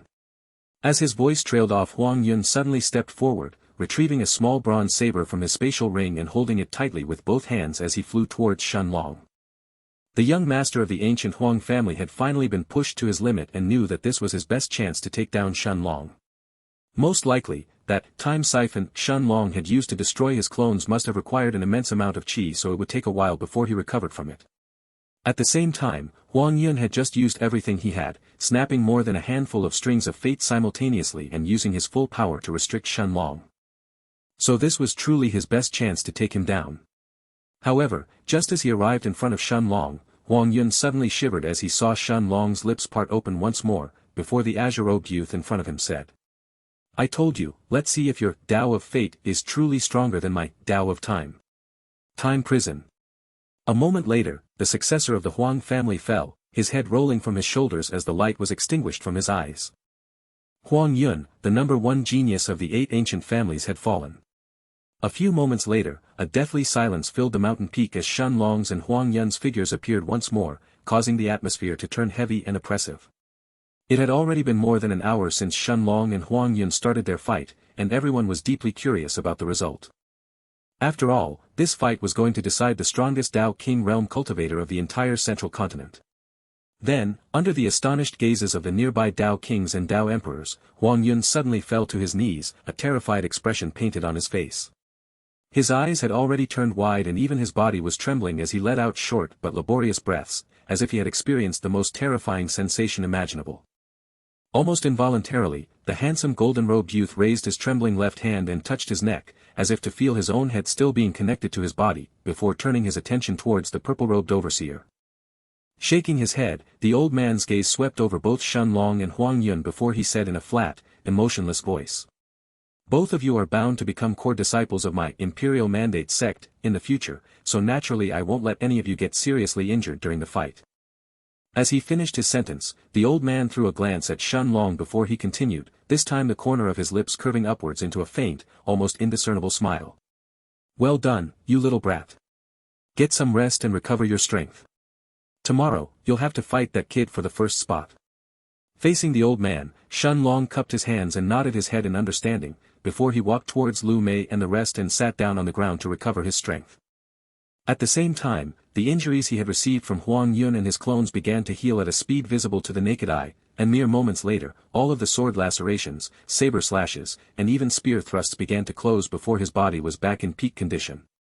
Meanwhile, the surrounding Dao Kings and Dao Emperors all looked at Huang Yun in complete astonishment, before they turned their gazes towards the enormous slab of stone at the peak of the mountain. Indeed, just like they had expected, Shen Long's name stood firmly in first place just like before, while Huang Yun was still sitting in third place. Huang Yun, lost. It didn't matter whether these people were Dao Kings or Dao Emperors, as everyone threw a glance at the golden-robed young master of the Huang family before the same thought appeared in their minds. Huang Yun was someone who could even challenge Xian Bo, so for him to lose to another Dao King, just how strong was Shen Long? Could he really be more talented than the strongest genius of the 8 ancient families? Those from the 8 ancient families like Xianxia and Wei Guiyang wanted to deny that very notion from taking root in their minds, but the results this time spoke for themselves. Huang Yun had actually lost. And yet, Xian Bo's eyes flashed with a profound look as he stared at the azure-robed youth next to Lu Mei and Jiangchen, before he closed his eyes and began to meditate as well, focusing on getting himself back to peak condition. At this point, Xian Bo had no intentions of underestimating Shen Long. Both his feat of defeating Huang Yun just now, as well as Xian Bo's own fight against Jiangchen earlier had taught the young prince that this was going to be a difficult fight.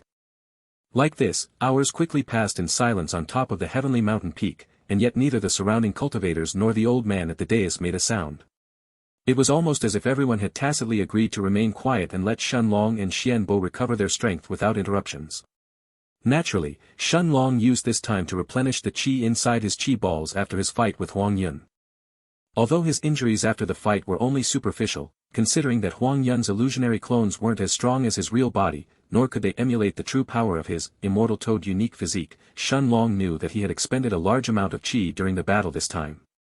At the end of the day, Huang Yun wasn't an easy opponent and could block even those attacks that were infused with Shen Long's Dao of Heavenly Tribulation by using his clones as meat shields. Naturally, Huang Yun's personal strength was nothing to scoff at either. There was a reason why this young master of the Huang family was considered the strongest Dao King in existence inside the City of Immortals previously. Although he didn't have any chance to showcase it, Shen Long knew that his immortal toad unique physique allowed Huang Yun to fight even some weaker early-stage Dao Emperors head-on, while the more wounded he became during his fights, the more power Huang Yun would be able to exhibit through his physique. As long as you didn't kill someone like Huang Yun in a single strike or find a way to control him and restrict his growing power, even an early-stage Dao Emperor would lose in a drawn-out battle against him. Paired with his Dao of Illusions and his Dao of Fate, it was no wonder that Huang Yun was considered a terrifying existence among Dao Kings in the central continent. It was almost guaranteed that once he became a Dao Emperor, his Dao of Fate would grow to become even more terrifying than now. And yet, even a genius like that had failed to rank above Shen Long or Xian Bo in the 7th trial and had to settle for third best. Now, it was only the battle for first place left. Finally, once dawn arrived, both Shen Long and Xian Bo snapped their eyes open, their gazes colliding against each other while the tension in the air had turned almost palpable. It was finally time for the last fight of the 7th trial to take the stage. This time, it wasn't just the surrounding Dao kings and Dao emperors but even the purple-robed overseer who had been looking forward to the upcoming fight between Shen Long and Xian Bo. With a wide smile on his face, the old man clapped his hands attracting everyone's attention, before he said in a loud, booming voice. "All right, you little brats, the time has come. Both of you step forward." As the old man's voice trailed off, Xian Bo didn't waste a moment as he walked directly towards Shen Long who was seated at the other edge of the mountain. His calm, measured footsteps sounded particularly loud in the silence that permeated the mountain peak, as the handsome peak-stage Dao Emperor appeared in front of him in the blink of an eye. Then, under Lu Mei's and the rest's wary gazes, the aura of the young prince of the Tianxian dynasty suddenly exploded with the indomitable might of a peak rank 9 Dao Emperor, before his palm flew straight towards Shen Long's chest.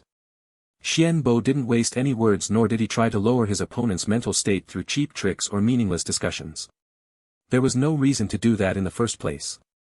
He was the strongest Dao Emperor in the City of Immortals right now and one of the 2 rising stars of the central continent, along with that newly advanced sovereign from the White Tiger Chamber of Commerce. In fact, with the rewards he had gained from the City of Immortals this time, Xian Bo was confident that by the time he broke through to the sovereign realm, he would soon be hailed as the #1 genius of the entire central continent. And right now, the only person who stood in his way was a mere peak rank 8 Dao King. A moment later, Shen Long and the young prince of the Tianxian dynasty both vanished from the mountain peak, leaving behind a scene of deathly silence, curiosity, and excitement lingering in the air. The next time he opened his eyes, Shen Long found himself in the heart of that same, familiar Colosseum. Just like before, everything around him was the same it had been during his fight with Huang Yun as well. The countless grains of sand on the ground, the thousands of exquisitely crafted stone seats in the spectator stands, as well as the arena's desolate feeling of emptiness, none of them had changed. The only thing that was different was the luxuriously robed youth standing in front of him. As he stared at Xian Bo and felt his intense fighting spirit, as well as the deep killing intent the young prince was emitting, Shen Long nodded his head before his monarch's eternal body burst with unstoppable power as well. A moment later, both figures disappeared from the spots they were standing on, as Shen Long and Xian Bo finally clashed against each other at the center of the arena, fist against fist. Boom! A powerful shockwave shook the ancient arena as Shen Long's fist met Xian Bo's, before both of them were pushed backwards for more than a dozen meters until they finally came to a halt. And yet, this first exchange was only the beginning, as Shen Long could tell that the young prince of the Tianxian dynasty was trying to gauge his strength and was still holding back. Xian Bo was fighting him with just the power of his physical body, and naturally, Shen Long was doing the same. In the blink of an eye, the two of them had already exchanged more than 100 strikes and yet they didn't seem to slow down in the slightest. In fact, their fight became more and more brutal as time went on, while their attacks were turning even stronger and merciless. Soon, Xian Bo had stopped trying to gauge Shen Long's level, and was already giving it his all, targeting his opponent's head, heart, and abdomen in every exchange. And yet, with every time he attacked, the young prince of the Tianxian dynasty always found himself on the back foot, his expression turning more and more serious with every passing second. Although Shen Long was just a peak rank 8 Dao King, his body refinement cultivation was that of a peak 6 stage body refiner, so naturally, it wasn't the slightest bit inferior to an average peak stage Dao King. However, Xian Bo could tell that even a normal peak stage Dao King would be obliterated in a single exchange if they met Shen Long's fist head-on. Xian Bo always prided himself for his physical strength which was one of his strongest aspects, and yet, in front of Shen Long's terrifying power, even the young prince of the Tianxian dynasty found himself on the back foot. Whether it was in terms of strength, speed, or even resiliency, Xian Bo found himself weaker in every regard. At the same time however, what Xian Bo didn't know, was that Shen Long was also surprised by the power of this young prince of the Tianxian dynasty. If it was purely in terms of strength, then this Xian Bo was slightly superior to Bai Longtian or Jiang Chen, despite not having fully used his unique physique in the fight. Of course, with the way the fight was going, the young prince would end up losing before he could show his real strength. Xian Bo seemed to have realized this as well, and despite the unwillingness he felt in his heart, he finally took a step back, breaking free from his clash with Shen Long standing at the far edge of the circular arena. Xian Bo's gaze stared at the handsome azure-robed youth standing opposite him, before he eventually waved his right hand, as a sharp, dark silver sword materialized in his hands. With a cold, defiant gaze, the young prince stared at Shen Long without uttering a word, but his gaze was more than enough to express his emotions as he pointed the edge of his sword towards Shen Long's neck. Even if I lose out in terms of strength, my comprehension of the sword is still the highest in this place. A moment later, the second level of sword insights, sword aura, erupted from Xianbo's body, bursting out like a torrential wave and quickly drowning the entire arena. Staring at the thousands of transparent strings of sword chi around Xianbo, Shen Long's lips curved upwards into a satisfied smile, before he turned his gaze towards the dark silver sword in his hands. Without a doubt, the thin short sword was a peak 3-star weapon, and an incredible one at that. Although the power it exhibited was being severely suppressed under the laws of the Heavenly Tower, and the fact that Xianbo's cultivation base was restricted to a peak rank 9 Dao Kings right now, Shen Long could still tell how extraordinary this silver short sword was. A moment later, a large, pitch-black sword materialized in Shen Long's hands, before a similar aura erupted from his body, causing Xianbo's invincible facade to finally shatter as the young prince's eyes widened in disbelief. Sensing the fluctuations of sword chi coming from Shen Long that were no weaker than his own, and seeing the thousands of transparent sword threads he had created clash against Shen Long's, Xianbo could no longer hold himself back as he roared. Sword aura. You've also reached the level of sword aura. How is this possible? You are a mere peak rank 8 Dao King. How can you comprehend sword aura at your level? At this point, the young prince of the Tianxian dynasty no longer cared about keeping up appearances, nor did he care about looking unsightly, as his defiant outburst reverberated throughout the ancient Colosseum. Of course, his reaction was only natural at this point. Forget about Xianbo, as every other Dao emperor in the central continent would react similarly as well if they saw a mere rank 8 Dao King having reached the level of sword aura. After all, it was common knowledge that most Dao Kings couldn't even touch the threshold of sword chi, or as people in the central continent like to call it, the realm of masters, unless they were extraordinarily talented in the ways of the sword. Even then, perhaps 1 in 10 million Dao Kings would even step through that threshold and be able to wield sword chi before officially becoming a Dao Emperor. It was only after becoming a Dao Emperor that one's understanding of the world eventually increased, allowing those talented geniuses to finally grasp those minute details and ultimately reach the fabled level of sword chi. Even Xianbo, a peerless genius of the sword and someone born with an overwhelming affinity to it thanks to his unique physique, had only touched the level of sword chi just before becoming a Dao Emperor. Granted, back then, Xianbo didn't have a fortuitous opportunity like the stone mural that allowed Shen Long, Jiang Chen, and the others to reach this level, but the Tianxian dynasty's inheritance wasn't that much worse either. In the end, Xianbo suppressed his raging emotions and turned his gaze towards the black sword in Shen Long's hands, before a subtle frown appeared on his face. At the same time, Shen Long looked at the black sword's edge in his hands, before his expression gradually turned somber as well. Noticing the obvious chips on the black sword surface, and its edge that was now severely blunted after going through so much, Shen Long couldn't help but sigh inwardly before his hand softly traced its dimmed metallic sheen. At this point, the black sword had accompanied Shen Long for more than a dozen years, and although its luster had diminished significantly, it was still the first star-rank weapon that he had gotten his hands on, and it had stayed with him ever since. From the depths of the Dragon Lord's villa, throughout his journey in the Central Continent and the Holy Sect, Shen Long had always used this black sword and it had never gotten a single scratch. However, after his fight with the purple-robed youth at the 5th trial, Shen Long could tell that his trusted weapon had finally reached its limit. Whether it was the devilishly handsome chief of outer court disciples of the Imperial Mandate sect, the successor of the ancient Huang family, Huang Yun, or the young prince in front of Shen Long now, Xianbo, every single one of them was wielding weapons far beyond that level. Of course, they were all peak geniuses of the powers they belonged to, so how could their weapons be any worse? After clashing with weapons of such high quality again and again inside the Heavenly Tower, as well as slaying thousands of peak rank 6 magic beasts in the first trial, it was only a matter of time before the large black sword finally crumbled, its sharp edge eventually turning rusty and blunt. And yet, Xianbo merely snorted before rushing towards Shen Long a moment later, the dark silver sword in his hands heading straight for his neck. Although Xianbo was disappointed in Shen Long's weapon and its current state, he wasn't going to give up on this fight just because his opponent didn't have a good quality sword or saber. A moment later, the luxuriously robed prince had already arrived in front of Shen Long, before he swiped his sword sideways with all his might, aiming to sever Shen Long's head in a single strike. Just like before, Xianbo didn't use any of the Daos he had comprehended and merely relied on his physical strength and understanding of the sword, as well as his powerful unique physique that he had yet to reveal. However, Shen Long could tell that Xianbo's strength had increased by more than twofold at this point, as the thin silver sword filled with endless killing intent swiped towards his head. Without any hesitation, Shen Long raised the black sword in his hands and effortlessly blocked Xianbo's attack, but in the end, another small chip appeared on the black sword's rugged edge. Xianbo didn't miss this either and quickly went on the offensive, abandoning any notions of defending himself and focusing entirely on taking down Shenlong. It was almost as if the young prince of the Tianxian dynasty had turned mad all of a sudden, and was determined to take down his opponent even if it meant dying alongside him. And yet, within that mad facade, a hint of calculative gleam could be seen deep in his eyes as Xianbo's attacks turned fiercer and yet more and more reckless, almost as if he was begging Shenlong to strike back. The gigantic black sword in Shenlong's hands was slowly getting chipped away after being relentlessly struck by Xianbo's unending sword attacks. Seeing the way Xianbo was fighting right now, their fight could no longer be called a test of sword skill, but rather a reckless pursuit of mutual destruction. Narrowing his eyes, Shenlong no longer hesitated as he dodged one of Xianbo's downward strikes by stepping to the side, before thrusting the black sword in his hands into the young prince's chest.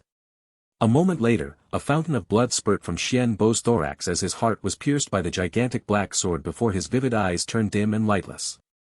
Then, under Shenlong's watchful gaze, the young prince staggered before eventually falling to his knees and collapsing on the ground in front of Shenlong. And yet, not only was Shenlong not happy with the outcome of the fight, but the look on his face gradually darkened as he glanced at the black sword in his hands, before turning his gaze towards Xianbo's corpse. In the next moment, Xianbo and Shenlong's black sword were suddenly lit aflame, as a mysterious, colorful fire enveloped them both before an astonishing scene began to unfold. Shenlong's black sword began to crack under the oppressive, rainbow flames that covered it, and mere moments later, it started to crumble into countless small black pieces of lusterless metal. The massive steel sword that had accompanied Shenlong for more than a dozen years finally crumbled under the overwhelming pressure of the flames, eventually turning into nothing but dust, with only its hilt left in Shenlong's palm.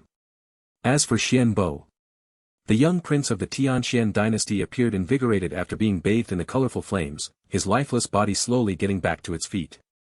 The hideous laceration on his chest began to close at a speed visible to the naked eye, and even the small wounds that were still lingering on his body vanished under the glow of the rainbow flames. With his gaze fixed on Shenlong, Xianbo revealed his rows of pearly teeth, before he said with a satisfied smile. What a shame. That attack may have killed a normal peak stage Dao King and even a peak 6th stage body refiner, but it's still nothing in my eyes. Even if I stay here and let you hack at me all day, you still won't be able to kill me. Xianbo didn't say anything else and merely glanced at the crumbling sword in Shenlong's hand, but his gaze said everything that had been left unsaid. The fight was already half won. Even if the azure-robed youth in front of him was a monstrous prodigy who had reached the level of sword aura in the Dao King realm, he wouldn't be able to utilize even a tenth of that strength without a sword in his hands. Although it was true that Xianbo had been surprised by the level of talent Shenlong had displayed so far, he was still an experienced peak stage Dao Emperor at the end of the day. He wasn't some sheltered prodigy who had been raised inside the walls of the Tianxian dynasty, but was someone who could easily identify his opponent's strengths and weaknesses. From the moment Xianbo laid eyes on Shenlong's sword and realized that he had also comprehended sword aura, the young prince had already come up with a plan to deal with this situation. Although he was confident that he could defeat Shenlong in a drawn-out fight if he relied on both his unique physique and the peak 3-star sword in his hands, there was no reason to do so when there was an easier way to win the fight: just get rid of his opponent's sword. Looking at the flames around Xianbo and his black sword that had now crumbled to dust, Shenlong shook his head before he muttered slowly. The Dao of Samsara, huh? Paired with the 10,000 Swords unique physique, it's no wonder Jiang Chen would struggle to win his fight against you. Humph. Xianbo snorted as he looked at Shenlong, not surprised that the azure-robed youth in front of him seemed to know the origin of his rainbow flames or about his 10,000 Swords unique physique that he had yet to reveal. After all, as one of the most famous Dao emperors in the central continent, Xianbo knew that information about him was readily available to anyone with enough high-grade spirit stones to spare. In the next moment, the young prince suddenly took a step forward without exchanging any more words, his sword slicing horizontally at Shenlong's waist. Now that his opponent didn't have a sword to defend himself, Xianbo knew that it was the best time to end the fight. The resplendent rainbow flames enveloped his dark silver sword soon afterward, enhancing its destructive power even further, as the short sword cut through the air with terrifying momentum before arriving in front of Shenlong. And yet, in the face of that terrifying sword slash, Shenlong didn't step back. Instead, an illusionary purple blade appeared in his right hand, before he opened his mouth and finally uttered two simple words. Monarch's domain. As the invisible figure of an hourglass expanded from his body, Shun Long's speed increased by more than 10 times, finally surpassing what was possible within the Dao King realm and encroaching on the territory of early-stage Dao emperors, as he collided with the incoming Silver Sword. At the same time, Xianbo's terrifying speed slowed down tremendously, and although it hadn't come to a halt, the young prince of the Tianxian dynasty could faintly tell that something was wrong. In the next moment, an unstoppable wave of sword aura filled the ancient arena, as both Shun Long and Xianbo were pushed back once again, their results oddly similar and yet vastly different from their first clash. This time, both of them had infused their supreme Daos in their attacks, but Xianbo had ended up taking more than 100 steps backward while Shun Long didn't even take a dozen. Clearly, the young prince of the Tianxian dynasty had lost this exchange. As he stabilized himself, Xianbo stared at the ore-robed youth opposite him before he roared angrily and shot forward once more, his infuriated battle cry shaking the ancient Colosseum. In the next moment, his body turned into a blur and arrived in front of Shun Long, as the young prince attacked again without any hesitation. Just like the previous times, there were no words exchanged between the two young men who stood at the top of the central continent, just a deep desire to subdue their opponent and win the fight. Xianbo's eyes flashed with maniacal fury as he swiped his short sword sideways a second time, his attack almost identical to the one from just moments ago. This time however, his speed was even faster than before while the radiant rainbow flames on his dark silver sword burned with even higher intensity. Clearly, the young prince was extremely furious and reluctant to accept that he had just lost in a head-on collision. Although he had kept a few of his trump cards still hidden, like his 10,000 swords unique physique or the unique grey Dao he had also comprehended, he had already revealed his strongest trump card, his Dao of Samsara, and still found himself on the losing end for some reason. Fortunately, Xianbo could still see a way to win the fight. Even though Shun Long had only taken a dozen steps back after their exchange, the young prince had already noticed the cracks that appeared on the surface of the illusionary purple blade in his hands. Clearly, the quality of Shun Long's blade was much inferior to Xianbo's dark silver sword, and was already on the verge of collapse after just one attack.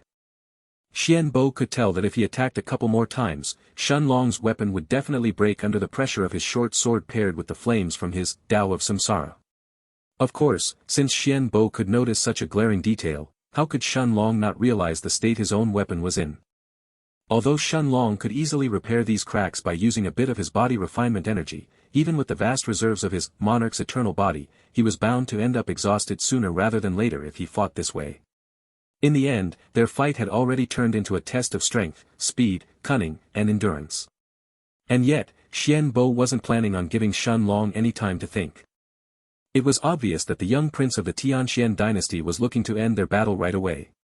A moment later, countless threads of sword aura filled the ancient arena as the two swords clashed for a second time, before more and more cracks began to appear on Shun Long's illusionary blade, spreading out like a spiderweb and covering its whole surface.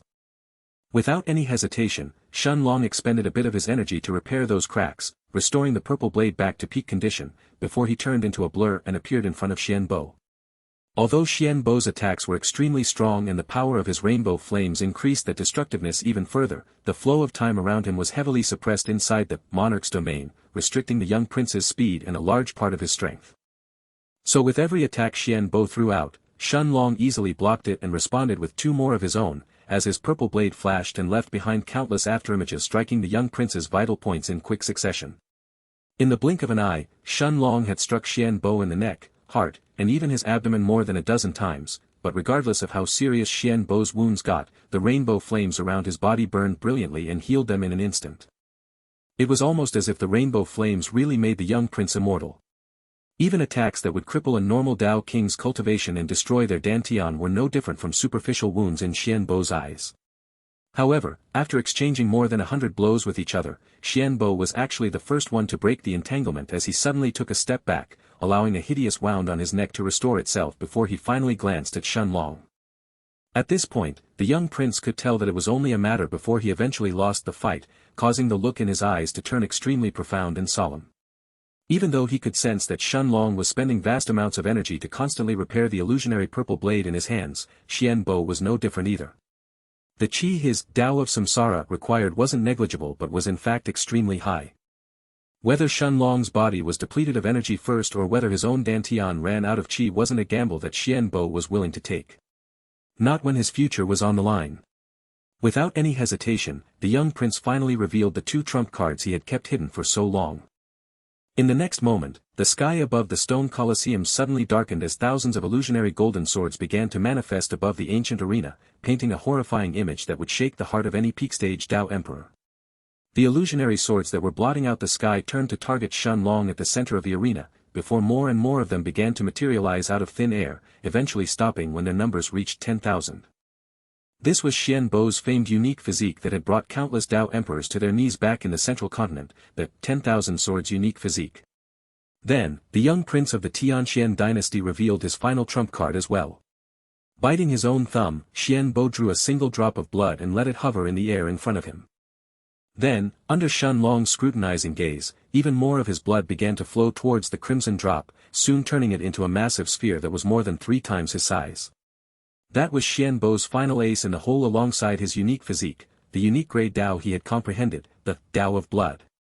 Throwing one last glance at Xianlong, Xian Bo narrowed his eyes before he said in a determined voice. "This is the end. If you can take this attack and still stand, it'll be my loss." Then, the young prince of the Tianxian dynasty turned his gaze towards the sky, at the 10,000 swords that were now hovering there seemingly waiting his command, before he roared loudly. "Myriad swords convergence." As if responding to Xian Bo's command, the 10,000 swords hummed briefly, before they descended towards Xianlong with terrifying momentum. For a moment, it seemed as if nobody and nothing could stop the golden sword's descent. This was Xian Bo's strongest attack and one that had slain countless peak-stage Dao Emperors in the central continent, the myriad swords convergence. And yet, that wasn't the end of Xian Bo's attack. In the next moment, the enormous blood sphere in front of him suddenly trembled, before Xian Bo pointed at Xianlong and continued. "Blood threads divergence." As his voice trailed off, the gigantic crimson sphere exploded into hundreds of blood threads, before they all moved towards the azure-robed youth at the center of the arena. Of course, when Xian Bo said that it would be his loss if Xianlong could still stand after his attack wasn't to showcase his magnanimity, but simply because he knew he would be utterly spent after this. After using both his myriad swords convergence and the blood threads divergence, his chi reserves had been completely emptied out, leaving the young prince tired and gasping for breath. And yet, the gleam in his eyes was only getting brighter with every passing moment, as Xian Bo looked at his 2 attacks that were about to collapse on the azure-robed youth. With the sky completely blotted out and his myriad swords convergence encompassing the entire arena, Xian Bo knew that there was nowhere for Xianlong to run at this point. Even if he used his Dao of space to blink and appear elsewhere, he wouldn't be able to escape the confines of the arena, so it was impossible for him to truly avoid the attack of his 10,000 golden swords. However, Xian Bo wasn't going to count on just his 10,000 swords unique physique to end the fight. Although the young prince knew that his myriad swords convergence was more than enough to slay anyone at the same level of cultivation who didn't possess any special ways to avoid it, like Jiang Chen with his eternal darkness unique physique, for example, Xian Bo had already decided to use everything in his arsenal at this point. The last drop of qi in his dantian had been utterly spent after using the blood threads divergence, as the powerful saint high-grade martial skill would surely kill Xianlong if he somehow survived the golden sword's onslaught. In the center of the arena, Xianlong raised his head and glanced at the incoming golden swords, before turning his gaze towards Xian Bo's blood threads. Without a doubt, each of those blood threads carried enough power to slay an average peak rank 9 Dao King, while the combined attack of more than 100 of them was enough to threaten the life of even an early-stage Dao Emperor. And yet, Xianlong didn't look afraid in the face of the terrifying onslaught. Since Xian Bo had used everything he had, Xianlong would stop holding back as well. In the next moment, Xianlong's whole body lit up with a brilliant blue and golden light, before he turned his attention towards Xian Bo's blood threads and said in a commanding voice. "Time siphon." Then, the hundreds of gigantic blood threads that were moving towards Xianlong started to disintegrate at a speed visible to the naked eye. Their vibrant crimson color began to fade and turn dull, and even the speed they moved in had slowed down drastically. By the time they arrived in front of Xianlong, the huge blood threads had completely dispersed, turning into nothingness and vanishing into the air, as if they had never existed in the first place. Xian Bo's eyes widened in disbelief as he saw one of his strongest martial skills get destroyed without Xianlong even taking a step, but the scene that followed next was even more astonishing than that. Without even paying the disappearing blood threads another glance, Xianlong turned his attention towards the descending golden swords that were mere moments away from striking him at this point, before he muttered 2 more words. "Eternal banishment." His golden eyes then erupted with a resplendent blue and golden hue once more, this time their brilliance even more blinding than when he had activated the time siphon. Then, As he raised his head towards the sky, everywhere his gaze landed on, the golden swords vanished from existence. In the blink of an eye, more than 1,000 golden swords had already vanished, but even more of them continued to descend toward the ancient, stone Colosseum. Even under the suppression of the Monarch's domain, the gigantic golden swords carried more than enough power to obliterate everything in their path. And yet, Xianlong's lips curved upwards as sparks of white lightning began to appear around his body in the next moment, before he suddenly took to the sky, colliding with the descending golden swords head-on. Then, deafening explosions filled the air as two fists crackling with white lightning collided against Xian Bo's swords, painting a magnificent yet brutally destructive scene. An incense stick of time later, Xianlong's body was filled with countless wounds while his azure robes were now tattered and on the verge of collapse, barely hanging on his body by a few lingering threads. And yet, his back was ramrod straight as he stood in the sky above the ancient Colosseum, looking down on the handsome young prince of the Xianxia dynasty before he said calmly, "I won." However, before Xianlong or Xian Bo could make another move, a familiar purple-robed figure appeared in the center of the arena, his deep, ancient gaze staring at the two young men with a satisfied smile. "Ha ha ha, not bad you brats. For the two of you to get born in the same mortal world, this is truly a blessing for my Imperial Mandate sect." The old man's eyes gleamed as he stared at Xianlong and Xian Bo, as if he was looking at a pair of raw treasures he had discovered.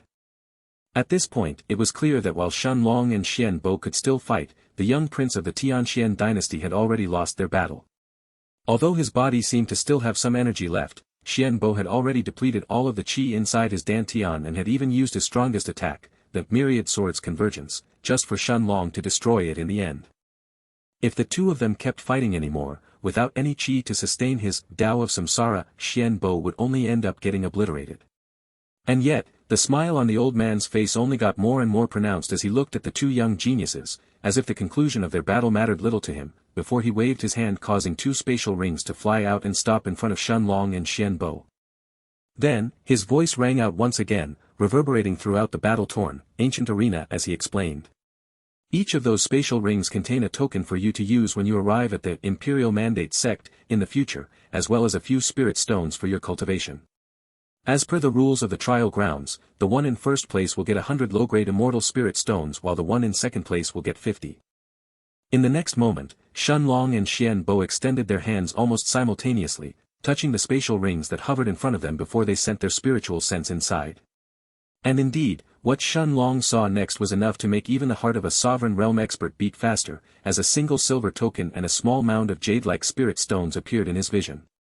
After throwing a glance at the small silver token, Xianlong ultimately ignored it before he turned his attention towards the peculiar, emerald-colored spirit stones right next to it. Unlike the top-grade spirit stones he had gotten from the first trial that were pure white in color, these emerald stones in front of him appeared completely different. Whether it was the quality of their qi or their quantity, they were clearly in a league of their own. Even without the old man's explanation, Xianlong could instantly tell that these were genuine immortal-grade spirit stones. Although they were only low-grade ones, Xianlong would have to be a fool to not realize these spirit stones' value. If peak-stage sovereign realm experts and earth immortals cultivated using top-grade spirit stones, then these immortal-grade ones would be stones used by the true immortals who had already ascended in the immortal dimension. It was also impossible to procure even a single low-grade immortal spirit stone in the central continent, let alone 100 of them that were now sitting inside Xianlong's spatial ring. After all, immortal-grade spirit stones were formed naturally after absorbing and solidifying the qi in the immortal dimension. Of course, the value of these spirit stones didn't just lie in the vast amounts of immortal qi they contained, but in a much deeper, even more important purpose. At this point, Xianlong knew that if word got out that he possessed 100 immortal-grade spirit stones, the entire central continent would descend into chaos and even those secluded earth immortals would immediately come out of their seclusion to fight for them. Even Xian Bo seemed to feel the weight of the 50 spirit stones in his hands, as the young prince looked at the purple-robed overseer with a deep look. A moment later, the powerful Dao Emperor took a deep breath and asked, "Old man, how do you know if any of us will go to the Imperial Mandate sect, in the future? Your sect has set these trial grounds, but what if I join another sect after I ascend to the immortal dimension? Are you going to chase after me and kill me, or is it that you don't care even if I don't join your sect in the end?" Instead of replying right away, the purple-robed elder had a mocking look on his face as he stared at Xian Bo, as if he was looking at a mischievous child. Then, the old man turned to look at Xianlong, who was still standing in the sky before suddenly bursting out in laughter, his booming voice shaking the ancient arena as he said, Ha ha ha. You little brats are really daring to ask me that question in my face. But alright, I don't mind explaining this to you too, since you are almost guaranteed to ascend in the future and become inner disciples of the sect. First, I'll start with your mortal world. You brats should already know that this world you are in is just one of the many mortal worlds adjacent to the immortal dimension. Usually, worlds like yours won't produce more than a handful of immortals in one generation, and sometimes, they may not even produce a single one. However, in case an immortal does come out of it, once they ascend they'll enter the territory of the sect that's responsible for that world, which is my Imperial Mandate sect. After that, whether that person comes straight to the sect headquarters or joins one of the subordinate powers of my Imperial Mandate sect doesn't matter, since they'll still belong to the sect at the end of the day. Do you understand now? At that moment, Shun Long looked at the old man without saying a word, but finally, the last piece of the puzzle had clicked in his mind, allowing him to get a clear view of the full picture. Just like Xian Bo, Shun Long had also been curious about this city of immortals and the purpose it served. After all, he had already learned a long time ago that there was no such thing as a free lunch in the cultivation world. Even those ancient inheritances left behind by powerful cultivators who had already passed away, usually hid their own dangers and tribulations, whether that was some sort of karmic ties that needed to be resolved or more direct problems. It was only after finding out that the City of Immortals was the trial grounds of an immortal sect, that Shun Long had an idea of what the Imperial Mandate sect wanted to do. And now that the old man had answered Xian Bo's question, Shun Long could finally piece together the last parts that the old man had yet to reveal. Since the old man had now confirmed that the Imperial Mandate sect was the sect responsible for the mortal worlds within its territory, Shun Long knew that his original guess had been right all along. The Imperial Mandate sect was, at the very least, a second-tier power in the immortal dimension, and perhaps even a first-tier one.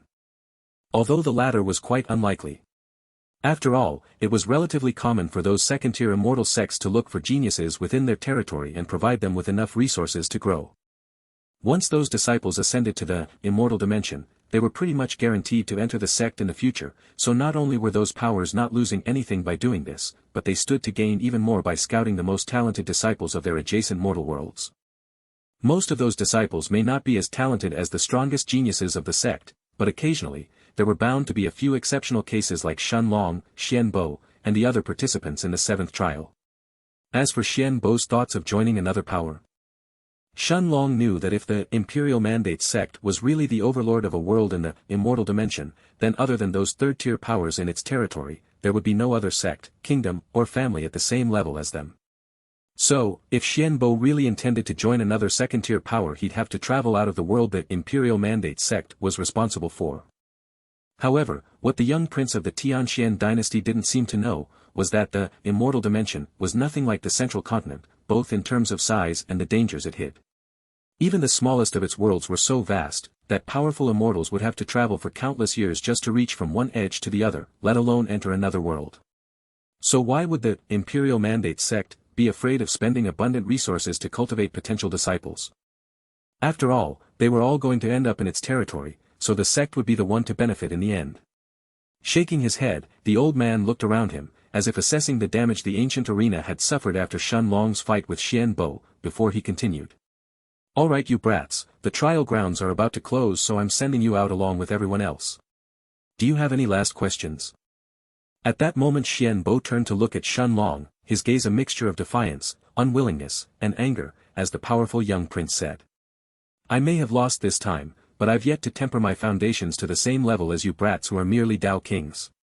The next time we meet, however, I assure you that this fight will have a very different outcome.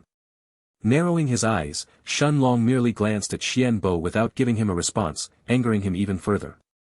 Seeing that scene, the edge of the purple-robed overseer's lips curved upwards, forming a slight, almost indiscernible smile, before he suddenly took a single step forward. The old man could tell that Xian Bo's pride had been wounded after his fight with Shun Long, but whether the young prince could advance further in his cultivation or end up forming an inner demon would be up to him. It wasn't the old man's job to interfere any further. In the next moment, Shun Long felt the ground beneath his feet violently tremble as if an earthquake had suddenly struck the arena, before an irresistible force enveloped his body. Then, under the old man's smiling gaze, Shun Long saw his surroundings blur and distort, as the familiar feeling of spatial fluctuations enveloped him once more. A moment later, Shun Long and the powerful prince both vanished from the ancient Colosseum, as their time in the City of Immortals finally came to an end. The next time he opened his eyes, Shun Long found himself surrounded by a sea of Dao King and Dao Emperor realm cultivators, all of them standing in front of the majestic city gates of the City of Immortals.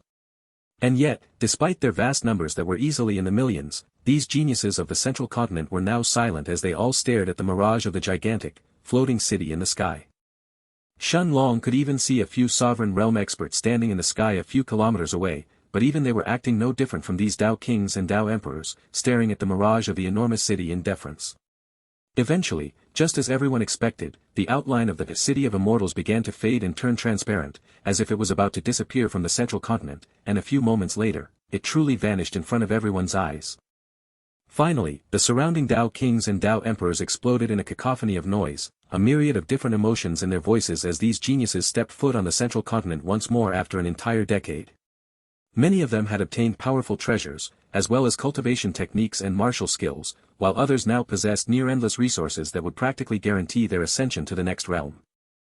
It was almost certain that after this decade, the entire landscape of the central continent was going to change, as the end of the City of Immortals was bound to give birth to countless powerful experts. And yet, the azure-robed youth who had obtained the most out of everyone was now standing in the heart of this sea of people, coming face to face with the prince of the Xianxia dynasty. Extending his hand, Xian Bo's cold eyes looked straight at Shun Long, thoroughly ignoring the surrounding Dao Kings and Dao Emperors, as the young prince said in a commanding tone. "Hand it over." Shun Long stared at Xian Bo with a mocking look before he said, "Hand it over." It seems that even the exalted crown prince of the Xianxia dynasty can't resist the allure of these immortal-grade spirit stones.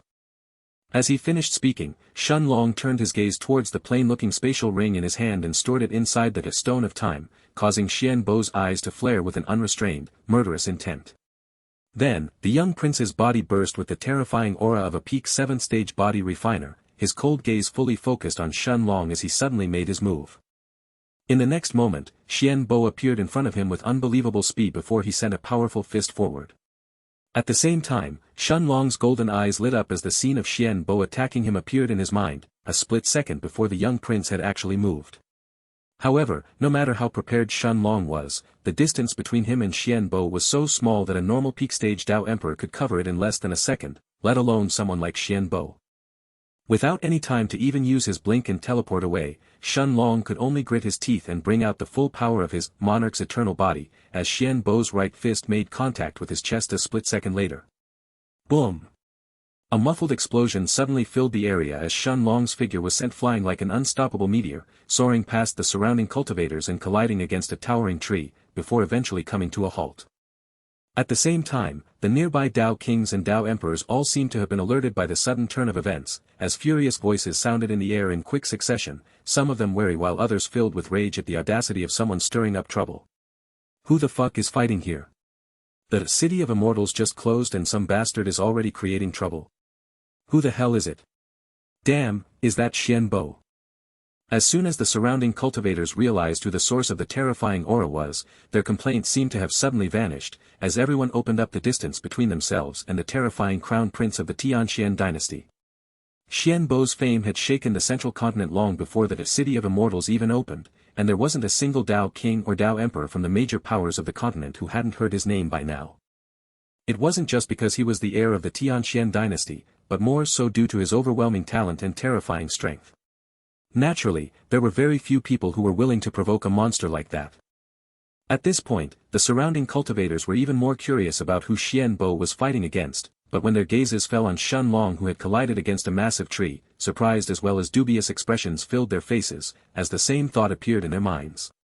A Dao King? Xian Bo attacked a mere Dao King. Naturally, the majority of cultivators who had entered the City of Immortals had no idea who Shun Long was, nor had they seen his face before. After all, other than that fleeting year he had spent comprehending the stone mural back in the endless desert, he had spent the majority of his time in the City of Immortals staying in seclusion and increasing his strength, and had only appeared when it was time to challenge the Heavenly Tower. Thus, it was only those geniuses who stood at the very top of the central continent and had reached the 7th trial as well, that knew how terrifying this azure-robed youth really was. As for the rest, Shun Long was merely an unknown peak 6th stage body refiner in their eyes, one that wasn't even ranked in the top 100 of the White Tiger Chamber of Commerce. How could such a person be qualified to have any ties with Xian Bo? And yet, some of the more observant cultivators quickly realized that something was wrong. Although Xianbo had attacked him just now, Shenlong was somehow still standing on his feet, albeit just barely. Despite taking the full-powered blow of a peak 7th-stage body refiner, it was merely a few bones on his chest that were broken after the impact and he was clearly still alive. He had actually resisted Xianbo's strike. Even Xianbo appeared taken aback for a moment, his eyes narrowing dangerously into two thin slits. Clearly, he had also expected that his attack would kill Shenlong just now. After all, he was the one who knew Shenlong's strength the best, so he hadn't held back at all and had put his full strength behind his fist. Even though Xianbo was injured and had completely depleted his qi during their last fight, any one of his current attacks should have instantly killed Shenlong considering the vast gap in their cultivation bases. After all, Xianbo was no longer suppressed by the laws of the Heavenly Tower. He was now a true, bona fide 7th-stage body refiner and one of the most powerful Dao emperors of the central continent. And yet, Shenlong's condition seemed perfectly fine other than merely broken a couple of bones. Xianbo refused to believe it and was about to make another move and finally finish the azure-robed youth off, but it was at this moment that 1,000 white skeletons suddenly emerged almost out of thin air, completely enshrouding Shenlong in their protective embrace. At the same time, more than 60 black armored knights holding massive greatswords, as well as 6 peculiar black skeletons stepped at the very front, their cold gazes staring straight at the young crown prince. Finally, a hideous monster with 4 legs and no eyes stepped forward from the back of their formation, while on its back, an unbelievably beautiful white-robed woman stood, her murderous gaze locked on the distant Xianbo. In fact, Lu Mei wasn't the only one among Shenlong's group members to arrive at the scene. A few moments later, the figure of a 10-meter, 33 feet, tall golden Buddha appeared next to her army of undead, followed by a cloud of moving darkness, as well as hundreds of convoluted shadows. In the blink of an eye, Bai Long Tian, Jiang Chen, and Xingyi arrived as well, all of them standing opposite Xianbo and staring at him with unconcealed hostility and rage in their eyes. For Xianbo to attack Shenlong right after leaving the City of Immortals, it was obvious that the luxuriously robed prince was trying to abuse the difference in their cultivation base and kill him right away. Xianbo frowned as he looked at the 4 peak stage Dao kings blocking his way, his gaze lingering on Lu Mei and Jiang Chen for a while longer, as he was already familiar with the two of them. In the next moment however the young prince stepped forward, before he said in a cold voice that clearly expressed his dissatisfaction. "You bunch of trash dare to block my way? Who do you think you are? Scram!" As he finished speaking, the aura of a peak 7th stage body refiner burst out of Xianbo's body as he abruptly disappeared from the spot he was standing on, arriving right in front of Jiang Chen. Without wasting any time he sent a fist flying forward, this one heading straight for Jiang Chen's head, trying to take him out before he could assume his form of darkness again. Xianbo had already found out about Jiang Chen's eternal darkness unique physique during the 7th trial and knew that he had to deal with him first, otherwise he was only going to waste more time. Of course, the young prince wasn't afraid of a bunch of peak stage Dao kings like Lu Mei and the rest blocking his way. What he was afraid of was Shenlong recovering from his previous attack and looking to escape. Whether it was for the 100 immortal-grade spirit stones or simply due to the potential danger Shenlong posed to him, Xianbo knew that he had to take him out today, otherwise it would be extremely difficult to do so in the future. And yet, before Xianbo's attack could connect with Jiang Chen's head, another figure suddenly appeared between the two, holding a large crimson saber as this figure blocked Xianbo's powerful strike.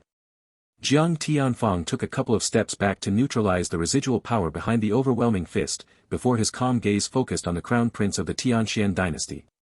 Narrowing his eyes, Xianbo stared at Jiang Tianfang and said coldly, "Jiang Tianfang, do you really want to block my way? You should know better than these brats who I am and what I am capable of. Are you sure you want to become my enemy today?" Xianbo didn't conceal the threat in his words as he glared at Jiang Tianfang. Unfortunately, the handsome middle-aged man in front of him didn't appear afraid, as he turned around and looked at Jiang Chen before he said with a smile, "Go. Take Shenlong and get out of this place. I'll come find you once I'm done here."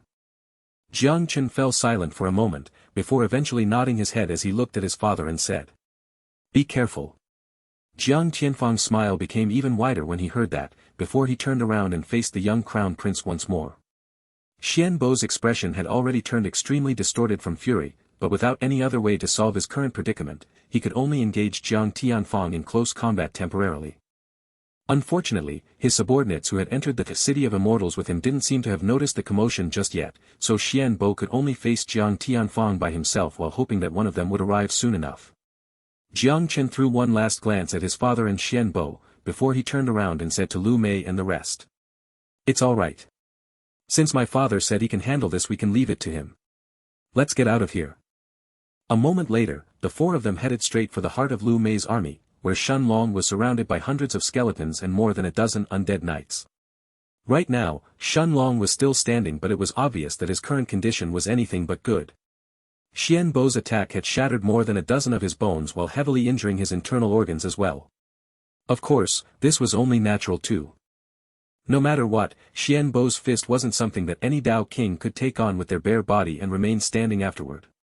In fact, if it was any other sixth-stage body refiner, they were practically guaranteed to burst into a mist of blood by that terrifying strike, evaporating on the spot. So for Shen Long to not only have survived, but even be able to stand by himself was more than just astonishing. A few moments later, Xingyi and the rest arrived by his side, noticing Shen Long's heavily injured condition before quickly explaining the situation on the battlefield, as well as Jiang Tianfang telling them to leave everything to him. In the end, it was Bai Long Tian who looked at him and asked, "Brother Shen, what do you think?" The look in Shen Long's eyes turned cold as he thought of Xianbo's greed for the immortal Great Spirit Stones, but in the end, he simply shook his head and said, "Uncle Jiang is right. There's nothing left for us to do here anymore. If he's willing to help me deal with Xianbo for now, then I won't decline. Even if we stay here, we won't be of much help to him in the first place. Let's leave." As he finished speaking, Shen Long threw one last glance at the distant figure of Jiang Tianfang fighting Xianbo, before he slashed the air in front of him, opening a gigantic space tear. And yet, despite fighting Jiang Tianfang, Xianbo seemed to have somehow sensed Shen Long's actions as the young prince turned his gaze towards him. Clenching his dark silver sword with both hands, Xianbo slashed forward with all of his might, pushing Jiang Tianfang to the side before the young prince made use of that small opening to lunge towards Shen Long once more. Unfortunately for Xianbo, the distance between him and Shen Long was far too big to cross in a single leap. Additionally, although Lu Mei's skeletons and undead knights were unable to pose any danger to him, Xianbo knew that their sheer numbers were at least enough to slow him down for the briefest of moments, even if they only acted as cannon fodder. And yet, even a single moment was enough to spell the difference between success and failure in Xianbo's current plan. By the time he appeared in Lu Mei's and the rest's vicinity after dealing with her undead army, Shen Long was already the last one to step inside his space tear. After throwing one last look at the frenzied crown prince who was glaring at him, Shen Long then vanished from the hectic battlefield, leaving behind a furious Xianbo who could no longer hold back his seething roar. No. A little more than 500 kilometers away, Shen Long stepped out of the space tear and slashed the air in front of him once more, opening up another one before stepping through it as well. He repeated that action more than a dozen times until the energy in his body was finally sapped dry, forcing him to eventually stop and catch his breath, taking a much-needed break. By now, Shen Long's group of 5 was already more than 10,000 kilometers away from Xianbo and Jiang Tianfang, and although that distance was indeed vast, it wasn't impossible for a peak-stage Dao Emperor to cross it in a couple of minutes and catch up to them. Thus, despite needing more time to rest and recover, Shen Long eventually gritted his teeth and sent his consciousness inside the Stone of Time, where an already furious black dragon was waiting. "Little Black, I'll have to rely on you to take us back to the northern region of the continent." At this point, Shen Long knew that Little Silver was already in the process of absorbing the beast core of the Wind Wirm, and was about to advance to a rank 7 magic beast once it was done. However, it was simply impossible to stop this process and have the Black Panther carry everyone on his back and return to the northern region. Thus, the only solution left was to rely on Little Black. Although Shen Long didn't like the idea of revealing Little Black's existence to the cultivators of the central continent considering the potential risks it carried, he had no other choice at this moment. Their current situation was extremely perilous, and not just because of Xianbo, so Shen Long knew that it was best to return to the northern region of the continent right away. Although Shen Long hadn't revealed anything just yet, he knew that it was only a matter of time before the surrounding Dao Kings, Dao Emperors, and even the spectating Sovereign Realm experts pieced everything together and realized that the real reason Xianbo had attacked him was due to the 100 immortal grade spirit stones he was carrying on him. After all, a single immortal grade spirit stone was enough to tempt even powerful Earth immortals to come out of their seclusion and fight for it, let alone these Dao Emperors and Sovereign Realm experts. As for Xianbo, Shun Long wasn't the slightest bit afraid of the young prince at this moment. Although Xian Bo was indeed stronger than him due to his superior cultivation base, Shun Long knew that the young crown prince didn't have an ounce of qi left in his dantian right now. He was nothing more than a peak 7-stage body refiner. If it wasn't for the surrounding Dao emperors and sovereign realm experts who were watching them just now, Shun Long wouldn't have hesitated to have Little Black come out of the stone of time and eradicate the young prince. Humph. Master, if we meet that brat again, I will make sure to obliterate him along with his entire family. A mere worm of the Dao Emperor realm dares to treat Master in such a way. As Little Black's voice sounded in Shun Long's head, the figure of an enormous, majestic black dragon showed itself on the central continent once more, accompanied by the terrifying aura of a powerful rank 7 magic beast. Jumping on the black dragon's back, Shun Long smiled lightly, a surge of warmth filling his heart as he patted the black dragon's neck, before Lu Mei and the rest quickly followed suit. A few moments later, Little Black stretched his gigantic black wings and soared to the skies, heading directly for the northern region of the central continent at unbelievable speed. In the blink of an eye, a week had already passed, but Little Black had yet to reach even the borders of the northern region, and was still in the outer ring of the central region flying to the north. Despite the black dragon's speed that was already far beyond the level of any peak rank 7 magic beast, the distance Little Black had to cover was still so vast, that a week wasn't nearly enough to cross it. This was why, the majority of cultivators in the central continent utilized the teleportation formations in every major city whenever they had to travel vast distances.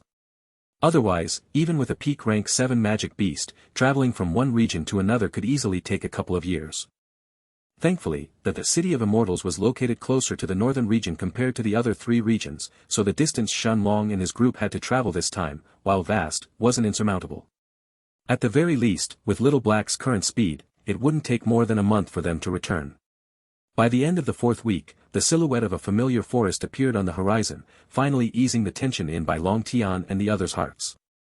The Wind Dragon's Forest signaled their return to the northern region of the central continent. And yet, Shun Long didn't have any plans of returning back to the holy sect. Noticing an empty spot near the entrance of the forest, Shun Long had Little Black land right next to it, before the black dragon returned into the foggy space in the stone of time once more. During this past month, Little Black had avoided every major city under Shun Long's instructions, while avoiding the attention of any powerful Dao Emperor or Sovereign Realm expert as well.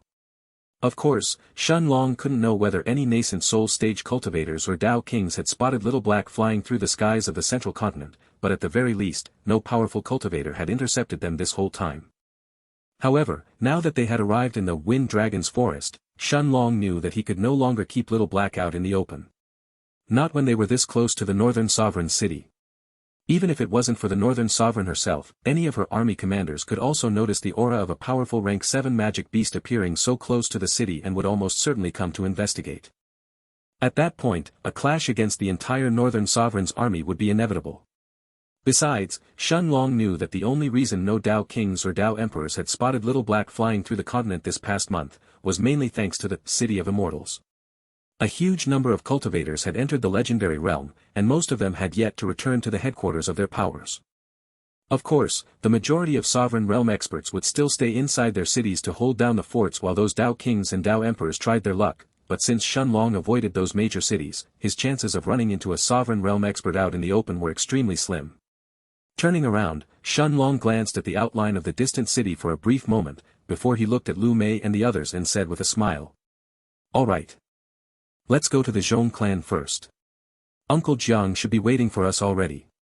A moment later, Shun Long closed his eyes and stood still, focusing completely on the elusive sensation of space around him. Then, under Jiang Chen's and the rest's astonished gazes, he punched the air in front of him using both hands, causing the space to instantly shatter as a space tier that was vastly different from all others opened in front of him. This was the technique that Shun Long had comprehended from his Tao of Space after breaking through to the 6th stage of body refinement, the Space Rift. This technique wasn't an offensive or defensive one like the previous techniques he had comprehended, but it was one that had extraordinary value as a utility technique.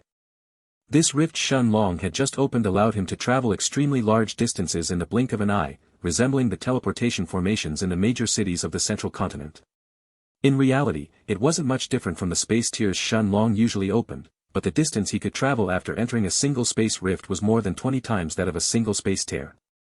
Naturally, the energy this space rift required to be opened was much higher than that of a space tear, and it also needed Shen Long to remain still and focus on sensing the space around him for a while.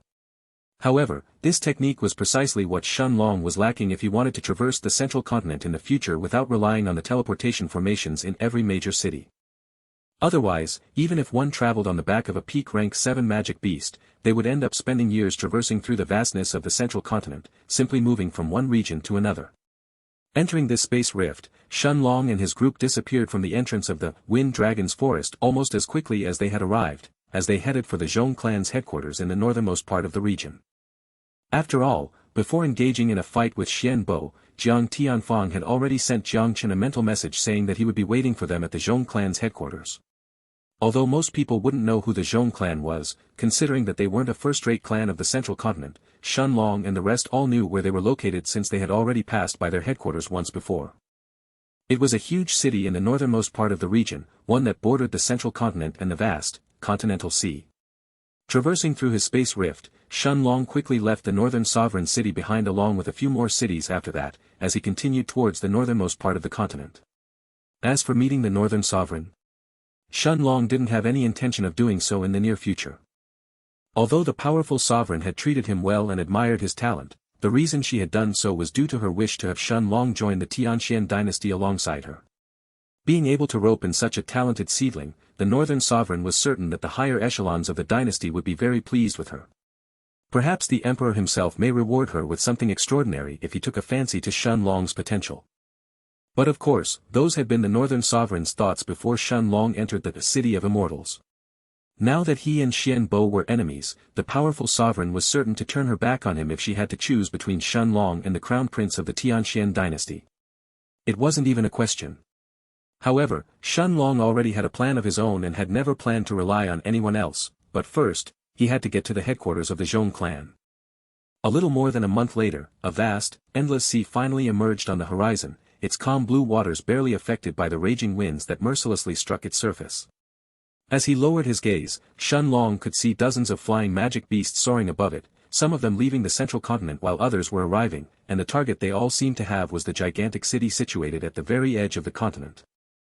The monumental city didn't seem too special at first glance, other than the enormous port with dozens of ships anchored in it, but Shen Long had already heard about this city from Jiang Tianfang and knew better than to underestimate this bastion of the Zhong clan. During their return from the Blue Star continent, Jiang Tianfang had already mentioned that the Zhong clan had 2-star rank alchemists holding down the fort, and that their old clan leader was just a step away from advancing to the sovereign realm.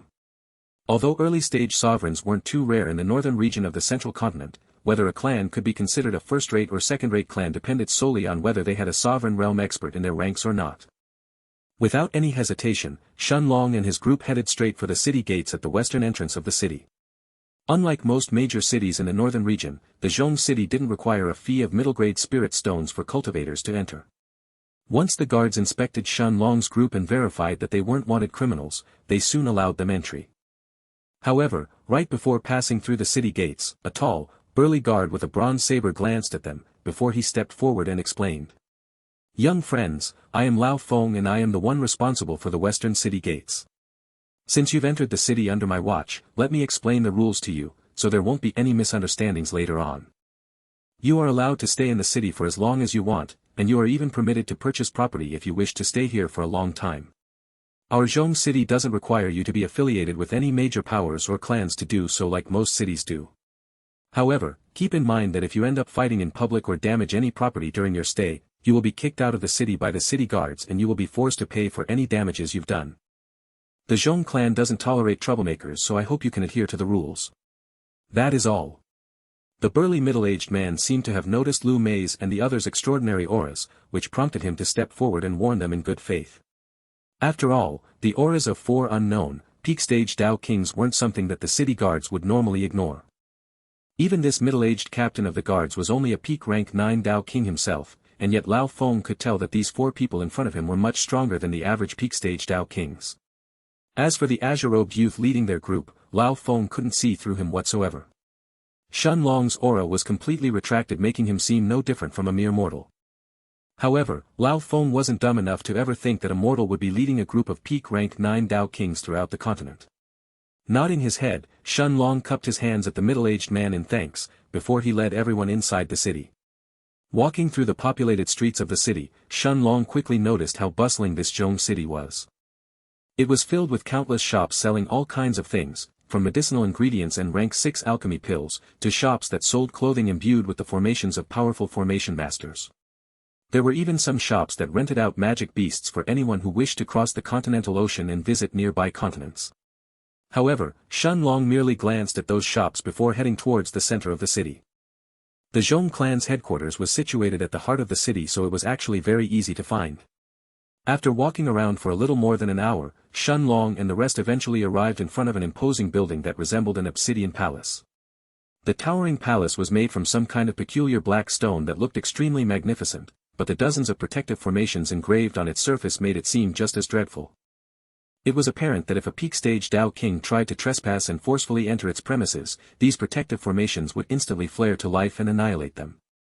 At the same time, more than a dozen city guards were stationed around its entrance, all of them armed with peak gold-grade weapons and armor as they surveyed their surroundings. Eventually, the gaze of one of these guards fell on Shun Long's group, before the man stepped forward and shouted loudly as he slammed down his spear. Halt! This is the palace of the Zhong clan. State your purpose. Stepping forward, Jiang Chen faced the guard who was radiating the aura of a powerful peak-stage Dao King, one that was even stronger than Lao Feng's, before he explained. My father is Jiang Tianfang and he is acquainted with your Zhong clan's leader. He told me to come to the Zhong clan's headquarters and find him. The young guard's eyes flashed with an abstruse glint as he looked at Jiang Chen, but eventually, he lowered his spear and turned around as he answered. Very well. Follow me. Then, the young guard led Shun Long, Jiang Chen, and the rest inside the palace. It was obvious that these guards had already received orders to wait for Jiang Tianfang's son and his group, so as soon as Jiang Chen revealed his identity, the guard led them directly into the palace. As they walked through the lavishly decorated corridors, the guard eventually stopped in front of a large wooden door, where 2 similarly dressed guards like him stood watch. However, before the guard could even knock on the door to announce their arrival, a hearty laughter sounded from the inside as the wooden door was pulled open, before 2 imposing figures walked out of the room. One of those figures belonged to Jiang Tianfang, who stared at his son and the rest with a smile on his face, while the other belonged to a handsome middle-aged man in luxurious green clothes. However, unlike Jiang Tianfang, the handsome middle-aged man only glanced at Jiang Chen and the others for the briefest of moments before his gaze eventually settled on Shun Long. After a moment of silence, the middle-aged man's lips curved into an amused smile as his voice sent a shiver down the surrounding guards' hearts. You, must be Shun Long, huh? The Dao King everyone in the central continent is looking for right now. The young guard and the 2 guards standing by the wooden door all shivered when they heard the middle-aged man's words, their expressions turning into ones of pure shock as they turned to Shun Long almost simultaneously. Shun Long. Although these guards hadn't entered the City of Immortals since they were busy with their assignment of guarding the palace, they had already heard of the name Shun Long, which was now spreading through the central continent like an unstoppable plague. In fact, there was probably not a single Dao King or Dao Emperor around the continent right now who hadn't heard of this name. The mysterious Dao King who was ranked first in the heavenly rankings and someone who had defeated Huang Yun, the successor of the Huang family during the 7th trial of the Heavenly Tower. In fact, there were even some rumors circulating that Xian Bo had lost to him during their fight as well, and that was why the crown prince of the Tianxian dynasty had chosen to attack him as soon as they came out of the City of Immortals. Ha ha ha. With a smile on his face, Jiang Tianfang patted the green-robed man's shoulder and said. Nephew Shun, this guy is the current clan leader of the Zhong clan, Zhong Gui. He is the one who helped me deal with Xian Bo and his guards back then. If it wasn't for him, I don't know if I could get out of there in one piece.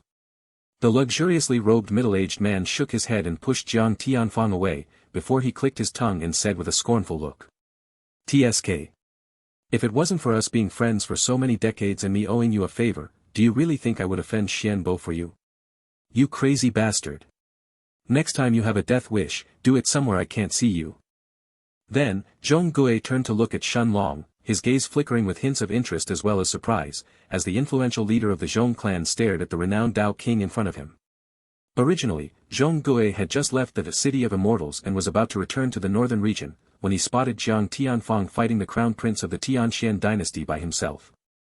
To Zhong Gui's surprise, Jiang Tianfang was evenly matched against Xian Bo, and he even held the upper hand at some points during their fight. In the end, even the monstrous genius of a crown prince couldn't defeat another peak-stage Dao emperor when he had run out of qi, causing his fight with Jiang Tianfang to result in a stalemate. Initially, Zhong Gui wasn't planning on getting involved in their fight, but eventually, Xian Bo's subordinates in the area appeared to have noticed the commotion and quickly moved to surround Jiang Tianfang.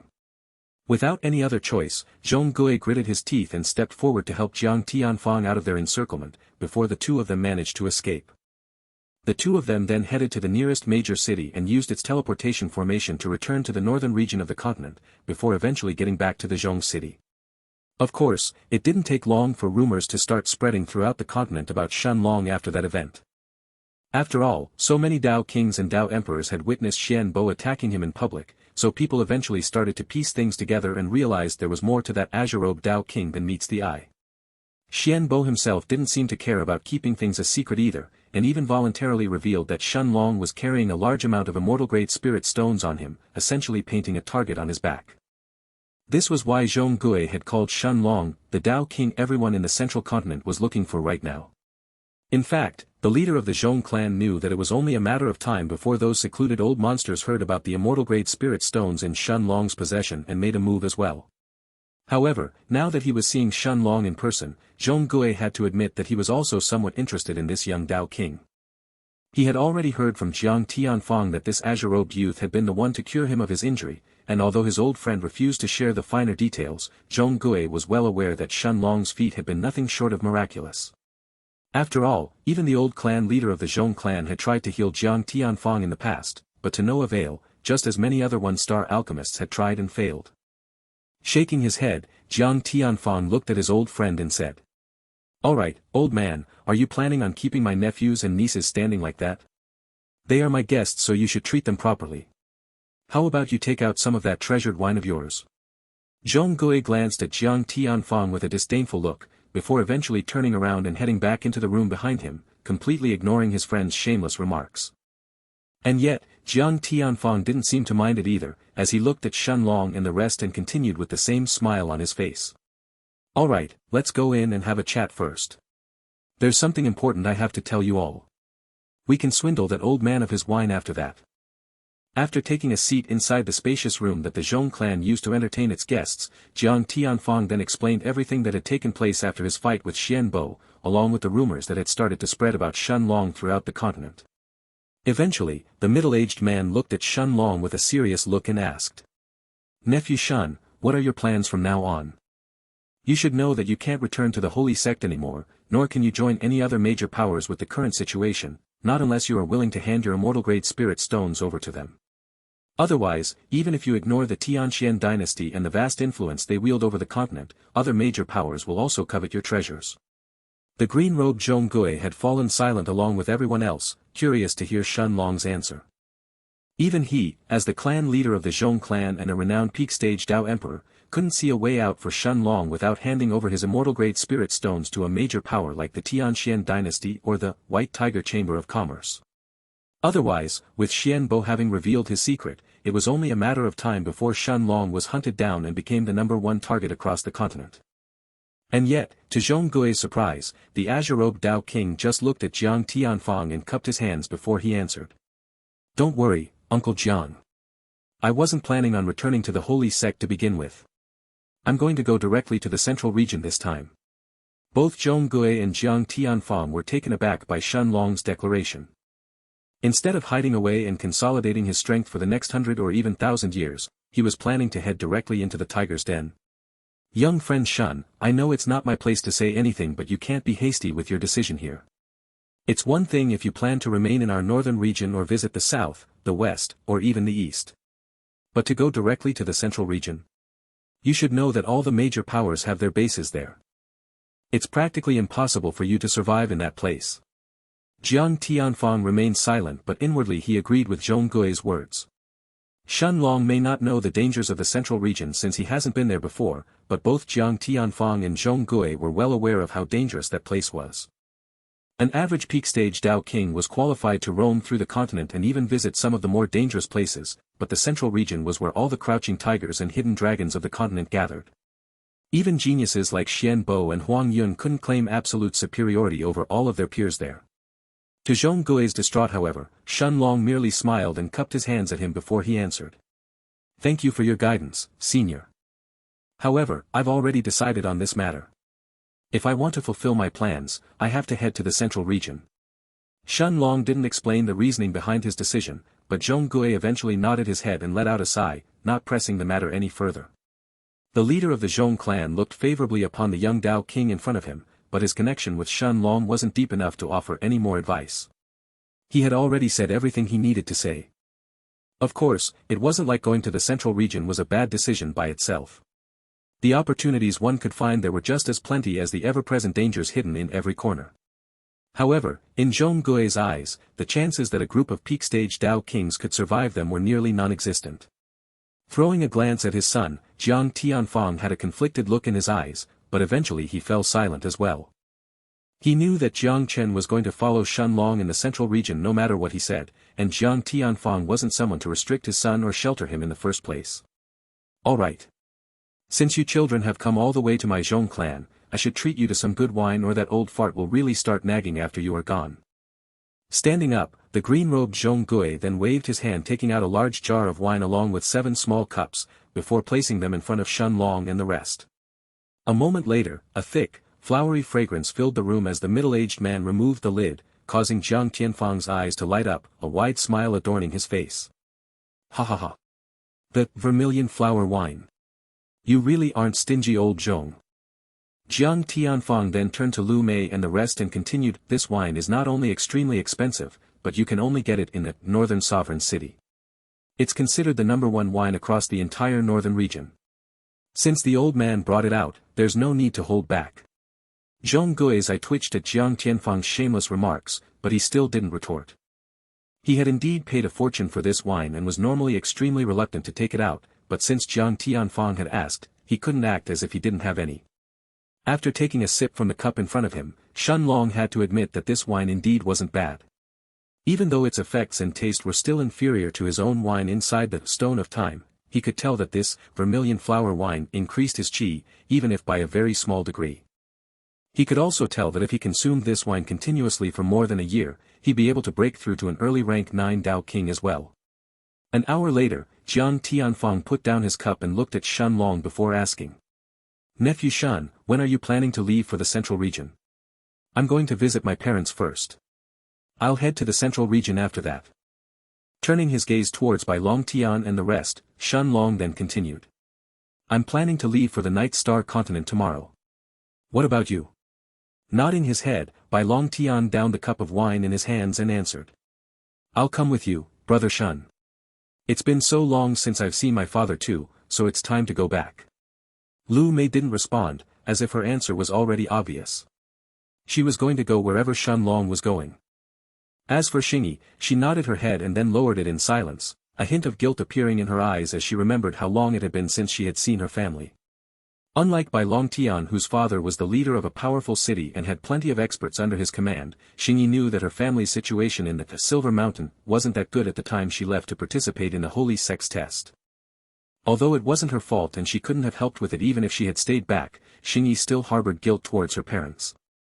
In the end, it was only Jiang Chen who chose to remain in the Zhong clan and spend some more time with his father, until Shen Long and the rest returned from the Night Star continent. The next morning, a group of 4 young men and women left the headquarters of the Zhong clan, heading towards the northeast of the central continent. Shortly after leaving the city, Shen Long opened another space rift, before the 4 of them disappeared from the vicinity of Zhong City. After entering 3 more consecutive space rifts and making sure that there were no cultivators in the vicinity, Shen Long finally stopped and summoned Little Black from the Stone of Time. The journey to the Night Star continent from the northernmost part of the continent wasn't short, and it would certainly take Shen Long and the rest at least a couple of years until they returned. However, with Little Black's flying speed, Shen Long estimated that the whole journey would take less than a month. A few moments later, the figure of a massive black dragon appeared in the skies of the central continent once more, flying across the continental sea at devastating speed as it headed towards the east. At this point, Shen Long wasn't overly worried of people noticing Little Black's existence. After all, the continental sea was nothing like the central continent. It was a vast expanse of water filled with nothing but magic beasts. Occasionally, a few other cultivators riding their own magic beasts could be seen crossing the ocean, but most of them were either nascent soul stage cultivators or even spirit realm ones. It was very rare for Dao kings to ever spend time traveling to and fro the nearby continents if there wasn't a good enough reason, let alone Dao emperors.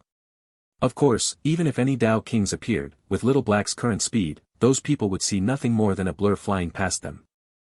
Since there wasn't much else to do during the journey, Shenlong decided to sort out the treasures he had obtained inside the City of Immortals. At this point, the high-grade spirit stones he had gathered in the Stone of Time numbered more than 5 million, while the top-grade spirit stones he had obtained from the first trial of the Heavenly Tower were more than 30,000. However, the things that interested Shenlong the most right now were the contents of Guochen's and Mao Huang's spatial rings. The two Dao kings who had terrorized the Illusion Oasis for years had gathered more than 60,000 drops of immortal water in total, an absolutely astronomical number. Of course, these drops of immortal water were the exact reason Shenlong had stopped cultivating inside his 5 elements protective formation and had decided to head over to the Heavenly Tower. After all, Shenlong knew that other than tempering his body even further, these drops of immortal water had another use as well. He could extract the immortal qi inside them and use it to temper his foundations in the Dao King realm. Although this was definitely a wasteful way to utilize such a heavenly treasure, Shenlong didn't care about being wasteful right now. After all, nothing was more important than his own foundations. Naturally, other than the drops of immortal water and the high-grade and top-grade spirit stones, Shenlong had gained countless other treasures as well. Even if he ignored the treasures he had obtained from the Heavenly Tower by himself, just the star-rank weapons and armor he had found in Guochen's and Mao Huang's spatial rings numbered more than a dozen.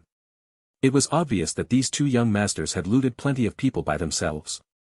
In the end, Shenlong stored everything inside the Stone of Time and closed his eyes, as he sprawled himself on Little Black's back. At this point, it would be a lie if he said he didn't feel any pressure from the Tianxian dynasty and the rest of the peak powers targeting him. After all, 100 immortal-grade spirit stones were enough to tempt even the most powerful Earth immortals, let alone sovereign realm experts. Although Shenlong had some ways to deal with early-stage sovereigns if push came to shove, Earth immortals were a completely different matter altogether. However, Shenlong also knew that once he stepped foot into the central region of the continent, his plan was going to turn the entire continent upside down. By then, forget about the Tianxian dynasty or the Earth immortals, every single peak power would be forced to pay attention to him. Of course, Shenlong knew that what he was planning to do was extremely risky, but which cultivator didn't live their life without taking any risks? Time continued to pass, and in the blink of an eye, 4 weeks had already gone by since their group had left the Zhong city. During these 4 weeks, Shenlong, Lu Mei, Xingyi, and Bai Longtian all took this time to relax and reset their mental state. Admittedly, the dangers they had faced in the City of Immortals and the trials of the Heavenly Tower had taken their toll on everyone.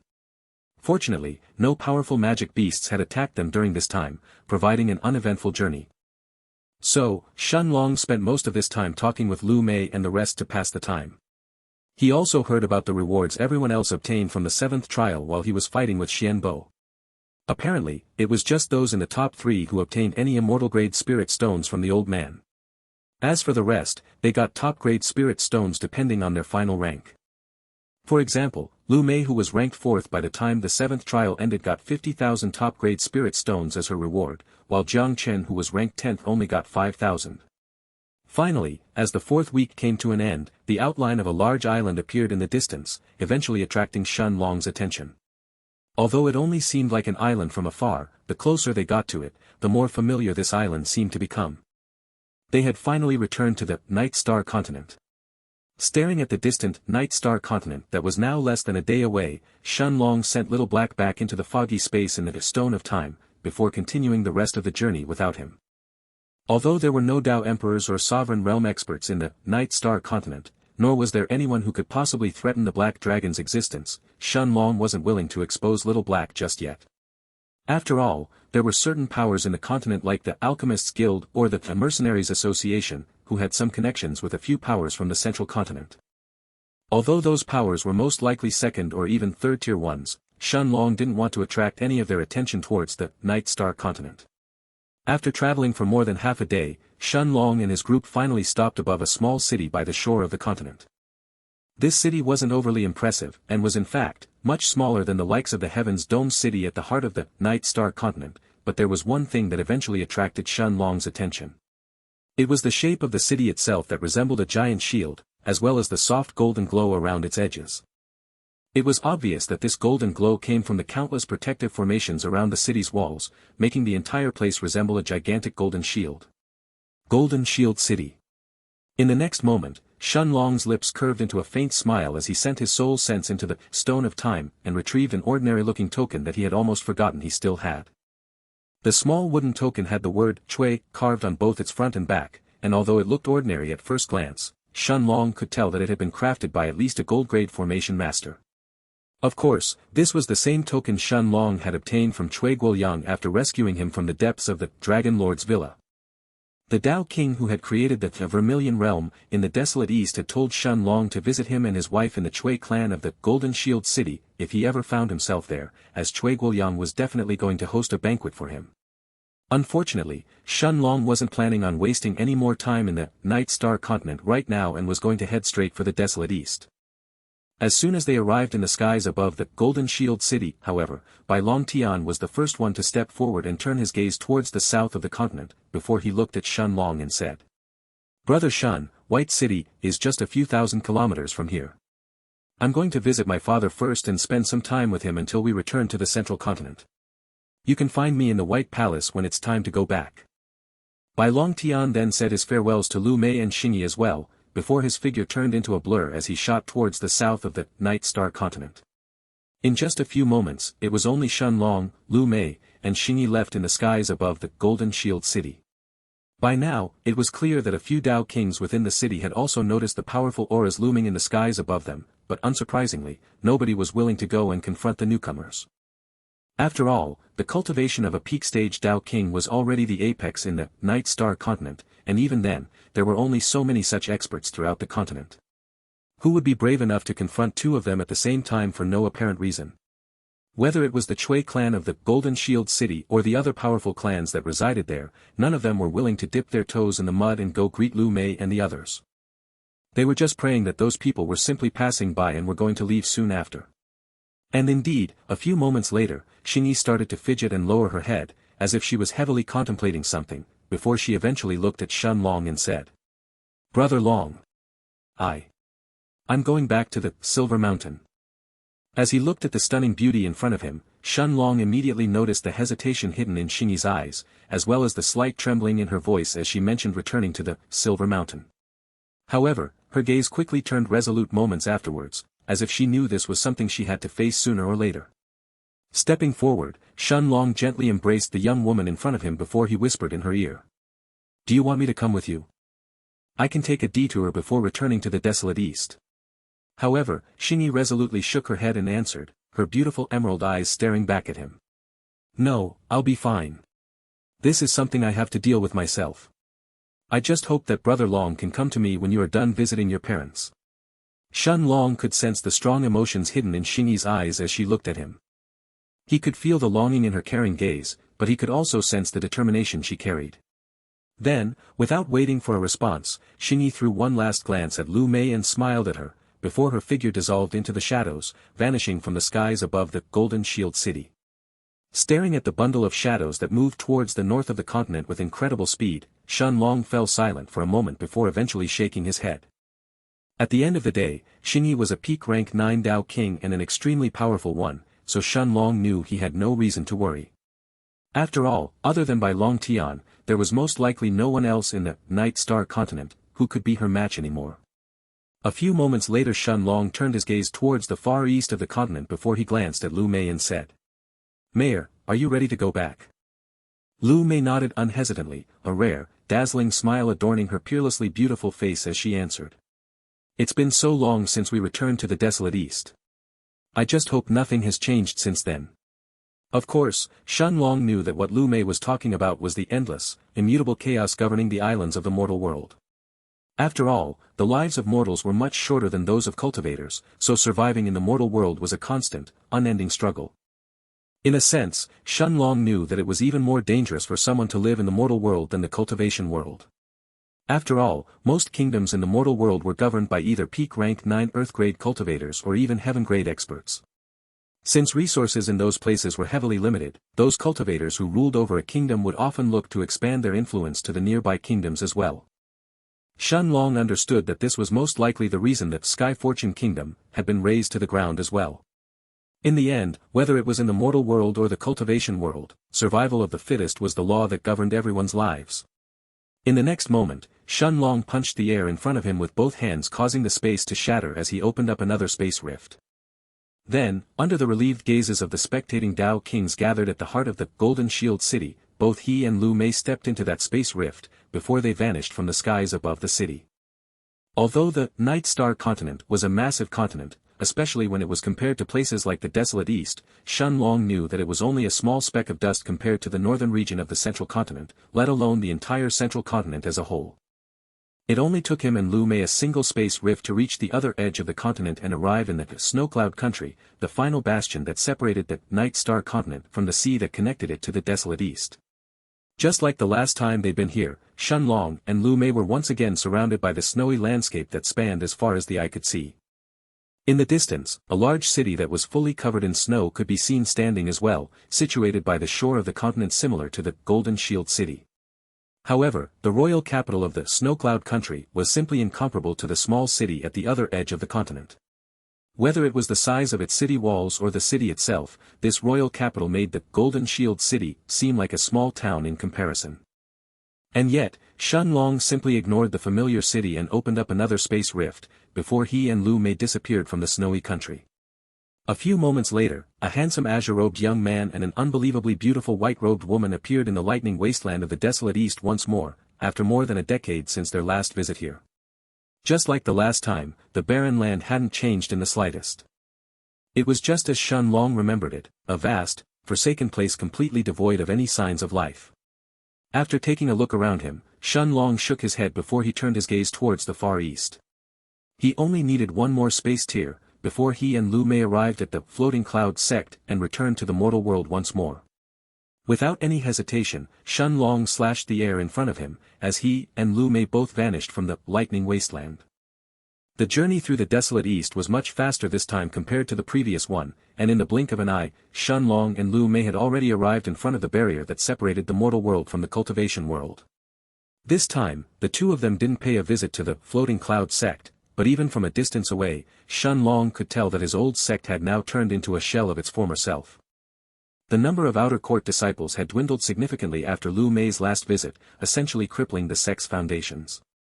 And yet, after covering the entire sect with his soul sense, Shen Long couldn't help but smile as he saw his old friend, Fu Li, still enjoying his life of luxury. Maybe I should pay this fatty a visit before I return to the central continent. With that same smile on his face, Shen Long then shattered the barrier of the mortal world, as he and Lu Mei flew towards the mortal islands below them. With Shen Long's current spiritual strength, it wasn't hard to cover an entire island and isolate the Roaring Waves Kingdom, where his parents and Lu Mei's mother lived. In fact, he could even cover a dozen of these islands simultaneously and not feel any strain. After his soul sense scanned the familiar royal capital, Shen Long quickly focused on a relatively large house at the heart of the city. The home his parents purchased a few years ago had changed a bit, but Shen Long didn't care a bit about its appearance. Instead, he focused on the four people sitting in the main hall. One of them was a beautiful middle-aged woman whose facial features looked a lot like Lu Mei's. She was dressed in plain white robes that one could pick from any random shop in the mortal world, but despite their plain appearance, her robes couldn't conceal the woman's mature, otherworldly beauty. The other one was a young girl around 12 years old. She had a cute face looking at the beautiful middle-aged woman with pleading eyes, as if she was begging her for something. However, Shen Long only paid the young girl and Lu Mei's mother a single glance before quickly focusing on the other two people inside the hall. Sitting at the main seat of the hall was a middle-aged man in his 50s, with long black hair and a grizzled gray beard on his face. Despite his handsome facial features, it was obvious that the man had aged considerably over the years, with wrinkles filling his forehead and sparse gray hair adorning the crown of his head. As for the middle-aged woman by his side, she seemed to be in her late 40s, but her eyes were still sparkling with a youthful look as she looked at the lively 12-year-old girl inside the hall. Looking at Shen Fang and Shen, who had clearly grown older since the last time he had seen them, Shen Long couldn't help but feel a wave of melancholy in his heart as he mumbled to himself. Father, mother. A moment later, both he and Lu Mei appeared silently in the courtyard outside the main hall, their gazes fixed on the large wooden gate. Inside the hall, Lin Hufeng, who was smiling at the young girl in front of her, suddenly widened her eyes before her figure shot out of the main hall at full speed, under Shun Fang's, Shun An's, and the girl's alarmed gazes. Auntie Lin. Hufeng, what's wrong? The young girl and Shunan couldn't help but exclaim as they realized something was wrong, while Shun Fang shot up from his seat as well. None of them knew what was going on, but anything that could alarm an expert like Lin Hufeng was enough to warrant everyone's attention. However, as she swung the doors of the main hall open, Lin Hufeng, who was about to confront the newcomers, suddenly froze on the spot, her expression changing as she stared at the two figures in front of her, before she said in a trembling voice. Mimi. Taking a step forward, Lu Mei pulled the middle-aged woman in a long embrace as she whispered. I am back, mother. Tears welled up in Lin Hufeng's eyes as Lu Mei's gentle voice entered her ears, before a dazzling smile appeared on both the mother's and the daughter's face as they looked at each other. Then Lin Hufeng turned to look at Shun Long, her smile turning even more pronounced as she was about to talk to him. However, it was at this moment that Shunan and the young girl rushed out of the hall, followed by Shun Fang. Shunan wanted to ask Lin Hufeng what was wrong, but as she glanced at the two familiar figures inside the courtyard, her frail body visibly trembled before tears started to flow down her eyes uncontrollably. Longer. Looking at the azure-robed youth she hadn't seen in more than a decade, the beautiful middle-aged woman could no longer keep her composure as she rushed forward and tightly hugged him. Even Shun Fang, who usually wore that carefree smile on his face, trembled as he looked at his son, momentarily forgetting both Lu Mei and the 12-year-old young girl as he hurried forward as well. You brat. Shun Fang's voice choked with emotions as he looked at Shun Long, unable to even form a complete sentence. Shun Long could tell that there were too many things his father wanted to say to him at this moment, but in the end, all that came out of his mouth was that single sentence. Father, mother, I've missed you too. Silence filled the courtyard for the next few moments, before Shun Long's reunion with his parents was eventually interrupted by a youthful voice. Mother, is that person my elder brother? The young girl was now looking at Shun Long with her round eyes filled with curiosity and admiration, but also a hint of fear. And yet, Shun Long merely smiled at her without saying anything. From the moment he laid eyes on her, he had already guessed that this young girl who closely resembled his mother was most likely related to him. Of course, this was only natural as well. After all, Shun Fang and Shunan were still young by the time he left the Roaring Waves Kingdom, so it wasn't unheard of for them to try and have another child too. Opening her eyes, Shunan wiped the tears that had already stopped flowing from her face, before she turned around and said to the young girl. Xiaofan, this is your elder brother. Come greet him. Fidgeting with her fingers, the young girl hesitated before eventually stepping forward and stopping right in front of Shun Long. Raising her head, she then looked at the handsome young man in front of her and blushed momentarily, before she spoke in a squeaky voice. Big brother Long. My name is Fun, but my friends call me Finfin. You can call me Finfin too. Shun Long smiled and patted the young girl's head. Finfin, huh? Alright then. Since this is our first meeting, I'll have to give you something nice to celebrate it, but before that. Shun Long stopped his sentence midway and turned to look at his parents as he continued. Father, mother, let's heal your dantions first. What? This time, it wasn't just Shun Fang and Shunan, but even Lin Hufeng, who was visibly stunned. Her beautiful eyes could no longer conceal her shock as she stared at Shun Long with an incredulous gaze. There was actually a way to heal a person's broken dantian.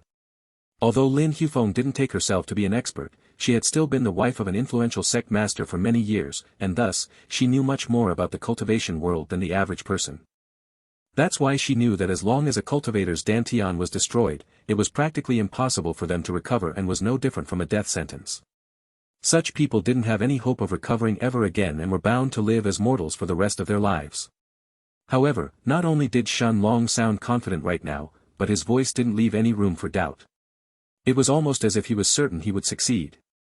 The look in Shun Fang's eyes turned complicated, but before he could actually reject, Shunan stepped forward and gently clasped Shun Long's hands before she answered in his stead.